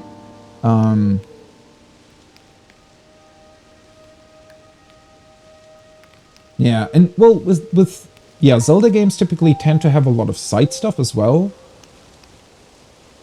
But I also feel like, especially since these are Japanese games, and at least according to, well, the sort of game development interviews that I've seen, and a lot of, I mean, that's why handheld gaming, for example, in Japan is also a lot more popular than in the West.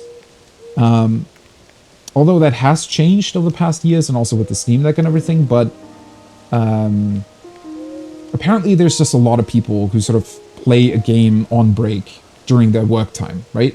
For 20 minutes, and then maybe next time for another 20 minutes the next day, which apparently is also the reason why at least Japanese RPGs tend to remind you of certain story beats way more often than Western RPGs do, although they've also slightly moved away from that, because obviously the games have just gotten a lot more attention in the West as well. Though it is interesting, and sometimes it's a bit of a shame when you yourself are playing games in a very particular, like, for example, me, I tend to, play games for a very long time. Most of the time when I have the time, right? Not very short. If I don't have at least like 3 hours, I won't even start playing a game. I'd just rather do something else, most of the time anyways. So yeah, it's sometimes it's very, very difficult. Also heavily depends on the topic of the game as well, right? There are just some games where, oh, is it Blood Moon already? There's just some games where the way the game is built or the topic the game is about just naturally doesn't really lend itself to be played for very long periods of time, or vice versa as well. And so it is fine, I think, to a certain extent, to ignore a certain player base as well, right? I mean, especially if we're talking about smaller games, you just cannot account for every single type of player. That's completely impossible. Like, even big games struggle with that a lot. Flesh. The world is threatened once again. But I have to say, for me personally, like, I always like to judge games on, has there been an attempt made, right? If I can see, okay, the developer, they actually thought about these situations, they thought about, okay, what would happen if we're giving a player who played the game for 5-6 hours during a day, what if that particular player receives the same tutorial 4 times in a row, right? That sucks. So I like it when there's an attempt. It doesn't need to be, not everything is always successful, and that's completely fine, because it's very, very difficult to do it right. But sadly, a lot of times they just don't make the attempt, right? And I'd much rather see a failed attempt than not even trying at all. Oh, wait, are the other arrows pointing towards the stream? I thought they might potentially be pointing in the direction of where the cave is supposed to be. Oh, yeah, it's the Korok. There you go. Okay, the arrows are pointing to the Korok. Yeah, haha!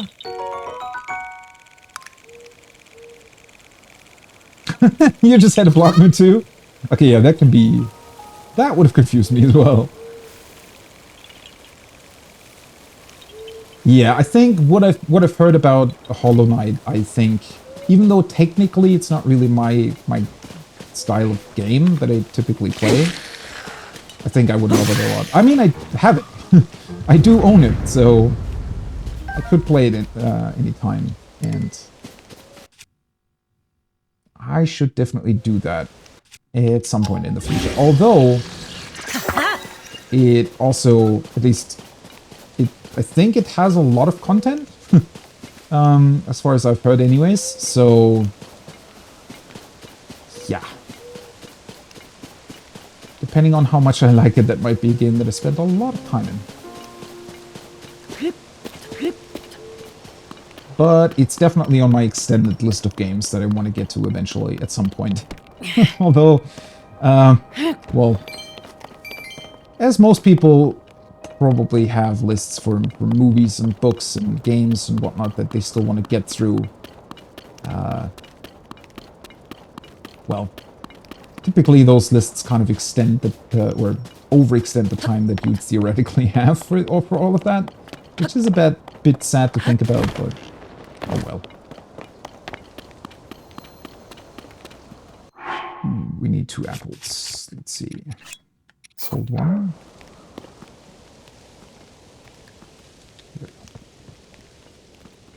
Seriously.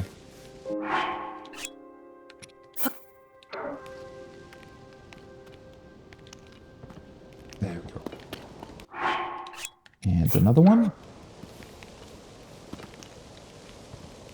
Yeah, haha. Wait. Oh, wait, these aren't apples. Oh, shoot. They're spicy peppers. Ah.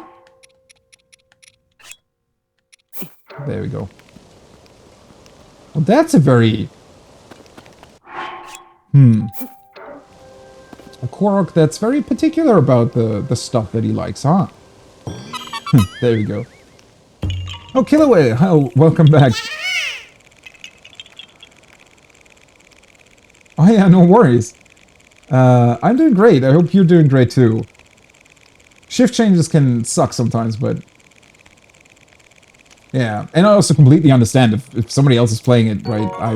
I mean, I've also been trying to, you know, avoid a lot of people, even though I wanted to watch them, that are playing the game as well.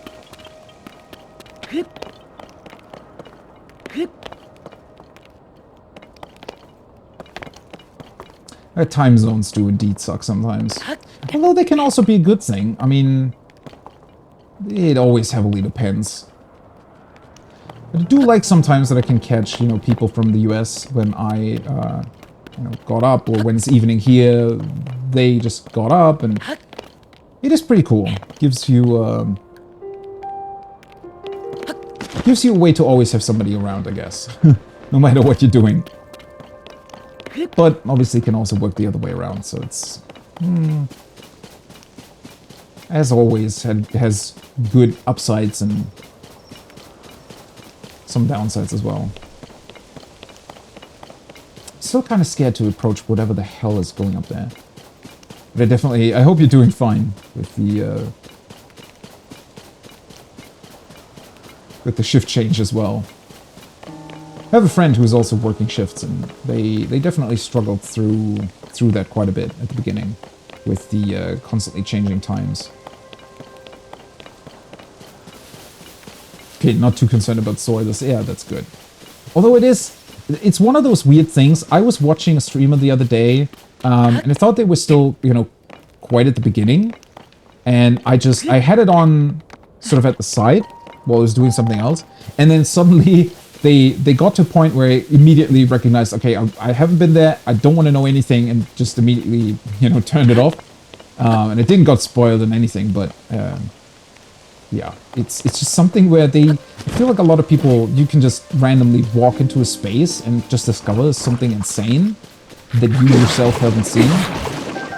Although then again, the game is so gigantic, I think that, you know, even being spoiled on like a tiny bit isn't exactly, you know, isn't exactly bad. Although I feel like we're approaching something that will be pretty bad. Why are you up here? And why aren't you moving either?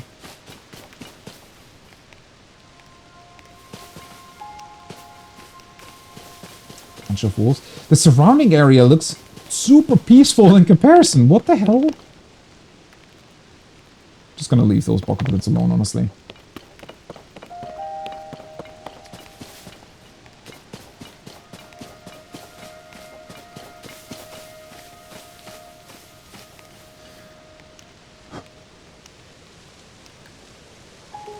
Well, that's a chimera of sorts, right?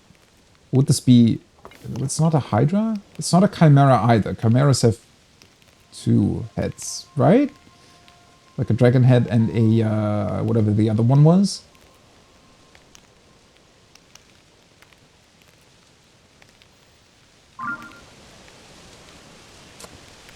I'm honestly kind of surprised that he isn't attacking me already. That looks, yeah. I would be very surprised if that thing is easier than the Lino. I'm expecting this to be a lot tougher. And I honestly am not entirely sure. I mean, in terms of the weapons and damage that I can deal, I might be fine. Why is this here, though? Did it also fall? Was it part of the... What the fuck? Oh god. I didn't want to trigger you. Temperature is getting... Oh. Okay, I won't even be able to fight it, I don't think. Yeah. Oh god. Holy shit.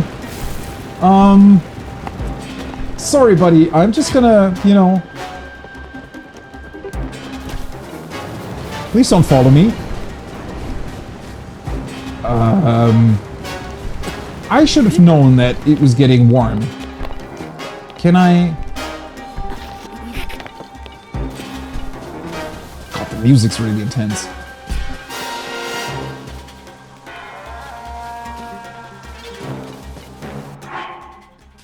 I think I have stuff against heat. I just didn't cook it. Because I won't be able to do it this way, obviously.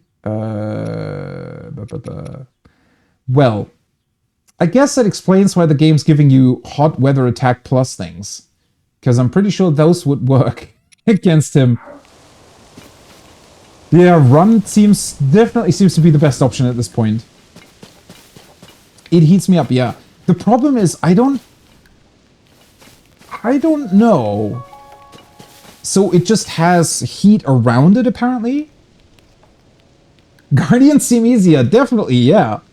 I'm not even sure if, you know, cooking some food would help me, because the thing is, for a second there, it looked as if my temperature gauge was burning when I was really close to it. So the same effect that you had on Death Mountain previously.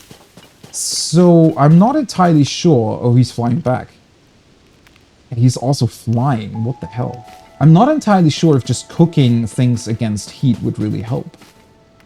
I do have some stuff, I think, that I could use against heat. Didn't I just pass by a cooking pot?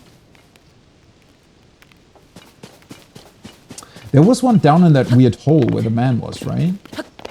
With his trumpet?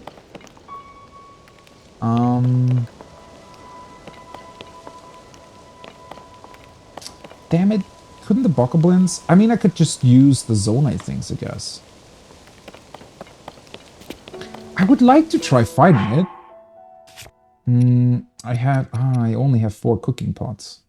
Well, let's see. I can... What do I have against heat? Hopefully I do have something. Oh yeah, I have these things. Cooked with monster parts for an elixir that will raise your core temperature. No, that's against cold. These things are against heat. The problem is, I would need a pretty long time, right? Let's see.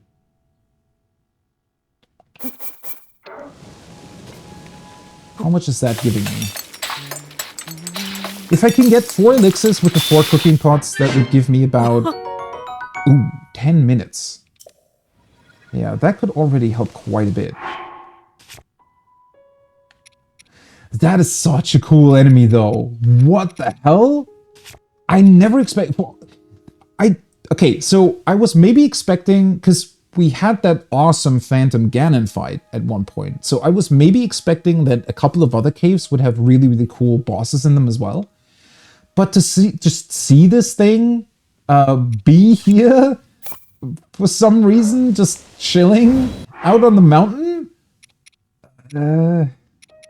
Okay, what else do I have? I'm pretty sure that I still had something else. Speed boosting. It's just sticky. Well, hopefully.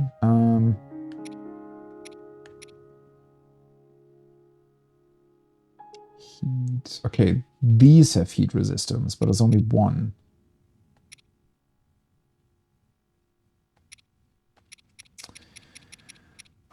I wish you could sort by effect, but I don't think that's a thing, honestly.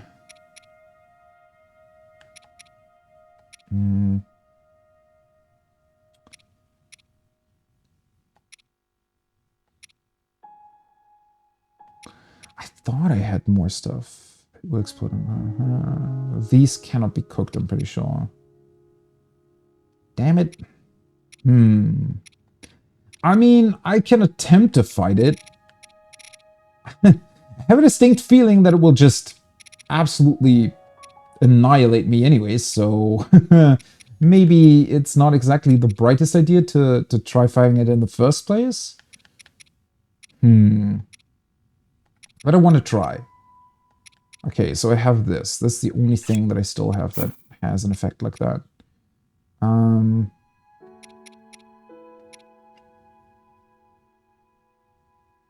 Increase the number of hearts. Do I really want that though?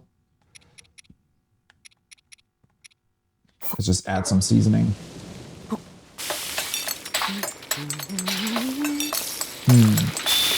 The problem is that if I have the heat resistance effect on, I cannot have the attack power up at the same time. So that's only possible if I have some clothing, I guess, that I could use for...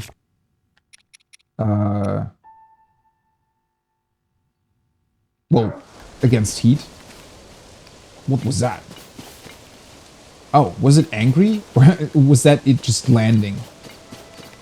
I've been angry that it just ran away.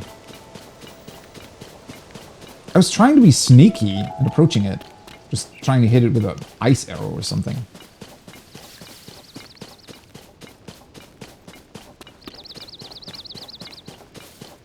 Because I feel like approaching it head on might not be the best idea.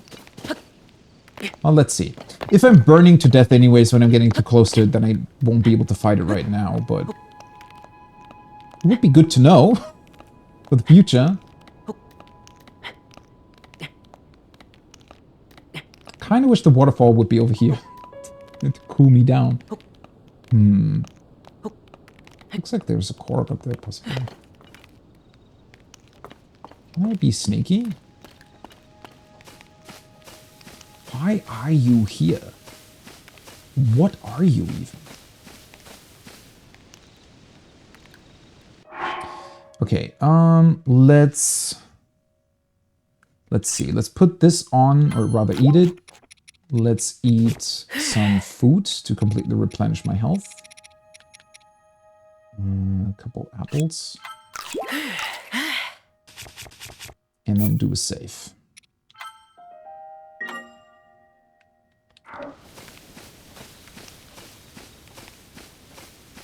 Problem is oh, right. I should also change over to this one.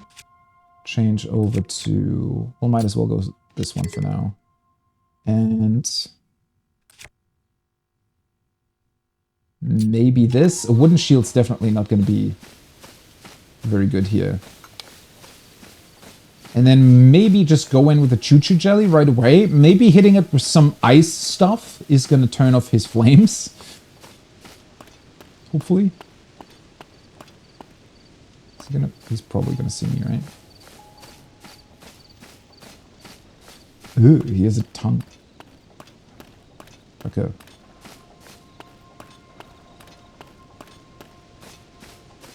What the hell is this? I already lost like a minute on my effect sheet. Okay, let's go in. Oh! Well... that certainly did some damage.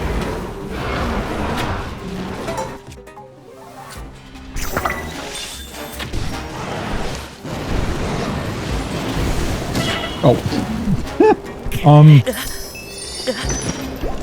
Already dead. Nice.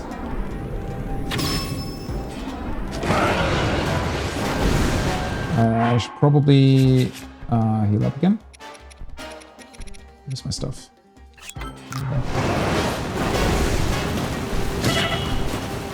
Yeah, that's not really gonna work. So you cannot run away from that.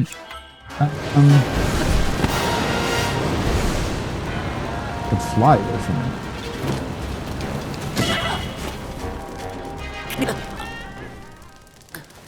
Well, it was an attempt. I don't really know how I am supposed to escape his his flames. Because I cannot run away from them. I can fly up, but I can only do so, like, once.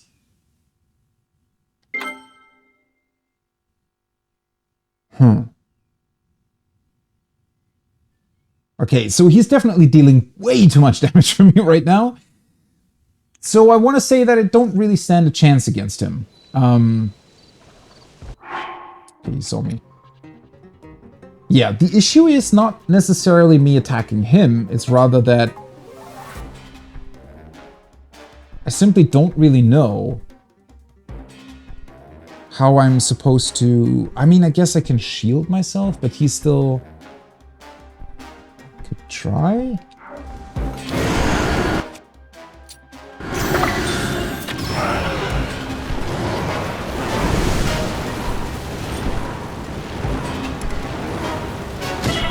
Nope. Well, that didn't work. The problem is also that full healing myself doesn't even work because I'm landing in the fire all the time, which immediately takes the quarter of a heart that I keep when he hits me completely away. So, nice.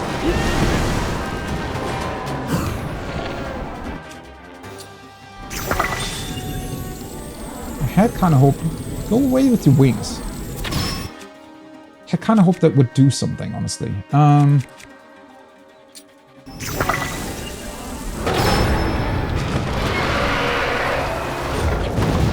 nice.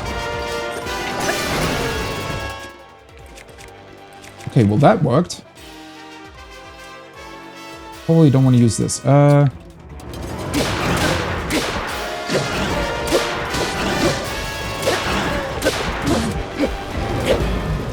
Okay, so... Whoa.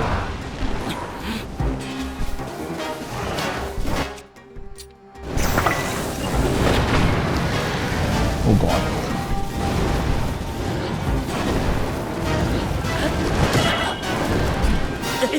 Yeah. So I think you're definitely meant to fly up every time he creates fire. And... I guess the bomb was a good way. Bombs seem, honestly, like the solution for a lot of things right now. I mean, bombs are really, really good, obviously. It was kind of a critical hit right away, huh? Okay. Let's see if I can do that right away again. Do I have the right way? Oh, come on. Yeah. Oh, no, that definitely did not work. Is his, like, wind? I think when he's using his wings, that means that I cannot use my glider.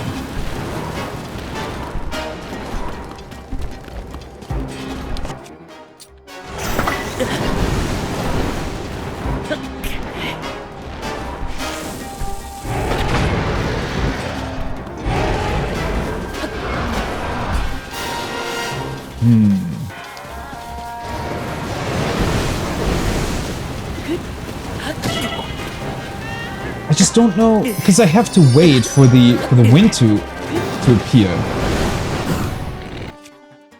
Huh.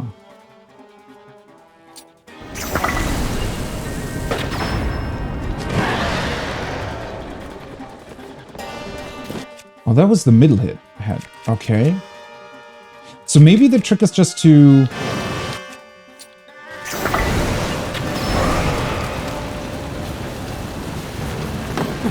Nope. Okay. That is so weird. I don't really know what to do against this fire laser thingies.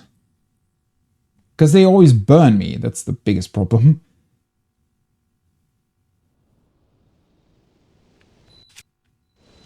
Right. I feel like using the bombs isn't even that great. Because I think the trick is basically to hit his heads. See, like that? Oh. Okay. So if you... Nope.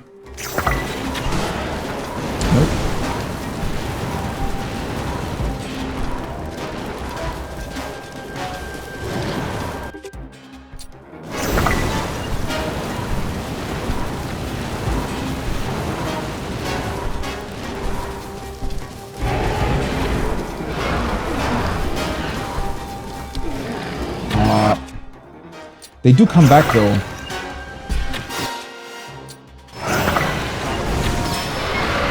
Okay. So I think you just need to be fairly fast in hitting them.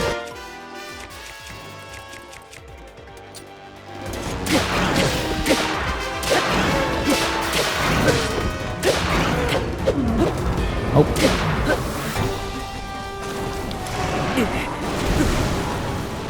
And you also, you need to make sure that he's not doing that while you want to hit him.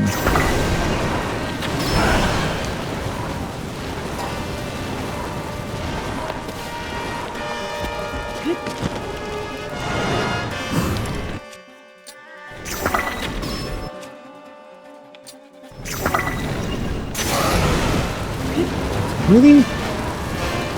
Oh, the bow broke. Shit.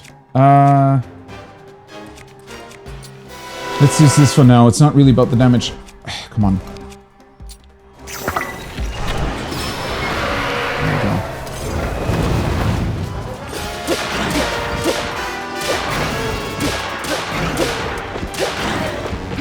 He needs more iframes, yeah. That would definitely help. Oh, damn it. Come on.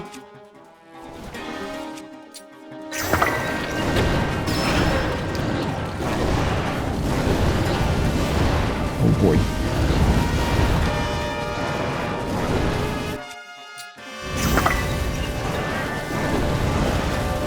Is that not crediting? Yeah, there we go. Updraft.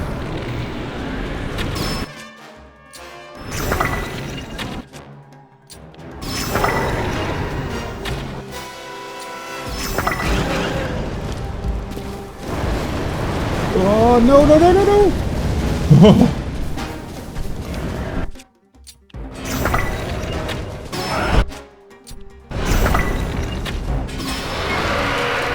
God, those eyeballs are good. I would have never guessed that they're that good.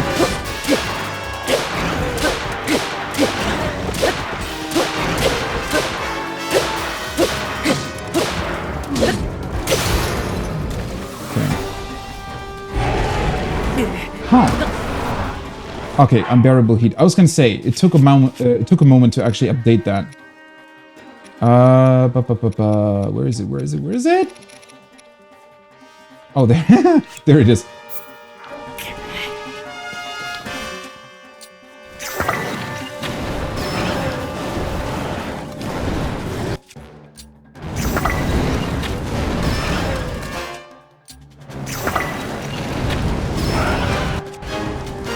God, that helps so much that you don't actually have to... Problem is I don't have enough.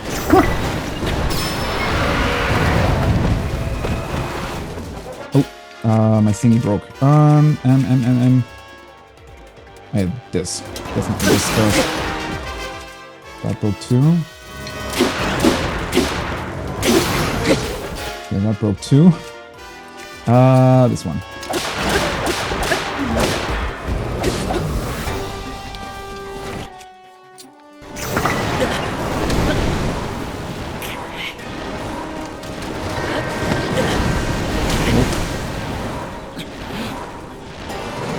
Stop it.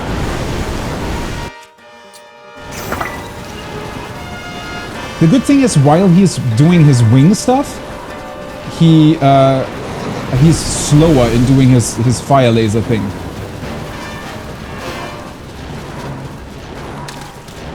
Come on. There we go.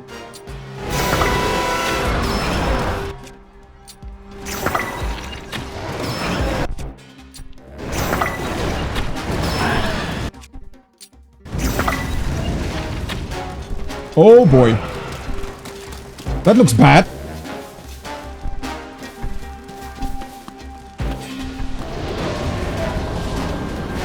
That looks really bad.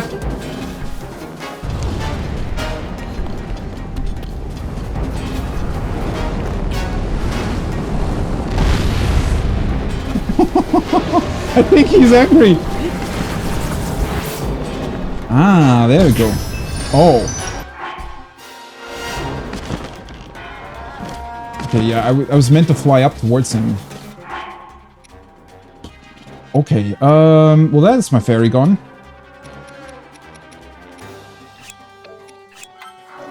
Come on, come on. Do that again.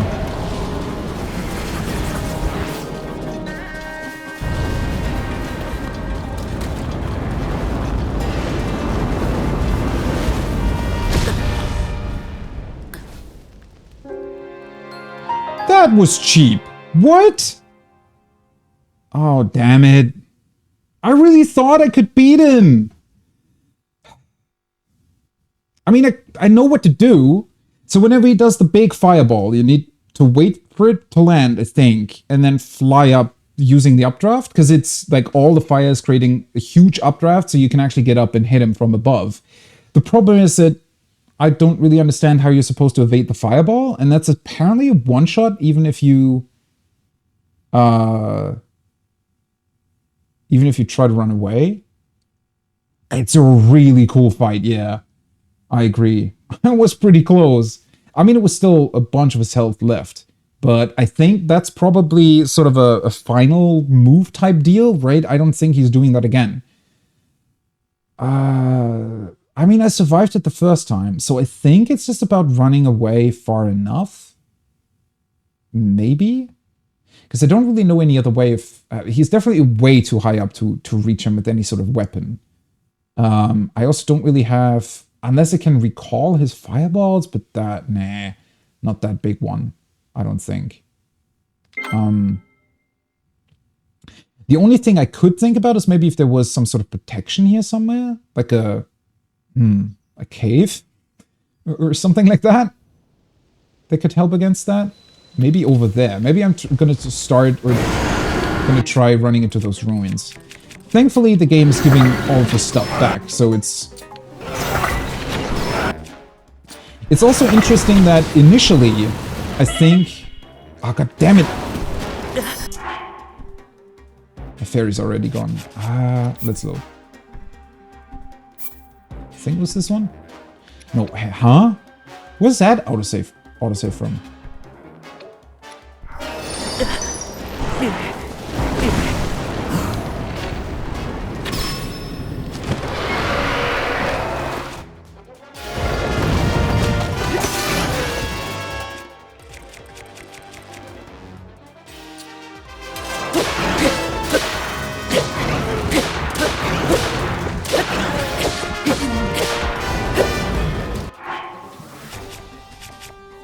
Well, I mean, I need to learn it anyways, so might as well go through with it. Let's see. Why is this not a full heart?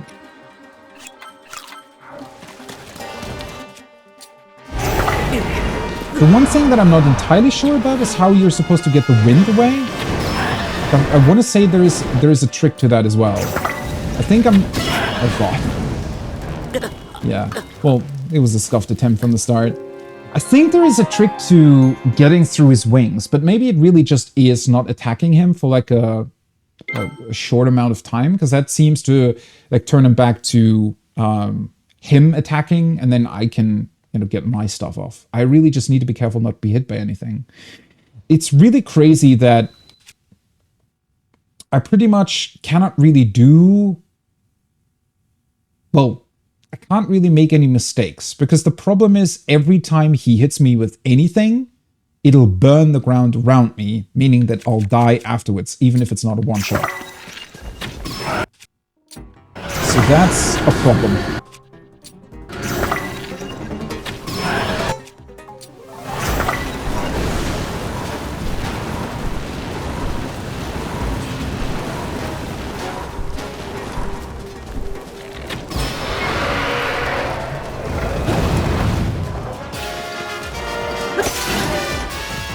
Oh, come on. Switching the weapon sometimes is a bit finicky.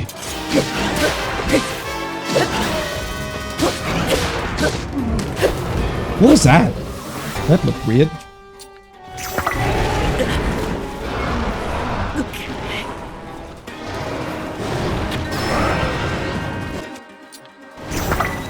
The fireballs are interesting because whenever he does the fireball attack, sometimes he sort of leads his shots, actually. So he starts leading his shots towards where you're running, I think.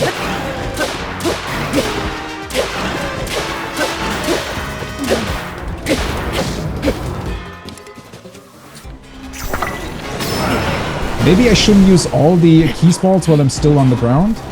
Oh, no, that's not what I wanted.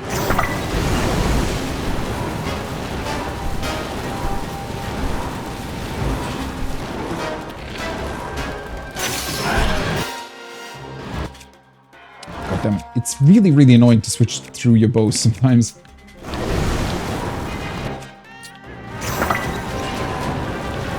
Oh, why did it turn around there? At least it didn't burn the ground around me.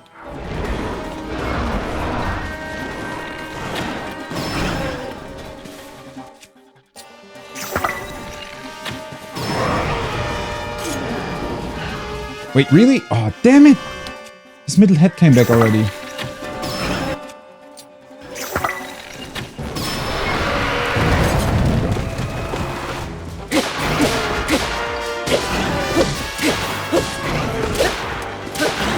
It's a bit annoying that his heads are wobbling around like that all the time when you're hitting them on the ground here.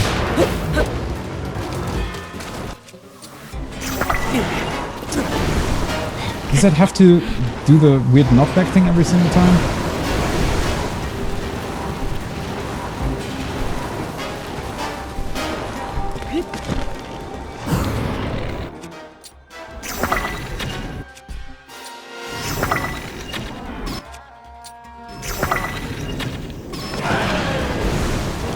Nope. Damn it, Link, move! Shit. Okay, that's my fairy gone. Yeah, okay, I shouldn't do that. I should be careful not to overextend my stamina. That was a bad idea.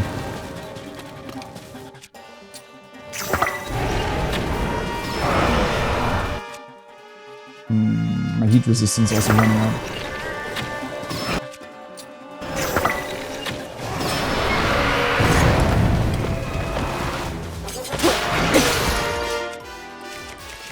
What other weapon did I use? Oh yeah, the Bokoblin things.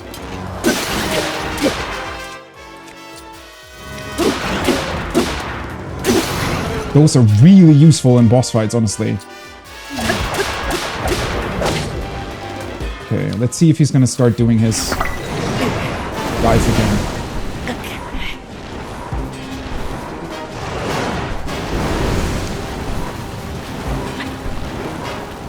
Oh god, the heat. Drink.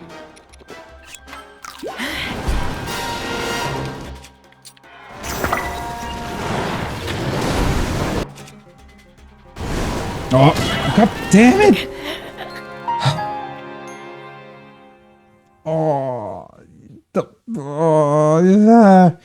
The game is so... Attaching stuff to your arrows is really, really finicky sometimes. Like when you're in the heat of battle, sometimes you'll just hit the problem is, like the big problem the game has, I think, when it comes to its controls, is that if you accidentally hit a button, which obviously it's my fault for accidentally hitting the button, but if you accidentally hit the button to switch your bow, right? And then you realize, okay, I hit the wrong button, hit the other button. At that point, it's already too late. Because that 1 frame or 2 frames, or how many they are, between... Because there's like a slight delay for the menu appearing and the disappearing and the other menu appearing, and that time, whatever attack the boss is doing will already have reached you, or will be at a point where you cannot really evade it anymore. It's really, really finicky to do that all the time. I think the most finicky part about all of this is that you constantly have to swap back and forth between melee weapon and your bow. And I think the most annoying part about that is that you can, like every time you start sprinting, it's going to swap back to your melee weapon. I think that's the biggest problem. If there would be maybe a dedicated button to swap between bow and melee, I think that would work better.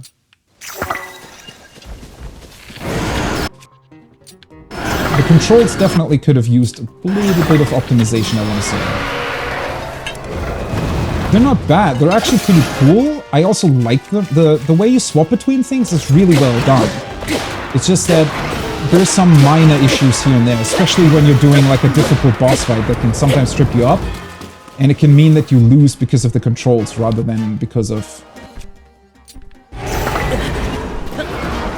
That mistake is on me. I do that every single time.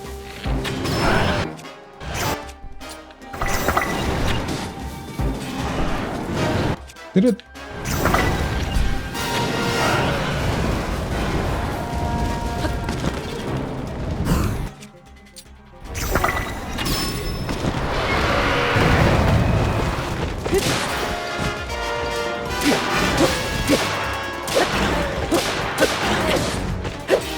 Come on.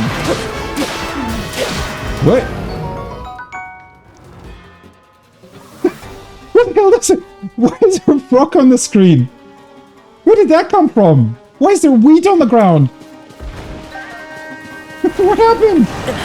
Did he blow like a frog and some wheat up in the air and it just landed on the ground right there?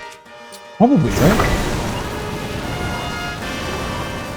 Stop doing your wing stuff. Come on.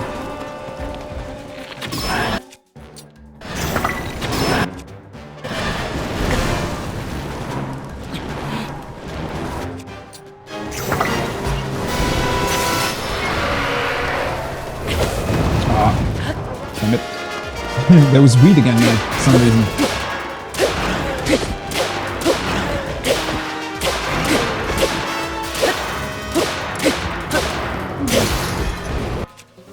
Okay, I need to...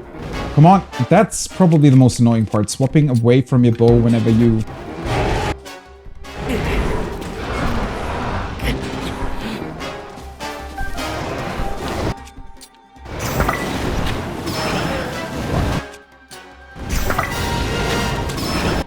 Oh, that's so cool that that still hits, right?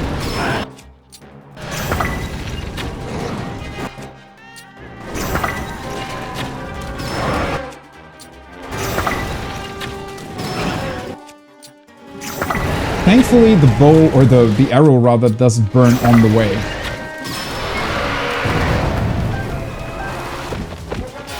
And it even gave me the eyeball back. Oh, damn it.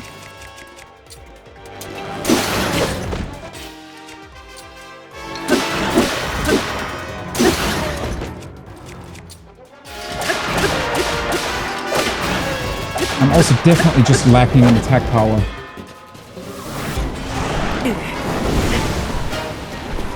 Ooh, an eyeball.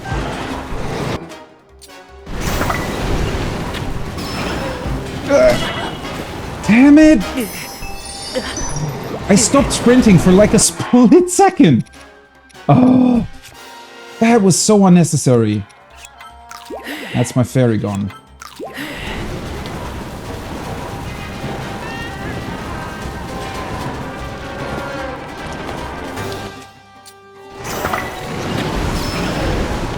Come on, Nick. Okay, I only need 2. Which is good. Okay, for some reason that did not count. And I also realized my heat resistance is running out. Okay.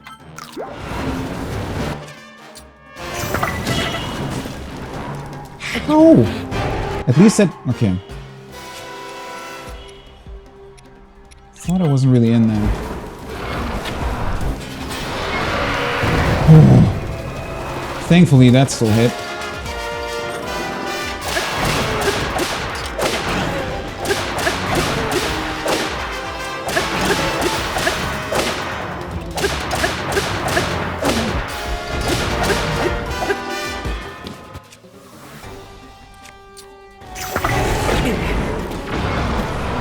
But he doesn't even give you, like, 1 attack frame. Okay. Okay, now we're doing this again. So would I be able to hide from that? Of course.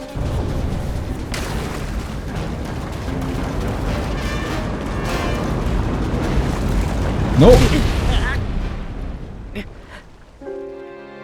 Okay, I don't think you're able to hide from that. I really don't know how to deal with it, though. I mean, if I still had my fairy, I could live through it, but that's not really the idea here, right? I was even in the water. But you cannot dive, so that's not it either. Oh, god damn it! I feel like I'm so close to dealing with him. If my damage was a lot higher, then I could potentially even kill him before he does the big fireball thing. I wonder... But I mean, it doesn't look like there would be anything here that could be used as a way to evade the big fireball, right? I did see...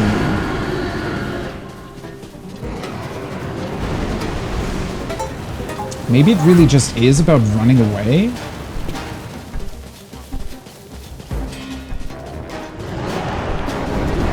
I mean, there's a couple of things here that I could stand under, but I'm pretty sure that's not how you're supposed to do it. And it's also only giving you, like, a tiny amount of hiding space.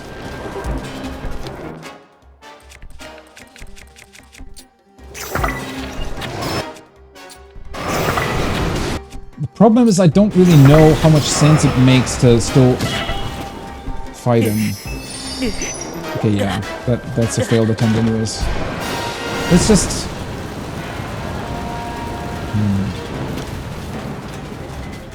Let's see here. I don't think that counts. The problem is also I could maybe pass up the exact moment of impact and use, I don't know, ascend or something to, like, ascend through the fireball. I don't think that's how it works, though. It seems like the fireball is just one giant AoE that deals a huge amount of damage, right?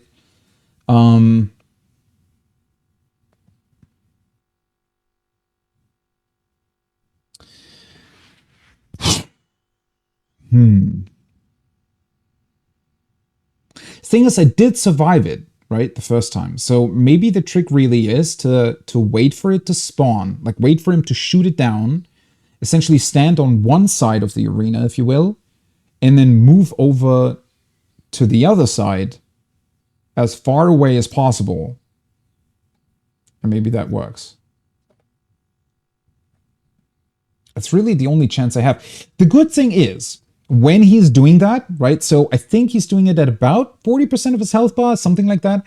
When I know that he's flying up, I pretty much have time to just run over to one side of the arena, wait for it, and I can look up as well.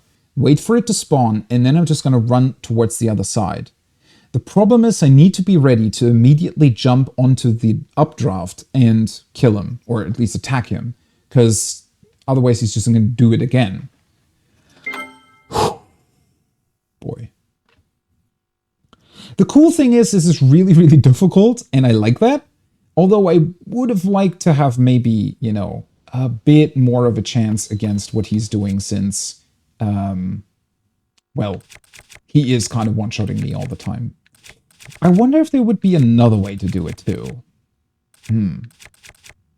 But I don't really have that much that I can use otherwise, aside from the eyeballs. I mean, I could attach other stuff to my arrows, but that doesn't really help. Bombs weren't too bad either. It might be worth using one at the start. But I think only critical hits count, right?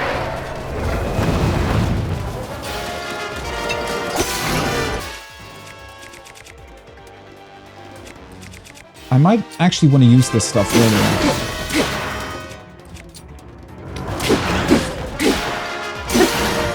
Kind of go through it. Alright, there we go.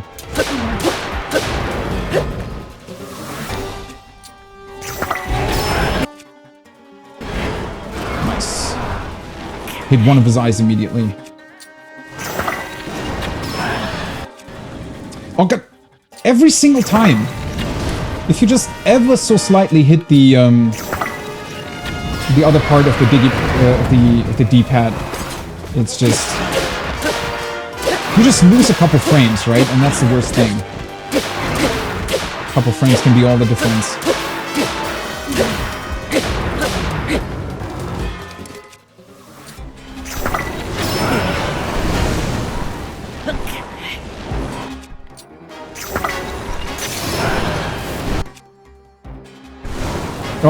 Oh, okay, that was way too close.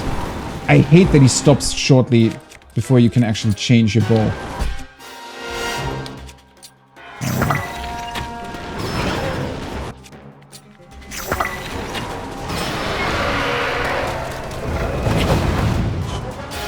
And that too, like, there definitely needs to be a stance change button or something.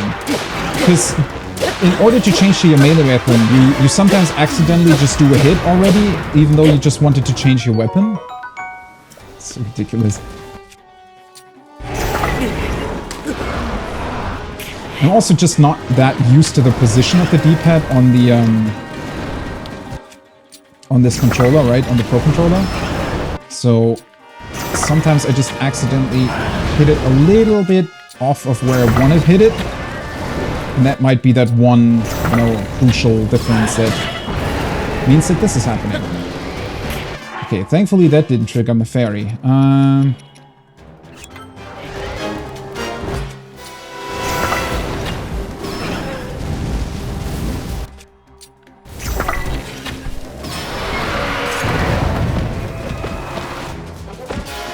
need to grab that eyeball.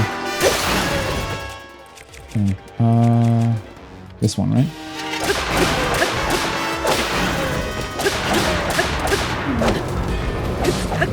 That's also so weird. Sometimes this kind of resets Link's position for some reason. Okay, let's see. Now he's doing it.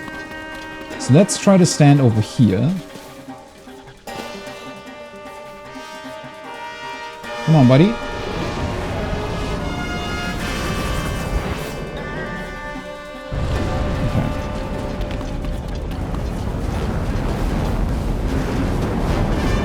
That's not going to be enough.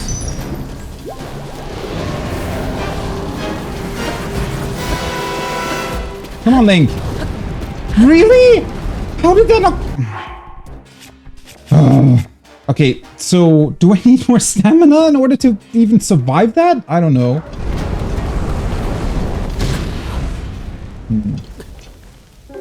Cool. I didn't even get to see where it was. Okay, well... How did I survive it, though? Was that just luck? Because the problem is, I used up all my stamina. Okay, I could have replenished it. But that can't be right. I mean, I cannot do it any faster. Unless... Let's see here. Would there be any other way? If I'm using one of my abilities, I can recall something. I'm pretty sure I cannot recall the fireball. That doesn't seem right to me.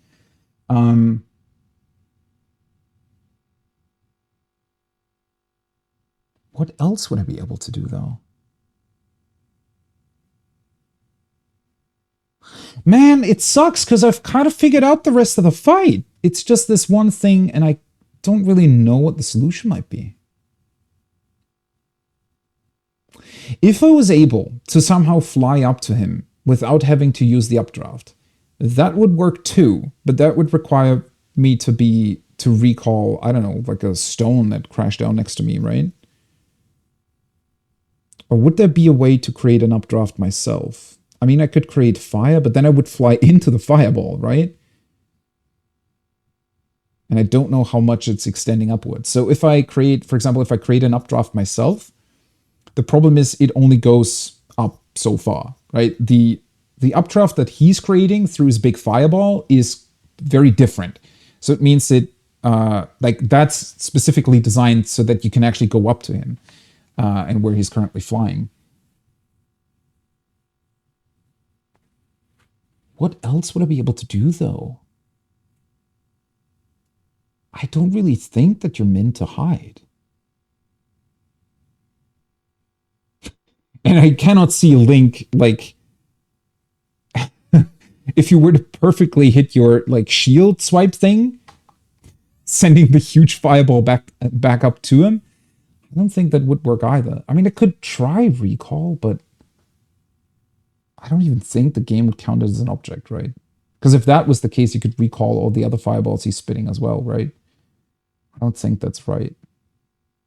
What else do I have? I mean, I have Ultra Hand, but there are no objects. Thing is also, the way the boss arena is designed, like, yes, the game gives you a lot of options in how to approach certain situations, but you do still always get like a backup, if you will, close to whatever you're doing, right? So with all the cards and all the other things where you can like get material, that's placed in a way where you can, you know, okay, this is usable for this fight or for this situation or whatever.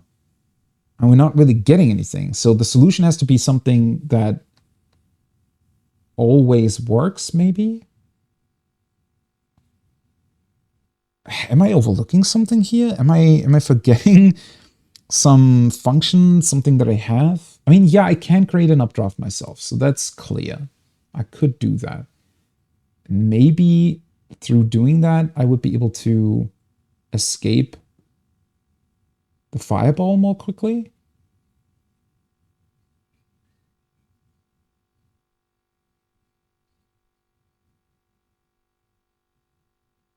Because ascending doesn't work.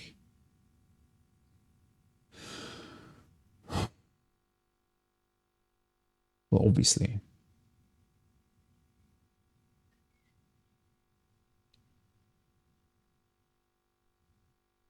If I had something that could create like a large amount of water or something, right? If I had a something that can create water that I could attach to an arrow, but even then I don't think that I would be able to get through that huge fireball. The weird thing is, it just immediately sort of kills you, right? And it's a huge AoE. So I think they do kind of want you to escape it, but clearly just running away doesn't help. So maybe if he flies up, I could try to go to a point that's really high up and then glide over to somewhere else. Because that way I'm already really fast and I might even be able to catch the updraft right away. It just sucks that it takes so long to get to that point, right? If he would do that attack more often, then I could just sort of bait it out and try different tactics, but I always have to get to it first, which kind of sucks.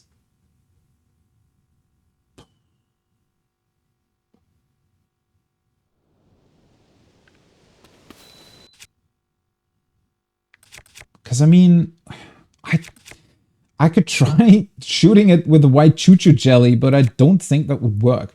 So the thing is, there are all those structures up there, right, in the background now. If I were to run up to them in Ascent, for example, through that one thing, while he's still flying up, because he does so fairly early on, so you have a bunch of time to do that.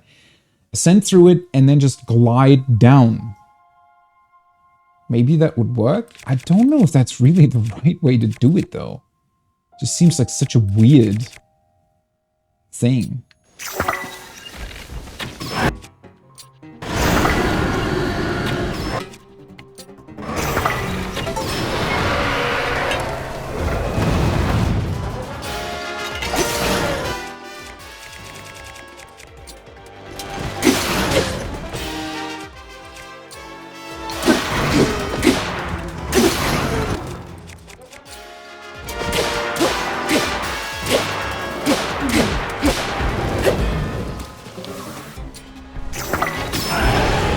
I love that I can hit the first head right away. That's pretty cool, if you're fast enough.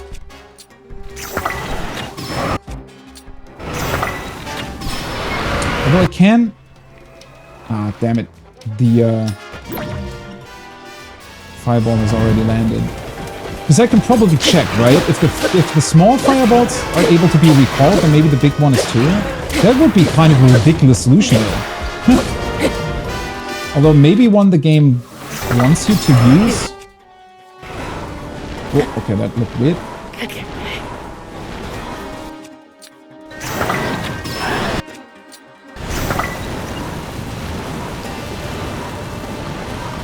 Stop it.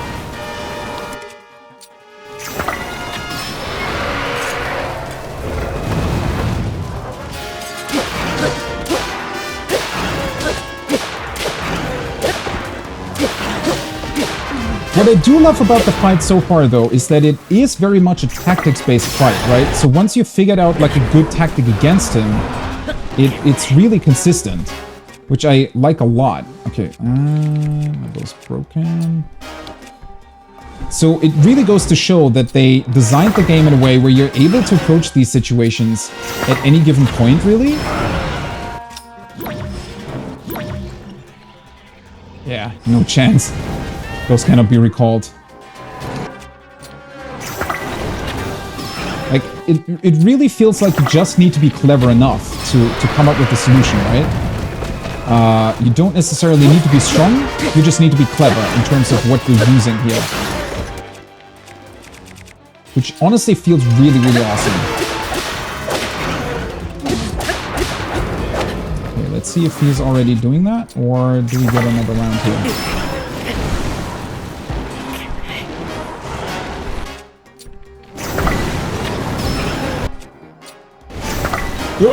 That was too close.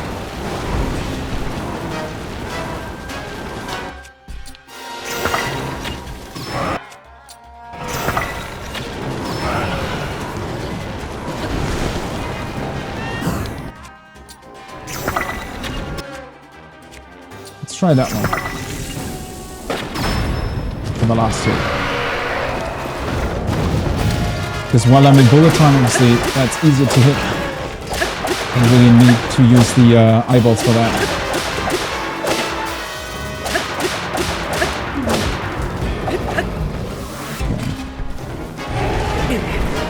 Of course. But that is so far away, though!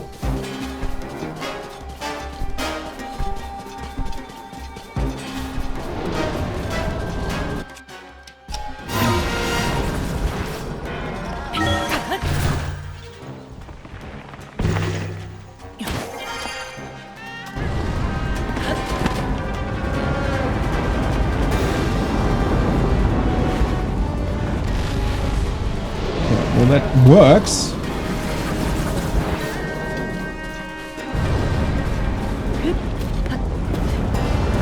Oh, damn it.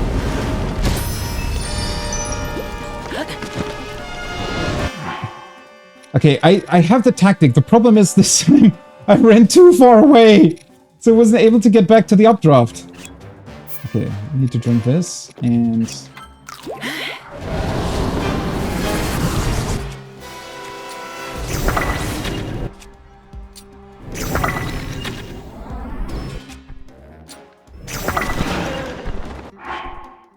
Okay.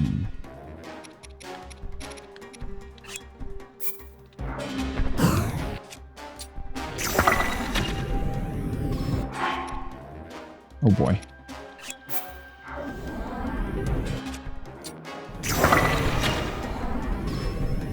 Really?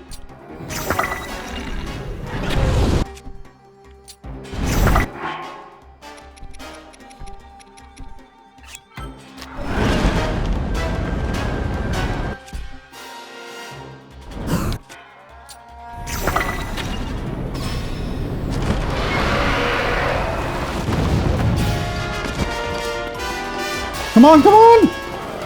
Link! Oh my god!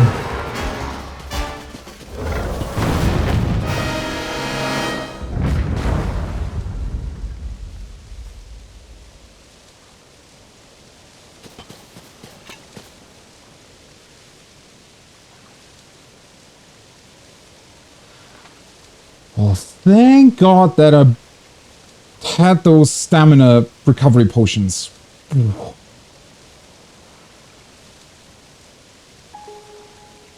What the hell? Thanks. The real Grumpelstiltskin? Is that your name? That's a funny name. Oh boy. Okay, so that last part, right, with having to hit him in the air, you definitely need more stamina for that, because unless the eyeballs weren't really hitting him, that, I feel like you needed 2 hits per head, right?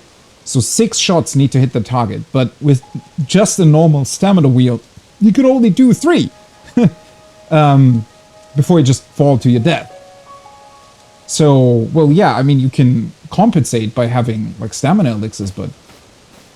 Nice, thank you. Wow. The good thing is, though, at least in that last part, I think the hits that you're doing in the air are actually hitting for more. So you're already taking off a bunch of his health. So he didn't really have much left when he fell to the ground. Or maybe falling to the ground also hit him for a bunch. I don't know. Gleeok Wing, 24 fuse attack power. Alright. This aerodynamic wing segment from a Gleeok is thin and light, but extremely sturdy. Arrows and thrown weapons fly farther with this item attached.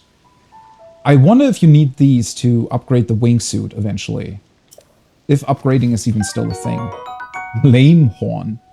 A crown-like fire-imbued horn of a Gleeok. Attach it to a weapon to vastly increase its attack power. Cook it with a critter to make it... Yeah, of course I'm going to use it for cooking. I wonder if these can also produce, like small flame balls of flame. That was a really cool fight, though. What the fuck? What an awesome boss. I would have never guessed that freaking Klee's eyeballs would come in clutch like this. I mean, sure, you can... You know, you can definitely also... I was overusing them. I could have definitely also hit some shots normally, but with the way his heads are constantly flapping about, because he's, like... He's always raising them to spit out his fireballs, and then they're lowering again, and then he's also turning while you're trying to run away from the flames and whatnot. So it just really helps to just shoot somewhere the arrows are going to hit the target, right? That is such a cool use of them. And you also need... I mean, I had 29 when it started the fight, so it really churns through your stuff as well, which is pretty cool. I like that it's actually using and utilizing all of the resources you have. Man, what an awesome fight. Imagine if there's a Blood Moon right now and he just comes back. He has to be farmable, though, right? I'm pretty sure that his, well, the stuff that you get from him, you should be able to, well, get more of it if you wanted to. I didn't... So, I guess the solution to his big fireball... I don't know if maybe... I don't know if maybe I'm just overlooking something that would also allow you to fly up to him. I'm pretty sure there is some way to do it. I don't know if it's available to me yet. Probably not, but... The funny thing was, when I flew away with my glider from this position, I got out of range so much that I wasn't able to get back to the updraft. So, thankfully, I still had my fairy in that regard. I was really lucky there. Pretty impressive. Oh, thank you. They definitely feel like later game bosses, yeah. Especially with the amount of... Because I feel like they're designed... So weapon damage isn't even really the defining factor here, right? I mean, with less damage, obviously, it just takes longer. But this fight really is defined by, I think, how you're approaching it and how you're able to approach it. And the more hearts you have, and the more stamina you have especially, it just allows you to do more things, right? It allows you to shoot more arrows at his heads and stuff. Especially with that last big flame ball attack. You can probably just outrun it if you have stamina. I wasn't able to, so I had to use, I guess, my flying technique here. The problem is that it's very, very difficult to gauge what kind of AoE the ball even has. So I was standing here, right? When he spit it out, I was using my glider, but when it hit, I hadn't traveled that far? I want to say I was about here. And I was definitely out of range by a bit, so assuming that it would hit that stone there in the middle, I think the AoE went to about here. Because that's also where the flames were. So it's big, but not super large. It just takes a little bit of time to get back there every single time, which is makes it difficult to come up with a solution to it, right?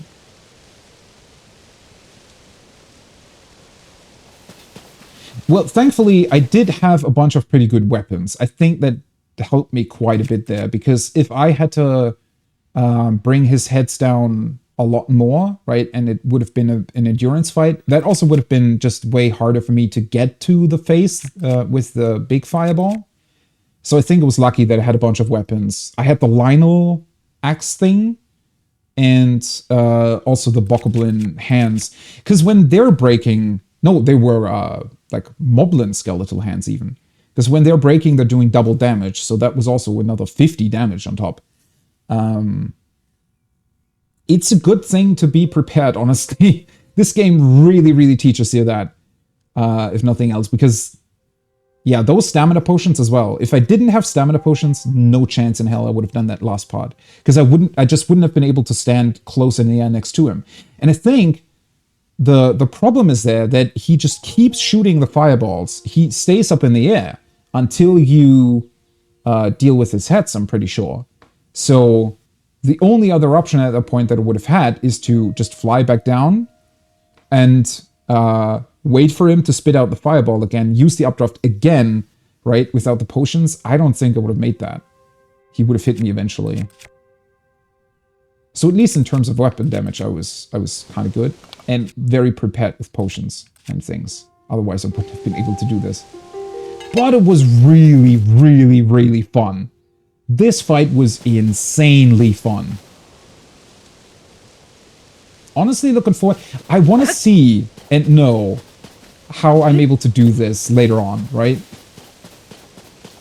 I've done it at this stage. It's probably going to be very cool to look at how much you improve over the course of the game, and especially with other things.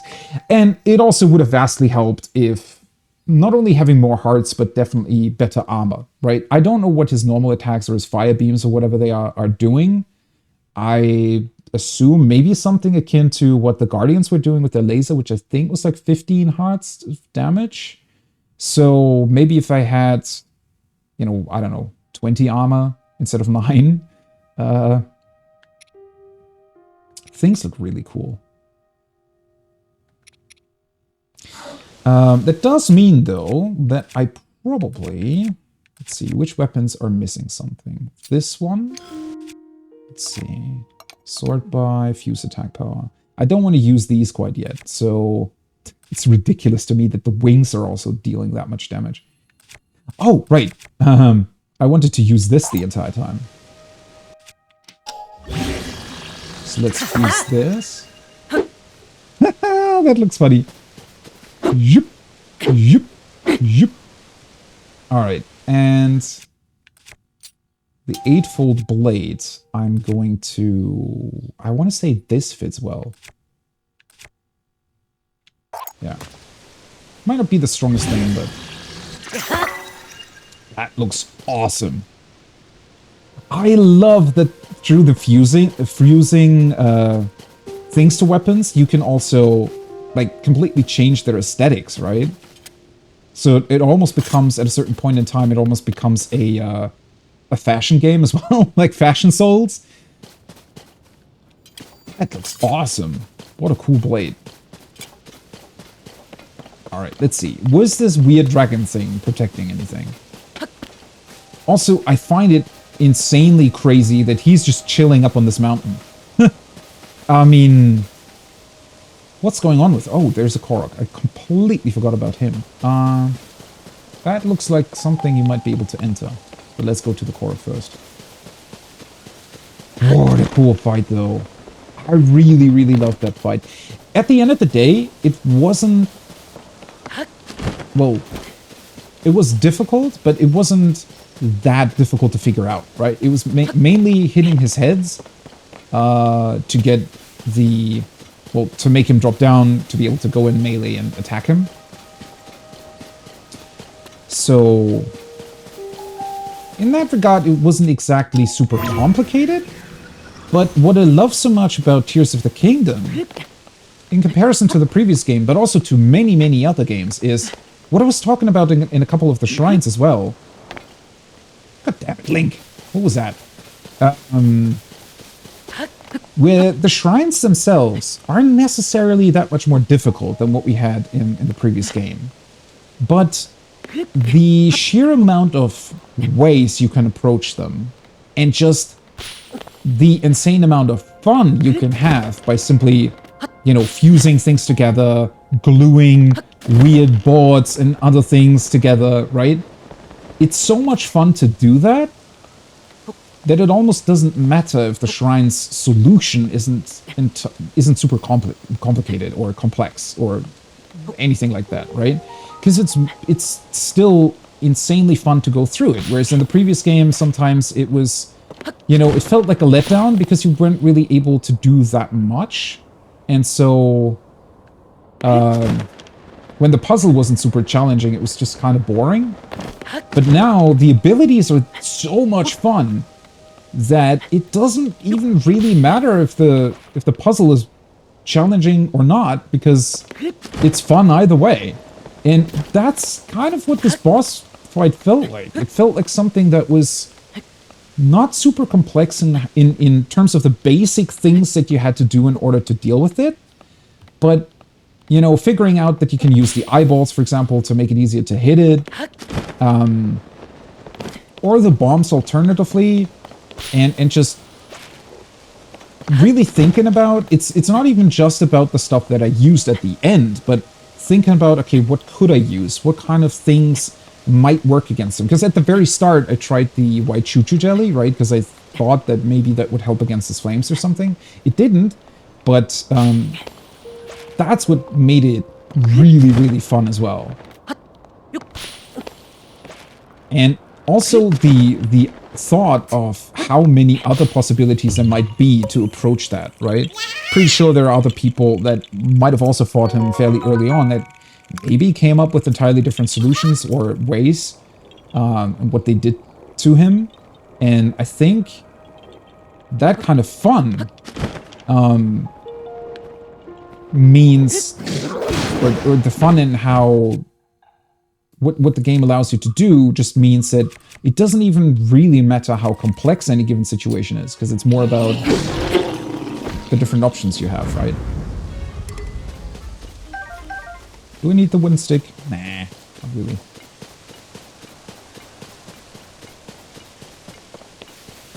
I wonder if you can, in fact, maybe parry his funny flame lasers. Would probably be difficult to do, and or depend on what kind of gear you have available to you. Maybe you can parry the smaller fireballs. That could be a thing. I mean, that is definitely something that Zelda has done in the past, right? Ooh, this is closed off.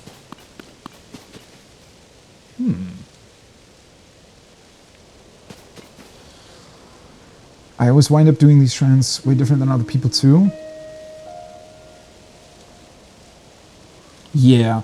The thing is also, in Breath of the Wild, I want to say that there was way more of an obvious solution, maybe? I don't know. There were definitely a lot of different ways in how to do it. But I would say that it sometimes also felt like the obvious solution was just so simple that unless you really pushed yourself to try something else, you wouldn't really do it, right? Whereas here, again, it's just so much fun to come up with the weirdest stuff when you're fusing things together, that, you know, I've definitely had situations and shrines where I wasn't even thinking about, well, what kind of solution am I working on, but instead was thinking about, okay, how can I build the most beautiful cable car or something like that, right?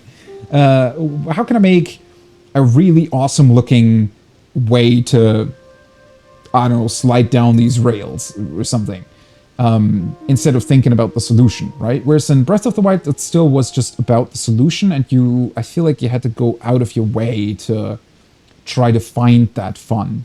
Whereas in here, it feels like it's just inherently fun. You don't have to look for it, it's just there for you to experience. Which doesn't mean that Breath of the Wild did it badly. Although I would agree that, or I would say that some of the shrines definitely needed a bit of a revision, but it was also more about the world in that particular case. Man, this really felt like a proper journey. Oh. I really haven't gotten that far, have I? I mean, I've done quite a lot today. Don't get me wrong. I mean, we've been up there, for example. But in particular, the journey from the stable to over here. I mean, when you purely look at the amount of ground that I covered, it's really not much, but it was just fun. Oh, wait. Oh, no, never mind. I was there. I think I even did the Korok that was up there. It works in the weird way. Yeah, that's honestly a pretty cool thing to have, because, well, for these games specifically, it just means that you inherently just have more fun, right? Because coming up with weird solutions is always better than taking the sort of obvious route, I want to say. Sadly, the problem is that not a lot of AAA games or, you know, bigger productions typically embrace that sort of thing, right? A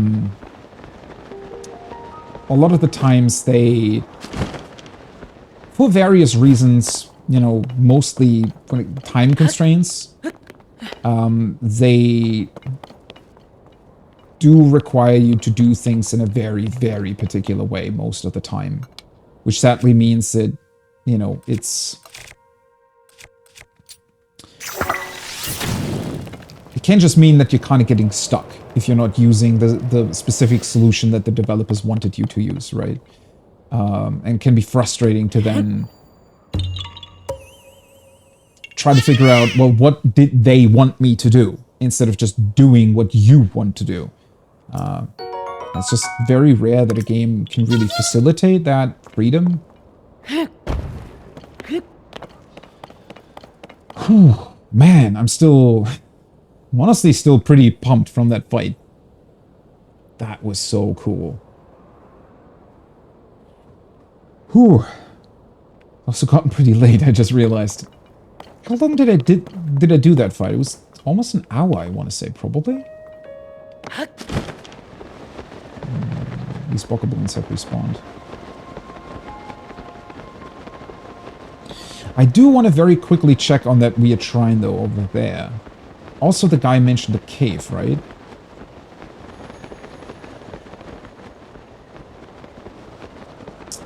Just want to make sure not to run past it or anything.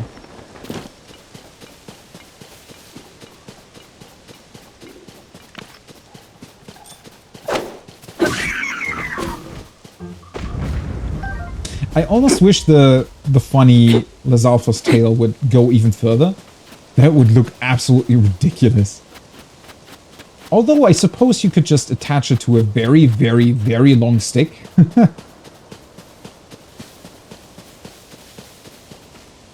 Alright, let's see what we have here.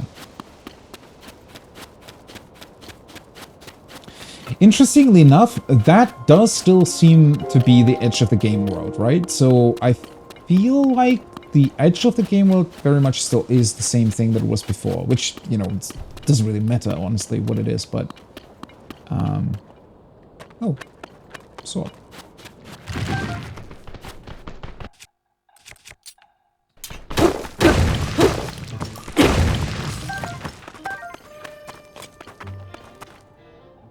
Ooh, I might be able to stick something on that. Let's see. Maybe that? Sure, let's try it.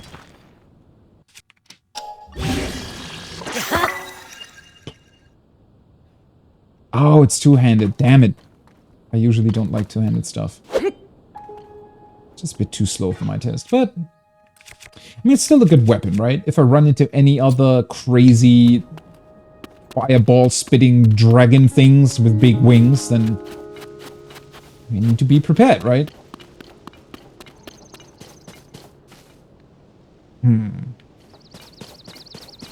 Honestly, let's maybe talk to him again. He was fighting a bokoblin. Just want to double check. Did he say north? I think he did. There you are. How dare you? Alright. Yeah. Oh, nice. Right. I completely forgot. Oh, cool. It's stamina recovery. Neat. Energizing fragrant seafood stew. Oh, that looks great. A tasty dish of seafood and stambob cooked in oil. Oh. We meet again. I'm here because I heard there are caves in this area. You too, I take it? I heard you see already. More cave info. Even the entrance can be completely blocked by rocks. If that happens, the only way through is through... You have to smash those pesky rocks.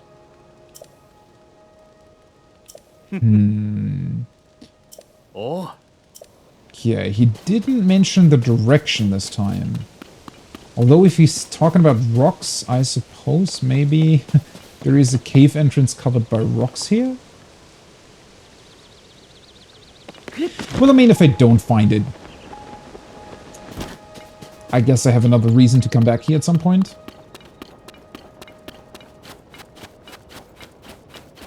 I cannot wait to get up there, man. It's really almost teasing you the entire time, right? Come on, there's like a giant storm and a cool-looking waterfall. Go up there. Come on and solve our puzzles. Ah, there we go. That looks like rocks you can smash. I almost feel bad almost hitting these small rock thingies. They look kind of cute. Alright.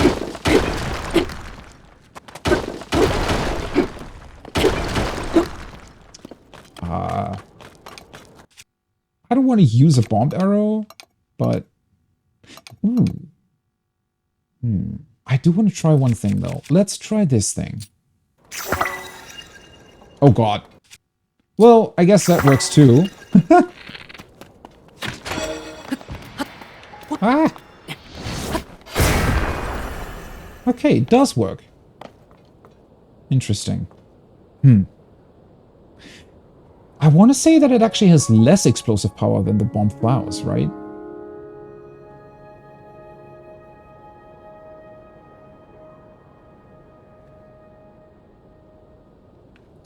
Oh, is there some sort of cave emitter thing?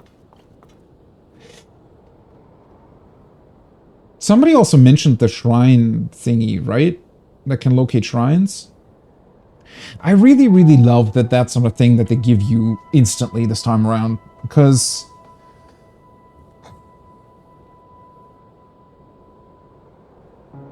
Well... It's tough to say. Because obviously you can only ever experience the game for the first time once, so...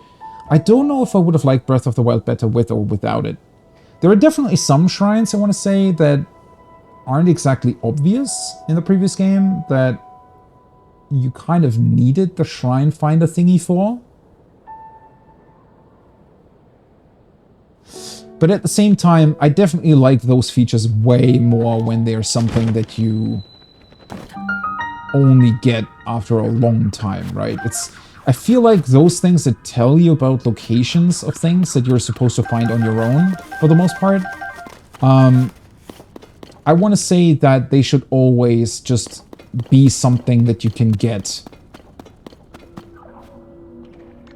Not necessarily towards the end of the game, but definitely after an extensive journey, right? So, some sort of very, very long quest, for example. Or something similar, right? It should always be something that just is there for you to complete the game, because I definitely heavily dislike games that never give you that stuff and just expect you to find, I don't know, random collectibles throughout the game world, but that you have no idea how to even see, or that are super hidden away, right? So you always want to... I feel like a game should always have an option for you to find those things eventually, but it should definitely come later and not right away. Hey, Topaz. Ooh, a diamond.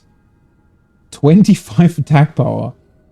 Okay, so you could build a diamond weapon or spear or something. The most precious ore one can find. Its signature sparkle has charmed Hyruleans for generations. As such, it is sold for a very high price since ancient times. Yeah, it's nice to earn it, right? And it's completely fine, because sometimes you just overlook some stuff. It's completely fine to have... Well, oh, I see a bomb. To have something that'll eventually tell you about it, but that's the cool part. If you design some sort of super elaborate quest line, bonus points if it also makes sense within the lore or story of the game, then it's just... It equally feels like you work towards it, right? If it's some sort of super long quest line that you need to work through, it's sort of the same thing, where you get the feeling that eventually, hey, by the way, I did this myself. I finished this quest line, and that's why I'm now allowed to look for these specific things, right? I still always feel bad about these. But I guess it is just rescuing the blue piece. Bubble Gem! Alright.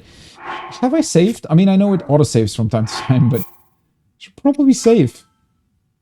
I wonder how you get those stone slates open. Also makes me wonder if they're possibly connected. That would be a huge distance between them, though.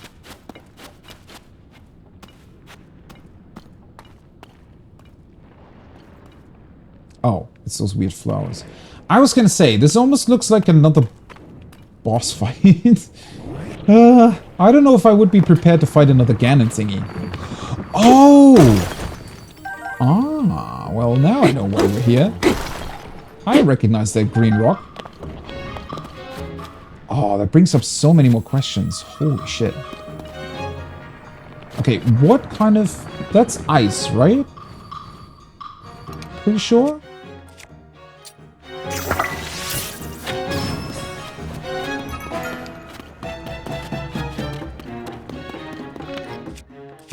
Not with the hammer.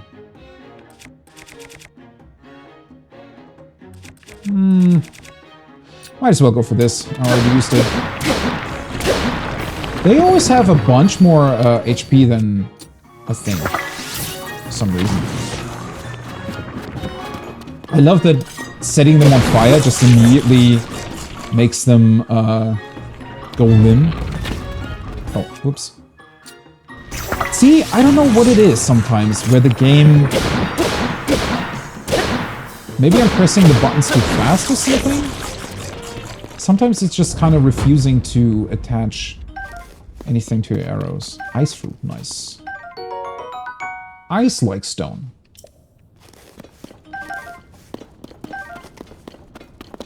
Let's see what's in here. Hunter's shield. Oh, that looks cool. Favored by hunters for its rabbit design, which is said to bring luck on hunts. It's easy to use, but its durability leaves something to be desired. It looks very cool though, so let's get rid of the rusty shield.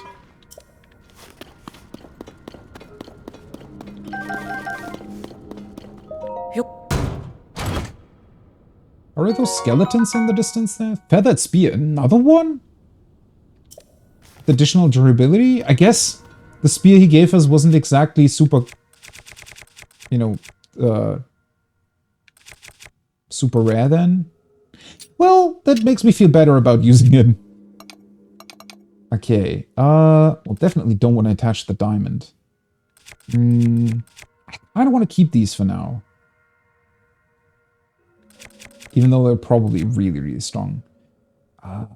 Let's do this. It also looks cool. I like how I'm already going after what looks the best on any given weapon instead of what actually deals the most damage. That's so awesome.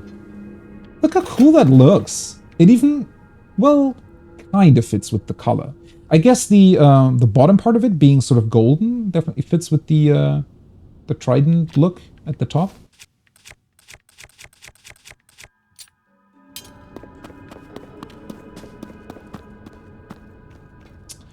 Something about this cave is suspicious again. Oh, there's rockets here. I don't think I've ever seen these skeletons just sort of lying around like that. One of them was even lying in the sun.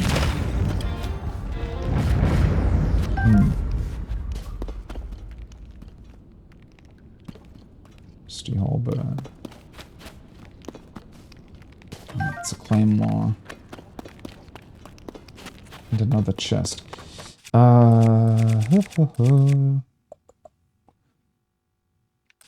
Might as well use the Bokoblin arms again.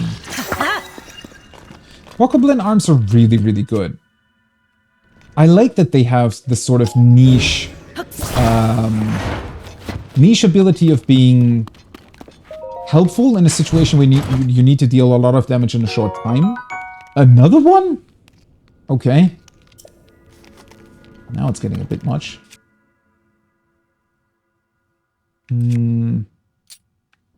That's got attack up though.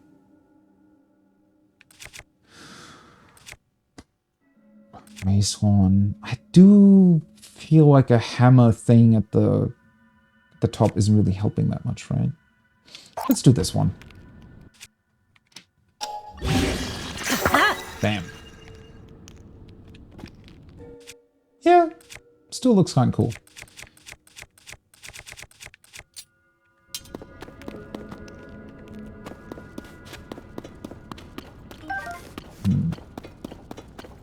Okay.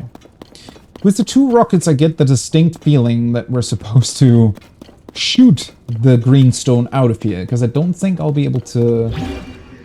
Mobility? Well, I can just carry it, but it obviously needs to be carried outside of the cave.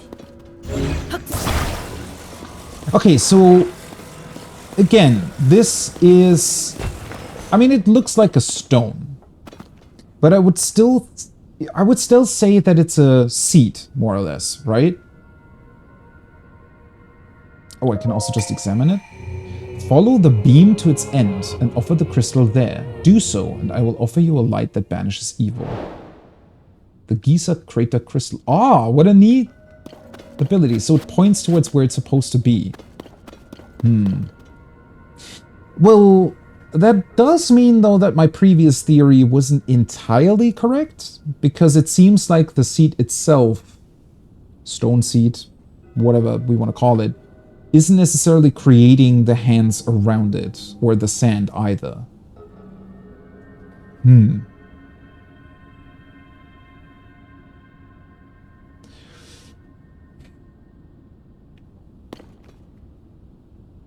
But I think it's still pretty clear that this kind of contains all the information that is needed for the shrine, or the projection within it.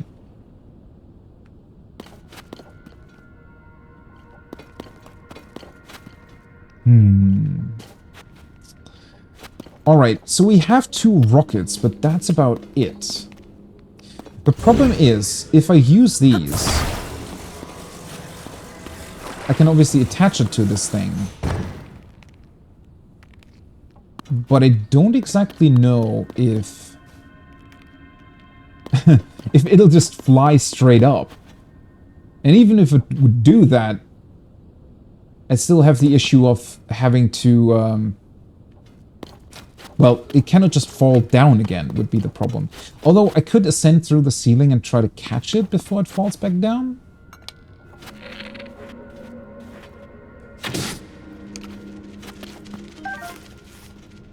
Maybe? Oh, there's a bunch of sticky lizards here. There's also some more. Oh, how did I see that earlier? Oh, shit. Could have captured another one. And a bomb. Neat. I also love how I'm already looking for bomb flowers all the time. They're such a valuable thing to have.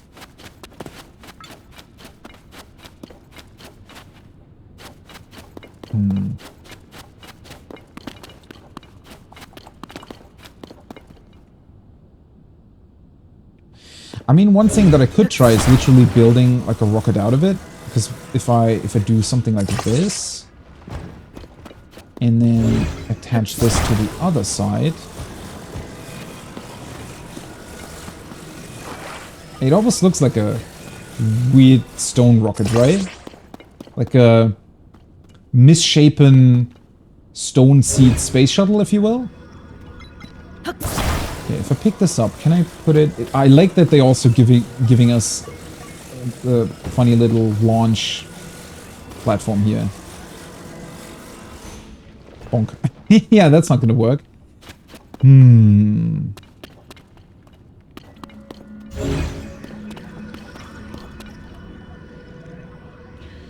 Maybe I could use the chests to guide it? Because the chests have a proper floor. Because this thing clearly falls over.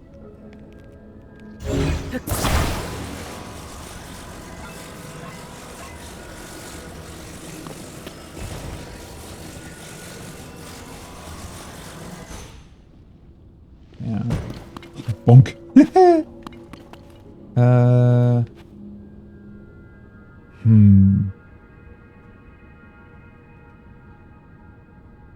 Because I think with the chest, it might be easier to have a certain orientation, right? I wish you could close them again, though. Because I can just put this down. And probably attach the rockets first. This. Why is this so ridiculously fun?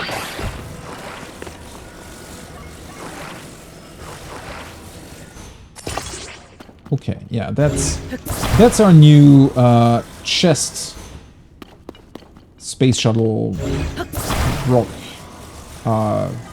whatever rocket. Oh boy, almost thought I would fall for a second there. It looks a bit misshapen from the side. It's definitely gonna do some weird curve though. So maybe put it over here. Oh god, that looks really, really precarious. Yeah, the problem is that it's open. Maybe I should put the stone, like, horizontal instead of vertical? Might as well try, though. Not the stone thing. Let's use this. Alright, what do we want to call this rocket?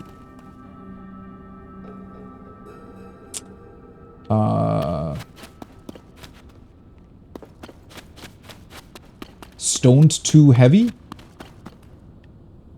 I don't know. Well, needs to work. Oh god! Why is it launching like that?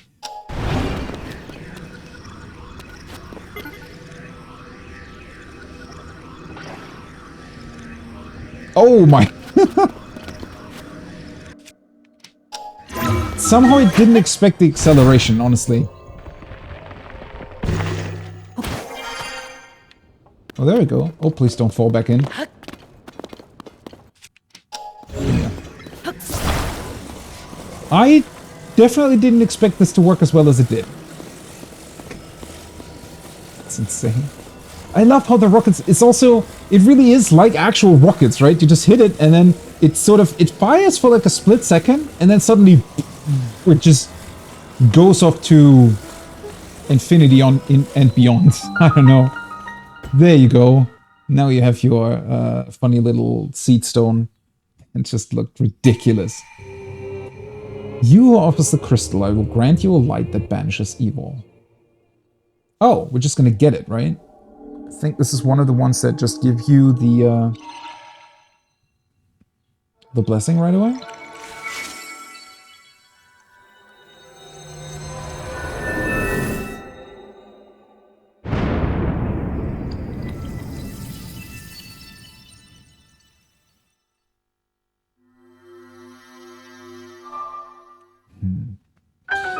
It's so cool that there are multiple of these shrines where you actually see the shrine being created, right? Just gives you a bunch more, I guess, information or background lore. Even though it's not really confirming anything, obviously, but it gives you a bunch to speculate on. Much more so than shrines that just sort of rise out of the ground anyways.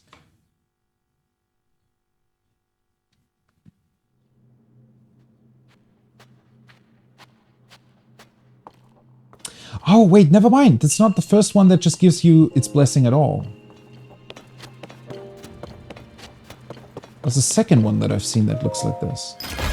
Don't remember where the first one was, though. A big battery. A battery with an improved compression rate. Though disposable, it holds multiple times as much energy as a normal battery. Oh, cool. So if you do, for example, want to build a rocket that shoots up way faster than what your current battery charge is capable of doing, you can just use this, right? That's awesome. Man, I want to have all of those Zonai devices. I mean, I've seen a ton of stuff that is available as a Zonai device, but I haven't seen it in any dispenser just yet. I cannot wait to find them. That's going to be so cool when you just have them available all the time.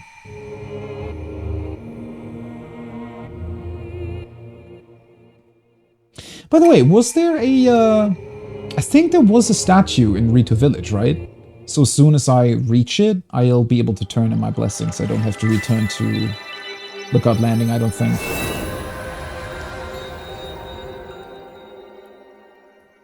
I think theoretically I could have even had an additional heart before finding the big dragon thing. Oh well, it was more exciting this way, I guess.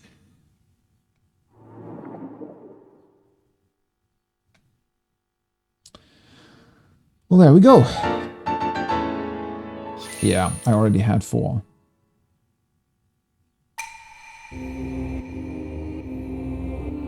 Oh, you know what I forgot though? Next to the treasure hunter, he had a cooking pot. That's why I saw the cooking pot, and I used one of my Zonai once. I just needed to go down the path again. But I didn't remember that it was him who had that. Oh well. No big deal.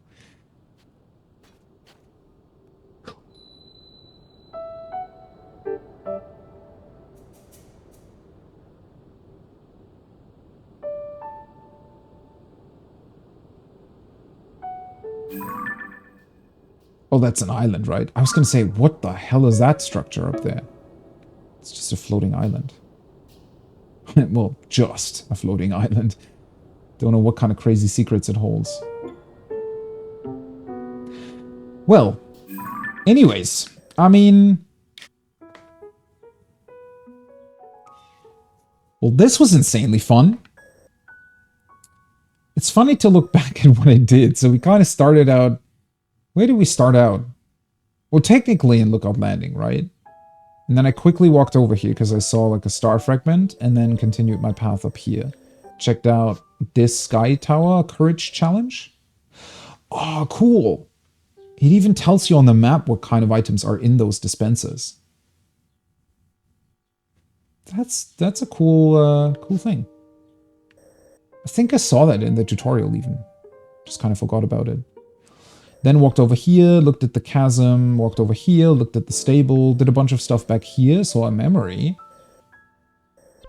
Walked over here, found potentially a fairy fountain that doesn't exist anymore. Maybe? Question mark?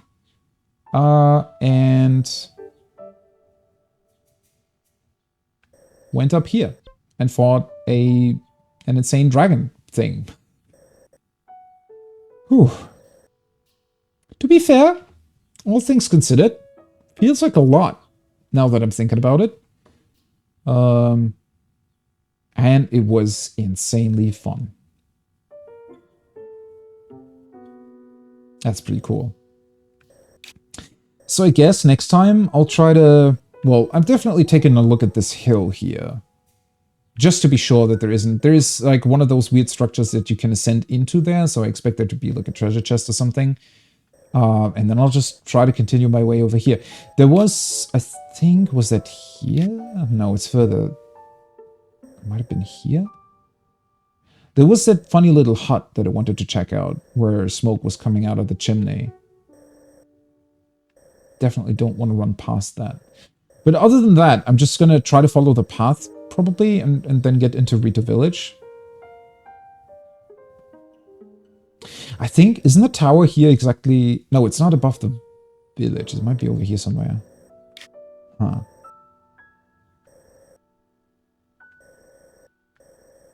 Either way, still a lot left over, especially if I zoom out into this tiny little section. And it even looks like I've done more because I've uncovered those parts of the map, but I haven't even been up here haven't been here in this mountain region. I haven't been down here either, which is the entirety of the former Great Plateau to check out with the actual Temple of Time as we know it.